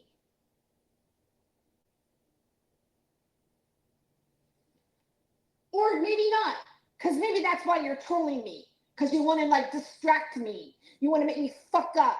You want me to be afraid. Right? Spin me around so I can't pin the tail on the donkey. Well, I still can.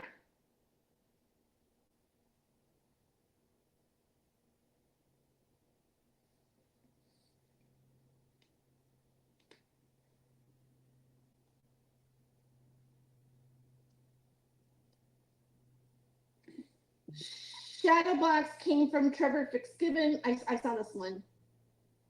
Vox Veritas. See, that's where shit happened. And he's laughing.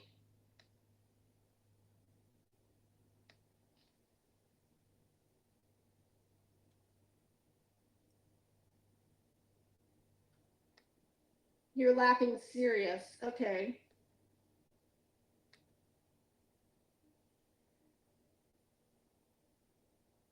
Oh, okay. So, Blaggerty Schmoo.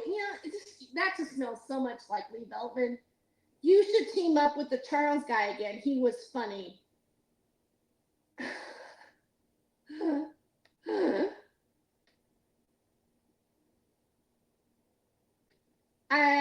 K-Ran. Live talk. I have Lisa blocked. She likes to smack at me over Tams. I'm starting to block people who stay in Stupidville. Lisa, yes I do. Yes I do. Okay. Actually, it's kind of through Lisa Lake that I first heard about Clovis because of the videos that she was doing. Hey, I just popped on. I don't know if just me's still here.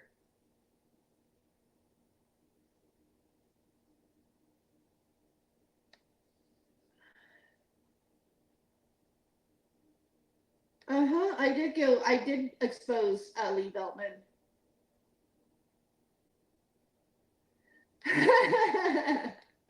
No, Clovis, you're not the only head case anymore.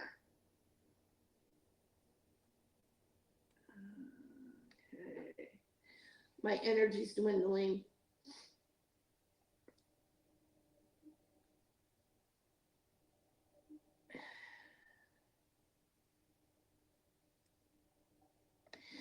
I'm gonna have to get, I need to get,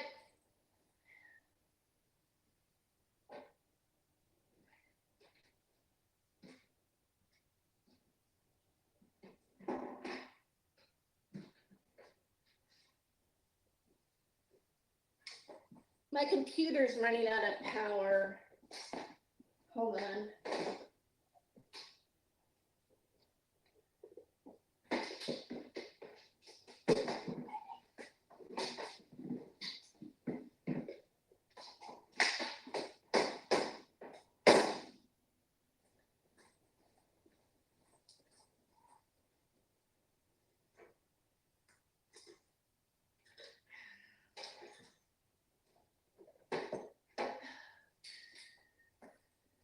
Okay, second.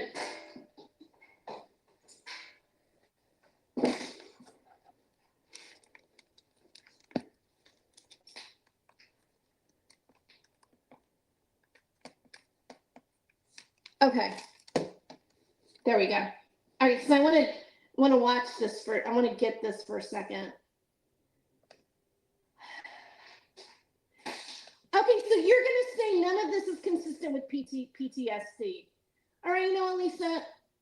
I'm gonna go ahead and block you now because you like what? Are you a fucking therapist or something? You therapist? Well, because I was interested in somebody else. I haven't blocked you yet. Yeah. Are you talking about me not being consistent with PT? Yeah, because I'm talking about PTSD. So now you're going to discredit me. Because I guess Lisa Lake thinks that she's a therapist. That she knows what PTSD looks like, right? I'm going to wait for you to respond for a minute, Lisa. Just make sure that I'm not misreading what you're saying there.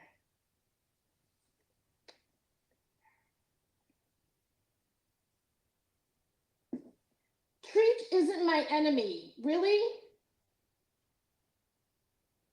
Is it you? Treat isn't my enemy.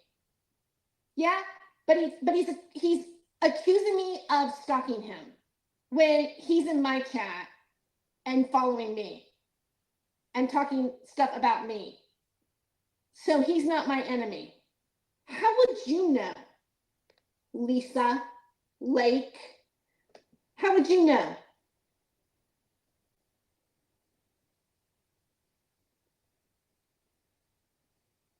She said it. She said it, Lisa. Okay, you're done. You're done. I want you out of my chat. And do not use any of my footage. I do not give you permission. I did not give you any permission to use my likeness either. Do you understand?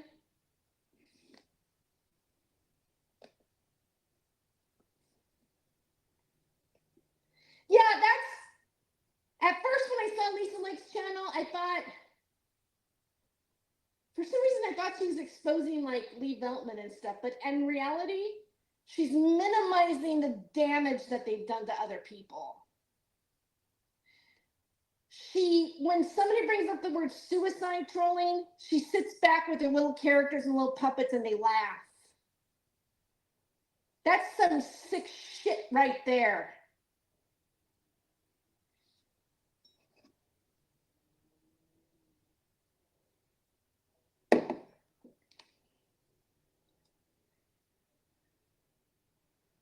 Yeah, Lisa makes fun of people. Yeah, she does.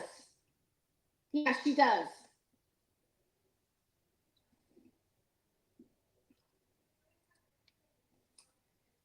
Anyway, you know what? My chat disappeared. And I can't access it.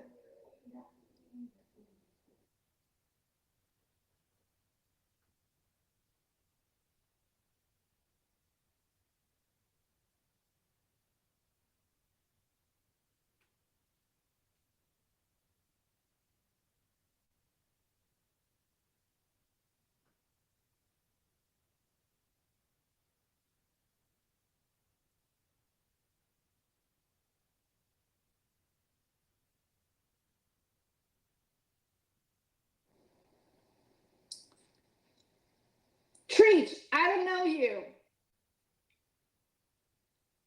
Bullshit. What are you doing in my chat? Oh, really, Treach? Okay, let's talk about how you know me. Let's talk about how you know me, just for fun. Let us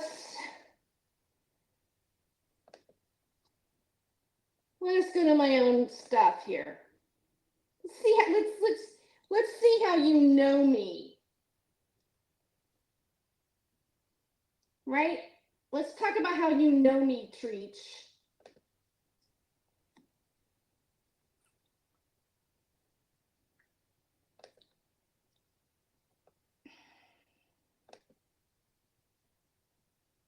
You don't know me.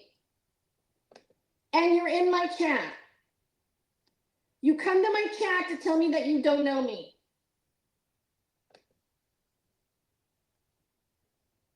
Wow, all of you show your faces. You can't hold yourself back, can you? All right, let's see how you know me.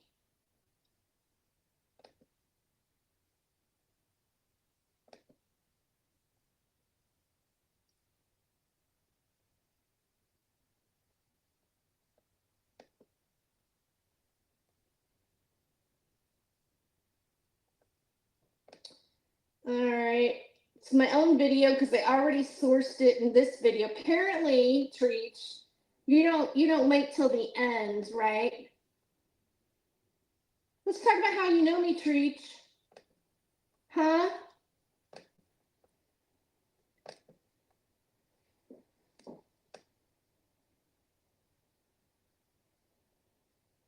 Oh, there it is. Let me expand this larger.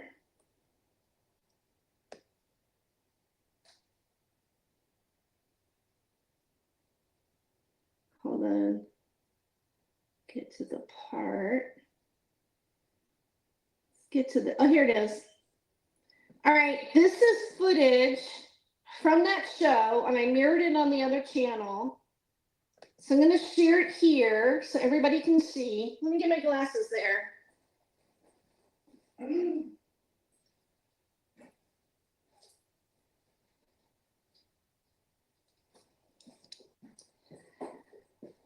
Now I could probably go through because I think I put some of your stuff on my stuff, but what's this? What's this right here? Treat Shifkin, right? What kind of wine are you sipping there? Because I was sipping on the box wine. Can you guys see that? Over to the right. Should I take a picture of it? How about I take it? How about I do a screenshot of that and just blow it up a little bit larger? Huh?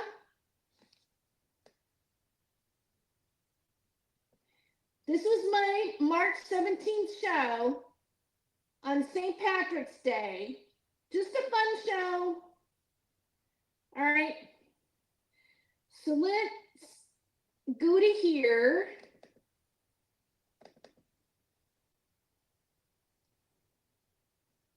Let's see. Let's go ahead and sometimes I have a hard time doing it. I'm going to show you how you know me, Treach.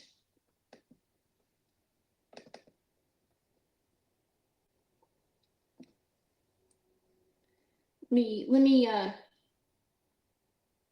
me rename this. How Treach knows me.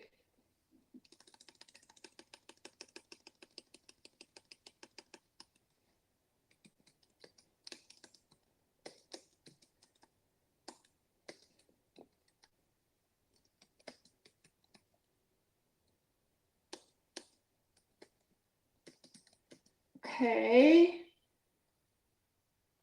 Put this here. And let me take this over to here. Now, do not show up in my chat and keep denying what you're saying, that you don't know me.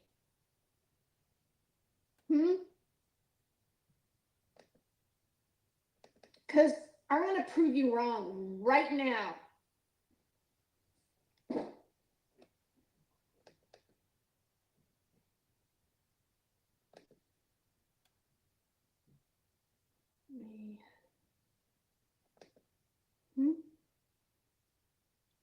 So I'm going to blow it up.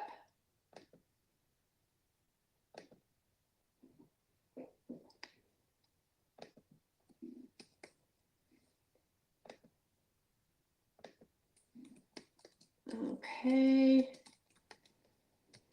It's easier for me to share it this way. All right. Still working for Thomas Schellenberger? Treach? Still on his payroll? Inquiring minds want to know. You know what's really interesting since you're here? There was like these videos, like what did you say on one of your live streams? You said something about, oh, like I'm realizing that Thomas Schellenberger is a bad guy, but then there's videos like 4 years ago where you're freaking out. And then there's another video out there, like you said, well, this is what you said. You were making videos, right?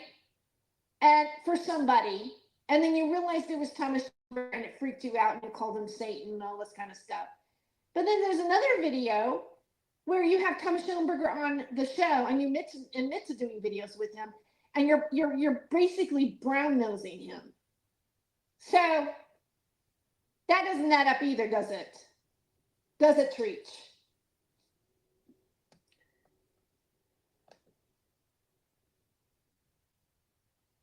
Okay.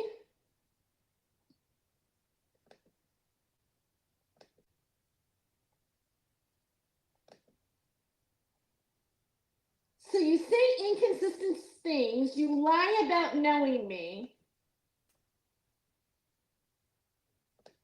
and then you, okay, so here we go. And I want to make it larger so you can see it. Winter Moon Shadow was there. Here you are, Treach. Treach Shift Skin. What kind of wine are you sipping there? Moon Shadow. She's doing the entire box of wine. You know what? I had a little box and it's for an individual use. Treach Shift Skin. Quantum physics is proving that we are actually be a computer program. Winter Moon Shadow, take the blue pill and go to sleep and forget it. Treat Shifkin. Hey, Tams. Hey, Tams. Tam showed up too, right around the same time you did. Treach, I will not participate in either wing of the same bird. All right? Treach, you know me. You know me, Treach. That was March St. Patrick's Day. Oh, look, Bob Newhart showed up.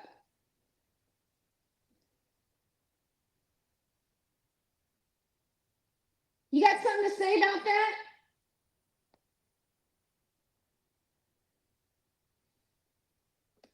Where are you, Treach? Huh? Where are you? Got something to say about that? Oh, you're going to take a nap now. Well, you're going to take a nap? You're going to take a nap when I identify that you were in my chat. You know me, motherfucker.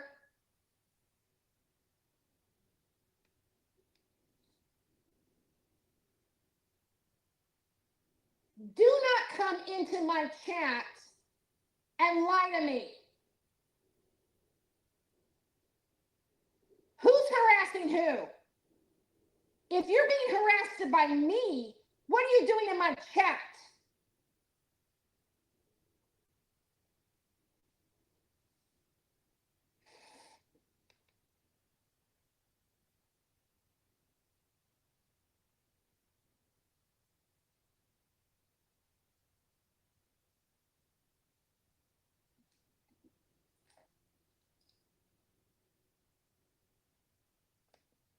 You know what, Aiken? You're my favorite comedic therapist. You're a perp too. You're a big perp hanging out with Treach. You're done. Get out of my fucking chat. With your Isaac Cappy graphic on Treach's show. You're an #1 old perp.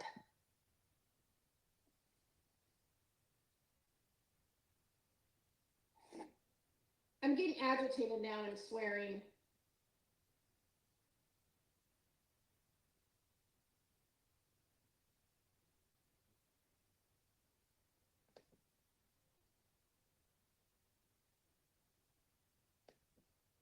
Okay, I'm done.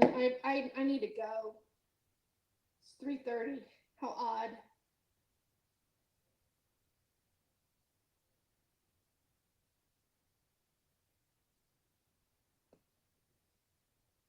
You like to see people lose it, don't you? That's the name of the game. Treach, you don't have any credibility at all. None.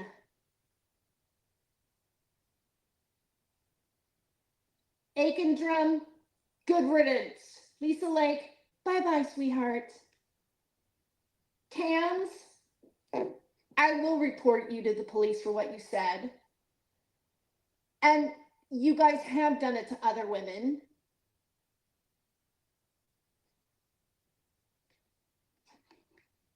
And if something does happen to me, I don't know, I get maimed, harmed, something mysterious, I end up dead, then anybody who's watched my videos, I want you to know who these people are.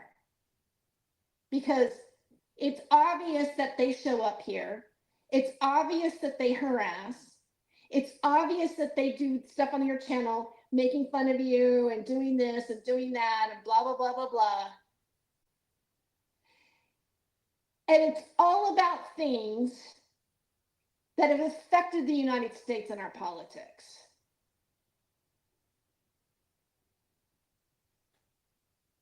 You are associated to that. And anybody who talks about it or looks into it or shines a light on what you're doing, you make threats, you have sock puppet accounts, you do videos about them to humiliate them, and you are engaging in gang stalking and cyber harassment on the internet. And somebody, and I do apologize for swearing,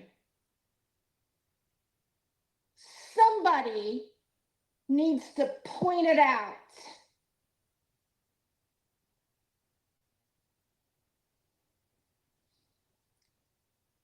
And I'm going to do it. And I've been doing it. Because, you know, it might be interesting to write an article or do a paper or do a documentary about the clowns that surround some serious stuff that happened in the media, in our politics, at the state capitol building on January 6th. I don't care who had an affair with who, or Lisa Lake making her videos and thinking she's bothering people. You're going to be blocked on Twitter too, Lisa Lake.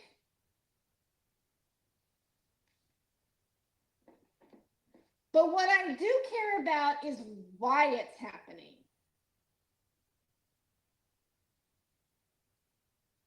Right? Why does Treach have to show up in my chat and then say that he doesn't know me after I can prove that he does? Right, Treach? Oh, go take a nap.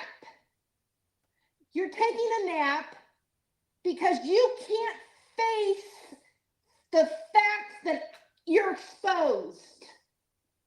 What are you going to do now? What are you going to do?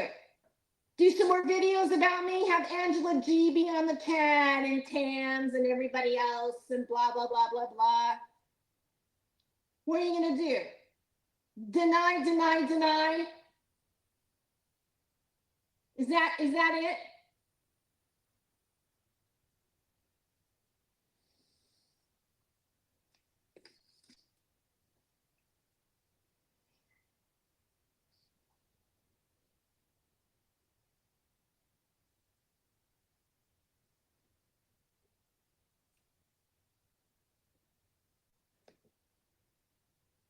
I don't give a flying crap what Aiken Drum is known for. I'll tell you right now, I'm not impressed.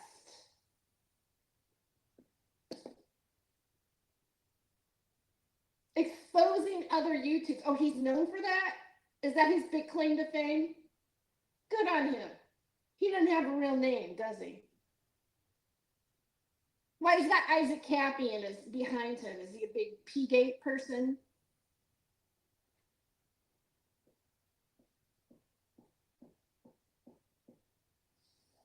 Anyway, I gotta go.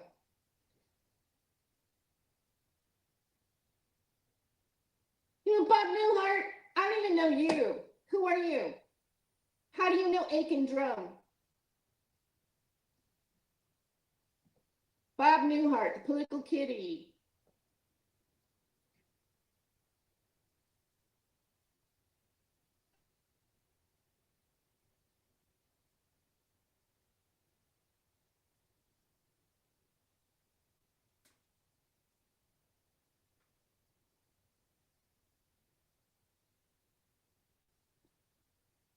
I don't know you guys.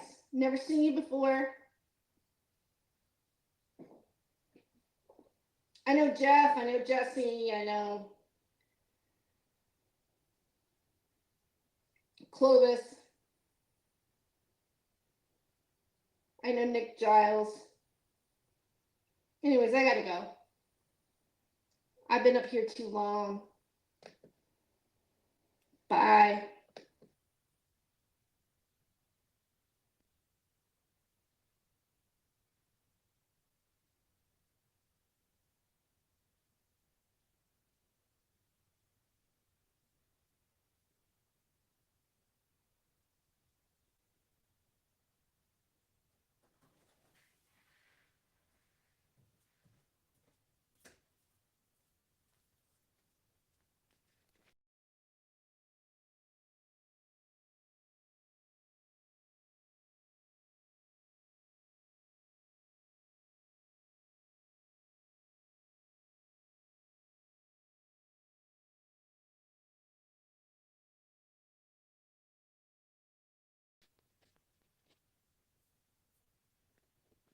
Problems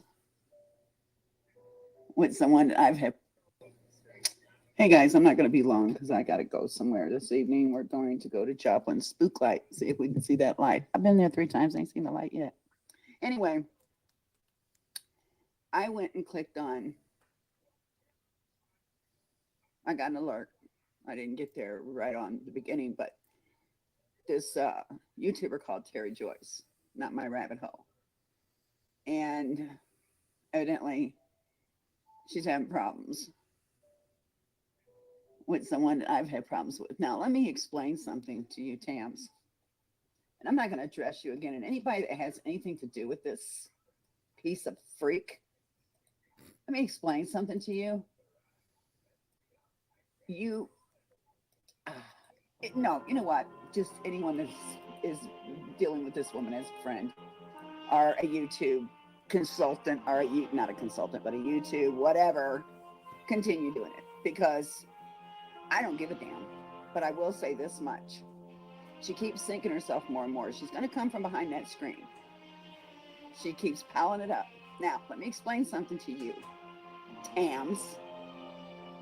And no one's, I don't come as a group. I don't come as a team with nobody, okay? I come to take care of my own business. And my business being this right here. You,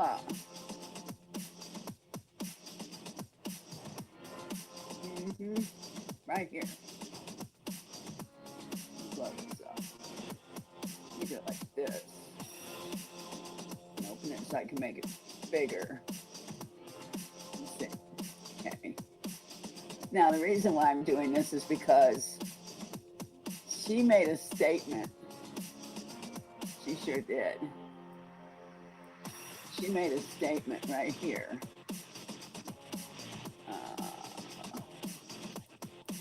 No, that's not gonna work. I'm gonna have to do it this way. Okay, we're gonna take it down some. Anyway, you know what the hell is this? Where's her channel? Let me go to her fucking channel. I need that for a court anyway. Well, let's go to her channel. You're gonna come in court, James. You sure are. Okay, I typed you in. Now let me explain something to you, okay? My screen share, let me see. Oh, no, oh, fuck, oh, shit, I forgot. Okay, hold on. I thought I clicked on it and it clicked you off. Hold on, just give me a minute. I get you back up there. Okay, all right. Now, you go to the transcripts. Because I don't like hearing your voice. As you see, I got it turned down. I get this forward to the transcripts. And you're threatening to call CPS on my family. For what reason? For what danger are they in? So you're gonna make a false call, a false report. And then once you make that call, whose phone you're gonna use to keep from it being yours and keep from being traced? So you like to sit up there behind your screen and make all these threats. Then you tell us to shut up. As you said some disgusting stuff in the past and said some really stupid shit in the past. And then we're supposed to shut the hell up and let you just keep spewing your ugly. And as long as we keep our mouths shut, your threats you will not carry out. Call it. Do the call, Tamara.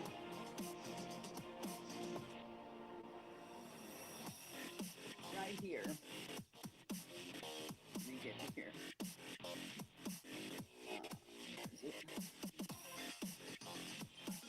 Used to be able to, let's see here, let's go down this way.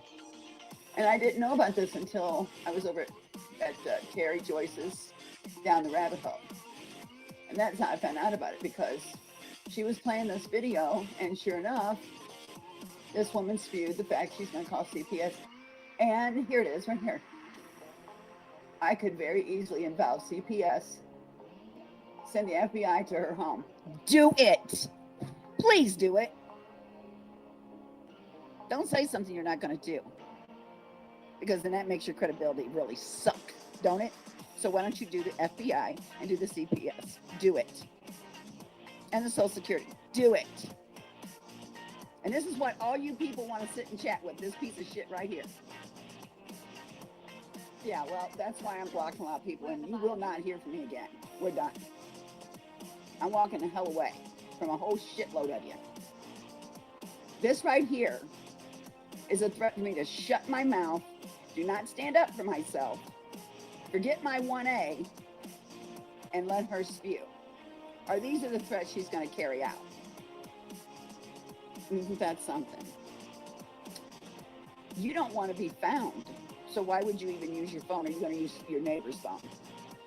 Or your sister's phone? Or your freaking cat's phone? Whose phone you going to use to make these calls? Do them. Please do them. I didn't even know about this video. See, I don't come to your stupid channel and listen to you spew.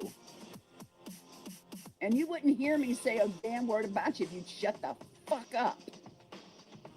So go ahead and make the call. Because, see, this here is proof to CPS and the FBI and every law enforcement, you dumb piece of shit, you, that you are intentionally going to do this shit because you don't like to be told to shut up and leave people alone. Leave me alone. That's all you got to do, and you can't stop that. I don't get on Jesse's and whine. I get on there to be support because him and his wife went through shit. Oh, but you guys wouldn't care about that part, would you?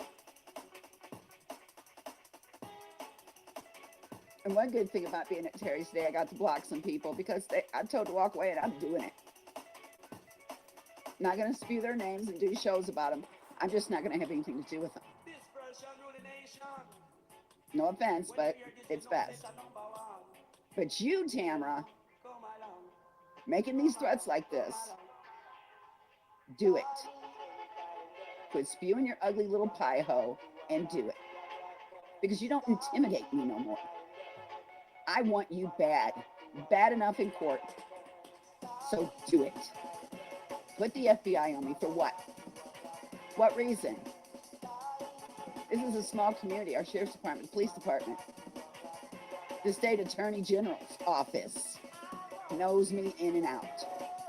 They know all about my past. They know all about my present. And they surely hell probably know about my future. So what the hell are you going to do? We're law-abiding citizens. Our children are doing wonderful in school. So, and they have more than a child needs. That's a fact. They're spoiled rotten. So how are you going to intimidate me any more than you already tried? And you people sit out there and you're friends with this piece of trash. It's going to bring more pressure and problems for our child. Oh, but that's okay, right? Because it's just you two. That's why I blocked a lot of your asses and never want to speak to you again. It's like you want to alienate me from everybody, Tamara. Why? Why would you do something like that? I'm tired of your slanderous bullshit. No, I'm not afraid of you. The protective orders were for my children against you, not me. Now it's just a civil suit, and you want it to go federal, we can take it federal. I don't care. You're not going to hold my family hostage and intimidate me and hold things over my head if I don't shut the fuck up. Did you ever go to listen to your own damn words, Tamara? Where people will let you come and spew your ugly pie hole, and that's what they do. They allow you to come in their chats, and they team up with you because they got an itty-bitty problem with me at the time. You people are pathetic. You're pieces of pathetic puke. See, that's why I don't fit in with all you people, because I call the fucking shit up, and I don't care. But this right here, seriously, do you know the shit you would be in for making false reports? Do you know, I don't think you really understand how close you are from becoming from behind that screen. I don't think you quite understand how many people can come together and sign a petition to Google to get your ass from behind that screen. You really don't understand. You think you're going to keep spewing till the heavens fall to the ground. I don't know. I'm still standing, Tamara. I'm not going nowhere, Tamara. And shut the flippin' fuck up, or do it. If you're going to spew it out of your mouth, then put your backbone into it and do it. Because I'm really literally tired of putting up with your ass. See, I didn't even know about this right here. This is hers. Right here. She's going to call get CPS and the FBI at my home. I dare you to call the FBI. I dare you to turn this stuff in. I really do.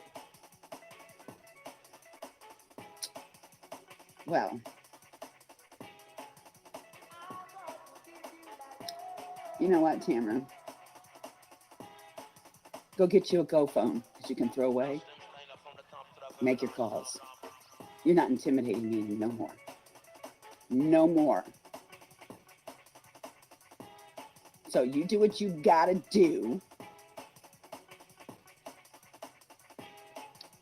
And you go ahead and make your damn lies.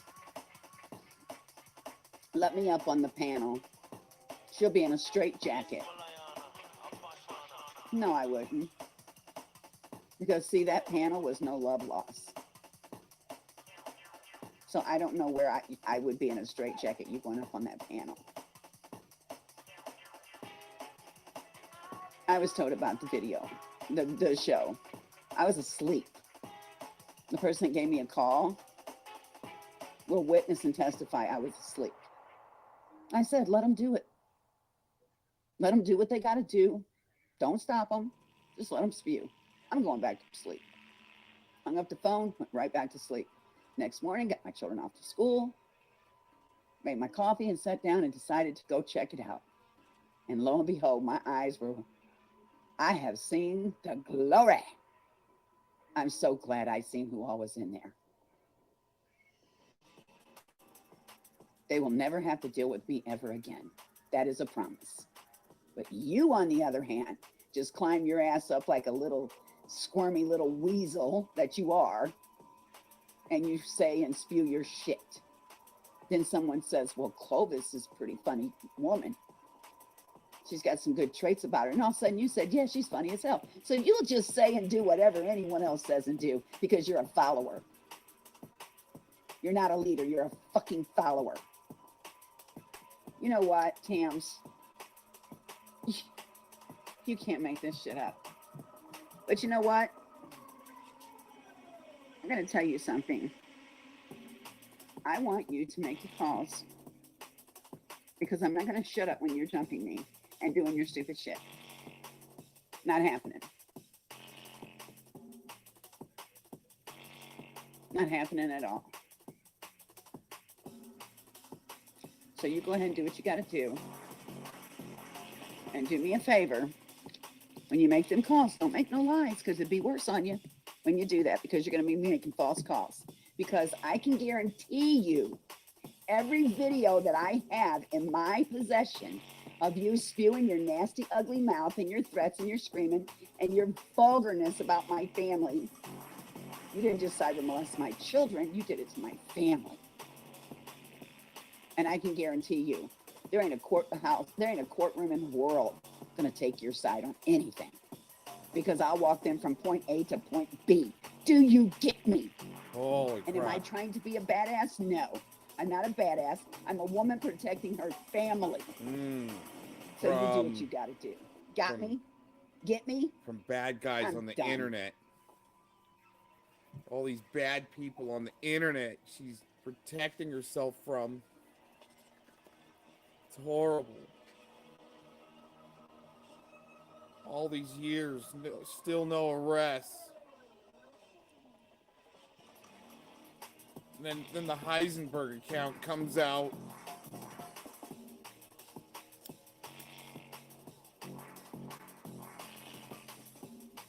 Gotta break it up. The Heisenberg account's gotta break it up. Switch directions of the conversation from the chat room. Hurry, Heisenberg account. Hurry, how's it? Hurry.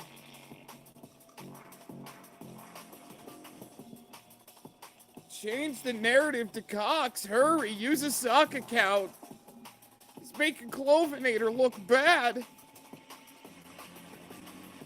Oh no! Hurry! Cox has got to look horrible. It's not working. Try a different account. Use a different account. Hurry. Hurry.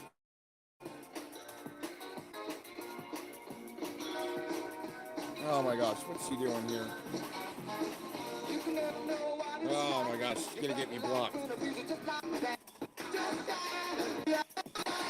Holy crap, she's got sound issues like Eric, 100%.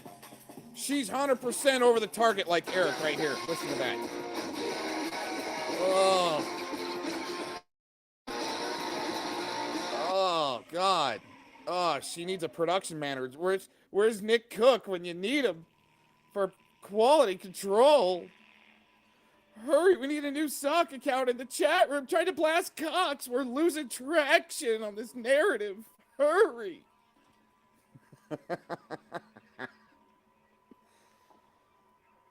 Oh my gosh, all that action. All that action for Resurrection Weekend. Happy Easter, everybody. It's horrible on the internet. Hurry, get another sock account. It's imperative that we gain this traction back from Cox. He's streaming for 24 hours straight on a broadcasting platform. Hurry. More sock accounts. We need an army of them. We're losing traction. Hurry, hurry. Oh, no. These guys. Ooh. Yeah.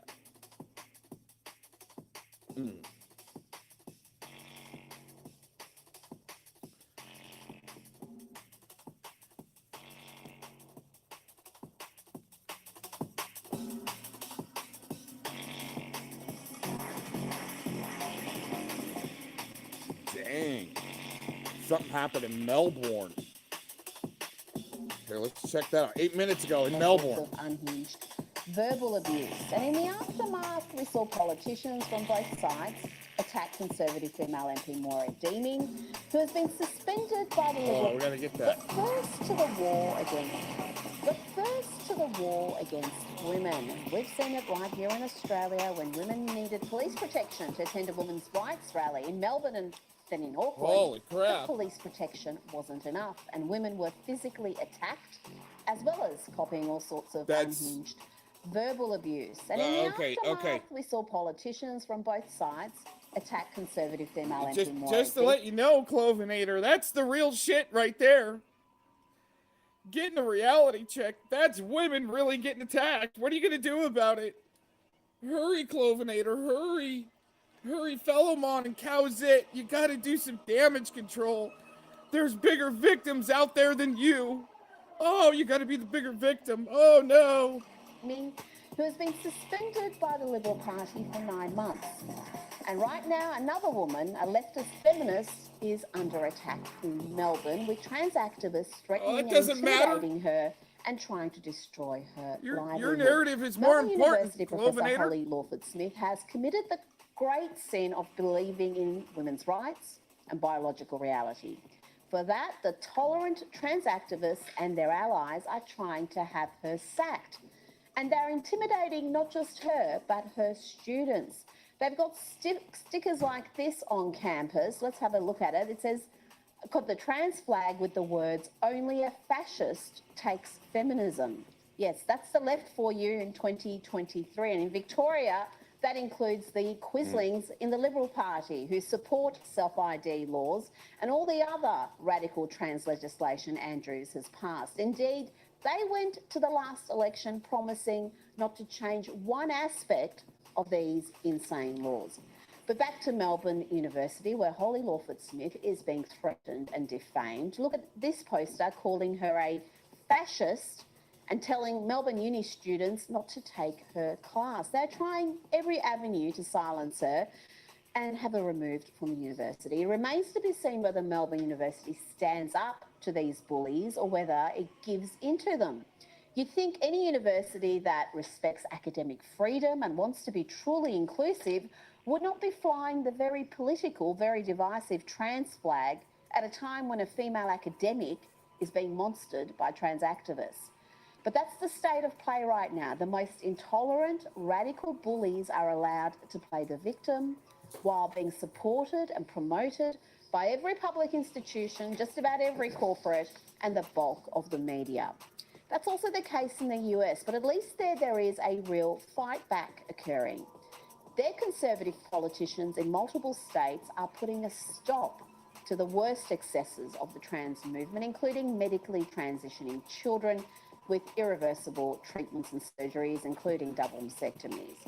But in Democrat heartland like California, the far left hold all the power.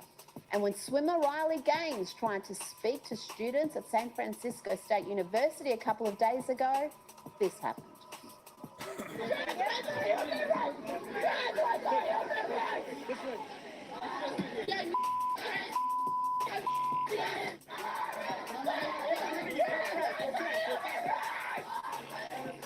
Damn. Oh, there was Clovis. Did you hear that? Did you hear the activists taunt her for crying after they had punched her and chased her out of the event? Let's have a look at that from another angle, and I'll tell you afterwards precisely what happened.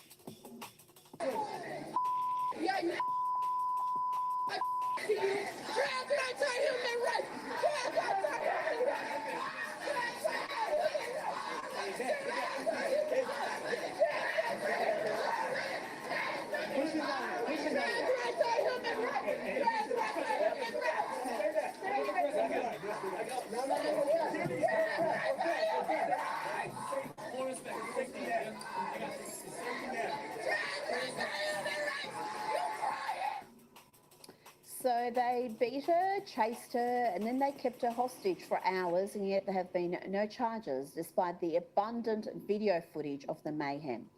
Now, let me tell you why they did that to Riley Gaines, who is a 12-time All-American swimming champion. It's because she was one of the very few athletes who had the courage to call out the insanity of Leah Thomas being allowed to compete in the women's competition. You remember Thomas, the mediocre male swimmer who Thomas identified as female and then was breaking records in the women's competition. Not only that, but Thomas, who has a functioning penis, would sometimes expose himself to the women in the change room, and when the women complained, they were told they were the problem. That's why Riley Gaines spoke out, and eventually authorities did ban Thomas from the women's competition. But for defying the trans agenda, Riley Gaines is now a marked woman. She was repeatedly punched at that event in San Francisco State University, taunted and threatened with further violence, while she and security and police officers barricaded themselves in a room for 3 hours. Holy crap. Hey, Lisa, don't go anywhere. In a few minutes, I got something for you, okay? The threat of further violence was so great, police could not get her to safety through the mob. It was only after hours of being held hostage that police officers announced through loudspeakers that the gathering was an unlawful congregation and those refusing to leave would be arrested, that they finally managed to get her to safety. Even then, a huge police contingent was needed to get her out. Now, do you understand why women don't speak out against this? You can have a look at some of the demented abuse and threats I see daily for just covering this issue. But the hate crimes committed by the trans activists in the name of diversity and inclusion are not condemned by the media and increasingly not condemned by law enforcement. If any other group behaved like that, it would be called, I don't know, domestic terrorism. But the bullies here are portrayed as the victims. And women and men are too terrified to speak out, but those with courage will not be silenced. And that includes Riley Gaines. She's more determined than ever, as she told Tucker Carlson. 3 hours. Why didn't someone with a gun come and bring you to safety? Because they were terrified. They were scared to put their hands on these people because they know what these people are capable of. These people yelled obscene, violent, vulgar things to both myself and the officers, I could tell, didn't feel comfortable putting them in a position that would mean they do their job, which is a really scary, chilling thought. But what this means for me, this does not deter me. This assures me that I am doing the right thing. This will not silence me when they want me to be silenced. It just means I need to speak louder.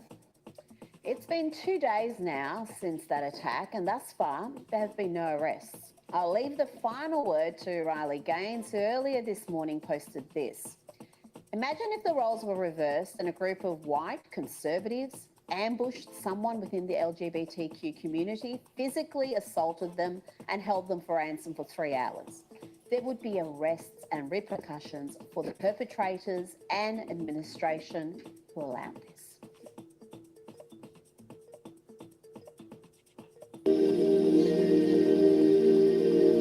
Holy crap. Okay. All right. Okay, check it out. Here we go. So, just a few thoughts on the Terry Joyce footage, okay? And I gave a few of them in the chat earlier. Here's the thing. Here's just what I've seen, okay? Is that you've got somebody that's got some notoriety. No matter what you can disagree, she's just a Hollywood whatever, right? But that's what the Muffin Crew depends upon. They need somebody that's got something in their past that they can use to verify or validify their LARP. The Muffin Crew's LARP, where they can use this person's platform, like what they did to Glastronaut. Okay? Then once you figure it out, What's true? Then when you figure it out, you become a target.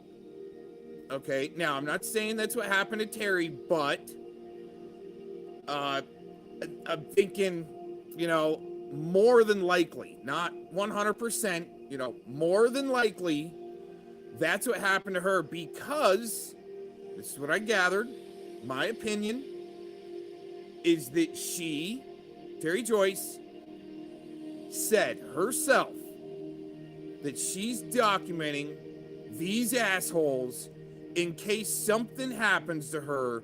Her friends, family, loved ones, and people that watch her channel will know where to start and who might be responsible. That's it. The rest, okay, so let's say we know you're loved. What's Truth? Very, very popular guy. Good artistic videography skills and comedian shit like that. It's great. Same with Lisa Lake, right? But that's what other people do. They're documenting what some of these assholes are doing to them. That way, if something happens, loved ones know where to start. Your channel becomes evidence, not just something fun. So that's why we document the shit out of it here. You know what I'm saying? But that's it. If you have anything to swing back on that in the chat, go for it. That's my opinion. Well, and that's it. I didn't say that she's a failed actress. I think they needed somebody to use their platform like Glastronaut that had skills, because they're looking for artists and musicians to help, right? When their help is like, dude, you better go along with our fucking program or we'll break some necks and teeth and snap some necks, and you know what I'm saying? Troll the shit out of you, you lose your business, right? Dox your wife. That's what they do. So that's why I can see that, okay, they may have used this woman, right? Because, I mean, the way they sell it and bring people in, I think that's what it is. Like that Heisenberg account. Debatable, right? Kaliminatos, I'm in for a good debate on that, right? But she's saying, oh, bullshit, Aaron, and your suicidal crap. And your suicide troll crap. Okay. We know that with the Aquino cult, they used suicide trolling in other sectors or pockets. All right, that's the Aquino way. Double reverse attack, become the victim to help set some court case precedent, right? And it's some crazy shit. But even with the suicide trolling, yeah, it happened. I just, all I know for sure, okay, is Patrick Sneed, SNS Productions. That MFer was suicide trolled for him to dox his DD-214. Now, whether or not it's established and organized, it's still in the playbook. Either the JTRIG, GCHQ. Right. Yeah, I know you're documenting all of us so we can get freaking put on a list to get a streaming license, Lisa. I know it's okay. You can do what you need to do and document it the way you see it. I haven't ever, even when I was falling for Malibu's crap a little bit, and Lisa actually helped me see through it a little bit more, because, well, I mean, I had a feeling I was getting used. I just had no idea it was really going on in the background with Malibu when she's trying to use me in her lover's LARP with Dinkus, okay? But Lisa Lake helped me see through it with some of her videos, right? And that's a good thing. And at first, you get, just like Terry, may have been brought in the muffin crew and shown, look, these are the bad people. Same thing happened with Glastronaut. He was sucked in, then all of a sudden he sees through it. Why in the heck isn't this freaking Bluetooth charging? Oh man, we're shut down on production, everybody. We're done. But they take people that have skills and try to use their platform to sell tooth fairy blankets with cockroach shit mixed in with the fibers. Destroyed. Take me to court and prove it. No, Lisa, I don't know if you're talking to me. I don't need to take you to court, Lisa. I mean, if we're gonna do anything together, let's go have a beach date and fly some kites. Right? That's the way I am. I'd much rather just go fishing than go to court, all right? Because that's what they want. Right? Oh man, I need to grab some water here.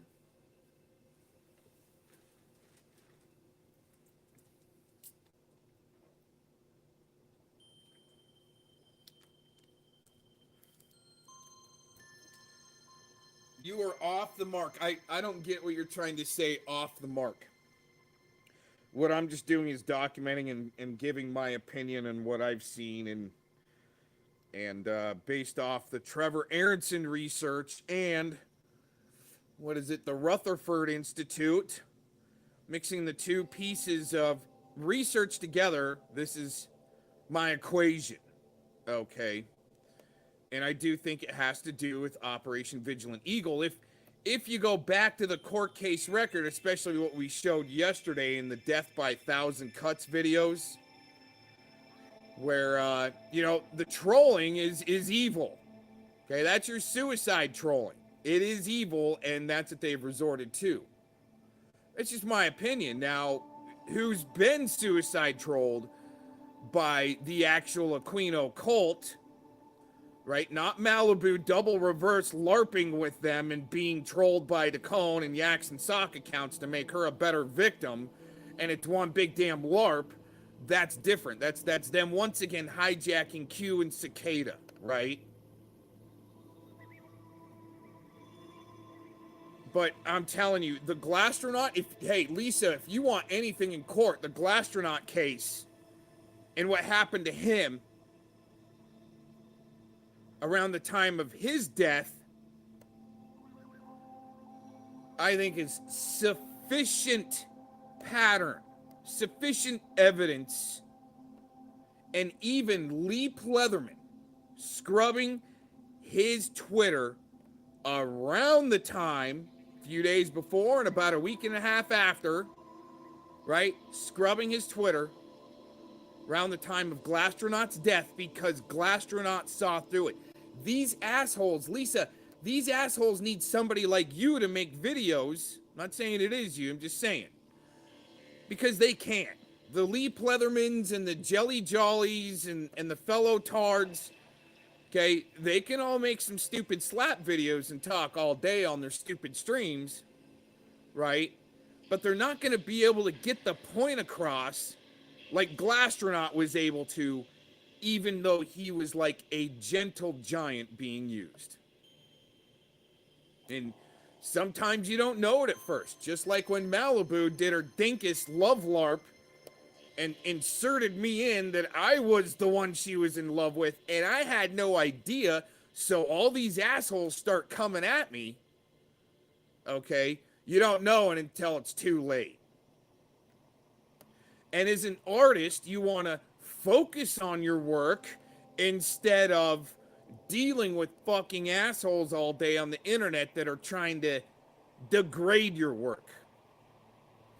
So there's a part of me that sees, agrees with what Terry's been through because of her, her background, her qualifications, right? That she said, People magazine, so forth, but everything else in between is her battle, right? And we know how tomorrow works with all that shit. But at the end, when she says she's documenting this, so if something happens to her, but that's where sometimes journalism starts, is someone's personal story and account in case something happens to them. That's why I absolutely agree with our rights, even though I look past it all as our God-given right to flap your yap. That's why God gave us lips and thumbs, okay? We would have zippers on our mouths if we weren't supposed to use our flapper. All right? See what you're saying. Bring the case. No such thing as a suicide troll. Prove it. Well, you see, that's the thing. You can't prove anything about Glastro, so you shouldn't be accusing. Wait a minute, Lisa. How do you know I can't prove anything about Glastro? How do you know, or why are you assuming that I wasn't having personal communications with Glastro? Two artists here trying to put our work out on a platform and extend out. I saw what was happening to them, and trust me, I have plenty of fucking evidence on what they were trying to do to Glastro. So see, when you disagree with me, I mean, disagree, but don't make it into a personal attack because you disagree, Lisa. Well, yes, I get what you're saying there, Lisa, as far as you having sufficient evidence, and I agree with that because they needed to try to control the narrative of who the bad guys were. I get that.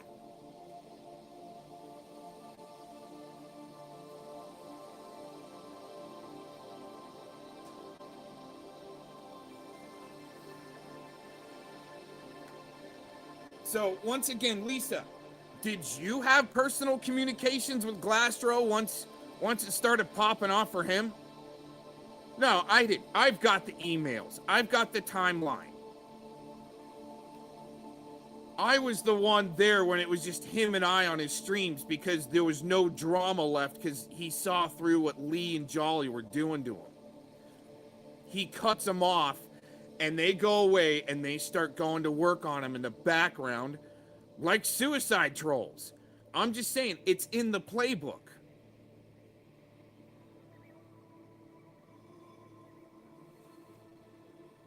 So, I mean, you can call it suicide trolling, you can call it gang stalking, but it's in the playbook.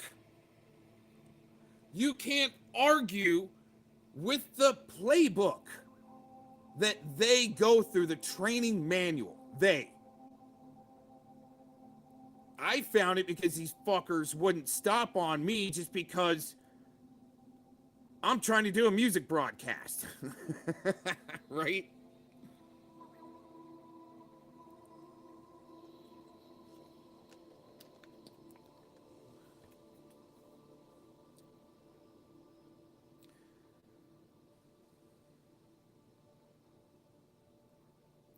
Yes, possums, you're right. You're right. It's rituals, man. It's all rituals around these specific days because that's the way the gematria works out. Anyone who buys suicide trolling is captured by the government narrative. You're all being cataloged. No, I get what you're saying. It is a government narrative. So therefore it exists and you're going to have shills doing it. Lisa, that's what my point is. But I think if anything, they were the most fucked up to, now if you want to call that suicide trolling, being really fucked up, right? But you could see the decline, and I've played in the past. I did a video, or maybe on a stream, where for SNS Productions, Patrick Sneed. Okay, look what happened to Ghost. Does anybody give a shit what happened to Ghost in the prison? Is he okay since Fellowmon needed his DD-214 and OJM needed his DD-214 and know who he is? Well, now are you going to be accountable for him? Like watching his back as a veteran? No, they use that shit to dox the shit out of him and hold it over his head.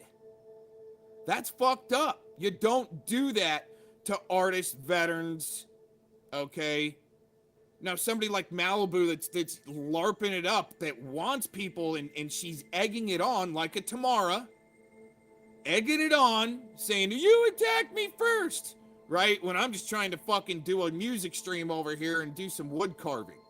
Glastro is just trying to expand out and using a stream to see if he can make more cells, because he's in fucking Alaska and the salmon run wasn't that good, and he needed to make more money because he didn't have enough salmon in the freezer because of a low salmon run. Just saying, that's how it works in the real fucking world sometimes. You don't have a good garden season, you might need to get a hobby and try to push it somehow, especially through the internet these days, and make some extra cells. So just for trying to do that as an artist, look what happened to Glastro. I've got the whole timeline, Lisa. I even talked to his wife. Lisa, do you care about that? She didn't even know. She didn't even know what they were trying to do to him on the internet. Call it suicide trolling, call it whatever. He died of a heart attack, but I was worried that he may have committed suicide when I first heard about it. That's why I tried to contact his wife. But it was a heart attack. Why is it so important to suck in freaking artists and then fuck them over just because they don't believe your Q and cicada bullshit? Then destroy their lives. They bank on it.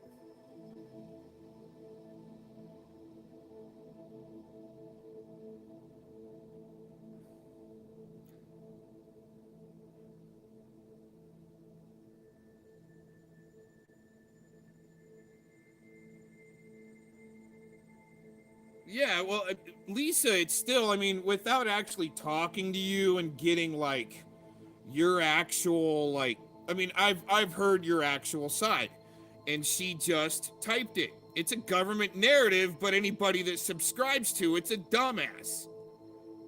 Right?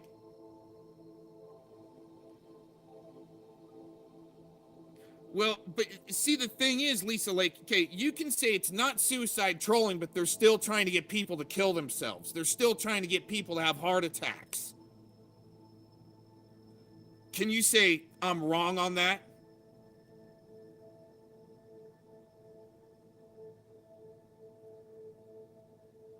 Yeah, no, I get that. I get that, but still, having a mental illness is not illegal, nor is it, and are you trying to say that artists are mentally ill to say whatever they want? A lot, I mean, that's how the government narrative started, especially with the Stasi shit in Germany. Labeling people mentally ill that were artists, musicians, and shit like that.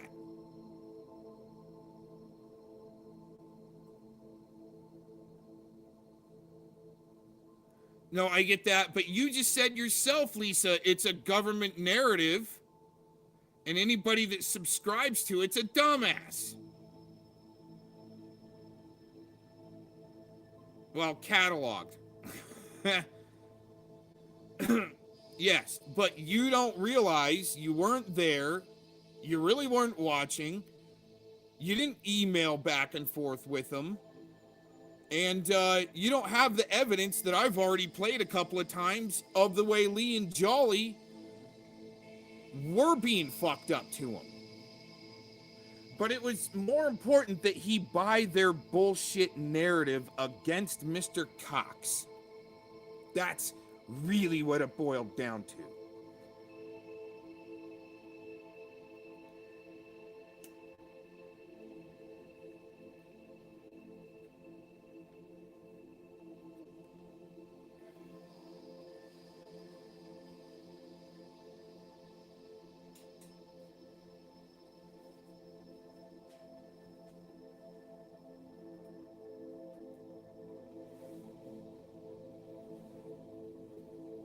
Yeah, I mean, we're gonna disagree on stuff, and that's good. I'm glad that people disagree because it's chewing the fat off the steak and getting down to it.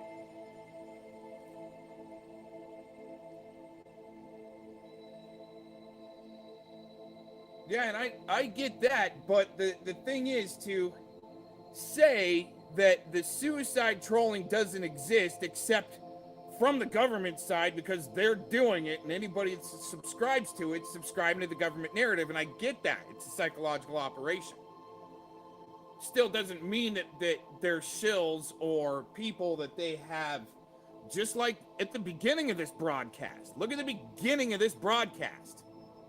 Go back. Right? The lady that works for the government that's on panel. Things are happening, they're doing it, and yeah, people are gonna jump on it not realizing it, just like Q.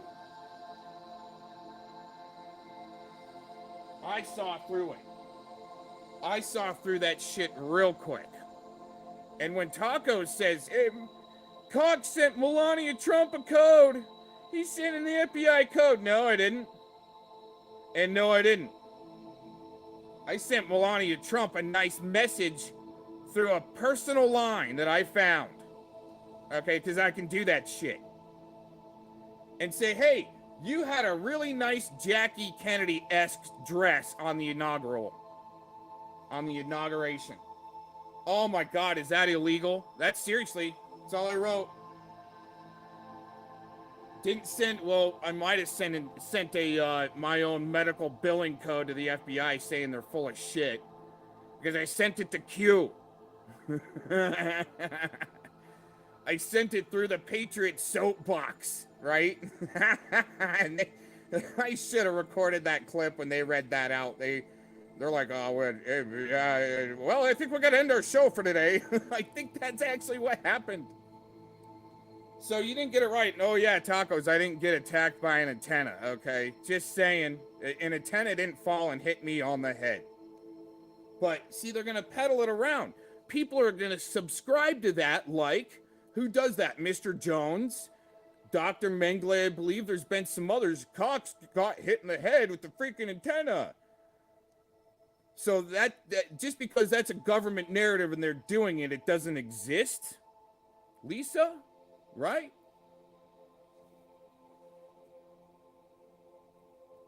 And the reason why I can say government narrative is because Tacos is putting out the APB. If anybody has any information, please contact the FBI. And she's in contact with Gary Hunt and using him as a puppet to come at me on James D's stream. Okay, little more going on there. Oh, I should bring up the Dr. Rashid from yesterday. Possums, if you didn't catch it, Dr. Rashid put Pete Santilli on blast yesterday. And it was hilarious. Maybe we can end out with that. I'll try to find it. Oh, it was good. Oh my gosh, wait till you guys see something like this. Well, not hilarious, pretty serious situation, right? And, oh man, good stuff. I'll try to find it. It should be in my history unless I got... Okay, wait a minute.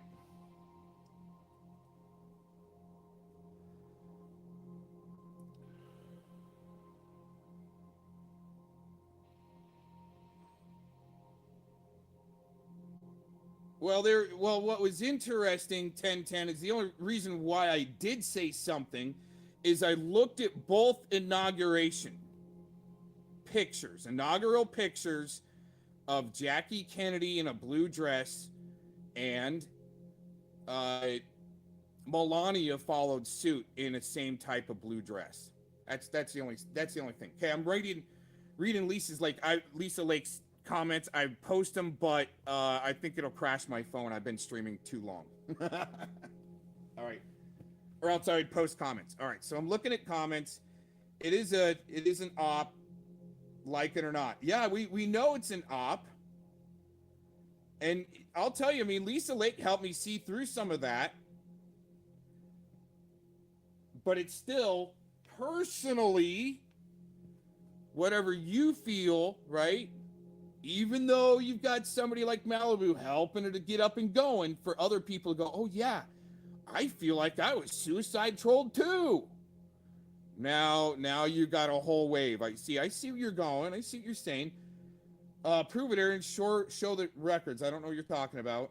LOL, I'm on your side, Aaron, but I have everything you've said. That's fine. I mean, I know I'm being recorded by, more than just Lisa Lake. right? But no, I know we agree. It's just without actually talking to each other and hearing the emotion in your voice to see where you're coming from. I mean, I don't see exactly where you're coming from. All right.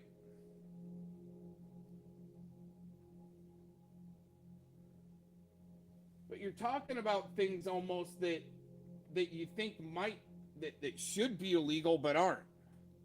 But isn't. And will become because you've had assholes out there to perpetuate the agenda to help with the precedent. Now, I'm trying to figure out what you're wanting as far as show the court records. Man, I mean, Lisa, I've been showing the shit out of court records. What are you...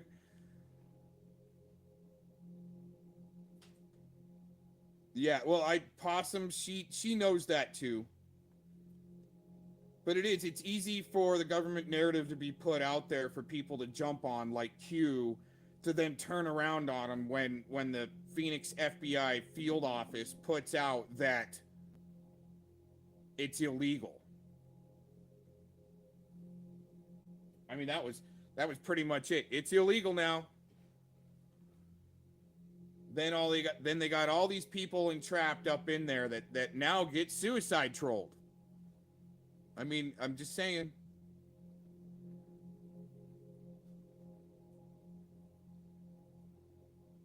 They're getting trolled any which way but loose, just like Glassrow to shut up. Now, I think Glassrow, it was a little more serious case there because... Are you trying to say that, Lisa, are you trying to say that evil shit isn't going on there even though it might not be? Because Possum says not all of the evil crap going on is gov ops. And I agree with that. But it's a lot of people jumping on to that side and they don't even really know it. They're being drug in my opinion, the Luciferian agenda. What, Lisa, what... Well, I hope that you guys don't. I hope no one goes to court. But who initiated court proceedings first? Right? Malibu. Yaks. Right? I'm not initiating it. I'm not the one like Malibu saying that she's going to have me arrested and have a news crew there. Well, is the news crew the arresting force? All of a sudden, they're going to break out in freaking FBI uniforms? I don't know. Yeah, no, FQ. No, I know. I didn't fall for it. At first, I was like, okay, this is really weird. Doesn't seem right. I'm going to follow it, see what's going on. And then when Q propped up Jeff Sessions, I was like, oh, man, they're fucking done. Right? They're fucking done. And then Babyfish defending that. Well, that's sometimes just how it works to weed them out. Right. Why do we need to be lied to first, then have some weeding out, right? When the damage is done, now let's do something about it or apologize. That's what they're doing. When they get busted, oh, okay, I'm sorry, leave me alone now. Victim, victim, victim, victim. But Lisa, I'm still waiting to see what court case record you're talking about. What you're like, prove it, you need court case record. I don't know what you're talking about there.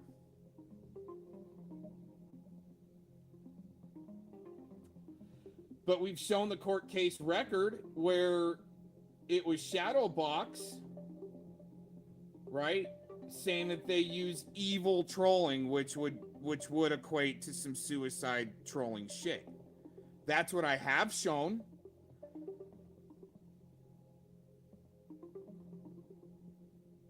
Yeah, I wouldn't use that in court case record, but it's already in court case record with the Tommy Slowburger's Shadowbox shit to where they admitted they were doing evil trolling. I played that in the stream yesterday.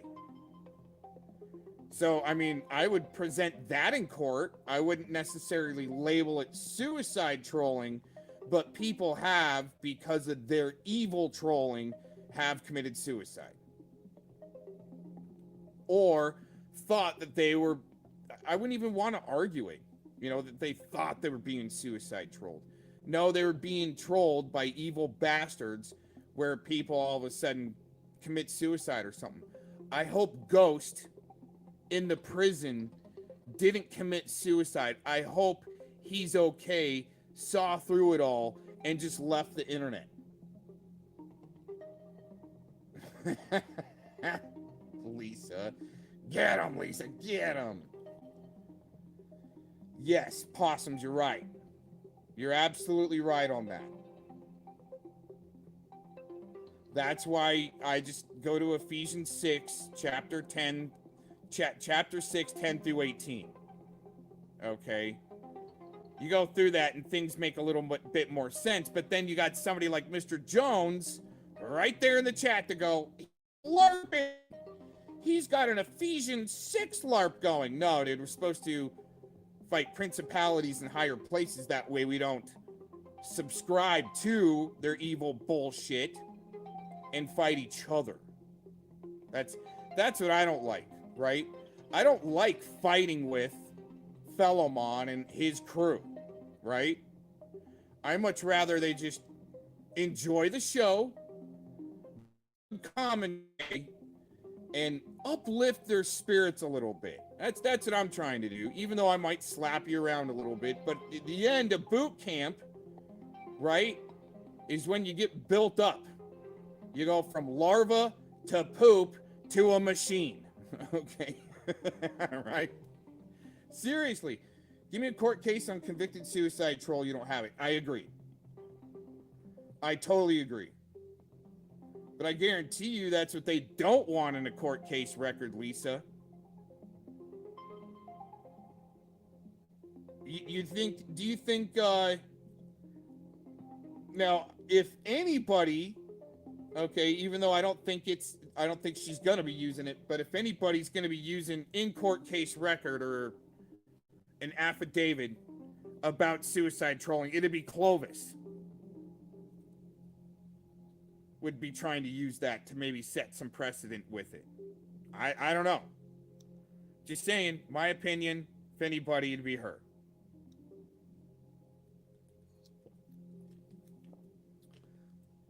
Her in Malibu, trying to set precedent that the suicide trolling exists. I get it when you look at it that way. You've got people there to try to set the precedent, try to bring it up in court. I wouldn't argue it in court because you know why? I'm just going fishing. Fuck all y'all. I don't want to go to court for what I've been saying. And I've been told, you're not doing anything wrong, Mr. Cox. You can keep going. That's been by professionals. I wouldn't have started this endeavor if I didn't know about copyright law. A little bit. Probably know a little bit more than I should. Let's see. I would present those thinking they are suicide trolled, their participation in evil, disgusting trolling, and use their diagnosis as cover. I agree. That's the way it is working out, Lisa Lake. Bring it. Lisa. Yeah, no, I get it. That's exactly what they're using. Right, Lisa, she's rabid. Right, but you know, that's what it's been boiled down to in our country, though, is they want us suing each other instead of looking into what they're fucking doing. And I think that's been the Aquino goal. Get people fighting in the flesh, try to gaslight a damn uprising, revolution, takeover, J6, whatever, right? See, there was that girl that trolled her boyfriend into committing suicide, carbon monoxide in his car. Her texts prove it, and she got convicted, went to prison. Yes, you're right, Possums. Well, and that's the witchcraft, Lisa. The evil, the witchcraft, the witches. If you were to bring a case into the court, you can't just say, that's a witch. She's satanic. She was suicide trolling me. Right? Because she's going, well, wait a minute. You know, or you know, the Malibu saying, she was spell casting me, right? Yeah, you can't prove that because their defense is going to be, well, we pray just like the Christians. And if they've got their right to pray, we've got ours. Well, the intent is a lot different between the Christian prayers and spell casting and want to do harm to someone. You can't argue that in court. Why? Because it'll ruin everything. It would ruin their whole agenda, right? It would. I mean, you can disagree with me on that. And you're right. Hey, Truth Hurts, right on, man. Tetro in the house. You're right, but also Possums is right about, well, Lisa, hold on. You might not know about the case that 1010 is cited. And I actually wish we did have more on that. That's an interesting correlation since Lisa's saying there's no court case record. That is a case right there. You can also, it doesn't have to do with suicide trolling, but I mean, we've gone over the case of the officer that committed suicide after he gave his confession of them, you know, doing horrible things to children. But that's a whole side, you know, something else. But yeah, the case that Possums is talking about, that's some real shit. And I think there's even more. When I was reading Possum's comment here, I think there's one more case out there that was similar, that a girl proved witchcraft in court. You can't. Exactly. They're banking on that. That's why when I drop the manual, the script, even back when was it, What's Truth, like 2012 or 2010, when that GCHQ freaking manual came out on the way to subvert a movement.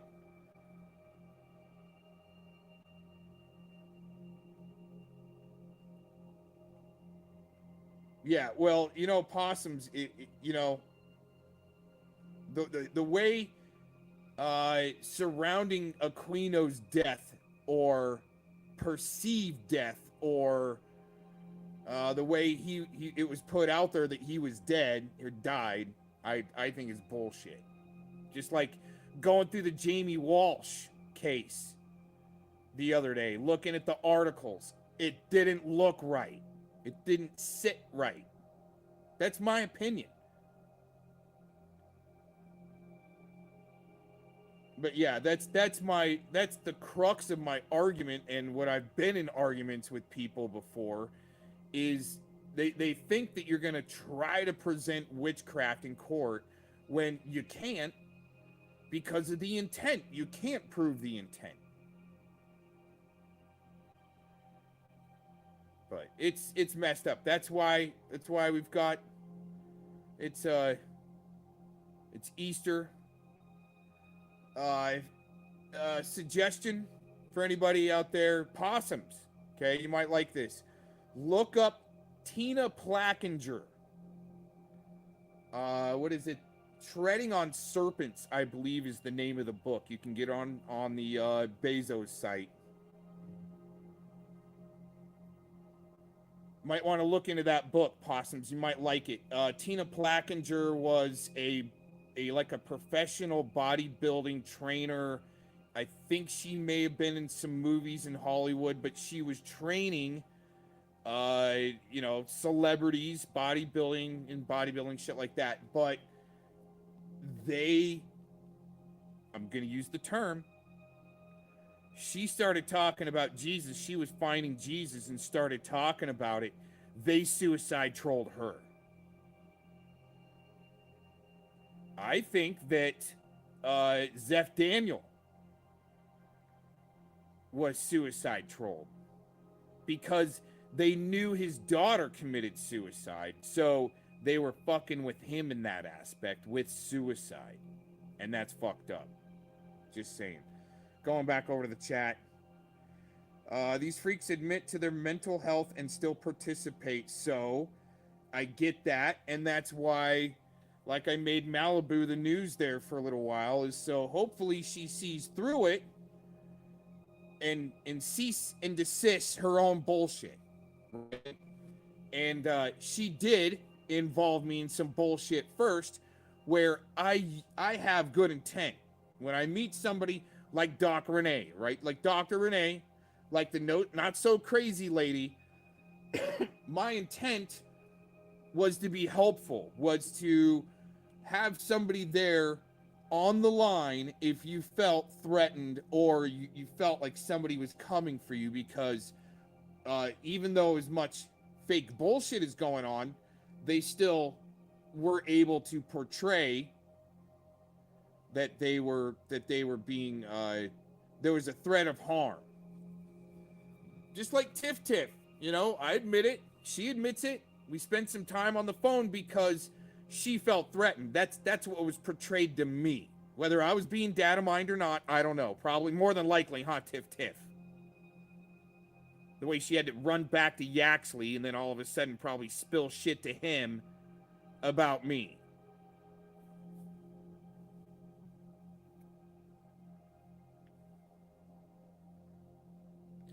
But yeah, I get exactly what you're saying. They still participate. So it's like, where's the cutoff point? And it's like DHS and the FBI have their operatives out there to bring the suicide awareness. If you feel suicide trolled, get a hold of the national hotline. I get that. That does need to be done, but they don't need to hide as content creators. They can go, just like the girl at the beginning of this broadcast, hey, I'm with the government. I'm bringing awareness about this certain subject. Perfect, right? Here's another goal that I have that I think is important, is that in our appellate courts, like the Ninth Circuit, and I think the Seventh Circuit or something like that, they go live on YouTube. They go live. But the problem is they don't have a chat room with a state representative in that chat room being helpful. You see what I'm saying? If you're going to waste the resource or use the resource, you might as well be helpful, not just give the live stream. You see what I'm saying?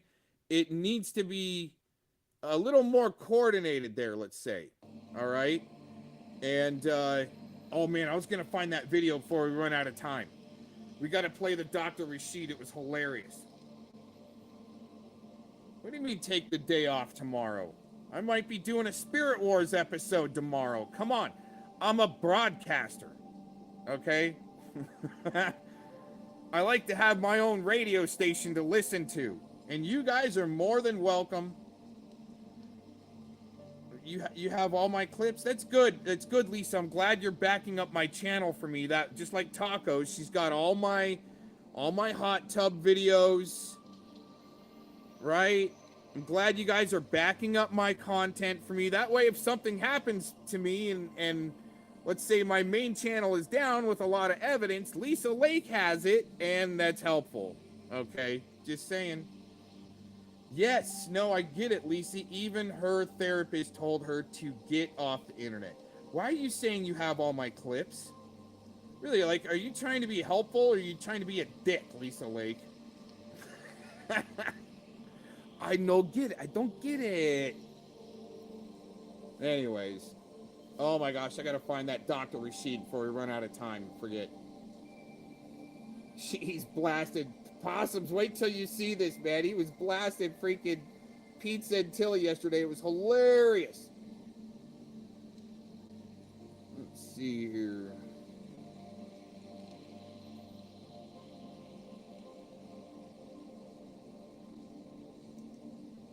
Looking for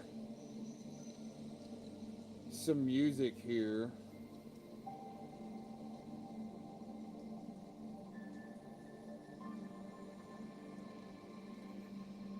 Here, let's just go over to this guy here.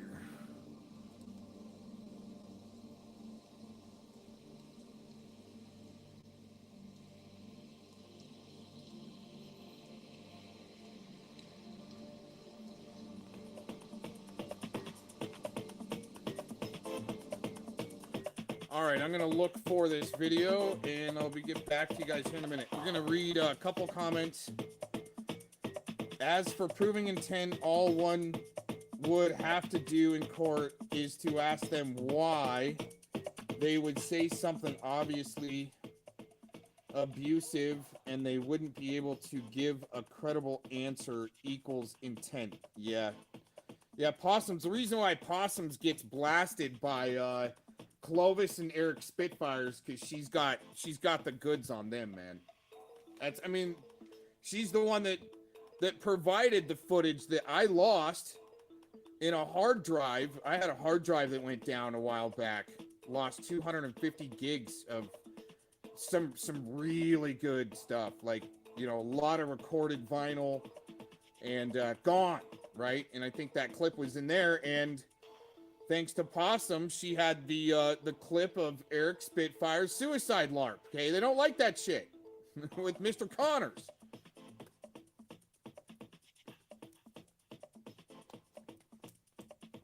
Anyways, I'm gonna see if I can find this video I was watching yesterday. There's a lot of videos to go through to try to find that. So I'm gonna bring up the music for a few minutes, couple minutes here. Thanks for joining in. We're ending out probably about a half an hour, not even that. Another long one.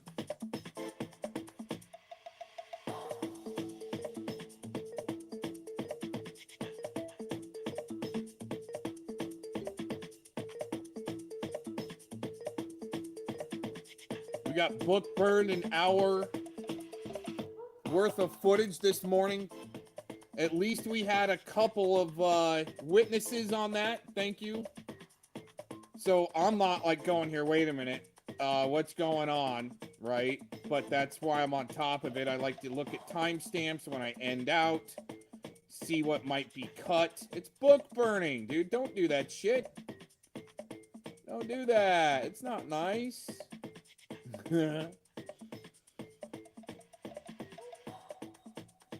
All right, I think we're getting down to it. We're getting close.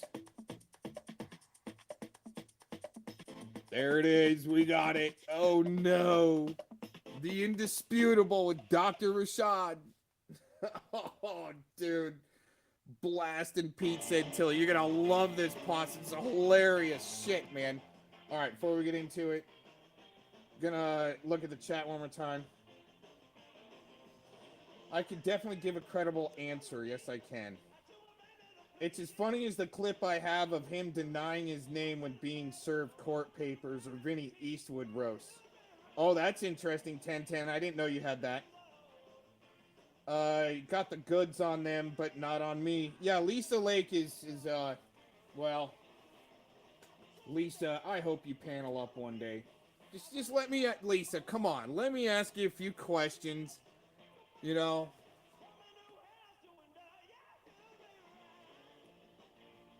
What is this?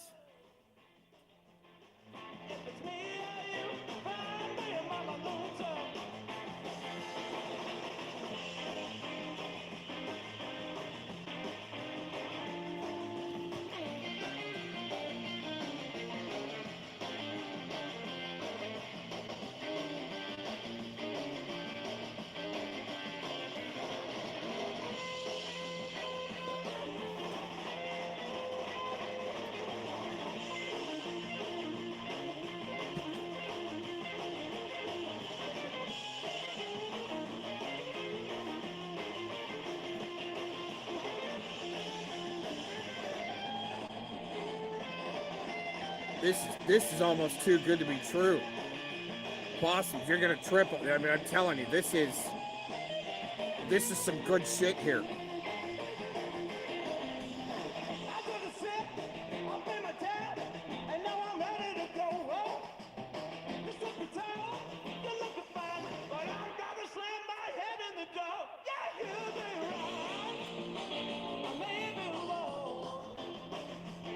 Look at that guy. He's got an ugly mug, dude. Look at that look.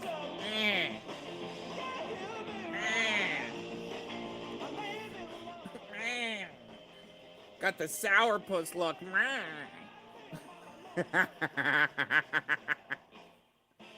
Oh, man.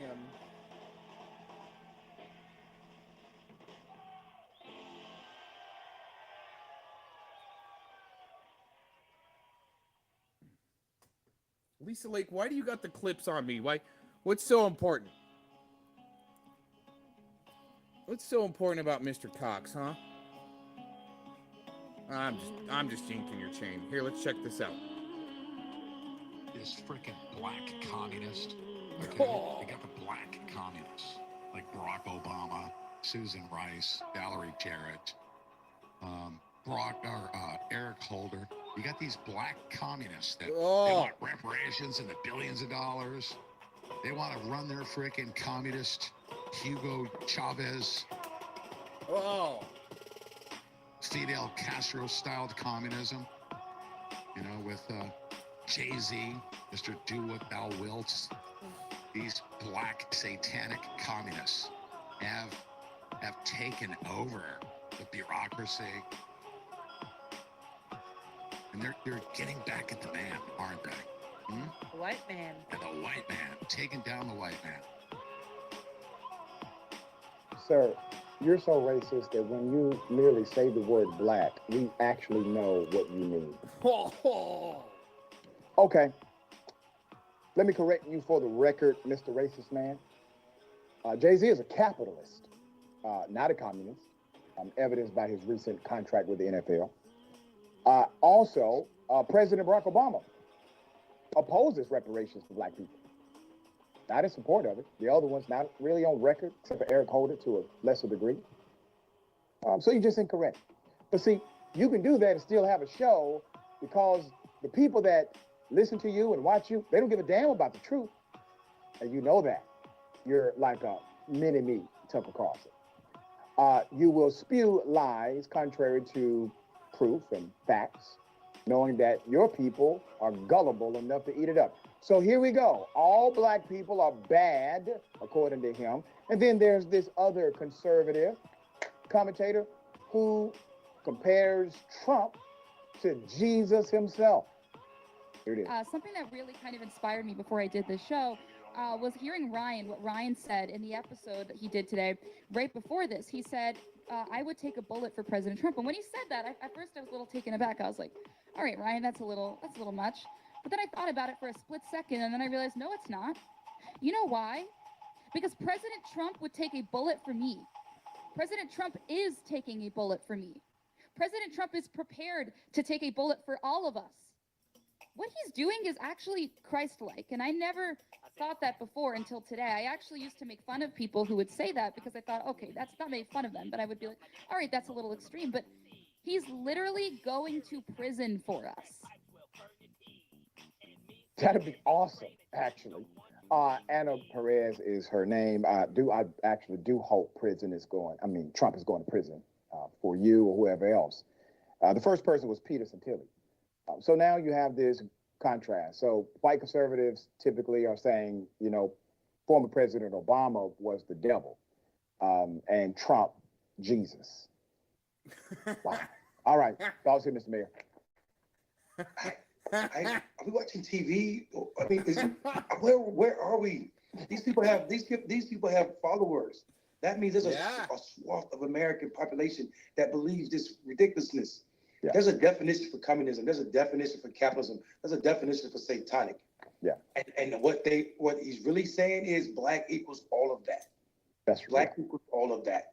Because if you believe that Trump is going to jail for you or going to take a bullet for you, you have not seen any of reality for the past 40 plus years. That's Trump right. ain't taking a bullet for nobody. Right. The man won't take a bullet for his own children. So let's be very clear about who he is. All right.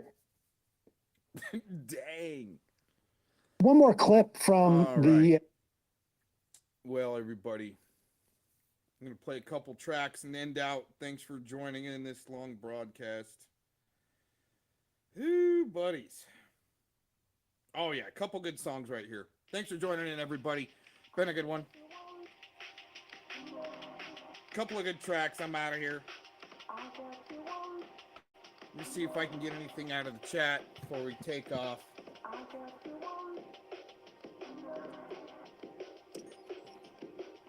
Yeah, 1010, I'm sure I got the original video stashed somewhere, and it's stashed.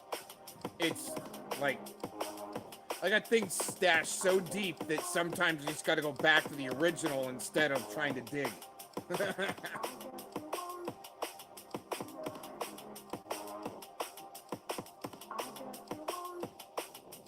Well, hopefully my 12-hour stream here didn't offend anyone for being too long. Oh my gosh.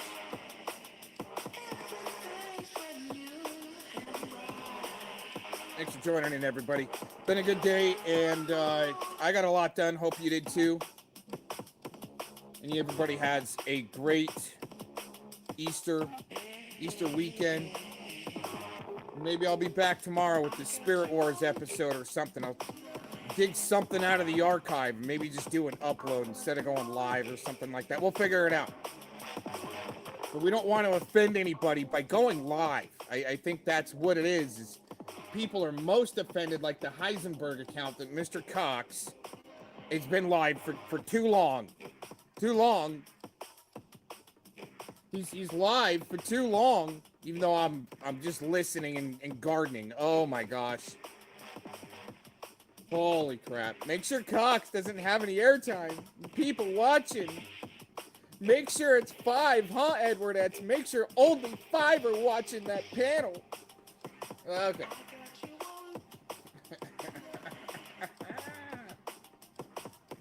Yeah, 10-10, that's totally right, because he did an El Flipper-Rooney in Malheur, which, you know, some people saw through, but what it was is his time, what it was for me that got me, because I was like, okay, wait a minute, there's something going on. Just like Q, you're like, okay, I'm watching, there's something going on here, right? And he does a couple of things that, oh, that looks pretty good.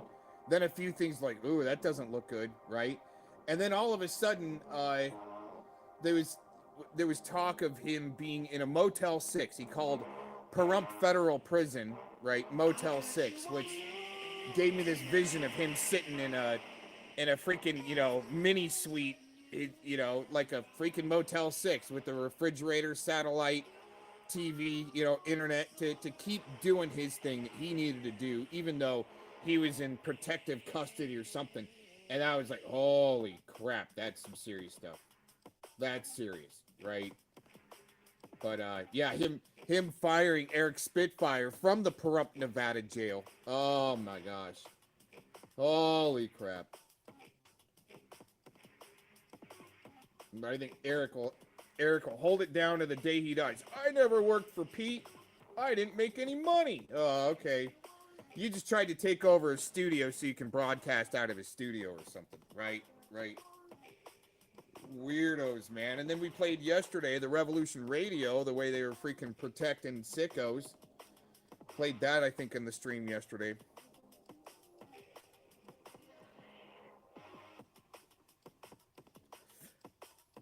Just an FYI, since it's been like the subject today, all right? In a sense, a little bit.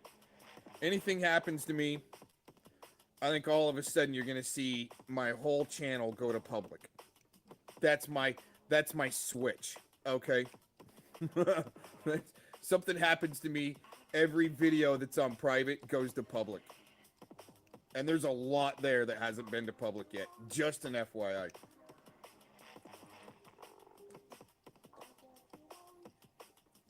All my personal stuff goes to public. You'll know. All right, thanks for joining in, everybody. You guys have been awesome.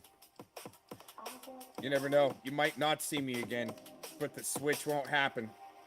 See what I'm saying? Something happens to me, the switch happens. Right? The reason why we got here before we go into this song, I think for those that are listening in earlier that caught the last hour of that first stream I did earlier, I think the reason why it got shut down is because I was actually calling out the FBI. You guys want to come talk to me, but you got to bring the biological resource files, okay?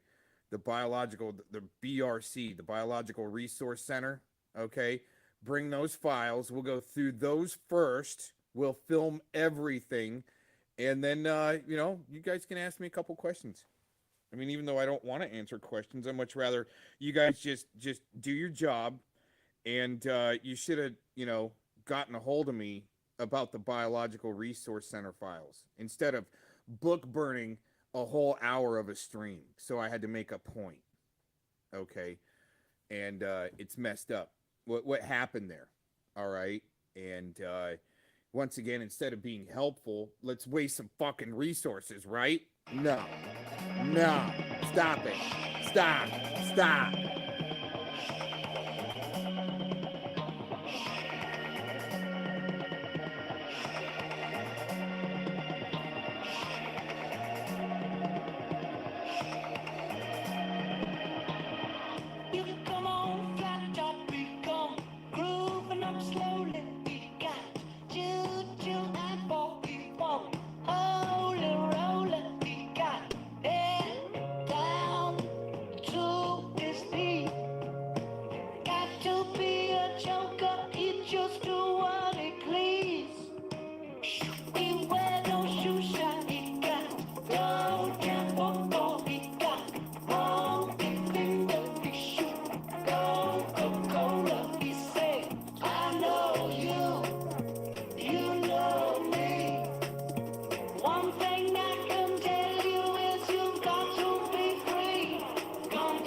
gon' bring my father the hammer. We gon' give us both a hammer, the hammer, and be born in the bottom, the hammer. We gon' bring my father the hammer. We gon' bring my father the hammer. We gon' give us both a hammer, the hammer, and be born in the bottom, the hammer. We gon' bring my father the hammer. We gon' bring my father the hammer. We gon' give us both a hammer, the hammer, and be God is the word of the hammer. Who has been in the bottom, the hammer. I did God to know the hammer. Without a rainbow sign, the hammer. Will there be no more God, the hammer? Will there be no more God, the hammer? I did all your legs, the hammer. Will be born next time, the hammer. God is the word of the hammer. Who has been my father, the hammer. We gon' bring my father, the hammer. We gon' give us both a hammer, the hammer. And be born in the bottom, the hammer. We gon' bring my father, the hammer. We gon' bring my father, the hammer. We gon' give us both a hammer, the hammer. And be banging this bottom, the hammer. I didn't go to know the hammer. Without a rainbow sign, the hammer. Will there be no more God, the hammer? Will there be no more God, the hammer? I did all your legs, the hammer. Will be born next time, the hammer. God is the one of the hammer. Let it God is the word of the hammer.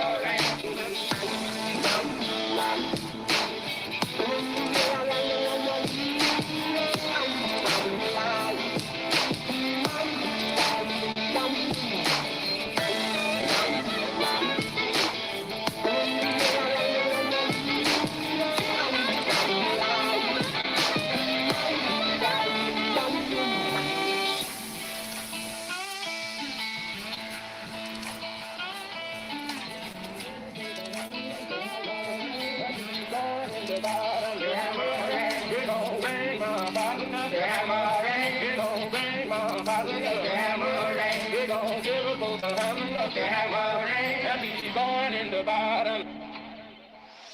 We gon' wait in the bottom, the hammer. I didn't go to know the hammer. Without a rainbow sign, the hammer. Will there be no more God, the hammer? Will there be no more God, the hammer? I did all your legs, the hammer. Will be born next time, the hammer. God is the word of the hammer.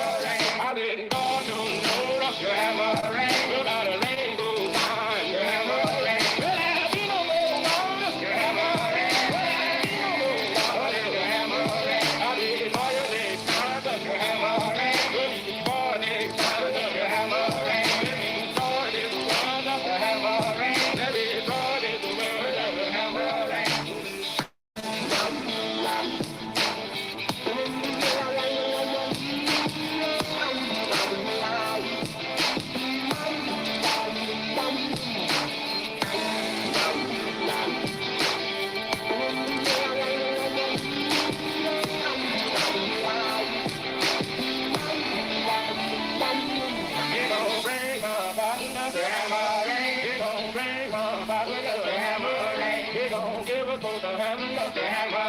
And be born in the bottom, the hammer.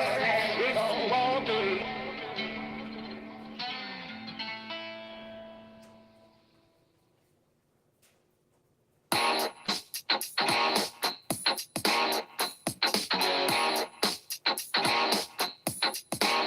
You're looking at backwards, man.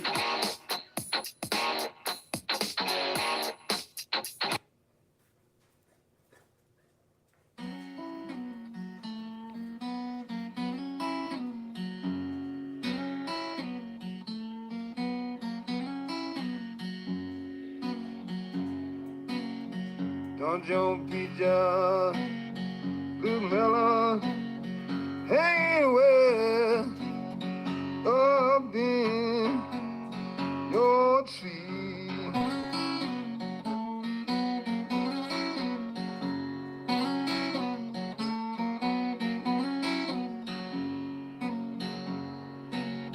Don't you be just hanging away up in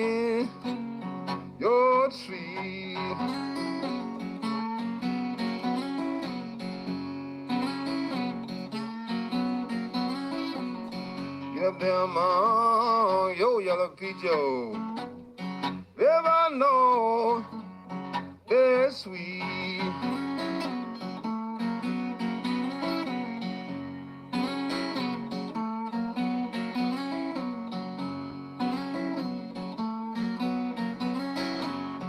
Every time I decide to climb your tree, baby, I wonder what made you smile.